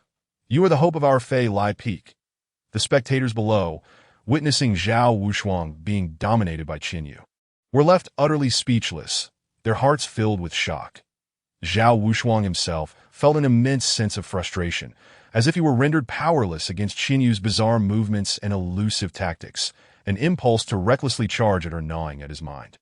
However, he was acutely aware that if he did not maintain distance from Qinyu, his chances of victory would vanish entirely. Thus, despite the turmoil within, he swiftly retreated, unwilling to linger for even a moment. The sword energy surrounding him surged violently into his longsword, and he unleashed two rapid strikes that in an instant, two arcs of sword energy soared forth, as if seeking to rend the void, each more powerful than the last. Propelled by an overwhelming force straight towards Qinyu, the third and fourth swords followed in rapid succession, converging from both sides to encircle Qinyu, effectively sealing off her path forward, forcing a direct confrontation. I refuse to believe you can truly shift positions at will, Zhao Wushuang declared in a voice only he could hear. Yet he remained vigilant, channeling his sword intent as he prepared the fifth strike. Sure enough, at the moment Zhao Wushuang launched his two strikes, Qinyu's figure hesitated, appearing in midair. Just as Zhao Wushuang suspected, her movement seemed utterly inscrutable, as if she had instantaneously traversed space itself. Yet, such instantaneous teleportation was impossible. Even the mightiest of beings could not manipulate space in that manner, a feat only achievable by those who wielded dominion over the laws of reality. Qinyu, however, merely concealed her presence through a unique footwork derived from her shadow sword technique, giving the illusion of teleportation. While her speed was unfathomably swift, she would inevitably have to pause if her path was obstructed. This demoness has halted. It seems she cannot evade this time, Zhao Wushuang mused. I have discerned some patterns in Brother Zhao's seven-sword technique. It appears that each execution must commence from the first sword, with each subsequent strike exponentially increasing in power. The might of these two strikes is evidently several times greater than the first. Let us see how this demoness withstands them. Go, Brother Zhao. We must quell this demoness' arrogance. Otherwise, how can our esteemed Zhuangtiando sect stand if it is bested by a mere demonic cult? These voices were not suppressed, and a chorus of similar sentiments arose. For although Qinyu had become a direct disciple of Su Mu, and the sect had tacitly accepted her presence, many still found it hard to accept the existence of a demonic practitioner within their ranks. Han Li, overhearing these remarks, felt a surge of anger ignite within him, his aura of true energy erupting as he cast a cold glare at those voicing such sentiments. Instantly, the disciples fell silent, recognizing the gravity of their misstep. After all, regardless of Han Li's perceived shortcomings in the arena, he remained a prodigious young talent of true energy cultivation, and few dared to provoke him. Yet, just as the onlookers anticipated Qinyu's defeat beneath Zhao Wushuang's two strikes, a sudden wave of dark energy enveloped her strikingly pure gaze, in an instant. Her eyes were shrouded in inky blackness, her delicate features turning impassive, and an overwhelming aura of pressure emanated from her, as if she were a goddess of darkness, regal and tyrannical. Boom! In the next moment, a tempestuous surge of demonic energy erupted, causing the blood within her veins to boil. In an instant, crimson luminescence flickered within the dark energy, enveloping the entire square in a chilling atmosphere that rendered all present frozen, as though they had descended into an icy abyss, a sensation akin to the arrival of a demonic deity. The cacophony that once filled the expansive square vanished without a trace, replaced by expressions of bewilderment among the disciples, who simultaneously felt an overwhelming urge to worship. Swish! A piercing sound sliced through the heavens, as a wave of sword energy descended upon Qinyu. She slowly raised a slender, pale hand, her jade-like fingers lightly tapping the void, instantly dispersing a wave of demonic energy that enveloped her within a shroud of darkness. Boom! The third sword collided with the black veil, erupting in a thunderous explosion that shook the very earth, yet it failed to disturb the protective barrier in the slightest. Boom, boom. In rapid succession, the fourth sword struck, creating a cataclysmic noise as a torrent of ferocious energy surged forth, battering against the arena's protective barrier, causing it to tremble violently. Yet the dark shroud surrounding Qinyu remained steadfast, showing no signs of wavering. Hiss! In that instant, gasps of disbelief echoed through the crowd, their hearts shaken to the core. Throughout the battle, Qinyu's style had been characterized by her elusive nature, including her previous confrontation with the first prodigy of Baiyun Peak, Di Hao, where she relied on her shadowy techniques to approach him and secure victory in one decisive blow. Thus, many had come to believe that while Qinyu was formidable, her strengths lay solely in her stealthy assassination skills, and her direct combat prowess could not possibly rival that of other peak prodigies. However, the terrifying power she now displayed under the eruption of her true demonic form shattered their illusions. The true demonic body. Chu Runfeng's gaze fixated on the horrifying demonic energy that seemed to emanate from the depths of a hellish abyss that, as he murmured, a flicker of trepidation ignited deep within his eyes. Even now, he remained uncertain whether his initial decision had been right or wrong, for Qinyu's unique constitution was exceptionally rare. Historically, those who possessed a true demonic body often brought calamity in their wake as they matured. Su Mu, though a prodigious talent, could he truly suppress such a formidable being? Break for me. Just then, Zhao Wushuang's voice thundered like a clap of thunder, and the crowd beheld as he finally completed the charge of his long sword, raising it high above his head before unleashing a downward strike that cleaved through the air like a shooting star, as if intending to split the heavens in twain, hurtling directly towards Qinyu. Unfazed, Qinyu advanced beneath the protective barrier, heading straight for Zhao Wushuang. Boom! A thunderous roar reverberated through the air as the fifth sword struck once more against the luminous barrier enveloping Qinyu. The barrier trembled violently, yet remained unbroken, while Qinyu's form shifted several yards in an instant, nearly reaching the center of the arena in the blink of an eye. Zhao Wushuang's expression grew grave, his countenance darkening as he gritted his teeth. Allowing his aura to surge to its zenith, he raised his sword high above his head, and in that moment, tendrils of energy began to surge into the blade, akin to rivers converging into the sea. In an instant, the sword's aura shot skyward, its fierce momentum saturating the very fabric of the world that in the next heartbeat. The sixth sword was unleashed, transforming into a stunning arc of light. Its force magnified 100-fold compared to before as it surged toward Qinyu, with an intent to cleave the void itself. The sound of thunderous roars echoing incessantly that a flash of crimson flickered in Qinyu's obsidian eyes. Yet his speed showed no signs of abating, as if he regarded this sword aura, terrifying enough to make even a second-level gathering essence expert tremble, with indifference, colliding with it in an instant. A cataclysmic sound erupted, and the sheer force swept through the arena. The dark veil surrounding Qinyu began to tremble violently, revealing countless fine cracks, and with a resounding explosion, it shattered, erupting into a surge of demonic energy.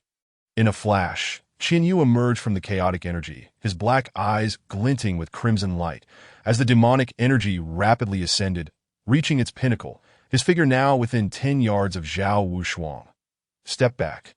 Zhao Wushuang's eyes blazed red, fully committing to the moment. The seventh sword, charged with energy, began to swell, transforming into a massive beam of light that pierced the heavens, reaching dozens of yards in height. As if to cleave the very firmament, seventh sword, slash, Zhao Wushuang bellowed, as if expending every ounce of strength, bringing the sword down from the sky in that instant. The hearts of the onlookers seemed to halt in disbelief, gazing in awe at the earth-shattering strike. Even the experts at the pole separation realm were visibly stirred. The closest judging elder was particularly taken aback, internally reflecting on the potential of the younger generation. At this moment, even Han Li clicked his tongue, momentarily stunned by the formidable sword descending, feeling a shadow of dread.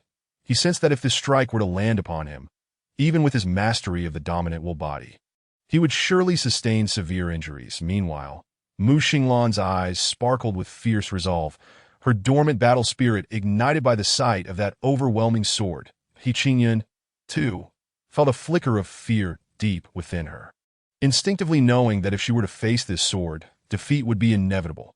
The The seven-sword technique, created by Zhao Wushuang, was less about the seven swords and more about the build-up. Each preceding strike compounded the power, accumulating strength for this ultimate final blow. This strike embodied his deepest efforts and was, in essence, his greatest source of pride in his cultivation journey. Just when countless spectators believed that this sword would surely overwhelm Qianyu, a sudden, earth-shattering roar erupted from the abyss, shaking the very heavens and earth, resonating in the hearts of many. Some of the less experienced cultivators felt their minds blank, blood surging, on the brink of vomiting. At that moment, amidst the crowd's uncertainty, the terrifying demonic energy began to coalesce into limbs, a body, a head. Ultimately, the gathering of demonic energy materialized into a towering shadow of a demon god, manifesting in the space between heaven and earth. As the demon god's visage appeared, terror flooded the faces of the onlookers, their bodies trembling involuntarily, as if the very essence of fear was etched into their souls, beyond suppression, especially when the demon's cold gaze swept over the disciples. Many could no longer stand, collapsing to their knees as if in reverent worship. In that instant of collective shock and dread, the demon god lifted its head, fixing its gaze upon the colossal sword descending from above. An expression of disdain igniting in its eyes as it extended its massive hand to grasp the sword. The two terrifying forces collided with a cataclysmic impact, the ferocious sword aura rampaging through the void, exploding forth in an attempt to break free from the demon god's grasp. Yet the demon's immense hand acted like a colossal iron claw, firmly ensnaring the sword, unleashing a torrent of demonic energy that surged into the blade. Gradually, the radiance of the sword began to be overshadowed by the encroaching demonic aura, black veins creeping across its surface.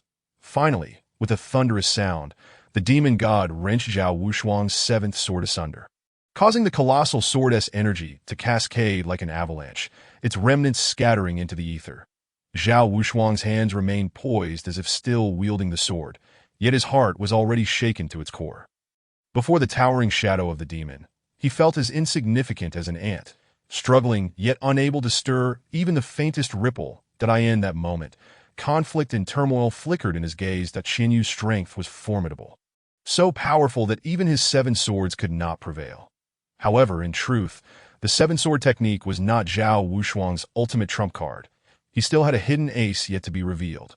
He grappled with the decision of whether to take that final step, knowing that once he unleashed his hidden power, he would be plunged into a state of vulnerability, rendering him incapable of overcoming any opponent thereafter, let alone contend with Mu Xinglan. For Zhao Wushuang, while Qianyu was indeed a formidable adversary, Mu Xinglan represented a pinnacle in the eyes of countless disciples. He did not wish to squander the opportunity to compete against her due to this battle. With a sigh inwardly, he raised his gaze to Qianyu beneath the shadow of the demon, hesitating momentarily before ultimately conceding. "I admit defeat." As his words fell, a profound silence enveloped the arena. Qianyu calmly regarded Zhao Wushuang with a steady gaze, remaining silent. However, the demon god behind her began to dissipate into nothingness, her clarity returning as she lightly nodded to Zhao Wushuang. Even the judging elder was momentarily taken aback, glancing between Qianyu and Zhao Wushuang before finally exhaling a sigh of resignation and declaring, "In the second battle of the first round, the victor is Qianyu." As his words echoed, the crowd erupted into an uproar. This sorceress has triumphed once more. Even Zhao Shixiang could not match her? My heavens, did I see that correctly? That demon god shadow was indeed conjured by a true Qi realm cultivator. The aura and might were akin to facing a pulse separation or even a soul combat realm expert. With Zhao Shixiang defeated, can anyone withstand her?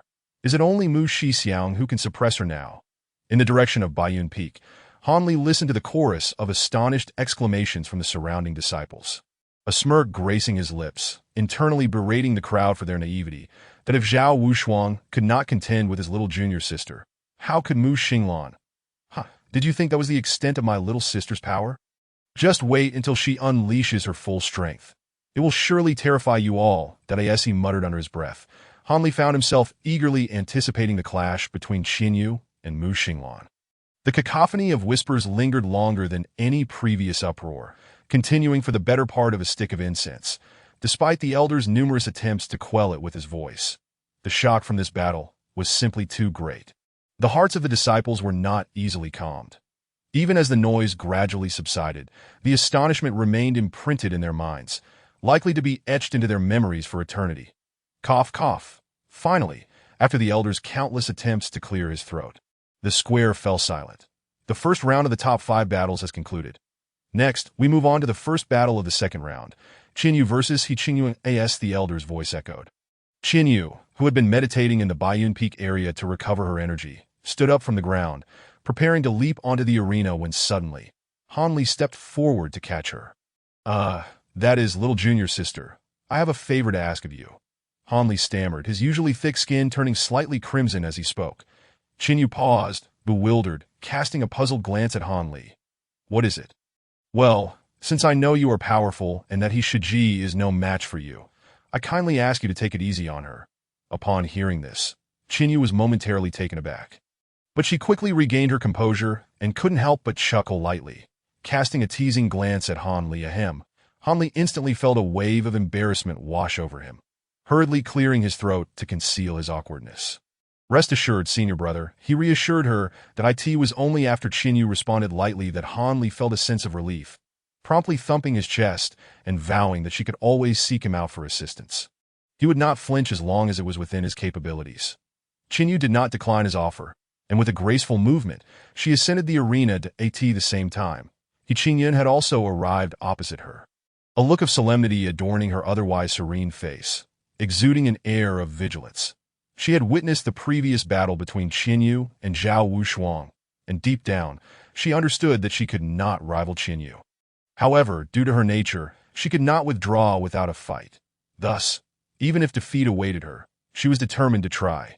Just as she was about to unleash her imposing aura, an unexpected smile blossomed on the seemingly indifferent face of her opponent. Qinyu. The smile was enchanting and imbued with the innocence and exuberance of a young girl, her eyes curving into radiant crescents that captivated the onlookers, rendering them momentarily spellbound. Even those who had previously harbored strong aversions towards Qinyu had to concede that their hearts were stirred. He Qingyun, standing directly before Qinyu, was left in a state of astonishment, perplexed as to why Qinyu would smile at her. After all, in He Qingyun's mind, Qinyu was equally a devilish figure, not entirely despised like some disciples, yet still regarded as a ruthless entity devoid of emotion. However, in that fleeting moment, Qinyu's smile seemed to waver He Qingyun's steadfast beliefs, causing her to question her previously rigid perceptions of those who practiced demonic cultivation. In truth, Qinyu's aloofness towards outsiders stemmed from the traumatic experience of witnessing her village's massacre, which had profoundly altered her mindset. Nevertheless, she remained generous with her smiles when interacting with her own kind. Her master was like that, her 2 senior brothers were like that, and since He Qingyun was associated with Han Li, she naturally considered her one of her own. Yet, she chose not to make this explicit, merely offering He Qingyun a smile before turning her gaze towards the elder referee. With the elder's announcement, the second round of the first match commenced. Though He Qingyun was a prodigy of Baiyun Peak, as Han Li had anticipated, she was no match for Qinyu. After several exchanges, she was swiftly defeated. However, Qinyu adhered to Han Li's advice and refrained from inflicting any harm upon He Qingyun, simply forcing her off the stage. Qinyu's gaze fell upon He Qingyun, who had been compelled to retreat, and a slight smile graced her lips as she spoke that He Qingyun, taken aback, could not decipher Qinyu's demeanor, but still inclined her head slightly in acknowledgement. I declare the winner of the first match of the second round is Qinyu, intoned the elder referee, before proceeding to announce, the second match will feature Zhao Wushuang against Mu Xinglan. At this pronouncement, a flicker of anticipation ignited in the eyes of the numerous spectators, who were once again filled with excitement. They had just witnessed Zhao Wushuang's prowess, and it was feared that had it not been for the exceptional presence of Qinyu, he would undoubtedly have been the foremost prodigy among the 5 great peaks, his strength rivaling that of Mu Xinglan. The impending clash between the two was eagerly awaited by all. Zhao Wushuang, your ability to create the 7 swords technique is indeed commendable, but if that is all you possess, you are not my match, declared Mu Xinglan, his gaze steady upon Zhao Wushuang, his tone casual as though recounting an everyday occurrence. Yet his words dripped with arrogance. The 7 swords technique, with each sword strike compounding its might, culminated in the earth-shattering 7th sword. Even Qinyu, possessing the true demon body, had summoned a phantom of a demon god to contend with it. Yet Mu Xinglan boldly asserted that Zhao Wushuang was no rival for him. Had such words been uttered by another, the crowd would have erupted in jeers and scorn, yet under Mu Xinglan's declaration, silence reigned. No one dared to contradict him, for he was Mu Xinglan, the foremost prodigy of the younger generation of Xintian Dao sect. Is that so? Zhao Wushuang's gaze bore into Mu Xinglan, his fighting spirit igniting as the aura of his true energy surged, instantly reaching its zenith, transforming into a tempest that roiled the heavens and earth. Then I assure you, this move will not disappoint you. As Zhao Wushuang's words fell, a fierce wind erupted, an undercurrent of an overwhelming tempest radiating through the atmosphere. Chapter 49. The blossoms belong to the victors. Mu Xinglan's pupils narrowed in response, a surge of battle intent and aura erupting from him as he lifted his gaze towards the tempestuous winds. Though still in its infancy, it was evident that a form had begun to coalesce, the embryonic form of momentum. Simultaneously, among the onlooking disciples, some could not contain their astonishment, their eyes widening in disbelief. It was known that the higher one ascended in the mastery of techniques and martial arts, the more challenging the cultivation became, for reaching perfection represented the pinnacle of what a technique could achieve, thus earning the title of complete. Once momentum manifested, it signified that its power transcended the limits of the technique or martial art itself, infused with the practitioner's understanding, thereby generating an extraordinary aura during its execution. This was the realm of momentum. While mastering a technique to perfection was no small feat, it ultimately required only the accumulation of time to achieve proficiency. However, reaching the realm of momentum was a different matter altogether, demanding not only sufficient comprehension but also a stroke of fortune. For those lacking aptitude, the possibility of grasping momentum would only arise as their cultivation deepened, their perception becoming increasingly refined. Therefore, the higher one's cultivation level, the greater the mastery of techniques, which directly evidenced the practitioner's innate talent. Among the remaining disciples of Xintian Dao sect, prior to this moment, only 3 individuals had managed to perceive the embryonic form of momentum at the true energy realm. Su Mu, the current master of Baiyun Peak, the genius from Qijian Peak 8 years ago, and now Mu Xinglan, the sect master's direct disciple. Yet in this very moment, another name was added to that list, Zhao Wushuang. Observing the varying degrees of astonishment on the faces of the other peak masters and elders. Except for Su Mu and the sect master who remained composed, Shen Yun felt an overwhelming sense of satisfaction, a hearty laugh escaping him as he brimmed with pride for his disciple. Mu Xinglan, let us settle this with one move, shall we? Zhao Wushuang proclaimed, standing resolute amidst the swirling winds, his eyes glinting with challenge as he addressed Mu Xinglan, and Mu Xinglan regarded him intently, his voice low and resolute as he uttered a single word, agreed. As his words fell, his aura surged rapidly, almost instantaneously matching Zhao Wushuang's, the surrounding spiritual energy becoming agitated, creating a balanced force against the tempest. Simultaneously, a luminous veil of spiritual energy enveloped Mu Xinglan's hands, triggering the invoking energy technique. Zhao Wushuang bellowed as the tempest surrounding him surged forth, converging upon him, merging with his being, transforming into an overwhelming aura that erupted forth. Great wind and cloud palm. With Zhao Wushuang's cry, he leaped into the air, his figure soaring upwards, and with a decisive strike, he pressed downwards towards the ground. In that instant, it seemed as though the very winds and clouds of the heavens converged in his palm, crashing down with tremendous force, creating a massive palm imprint that stretched several dozen feet wide, descending upon Mu Xinglan with awe-inspiring pressure that left many spectators pale with fear. Under the weight of the impending palm imprint, Mu Xinglan's raven hair whipped wildly, his white robes billowing, yet his battle intent intensified. The power of the invoking energy technique surged to its zenith. Suddenly, a terrifying force emanated from Mu Xinglan, as if a vortex of immense suction had materialized around him, drawing in the surrounding spiritual energy uncontrollably. In an instant, it appeared as though the spiritual energy within 100 feet had been drained, coalescing into a swirling cyclone at his fist, which he then unleashed with a resounding punch. Boom! With the explosive force of the strike, the very fabric of reality trembled, the air reverberating with a thunderous roar as a colossal fist-shaped shadow, born from the condensed spiritual energy, erupted forth, wherever it passed. The ground shook violently, its might rivaling that of Zhao Wushuang's descending palm imprint, two titanic powers colliding in an earth-shattering clash. Boom!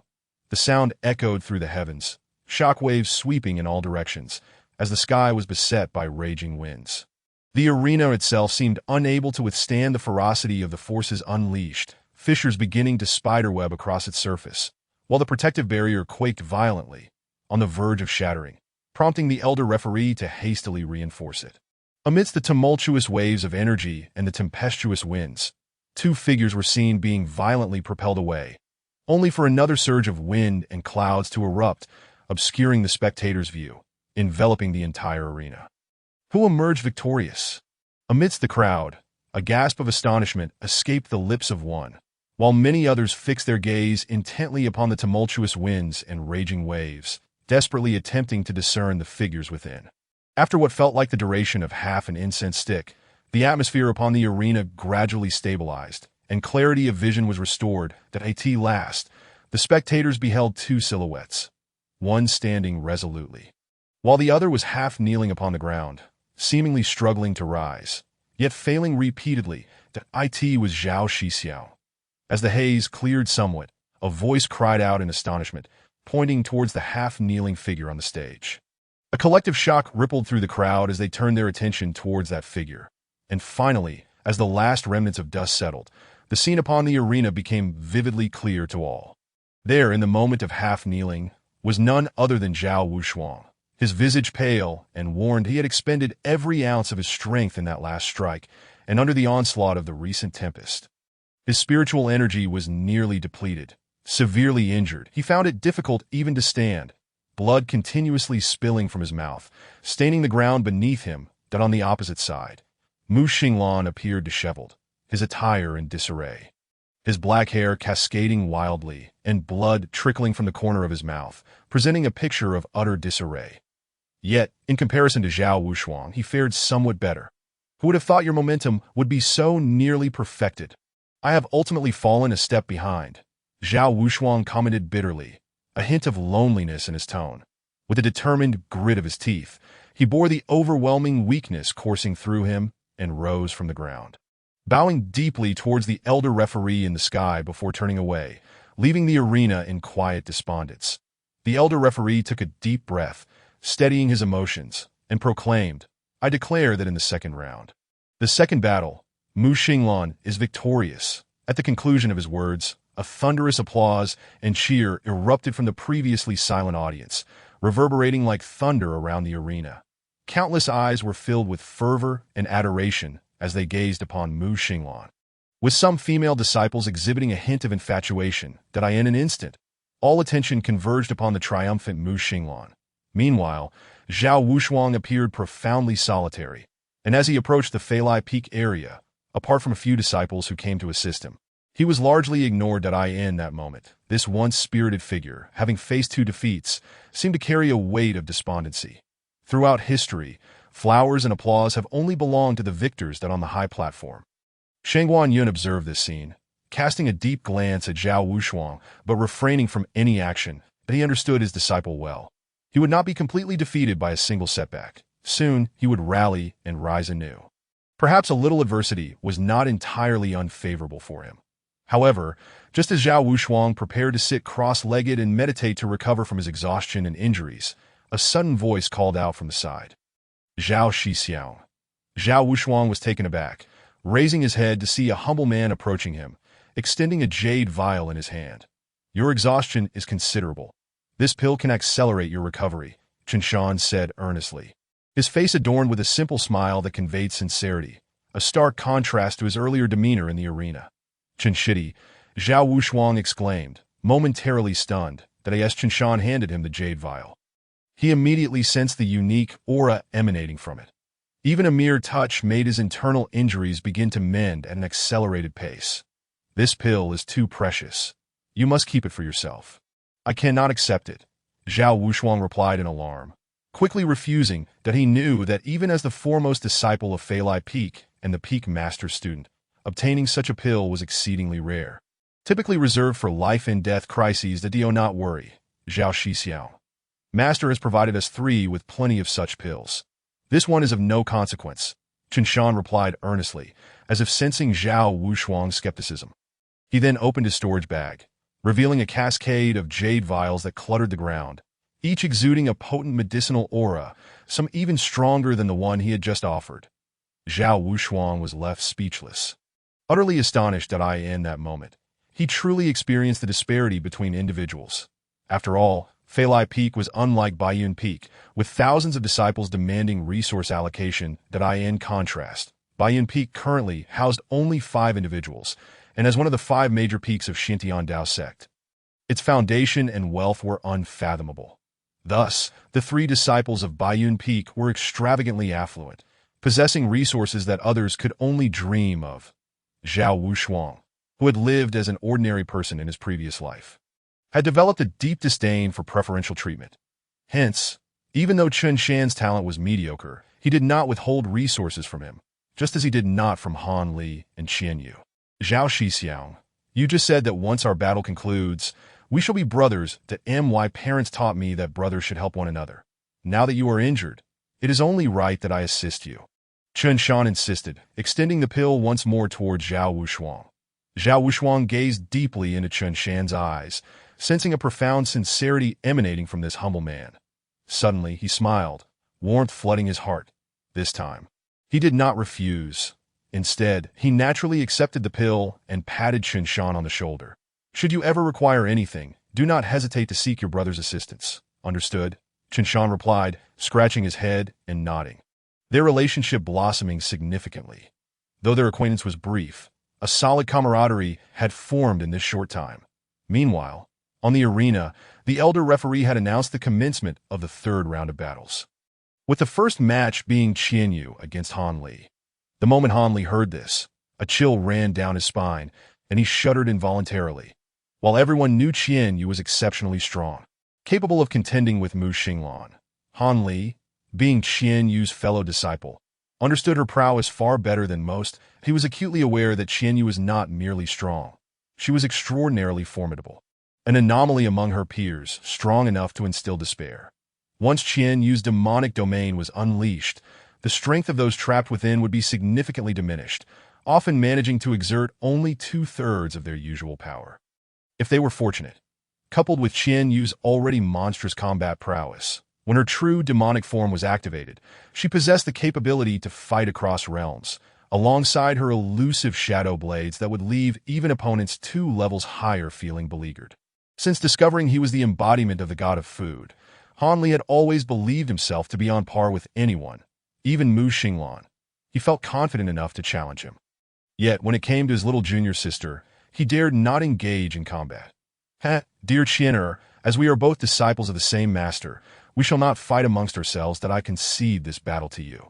I surrender, Han Li thought to himself while smiling as he approached Qian Yu. Upon hearing this, Qian Yu cast him a sidelong glance that was both amused and disdainful, though she feigned gratitude, saying, I truly appreciate your kindness. Shixiang did. Come now, there is no need for such formality among us. Han Li replied, adopting a noble demeanor as he thumped his chest. The elder referee observed this scene, gaining a renewed understanding of the extent of the rotund man's shamelessness. His discerning eye quickly recognized Han Li's cowardice. Yet even in his surrender, he sought to embellish the moment.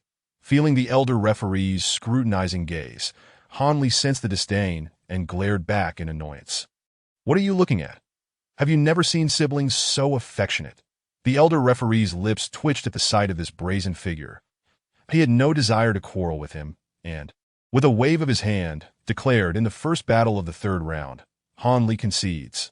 Qian Yu is the victor. In the 2nd battle of the 3rd round, Mu Xinglan will face He Qingyun. Han Li, who had been preparing to exit the stage, hesitated noticeably upon hearing the elder's announcement, deliberately lingering on the arena for a moment. As he observed the graceful figure soaring towards the arena, a smile crept across his chubby face, and he eagerly waved at He Qingyun to go. He Qingyun shot him a disdainful glance, her expression revealing her disgust, and completely ignored him. Yet, Han Li oblivious to the cold reception. ambled off the stage without a care that he shimmy. Before long, Mu Xinglan arrived on the stage, nodding in acknowledgement to He Qing.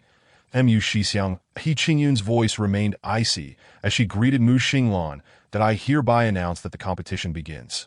The elder referee slowly opened his mouth high above the sky, and soon, two figures on the arena erupted with the first level of true energy, each unleashing their respective offensive techniques and clashing together. Han Li's gaze remained fixed on the arena, his countenance darkening as he observed the battle unfold. He was dismayed to see his senior sister, He Shiji, consistently suppressed by Mu Xinglan, who was clearly holding back. Although the outcome had yet to be determined, it was already evident that as expected, after several rounds of combat, Mu Xinglan, utilizing the technique of directly seized He Qingyun's whip, rendering her incapable of further offense, leading her to concede defeat. Han Li's displeasure was palpable, cursing Mu Xinglan for his lack of chivalry.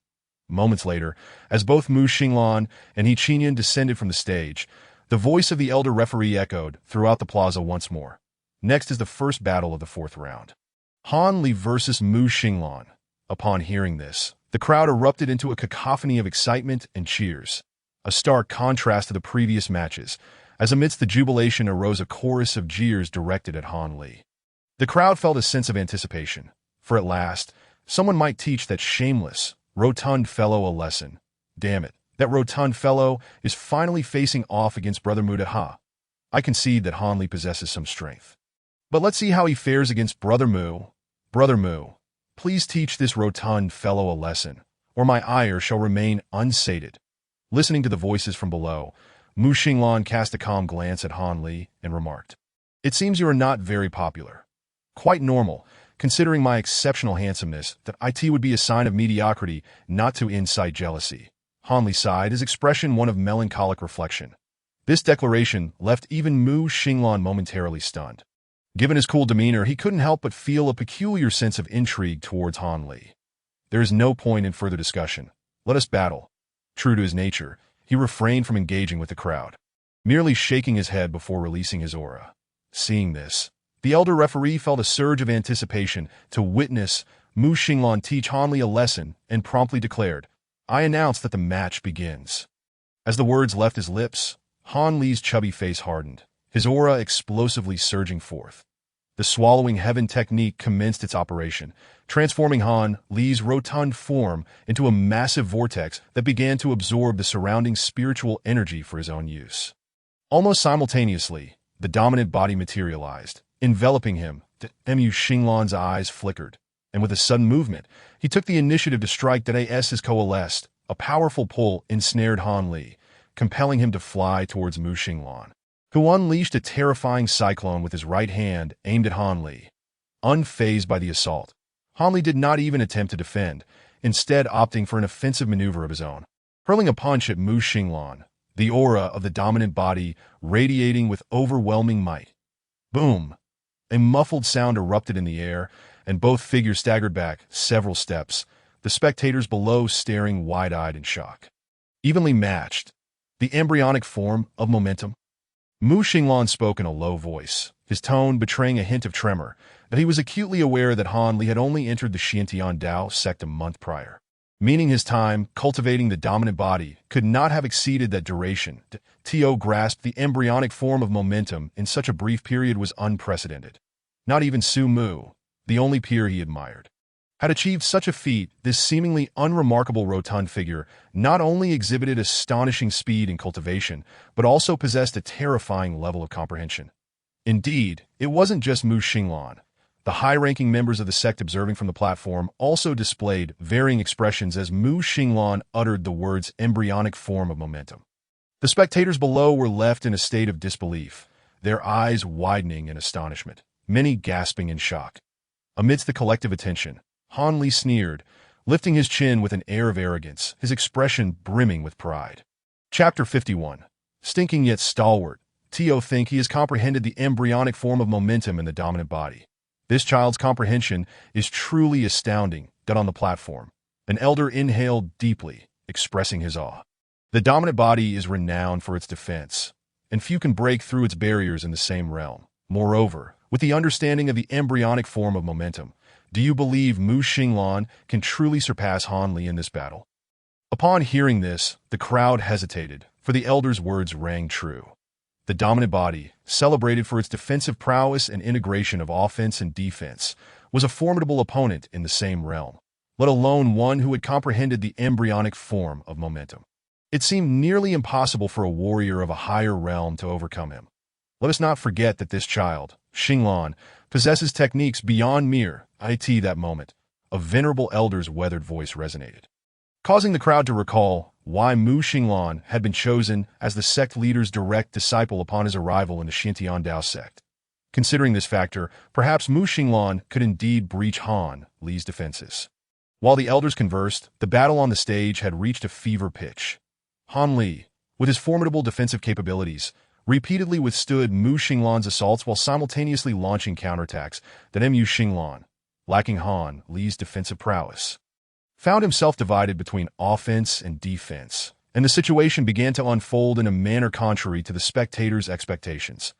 Mu Xinglan was at a disadvantage. Han Li is utterly shameless. In terms of combat power, he is leagues behind Brother Mu. If it weren't for his impressive resilience, he would have lost long ago. Indeed, Han Li is akin to a foul stone in a cesspit, stinking yet unyielding. Damn it, Brother Mu won't genuinely lose, will he? I was counting on him to exact vengeance for us.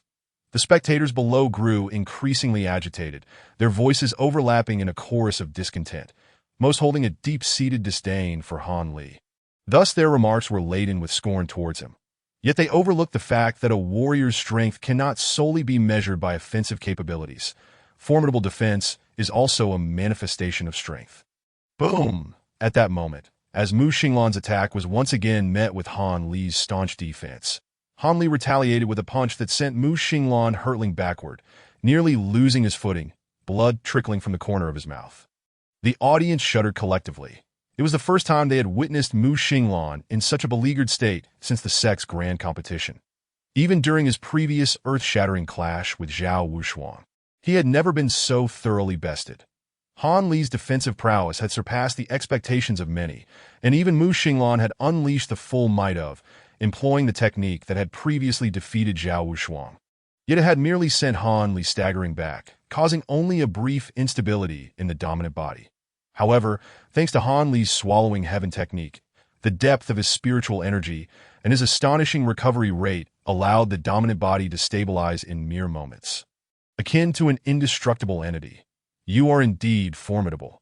Relying solely on is insufficient to breach your dominant body, Mu Xinglan admitted solemnly. Although he harbored no fondness for Han Li, he could not deny the overwhelming terror of Han Li's strength at this juncture.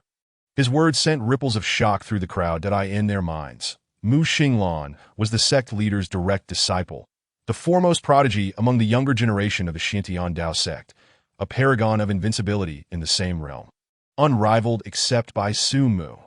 Even against Qianyu, the crowd merely viewed him as a formidable contender against Mu Xinglan, never considering the possibility of anyone truly defeating him.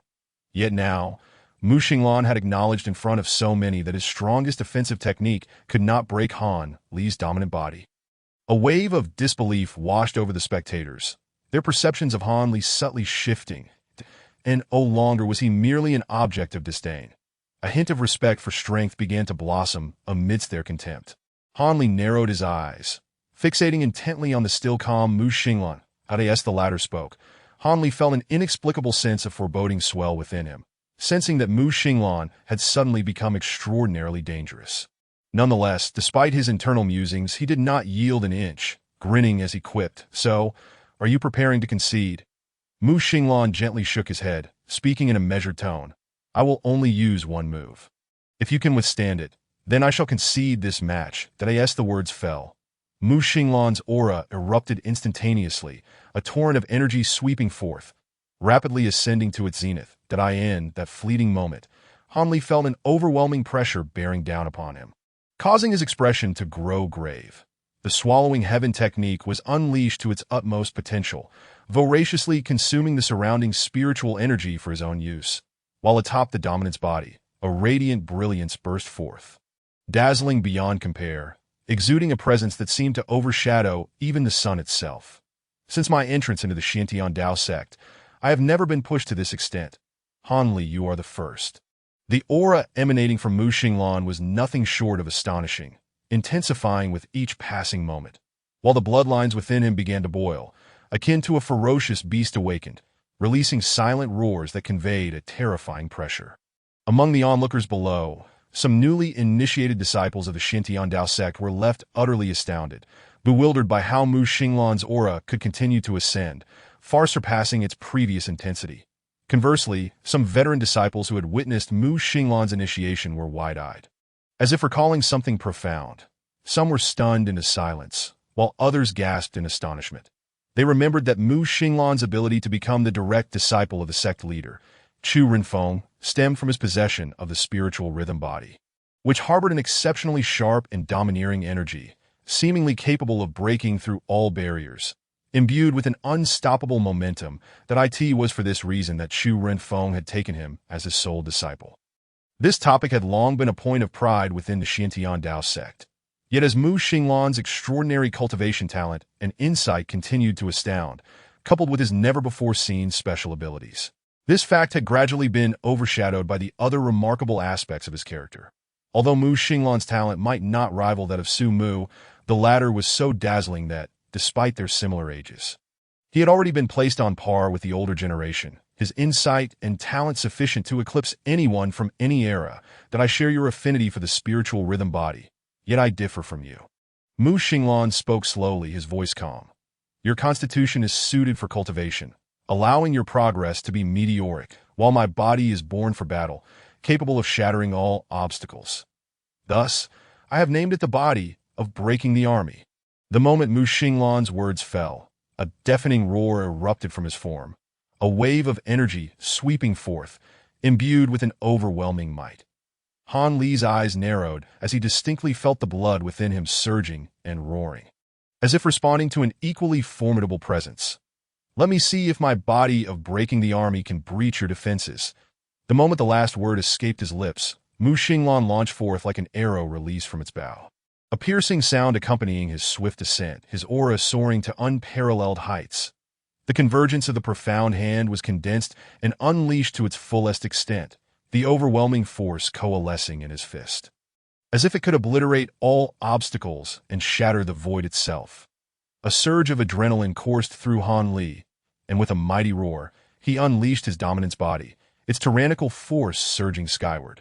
Standing firm like an unyielding mountain, ready to confront Mu Xinglan, break. Mu Xinglan bellowed, delivering a fierce blow to Han Li that instant.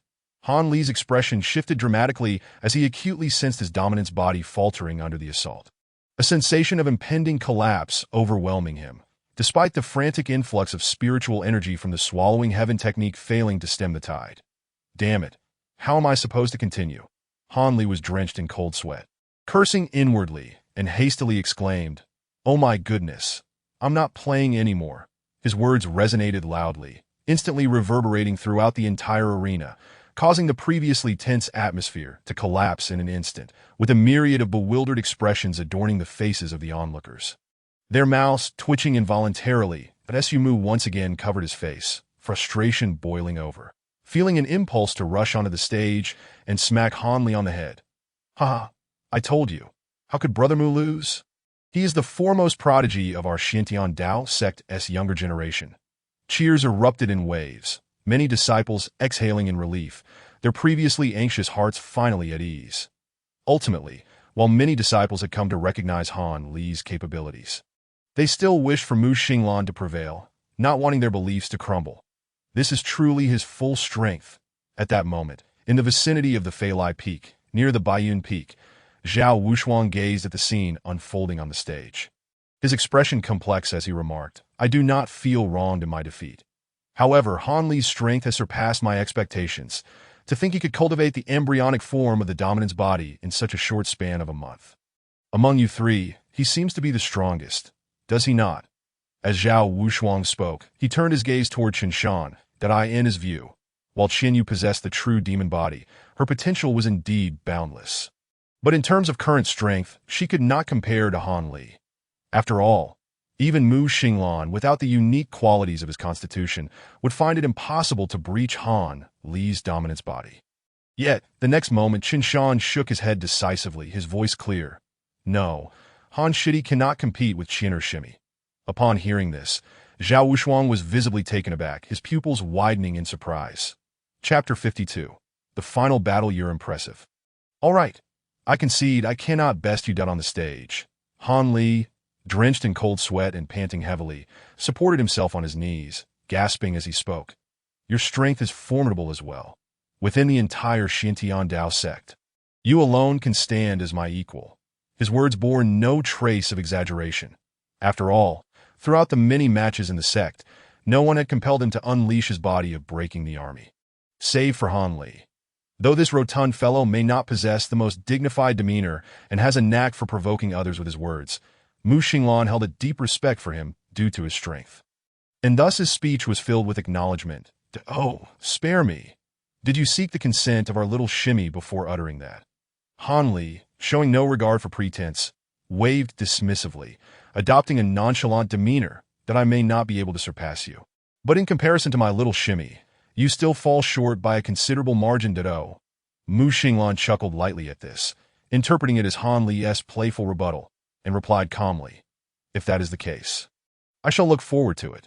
The presiding elder announced the outcome of this round's first battle, followed by the match between He Qingyun and Zhao Wushuang.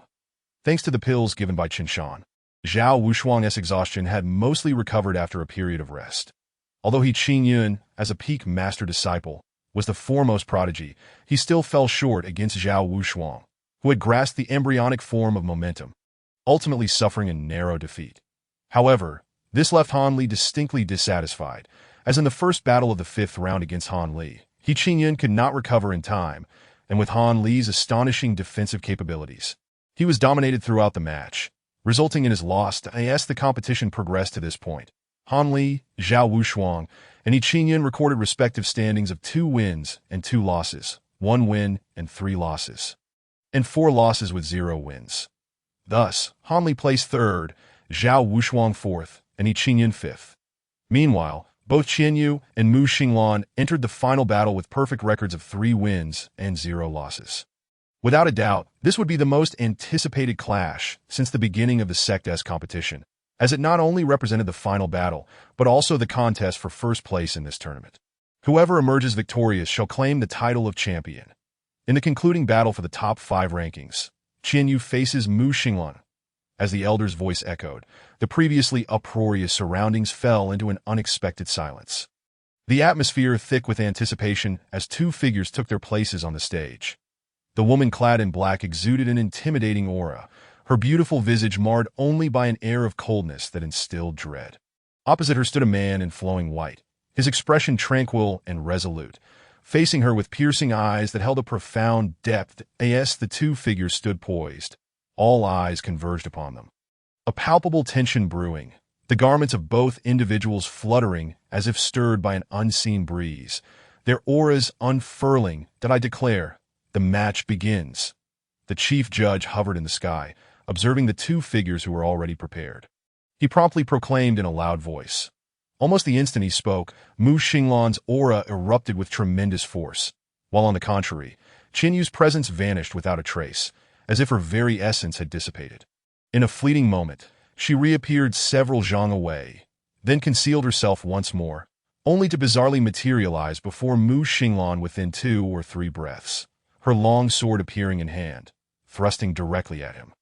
Mu Xinglan's pupils constricted, leaving him no time for contemplation, that he swiftly condensed his Yin Xian hand, reaching out barehanded to intercept Qian Yu's sword strike. Suddenly, the resounding clash of metal reverberated through the air, sparks flying as the sword met his palm. That a hint of gravity weighed upon Qian Yu's previously indifferent expression, as a surge of demonic energy enveloped her sword, unleashing a domineering force that forcibly repelled Mu Xinglan's hand. Mu Xinglan's expression turned solemn as well.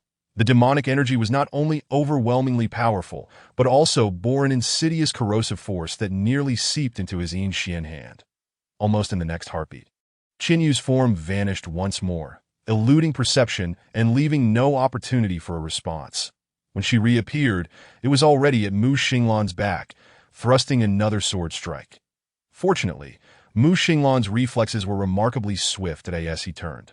He delivered a punch that collided with Qin Yu's long sword, sending both figures staggering backward. Upon witnessing this scene, the onlookers below were taken aback. Brother Mu is at a disadvantage. This sorceress's concealment techniques are too bizarre. The disciples of Baiyun Peak resort to underhanded tactics. Can't they engage in a straightforward battle? Brother Mu, you must not lose. Mu Xinglan's pupils tightened as he realized he could not afford to entangle himself in such a protracted struggle. Otherwise, he would surely be ground down over time. With this thought, he unleashed his aura to its utmost, bellowing as he summoned the full power of his Enlightening hand, releasing the embryonic form of his might. He reached out, and a terrifying force of attraction surged forth, as if even the void itself were being drawn towards him. At that moment, Qin Yu's figure appeared, inadvertently pulled by the overwhelming force, unable to utilize her shadow sword's concealment technique, thereby exposing her target. Boom! Seizing the opportunity, Mu Xinglan acted without hesitation. The breaking army physique activated, his bloodline boiling as a force resembling the breaking of all barriers erupted forth, stirring up a tempest around him, swirling and converging into his other arm to form a colossal vortex of power. You shall not escape this attack, Mu Xinglan roared, his voice no longer calm, as the urgency of the situation heightened after two perilous assassination attempts. He felt a sense of impending crisis, urging him to swiftly conclude the confrontation with Qin Yu. With the full force of the breaking army physique and the mightiest strike of his Enlightening hand, even someone at the second level of Gathering Yuan could not withstand this blow. Even a third-level practitioner would not dare to confront it head-on. Dodge? Yet, at that moment, Qin Yu's voice emerged cold and devoid of emotion. As her words resonated, a tide of demonic energy surged forth, her true demonic form reaching its zenith, that a crimson light shot into the sky. Amidst the overwhelming demonic energy, a phantom began to take shape, transforming into a towering demon god, gazing down upon the world with disdain, causing countless hearts to tremble in fear. When have I ever needed to evade? Qin Yu's voice rang out again, and in the next instant, an exceptionally sharp sword in 10 erupted, wreaking havoc in the realm, appearing elusive yet palpable, evoking a sense of dread among those who sensed it. This force was indeed more terrifying than Mu Xinglan's might. A complete manifestation of power. Mu Xinglan's pupils contracted, while the crowd below collectively gasped in disbelief, their eyes widening in shock. Upon the high platform, the senior members of the sect were equally taken aback, rising in unison, their faces reflecting astonishment and disbelief, including even the sect leader, Chu Runfeng, that a complete manifestation of power. One elder gasped, shock evident in his eyes, his mind momentarily blank, ceasing to function, that a prodigy, an absolute prodigy. To comprehend a complete manifestation of power at the first level of true qi, how could the term prodigy even begin to encompass such a feat? The observers found themselves at a loss for words to describe Qin Yu's comprehension, resorting only to the notion of an unparalleled prodigy. How is this possible? Am I seeing things? Surely, I must be mistaken. Is that truly a complete manifestation of power? It must be, or else how could it be so formidable? It appears even more fearsome than Brother Mu's embryonic form of power, that my heavens, to grasp a complete manifestation of power at the first level of true qi. Could she still be considered human? In an instant, the entire square erupted in chaos. Incredulous voices filled the air as everyone seemed to lose their minds, especially Mu Xinglan, who was on the verge of clashing with Qin Yu at this moment. He felt as though his very pride, built over the years, had shattered into countless fragments. Power, a complete manifestation of power, a height that even he could not reach, despite his own embryonic form being infinitely close to completion. Yet that final step was not something to be crossed easily. Achieving such mastery before breaking through the Meridian realm was an unfathomable feat, yet Qin Yu had accomplished it, comprehending a complete manifestation of power at the first level of true qi. With just this, even a typical third-level true qi practitioner would find it difficult to contend with her, not to mention that she also possessed the true demonic form. Boom! At that moment, thunder rumbled through the heavens, and tempestuous winds surged, as if the very world had been stirred by Qin Yu's presence. The specter of the demon god loomed large, an insurmountable barrier. And just then, a shroud of darkness fell, the demonic energy roiling as the demonic domain unfolded. Enveloping the entire arena, indeed the entire square, in an instant. Everyone felt their blood flow slow. Even the circulation of spiritual energy became laborious. Their cultivation seemed to be suppressed, unable to unleash their full strength. Many felt their minds tremble, overwhelmed by an urge to kneel in reverence. In that moment, Qinyu's slender figure stood there, resembling a queen worthy of worship by all beings. The Demon King has descended. Chapter 53. Contending for first place, all disciples, be they at the gathering Yuan stage, True Qi stage, or even the elders at the Meridian realm, felt varying degrees of pressure, their cultivation hindered, unable to unleash their full potential. Their hearts roiling with shock that if the onlookers felt such pressure, what of Mu Xinglan, who faced it directly? He sensed his own breath becoming unstable, the overwhelming force of the breaking army beginning to waver, his power rapidly diminishing. However, he gritted his teeth and persevered, exerting every ounce of unrestrained strength to maintain his assault, his expression already a mask of savagery as he roared towards Qinyu.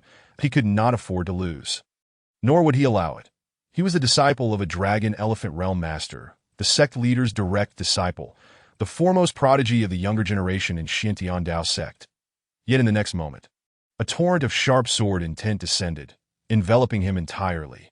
Before the sword even arrived, the surrounding fierce aura sliced through his spiritual defenses like razor-sharp blades, leaving numerous lacerations upon Mu Xinglan's body. Blood seeping forth continuously. Almost immediately, Qinyu's petite figure emerged from the darkness, her ebony pupils shimmering with crimson light. The originally glimmering sword was now shrouded in darkness, carrying an unparalleled sword intent that seemed to whisper silently. Almost instantaneously appearing before Mu Xinglan, thrusting forth that Mu Xinglan's pupils constricted, and almost simultaneously as Qinyu struck, he also unleashed a punch. The two forces collided violently, generating a shockwave that reverberated through the earth, causing the entire arena to tremble, fissures spreading as if it were on the brink of collapse. The spectators stood dumbfounded, shocked by the impending destruction of the arena, internally acknowledging the horror of it all. What kind of destructive power could a mere first level of true Qi wield? Even if it were a third-level practitioner, the aftermath could not possibly damage the arena. Puff in the midst of the clash. Mu Xinglan's complexion underwent a drastic transformation. After barely sustaining himself for 3 breaths, his face flushed crimson, the blood and energy within him surging to an extreme. Unable to contain it any longer, he spat out a mouthful of fresh blood. His aura began to rapidly wither, akin to a kite severed from its string. Violently hurled away, he crashed heavily onto the ground outside the arena. Blood gushing uncontrollably from him, his eyes filled with unwillingness and disbelief that he had been defeated. Just as Hanli had stated, he was fundamentally no match for Qinyu. Initially, he had doubted those words, but now he had no choice but to accept the truth. Qinyu had triumphed over him with an overwhelming force that in an instant, the entire venue fell silent, devoid of any applause or cheers. All eyes were wide open, expressions varied as they witnessed this unfolding scene. The atmosphere so quiet it felt eerie. Defeated. Mu Xinglan had indeed lost. How could this be? Am I not seeing correctly? A disciple murmured, instinctively denying the reality as the words escaped his lips, his mind blank and struggling to accept what had just transpired. Some even felt a sense of disorientation, as if trapped in a dream, unable to grasp the authenticity of the moment. Yet, no matter how hard they resisted acceptance or deemed it absurd, the truth lay before them. Undeniable to that moment, the presiding elder finally emerged from his shock, gazing skyward for a brief moment before suppressing the astonishment within. After several deep breaths to steady his voice, he slowly announced, "I declare that in the final battle of the top 5 ranking matches, Qinyu is the victor. The champion of this sect's grand competition is Qinyu." As his words fell, it was as if a stone had plunged into a tranquil lake, instantly stirring up 1,000 waves. The voices of the surrounding disciples erupted, a cacophony of astonishment filling the air. Brother Mu has truly lost. Impossible. The sorceress has actually secured the top position in the sect competition. Brother Mu is the direct disciple of the sect leader. How could he be defeated? Splendid, from the direction of Baiyun Peak. Han Li leapt up in excitement, his face alight with joy for Qin Yu's achievement. Even though he had foreseen Qin Yu's victory, witnessing it unfold before him was exhilarating. He knew that from this moment onward, the title of the most outstanding youth of the Xintian Dao sect would no longer belong to Mu Xinglan of the main peak, but rather to Qin Yu of Baiyun Peak. As Qin Yu Sr., Han Li felt a swell of pride. Qinshan also wore a radiant smile, genuinely pleased for his junior sister's success. Zhao Wushuang, however, felt a deeper sense of reflection, although he had previously believed Qinshan's words. A part of him had remained skeptical. After all, if even Han Li could not match Qin Yu, then Qin Yu must possess the strength to contend with Mu Xinglan. Yet, Mu Xinglan's aura was nearly complete. Coupled with his unique spiritual body, even with Qin Yu's true demonic physique, his brief time in the true Qi realm surely could not rival Mu Xinglan's depth. But now, he had no choice but to believe, for the evidence was irrefutable. Qin Yu not only had the power to compete with Mu Xinglan, but possessed the strength to overwhelm him. As he pondered, a tinge of melancholy crept into his heart.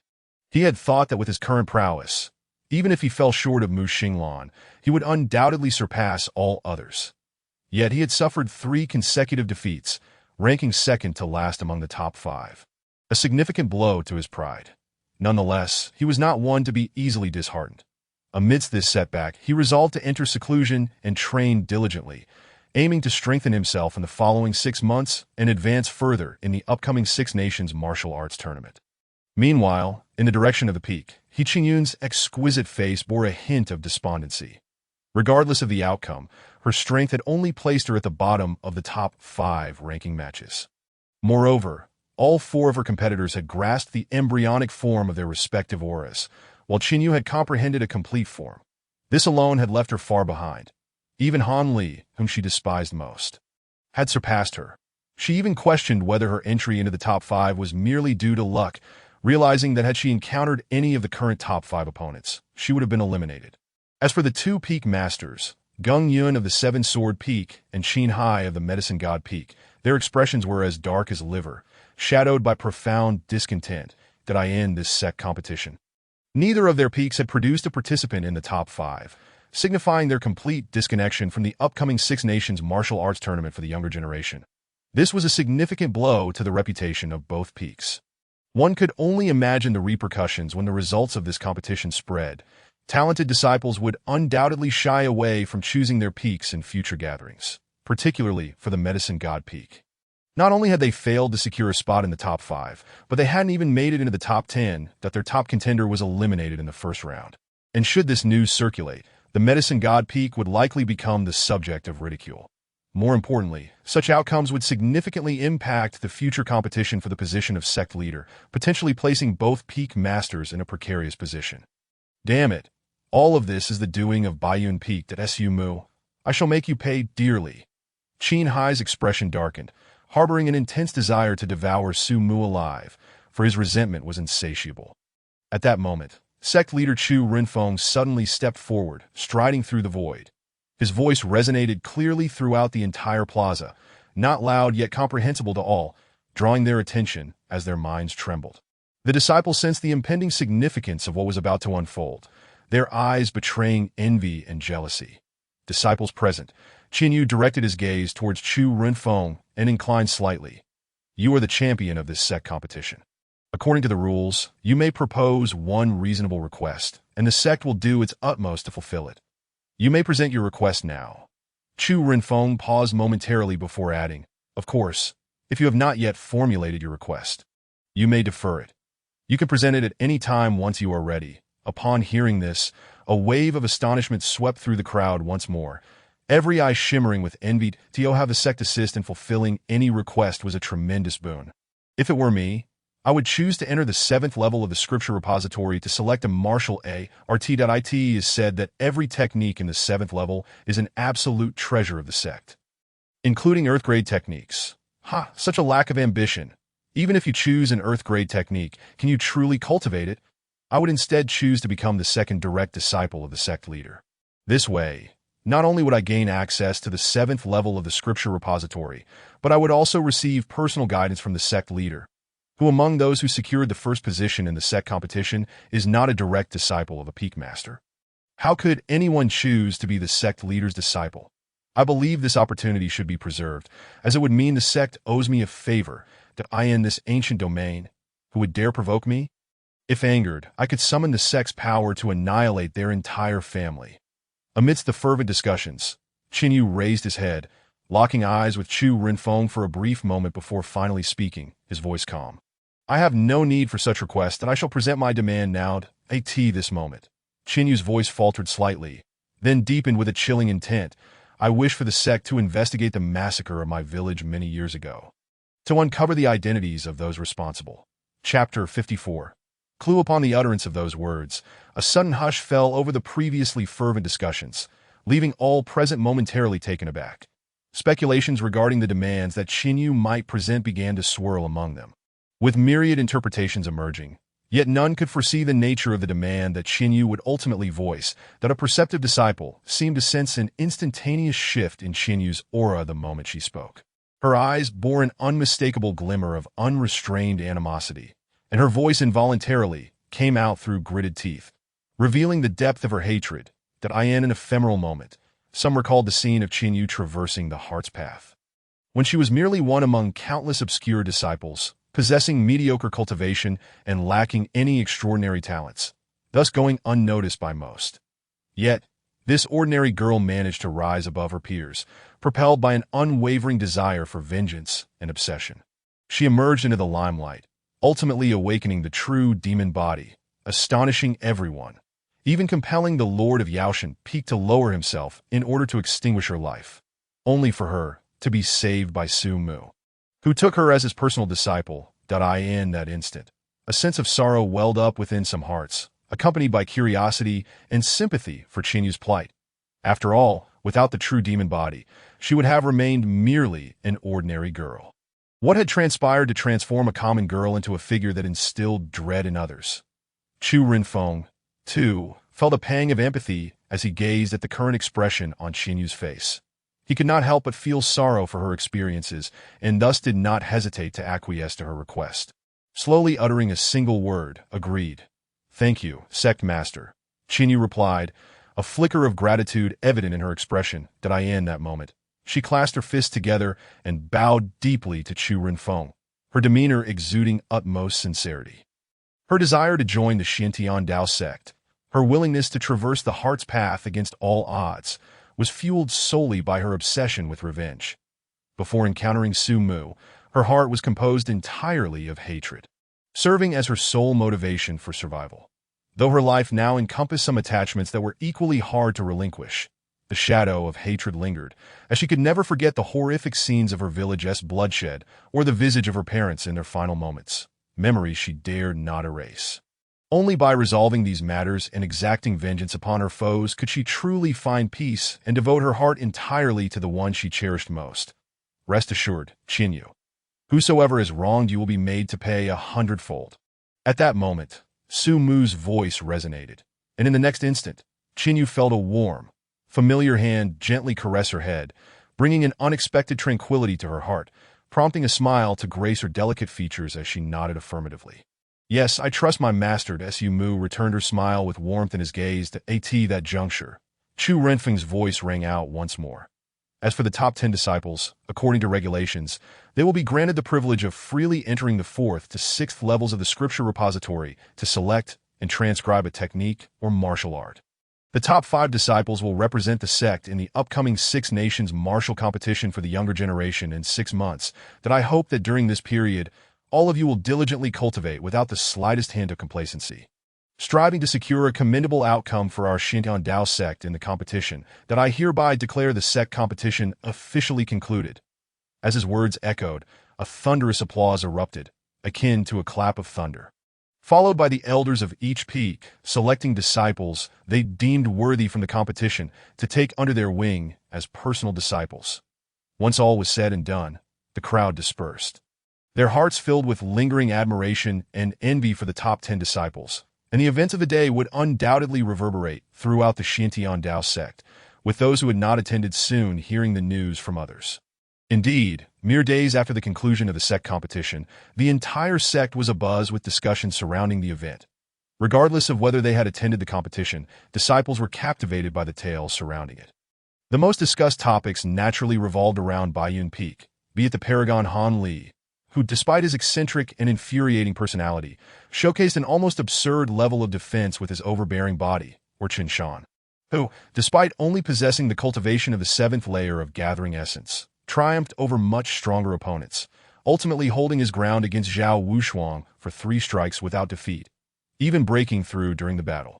However, the most sensational topic was undoubtedly the demonist Qianyu, who had decisively vanquished Mu Xinglan with an overwhelming display of strength. When news of this spread, disbelief permeated the listeners, many doubting its veracity. Yet as the accounts multiplied and some sought confirmation from disciples who had participated in the competition, disbelief gave way to acceptance, igniting a fervor throughout the Xiantian Dao sect. Everyone understood that the era of Mu Xinglan among the younger generation had come to an end, and in its place stood the formidable demonist Qianyu of Baiyun Peak. As news of this magnitude swept through the outside world, Baiyun Peak became notably more animated than before, with numerous outer disciples either having witnessed the extraordinary prowess of the 3 Baiyun Peak disciples firsthand or having heard tales that ignited their aspirations, flocking to Baiyun Peak in hopes of becoming disciples there. Apart from the 5 peaks and the main peak, there existed an area at the foot of the mountain designated as the outer sect, responsible for the myriad daily affairs of the sect. For them, the ultimate aspiration was to become a disciple of one of the 5 peaks, even if it meant starting as a mere errand boy, as that would still offer a far brighter future than remaining in the outer sect, along with access to greater cultivation resources. Moreover, formally becoming an inner sect disciple of a peak carried profound significance, with resources and status vastly surpassing that of the outer sect by 10-fold or even 100-fold. Inner disciples received regular allocations of resources sufficient to support their daily cultivation without being burdened by the responsibilities of the outer sect or errand boys, merely needing to periodically venture out to complete tasks for contribution points. However, aside from Baiyun Peak, the other peaks maintained stringent assessments for inner disciples and even for errand boys, often selecting only 1 or 2 from hundreds in each batch. The exclusion of Baiyun Peak from such assessments stemmed from Su Mu's actions against the other 5 great nations, which incited the wrath of the royal family of the Great Xia, deterring anyone from daring to join Baiyun Peak for fear of repercussions.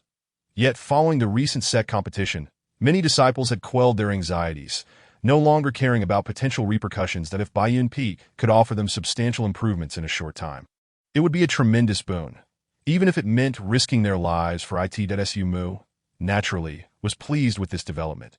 Throughout these days, he had identified a number of promising candidates with substantial potential to become inner disciples of Baiyun Peak. Among them, one particularly surprised him with a remarkable aptitude score of 184. Although this was still a considerable distance from Han Li and Qianyu, it was nonetheless regarded as above average within the Xiantian Dao sect. However, Su Mu did not take these individuals as personal disciples, instead merely accepting them as inner disciples of Baiyun Peak. After all, while taking on disciples came with great benefits, he was not one to indiscriminately accept any random person as a disciple. To him, the only candidates worth attracting now were those with an aptitude exceeding 500, or at the very least, those possessing unique physical constitutions that as a result of Su Mu's careful selection. Baiyun Peak now boasted nearly 100 disciples, bringing a newfound vibrancy to the once desolate peak.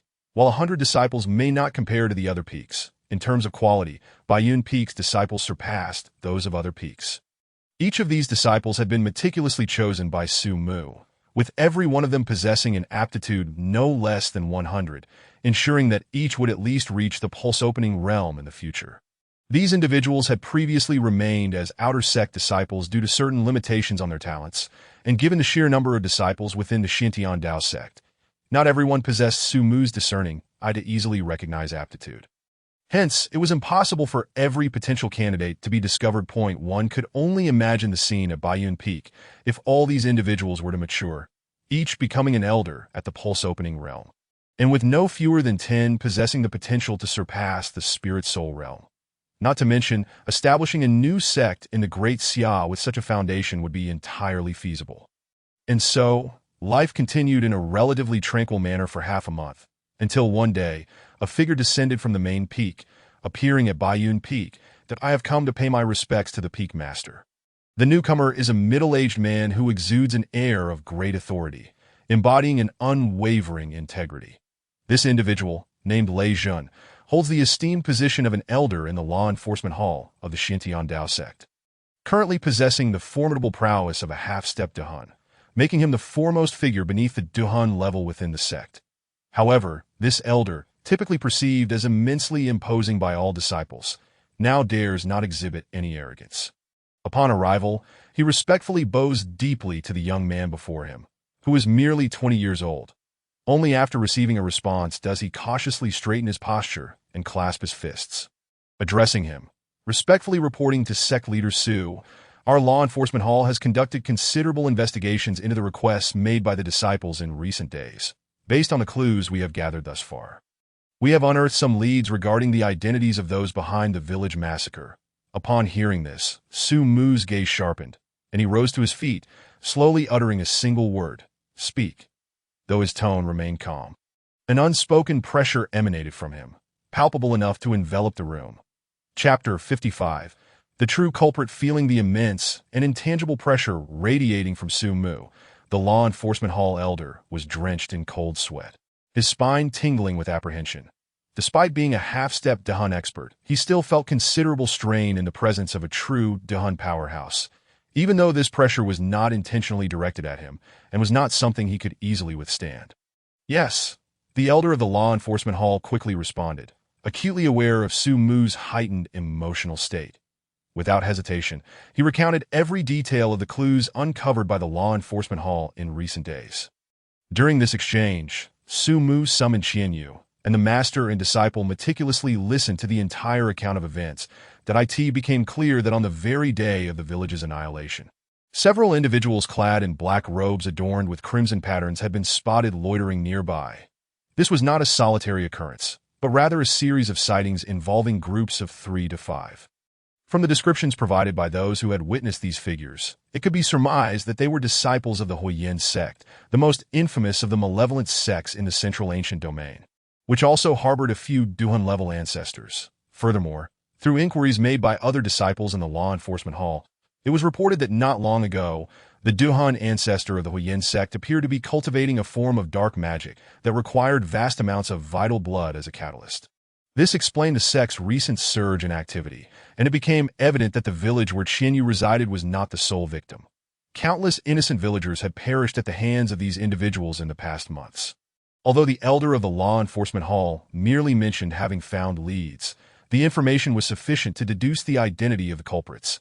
However, concrete evidence remained elusive. For Su Mu, evidence was unnecessary. Merely knowing the identity of the perpetrator sufficed. Only the weak require evidence to validate themselves. The strong seek only the truth. Huoyin sect. Very well, Su Mu declared, his voice cold as ice. The ancestor of Huoyin, for his selfish desires, cultivates dark arts, inflicting untold suffering upon innocents. Such actions cannot be tolerated. Daes's voice resonated. Su Mu's aura erupted with tremendous force, causing the elder of the law enforcement hall to stagger back several paces, his mind still reeling from the overwhelming power. Before the elder could regain his composure, Su Mu waved his hand, and in an instant, he and Qianyu transformed into a streak of light, vanishing beyond the horizon. The strength of sect leader Su has likely surpassed that of the other 4 peak leaders by a considerable margin. The elder, feeling the lingering tremors in the air, was both astonished and reflective. He vividly recalled that merely over a year ago, Su Mu was but a novice at the gathering Yuan level, and his meteoric rise felt surreal, almost dreamlike. Meanwhile, Su Mu had summoned his flying sword and, at full speed, surged towards the Huoyin sect without pause. The sheer force of his passage left onlookers below in awe as they gazed upward, trembling in response to the overwhelming presence, feeling as though a divine power had descended upon them. Mother, look! There is an immortal in the sky. Good heavens, everyone, look above! Such speed and power! Could it be a formidable being of the pulsing veins realm passing by? Whoever you are, esteemed elder, please accept our humble bow from our sect. Su Mu paid no heed to the myriad reactions from those below. Sensing the emotional turmoil within Qianyu, he accelerated to his utmost speed, reaching the vicinity of the Huoyin sect within mere hours. Upon retracting his flying sword, he materialized directly before the grand entrance of the Huoyin sect. "Master, I have a request," Qianyu said, her expression ablaze with vengeful fire. Her exquisitely beautiful face bore a frost-like coldness, and her eyes, filled with hatred, could send shivers down one's spine. "That I wish to personally avenge my kin. I implore you, master, do not intervene on my behalf." This was the first time Qianyu had displayed such emotion when addressing Su Mu. Indicating that her anger had reached its zenith, Su Mu gazed deeply at Qianyu, recognizing the turmoil roiling within her, but he nodded, saying, "Do as you wish. Your master shall not allow anyone to harm you." "Thank you, master." Gratitude flickered in Qianyu's eyes, and a warm current surged through her heart. Since the massacre of her village, only Su Mu had provided her with a sense of familial warmth. At that moment, a series of piercing sounds echoed from the sky. From the massive black fortress of the Huoyin sect, several figures leapt down from the walls, rapidly surrounding Su Mu and Qianyu.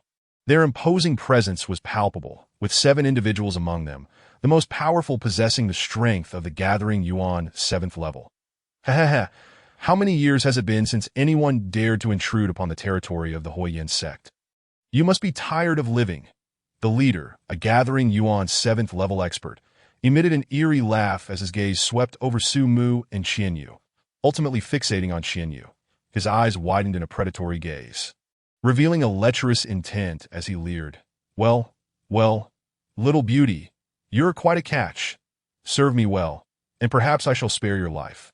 Upon hearing this, the surrounding disciples of the Huoyin sect joined in with their own lewd laughter, their eyes gleaming with lustful desire. However, Qianyu's expression remained cold and unyielding, disregarding their taunts. She calmly retrieved a long sword from her storage bag. The sight of her producing a weapon drew gasps of surprise from the Huoyin sect disciples. Who would have thought that the seemingly delicate flower harbors such fierceness? "I like it." The leader's eyes gleamed with a desire to conquer as he snarled, "Come on, let us take her down. I want her alive." "Yes," the disciples of the Huoyin sect responded in unison, charging forth with wicked grins, unleashing their full strength and various attacks towards Su Mu and Tianyu that instant. Qianyu also moved. With her true qi erupting at the first level, the Gathering Yuan disciples felt an overwhelming pressure descend upon them, their faces contorting in horror as blood spurted from their necks, leaving them frozen in place before collapsing lifelessly to the ground in the blink of an eye. The 6 attackers were slaughtered as easily as one might crush a few ants. The leader of the Huoyin sect was suddenly gripped by fear, pointing in shock at the petite figure advancing towards him. "True Qi realm," he exclaimed, unable to fathom that this seemingly 17 or 18-year-old girl possessed such strength, something he thought was beyond even the prodigies of the Xiantian Dao sect. "Wait, this is all a misunderstanding," the Huoyin disciple shouted, his features twisted in terror as he forced a painful smile, desperately attempting to explain himself to Qianyu. Yet Qianyu paid him no mind, her pace quickening as she darted toward him. The Huoyin disciple, in a state of panic, bellowed, "Do you dare kill me? This is the Huoyin sect. If you kill me, none of you will leave alive." However, his words were cut short as Qianyu's sword pierced through his chest, followed by a forceful shove that sent his lifeless body flying away in an instant. The patrolling disciples of the Huoyin sect noticed the commotion, their expressions shifting from shock to urgency as several groups rushed to the scene, the sound of alarm bells echoing throughout the sect. "Enemy attack! We are under siege! Is that a true Qi realm expert? Damn it, everyone attack together! What does it matter if she is in the true Qi realm? Can one truly contend with so many of us?" The sounds of commotion echoed all around, and as the figures discerned Qianyu's cultivation level, their expressions shifted dramatically, eliciting gasps of astonishment. After all, this was the Huoyin sect, which could not be compared to the hegemon of the middle domain, the Xiantian Dao sect and Huoyin sect. A true Qi realm warrior was already considered a formidable presence, with merely 100 such individuals within the sect, each holding an esteemed rank, revered as elders as for those in the Meridian Opening realm. There were only 4, akin to the supreme elders, existing just beneath the sect master, wielding authority over countless others. At this moment, a true Qi realm warrior had appeared and launched an attack against their sect. How could the disciples not be astounded? All together attack. With this command, a chorus of shouts erupted as the crowd unleashed their fiercest might, and in an instant 100 figures surged forth, executing their most powerful offensive techniques towards Qianyu. An overwhelming tide of assaults. Chapter 56. A bloodbath. Hundreds of attacks descended simultaneously. Although each was merely an attack from the gathering Yuan realm and posed no threat to a true Qi realm warrior. The sheer volume of these strikes combined could indeed inflict severe damage, for even the mightiest fists cannot withstand the onslaught of many. Yet, just as these attacks were about to land, Qianyu's figure moved, vanishing from her original spot like a wraith. Countless assaults fell into nothingness, crashing against the ground and the air, resulting in a cacophony of explosive sounds that reverberated through the void. Where is she? The disciples of the Hua Yin sect widened their eyes, frantically searching for Qianyu's silhouette. However, just as their voices rang out, a scream pierced the air, followed by another disciple clutching their neck, blood gushing forth as they collapsed. A look of despair etched upon their faces. Upon witnessing this, the Hua Yin sect disciples gasped in horror, but before they could comprehend the situation, more cries of agony echoed as several others fell.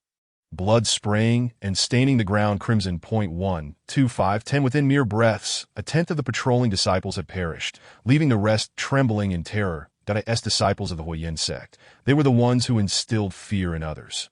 They had never encountered such a dire situation themselves, that we must not allow this demoness any room to maneuver. Gather and encircle her. A disciple of the Hua Yin sect shouted with all his might, even resorting to the term demoness. Indeed, she was a demoness. Despite being part of an evil sect, facing an enemy who could slay a dozen of their comrades in an instant, one they could scarcely see. The term demoness was the only fitting description. Just as this disciple's voice rang out, he suddenly sensed a jolt of danger at his brow.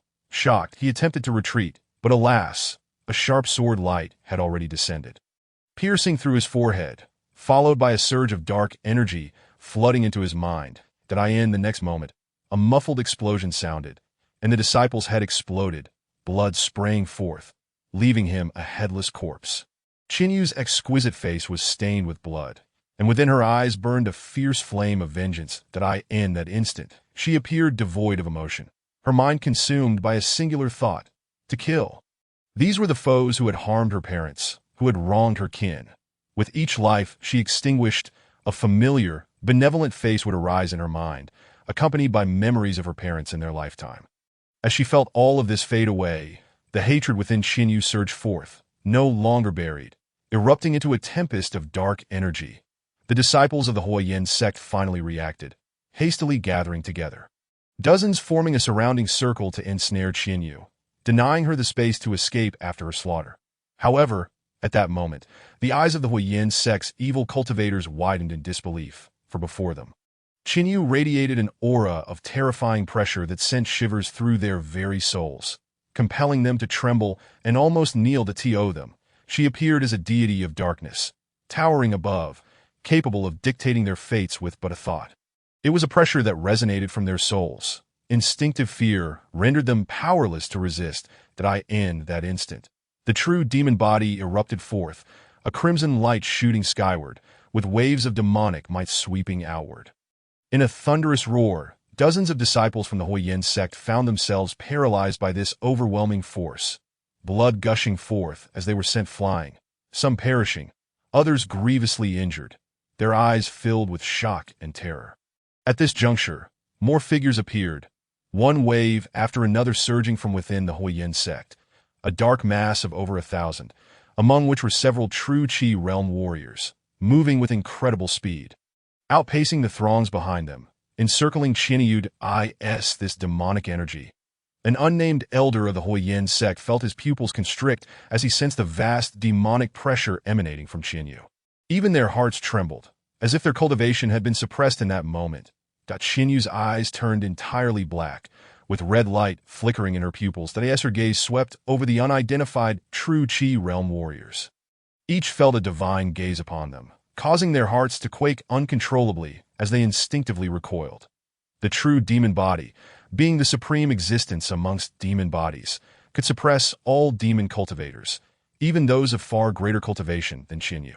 This was a pressure stemming from the very essence of their bloodlines, a weight from their souls. This demoness is peculiar. Let us strike together.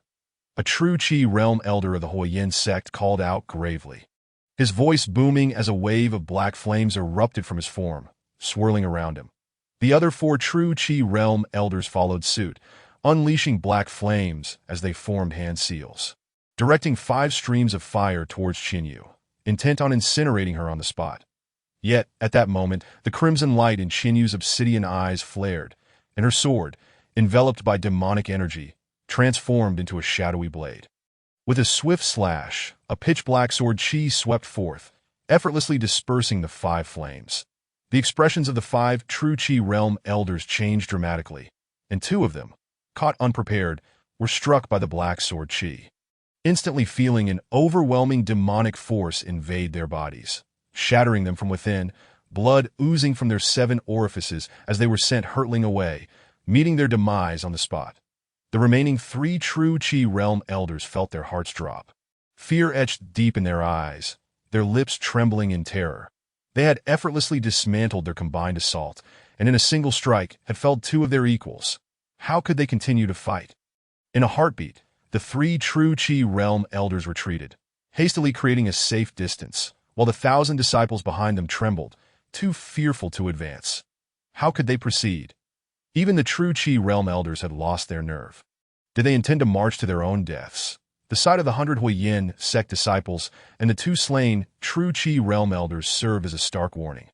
Boom! At that moment, a figure leapt into the air from within the crowd, black flames erupting around him, transforming into a fiery sea that engulfed the area, and he landed before the throngs, his eyes flickering with black flames. A wicked grin on his face as he gazed at Qinyu. It was Elder Qin Yin, a young man seemingly in his 20s.